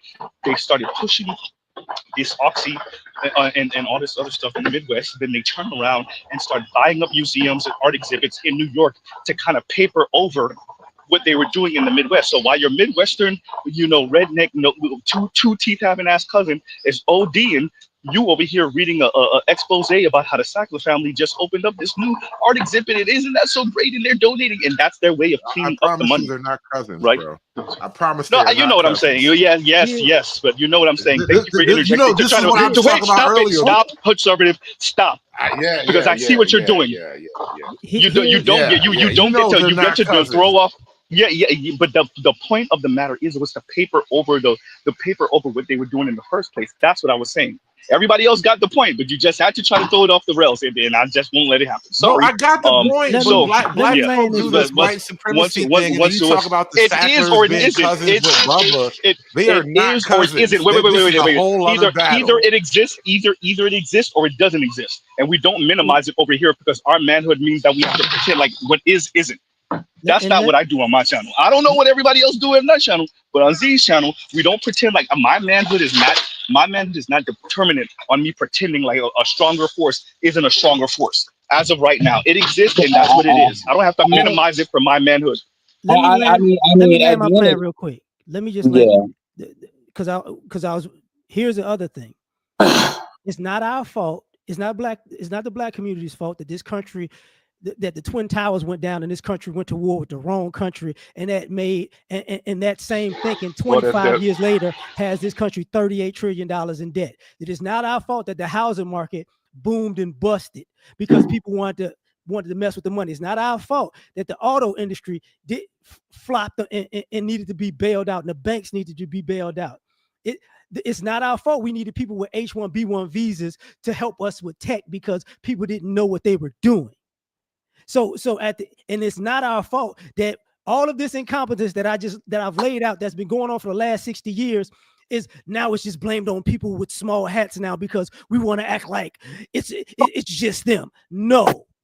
I mean, at LAR, I get your passion on that, but my thing with that is if whenever I hear white, whether it's on the media or any white person trying to blame black people or the small hats for like anything that's going on when they know people know who's in the driver's seat, that just tells me your survival instinct is turned off. This is why I always say that, you got way more important stuff than to be worried about the BBC. You got way more important stuff going on.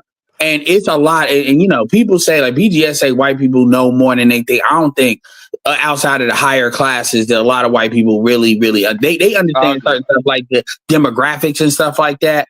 But even with that, that's on them. The black community has been stagnant. It's the Hispanic population has grown. And part of that is because you keep letting people in here, Republicans amnesty. So, which is one of the things. And then the labor stuff. So when I don't even get really bent up about that, because that tells me that that just tells me you're not about to correct it. That's like when somebody is losing a game and they start you getting beat so bad, you start crashing out. People start starting fights because you getting your ass whooped and now you're a little bit triggered So now every little foul becomes like a flagrant on you end because you're mad. We see this on the basketball court or football field as well, even in rec.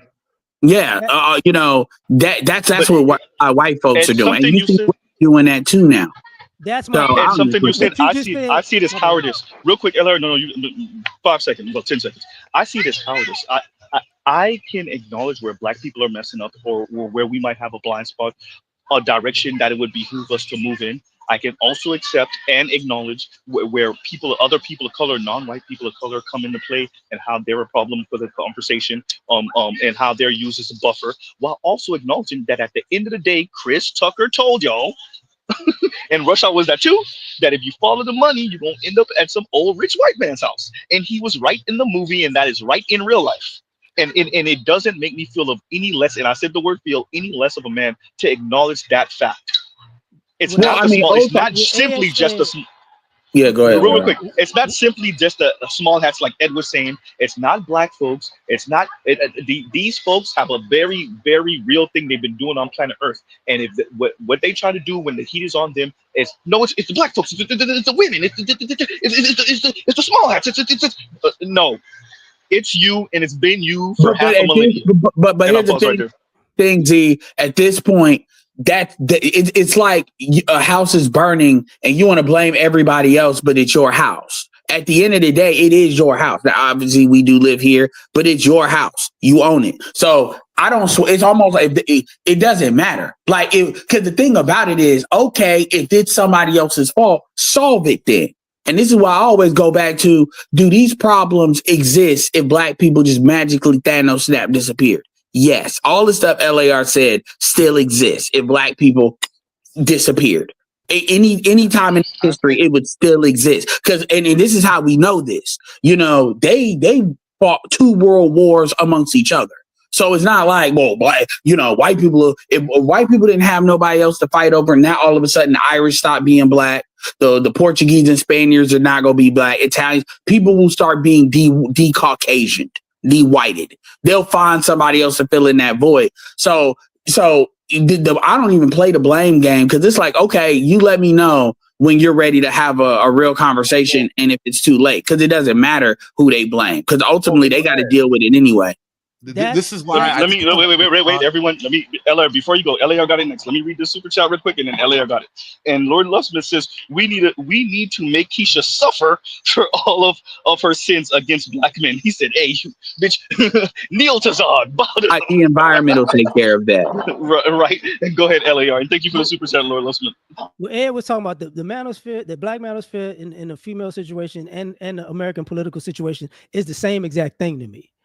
And what he said is the truth of the matter is, if you don't address your own problems, you'll never fix them. So when going back to the comment of letting it burn, it's gonna burn because people don't want to deal with the mess they've made.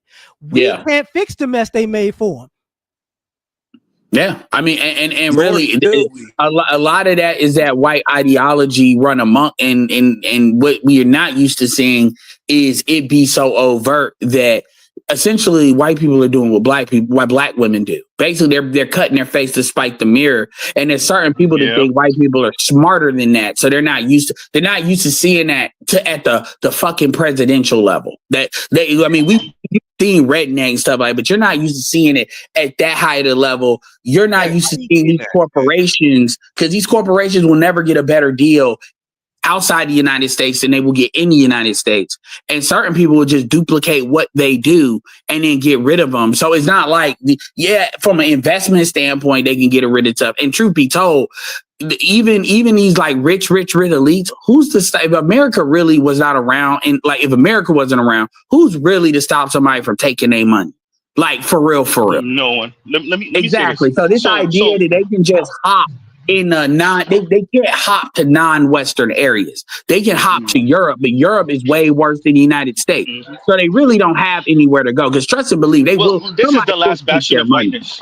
This is pretty much the last bastion of whiteness. They don't got nowhere else. So I say all that to say this: these corporations, when you look at all these people at these high levels doing all this dumb shit, Like you're spending this money trying to deplete the black population in Bill Gates in Africa when Asians are 60%.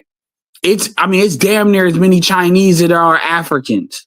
Han, ethnic group, it's like you're hustling backwards. And ultimately that's for them to fix. We can't convince them to fix that. And whether we believe that racism exists or doesn't, it doesn't matter for that point. Let me say this. Well, I want to emphasize this real quick, and you got it, conservative. Let me just say this, and you got it. You can't have a population of some give or take 340 some odd million people, 350 million people, and have a debt of $38 trillion and blame that on anyone but the dominant society. They ain't no way you $38 trillion in debt.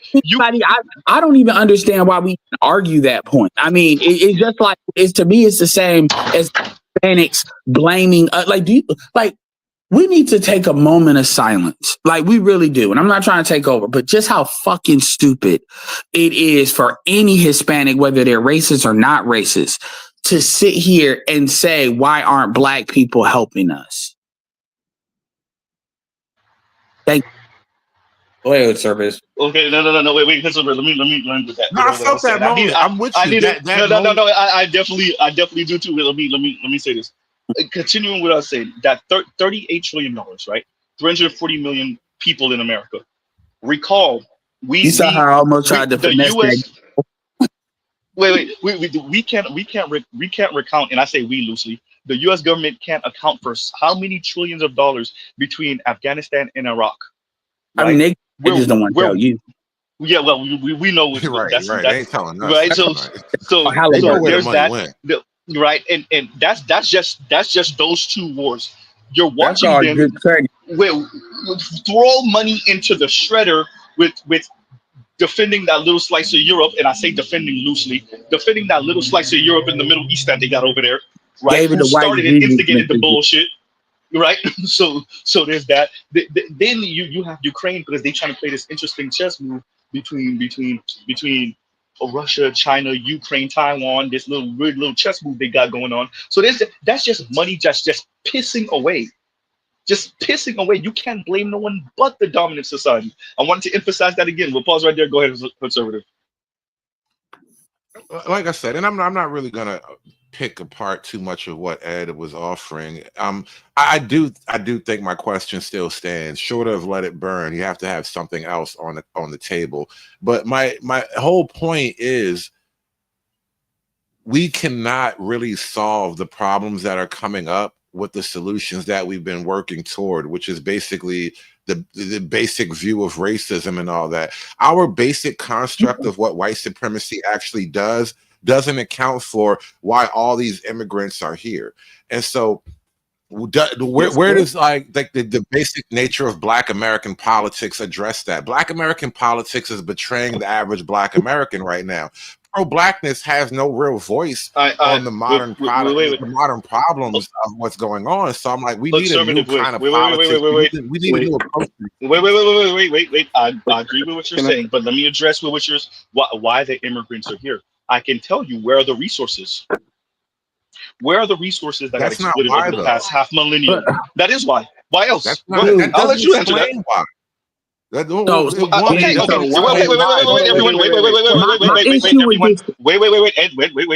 I asked the conservative a question. Let me see if you can answer. Okay, if you disagree with me, you said that's not why. So why? What would your answer be for why?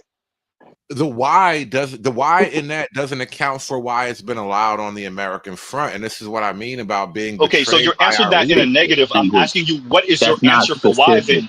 Yeah, exactly. The why is that we are being betrayed by our leadership, whether it's Black or white. Okay, you're still not answering the question.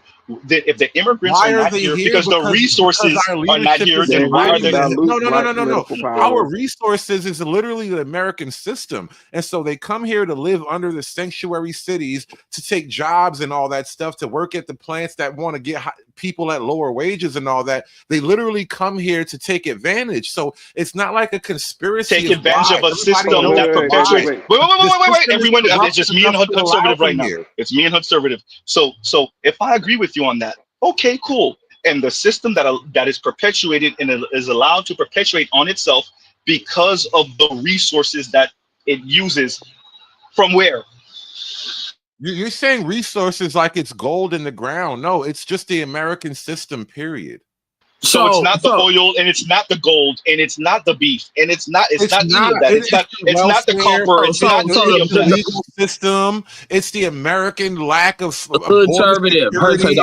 Ultimately, you can't protest in their home countries like my issue with what you're saying is you essentially want black men to be intersectional feminists for white. No, I want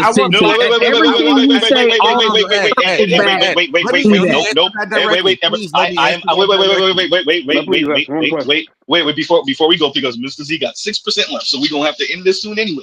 With that, I'm gonna say this, and then you got a conservative because Ed asked you a question. I think that's Dr. Thunder going. So let everybody, please. We only got 6%. We don't know how fast that's gonna go. So let me hurry up and get this out the way. You need to invest in a charging pack. And I'm directly streaming right now, so I can't really walk around with Anyway, we ain't going to incriminate myself. Anyway, so going to what conservative. I lost my train of thought. I was rambling too much. Go ahead, y'all. I'll get it back. Just say this. I'm out. I'm out, guys. Wait. I think is that Dr. Thunder? Okay, dog. Okay, yeah, I'm out. I'll see y'all later. Happy Father's Day. All right, thanks for coming up. Happy Father's Day. And thanks for coming up, Doc. Thanks for coming up. Go ahead, conservative, because I asked you a question directly. And who's that? Who's that in the background that's saying? That's me. That's me. I was trying to get. Okay. So let's do this. Conservative, please hurry up. I'm gonna cut your ass off. Hurry up so that better you could get that, and then Ed could respond. Go ahead. I got you. As far as your claim of wanting black men to be left-wing intersectional feminists, Ed, you should know me better. I'm a misogynist through and through, bro. Stop that. Don't do that. That's not what I said. You're not understanding. Wait. Let me clarify because I get what Ed is saying. He's saying that what we're supposed to be is essentially the mascots, like how black women were the mascots for white feminists, and they bullshit and they use intersectionality to kind of batter ram white feminist bullshit using black women as kind of this sympathetic mascot. What Ed is saying, Ed, correct me if I'm wrong, is that what it sounds like you're saying is that for black men to be that for the white guys, essentially. That's that bullshit the FD be trying to accuse us of being. Well, the weird bro, and then you got the black manosphere, which are under them because they believe in misogyny. Essentially, that's what you like, drop off racism and just act like all men are equal, like the Constitution said. That's what everything you say comes back down. Okay.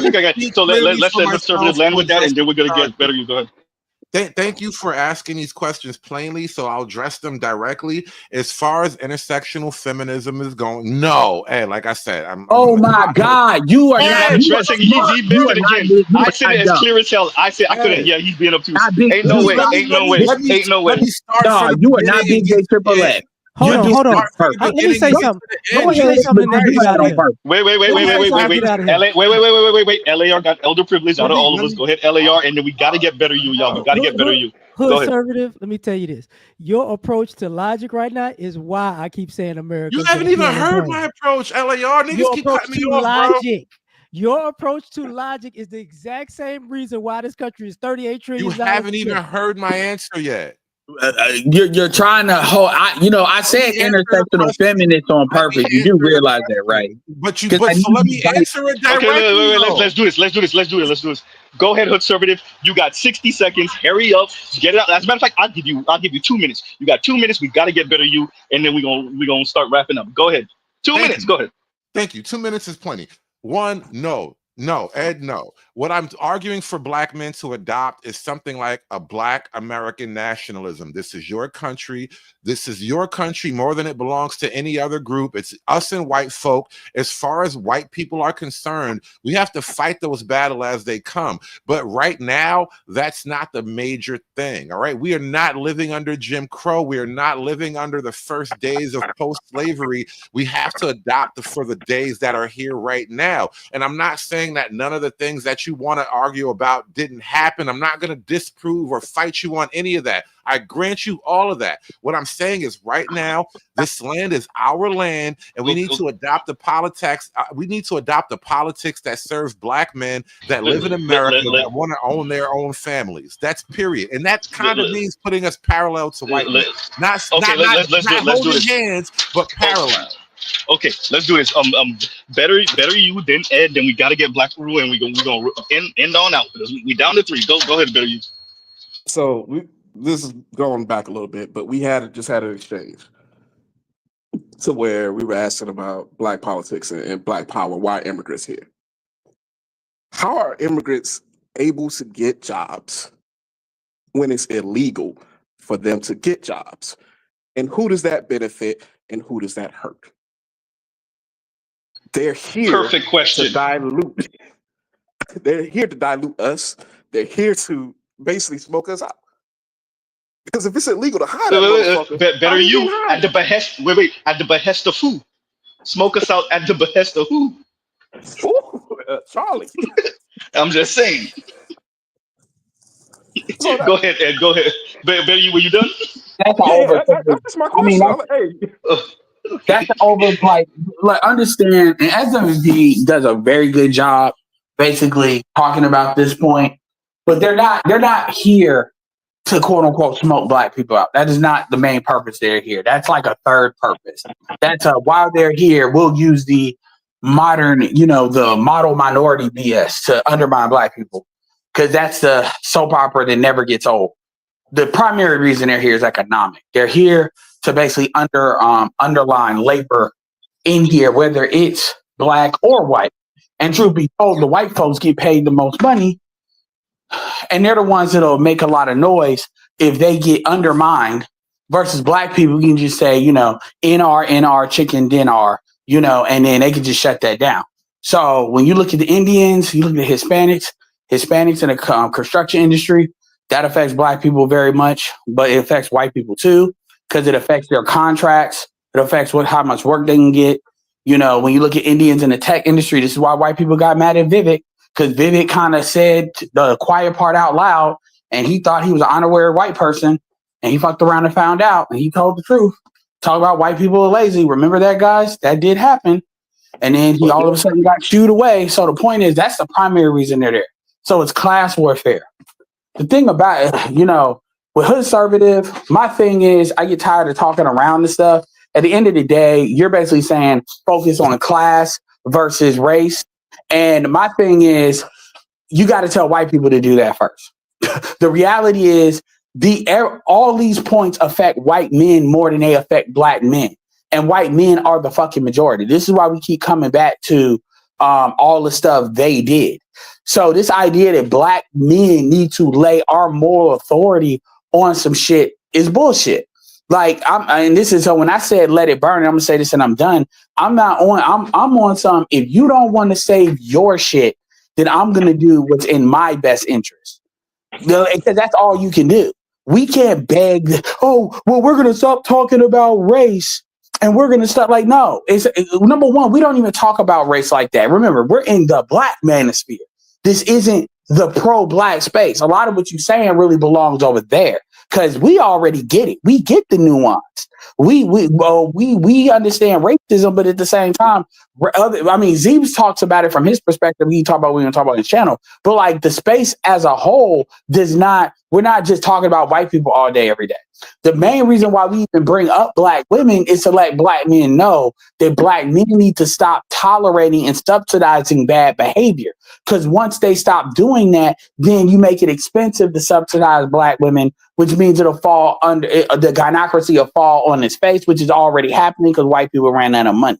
That's the main reason why the women get talked about. So basically, once the women fall on their face, then we could probably start reforming some stuff and having that conversation once you leave these bitches in the desert for 40 years. Because any of you niggas that you want to save them hoes, you're going to get what you deserve, which is getting ate up by these chicks. And the red pill is not saving you.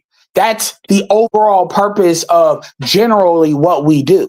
White people already, that's an issue, but as far as this his Hispanic thing is not a hard thing. Like no, notice how the Hispanics or nobody never makes an argument. They always ask why, but why we don't, but they never say why we should. Even you don't even hear Hispanics talking about they marched with you during Black Lives Matter. Even white women did enough to tell that lie. No, they just think we're just supposed to.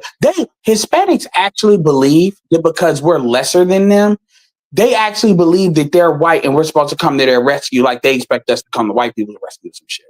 Like Hispanics are mentally fucking ill when it comes to this shit. And I'm not just saying in America. Shout out to Marty. Marty has lived in Brazil for almost 2 years now. He has a term for it. He calls it USA. You know what that is, Mr. Z?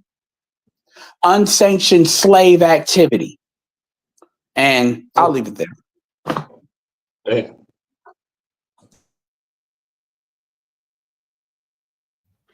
Well, if you're gonna have to choose between white people, you might as well choose the real McCoy. I ain't choosing none of these white folks. Happy Father's Day, everybody.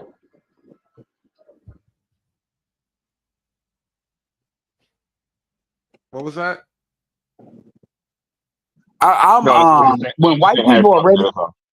When white people are ready to stop talking about family, talk about family reform and get off this conservative shit on the conservative end and on the liberal end, God knows we know what they'll be doing. Then they can come talk. But this thing about again, this stuff is affecting them. Let's stop right there for a minute. Let's stop right there. There's already a split between white people, right? Left to right, liberal, conservative. So the liberals are a dub. There's nothing to talk about with the liberals. You can't even really be a man over there. And so the conservatives are, at worst, they some of them are racist, right? No doubt. I'm not arguing against that. I'm not going to play like it's not there. But you can be a man there. You can argue for family values. You can argue for masculine values, and you can live and die as a man. And so my argument is really that stark. Like, you got that side of politics that doesn't believe in your manhood, whether you're black or not. You being black is really just a trick to get you over there. But they don't believe in your manhood. And I would rather live and die as a man than play it's black not game. It's not even a choice. That's a false choice. The reality is you got a lot of cucks. First of all, I didn't bring left. Like, even though I mentioned the reason I mentioned the Democratic Party is because somebody was talking about who's promoting trying to help these Hispanics, and that is the Democratic Party engine. That is that. But ultimately, I don't like. You got people that they come in here and it's like, yo, people purposely try to confuse shit, dude. I'm not bringing left-right politics in here. Like, most people are not people. Like, everybody on this panel, for the most part, is not out here saying the Democratic Party. Like, we're not advocating necessarily for black people to vote for the Democratic Party. Maybe, and I don't know about Mrs. Z, but I know everybody else is like, look, we know what time it is. So you're having arguments with like ghosts. The argument you should be having is not here. Now, I mean, you can voice your opinion here, but you're preaching to the choir, is what I'm saying. You're talking to us like we super duper pro black. I mean, yeah, we're on Mrs. Z's platform, but well, when I say pro black, you get what I'm saying. That we're the pro black from a traditional standpoint. So it's kind of like we're not Umar over here. We know the bullshit. So it's like, who you trying to? Even in the panel, the chat is listening. They come from variety of our channels, mainly Z. I mean, we know. Like, I'm trying to figure out why you keep saying that to people that already know. I don't know what people already know, and this is actually like my very first time really on this panel, so I'm making the points because I don't know that they've been said, honestly. Well, you know everybody on here. Yes, Z. I know you, and I know Z for the most part in the like Uru. Z. LA. Don't you? Or LA. But still, my point is, I'm not necessarily saying that to have a knockdown street fight with you, Ed. Right? Like, it's not. I'm not trying to have a street fight. The reason why I'm kind of animated is because, like, what happens is we have this tug of war, World War I style thing, where it's not like everybody agrees to like let the Hispanics hold their own nuts. Even the pro blacks agree with that. So the issue to me, anyway, I've said what I need to say. I will say this: I'm not even on you. I just don't want to keep repeating myself for everybody's already heard it. Compassionate and callous, because I've been saying his name wrong all this time. He finally corrected me, calling him call outs. He's got and this is for you hood servers as well. He's got He's activated as far as panels for TikTok. So we're gonna take this fuckery over there. Gonna have to be careful until we get more panels, because you have to have like 10,000 followers in order to have a panel, 1,000 to have a live. So people will be we will be doing lives on there. Z may be hosting some, I may be hosting some through his channel, because this is something we talked about. Callis told me, he kind of mentioned that to you, Z. And yeah, he did. We'll be taking this fuckery on the road. And Black Guru, boys, I'm with y'all. I like this. I missed the goddamn past, like, I don't know, maybe almost 10 minutes. I think Roger is in talk to host. So like, I know Black Hoover's on Roger stuff all the time. So yeah, we're gonna be taking this fucker. We already done the test case. Like I was on there 3 hours with him, and we was chopping up. We had a couple of people from TikTok come on, and ask questions about certain shit. We were just chopping up any bullshit. Mainly, we came up to it turned into like a passport bro conversation, because Marty was talking about his 2 years in Brazil and how you dealing, and how these Brazilians are. Y'all think y'all know what racism is. Yo, Ed, think about it. The TikTok manosphere. Yeah, we gotta be careful over there, because TikTok will ban you in a second. But capacity is built up 10,000 with our words, and people know how I go off. So if he ain't got banned with my clips, then he must know how to do it. So yeah, and so it's actually something else that is being worked on behind the scenes too, that I'm not going to announce. But yeah, I'm just letting people know that some people may be doing lives over there. So y'all get ready, because if y'all get a random link, get TikTok. It's not just for kids, and even if you get it just for that, so y'all can participate, because it's something different. And who knows? You always got TikTok has a certain algorithm when it comes to lives. It's not the same as like YouTube. So it has its own like live stream, the way they share it. So you do get a lot of random people going in there, and it'll be cool. You can have up to 9 people on there. So I just wanted to put that out there. Yeah. All right. I'm gonna follow you. So you can tell people on TikTok, how they need to get behind the white man and watch them wild out. Actually, no. Hold on. You know what's funny? All jokes aside, I was on a panel that actually turned out really good. It had Black women on it, Black men, but it actually had a white dude on it. And I wish I could have recorded it, because the type of person that you constantly are kind of jumping on about, it was one dude that was literally on there. Like literally, we were having a conversation, going back and forth, and then the white dude was on there, didn't bring nothing into it. He was just on the conversation. Nobody cared. The host, the Black one, nobody cared. And then as soon as he talked, he said something kind of agreeing with what I was saying. Where I was saying, a lot of white feminists, are some of the main issue with these stuff, like the man thing and how blah blah. And he concurred and added to it from his experience. This Black dude acted like he just could not deal with the fact the white person was on here. Even the Black women, everybody was like, "Why are you?" He's like, "This white tea man." He was saying like white men are not players, and they don't know. There's no like. It was funny. I wish I could record it. It's a whole other universe, Ed. It's a whole. I know the people you aim your rhetoric. I know those people that they can't like they say a noun and a verb in white supremacy. I know those people. Let me do this, y'all, because Mr. Z we can't do 10 hours today. We almost there, but we can't do it today. We're gonna have to land, and let's do this. So it's looking kind of rough right now. So a split gym, because I had this highlighted forever. That's also because he put the 50 on it for Happy Father's Day, and Happy Father's Day to all the fathers out there. So Happy Father's Day. We gotta make sure we say that. And a split gym says you cannot deter poor white working, because he said white earlier, he corrected. So just in case y'all don't see it, you can't deter poor white working class folks from associating themselves from the desire to be elite. So, and I agree with that. I think many of us spoke about that earlier, and how they kind of betray their class interest, and frankly, for the most part, the class you're born in, that's more likely what you're going to die in. You might jump class if you're super lucky, but yeah, I agree with that 100%. And I think there's that's not specific to white folks, but clearly they're the ones who can more easily jump that, especially when you factor in their color, and if you see America like how I do in many respects, which is a race class based system. So yeah, there's that. Leon says, I am melting. So I wasn't here for that, so I don't know what that was reference to, but okay, maybe one of y'all when I was gone. So there's that. And thank you for the super chat. And Leon also says, Hood is here because Z knew I was at work. Edward, hysterical. Okay, and so that's why Hood Conservative is here, and Leon also said masculine values, FM Christianity, with no money. That's what I don't know what does FM stand for. Anybody? Takers? No one? Jeweler? No.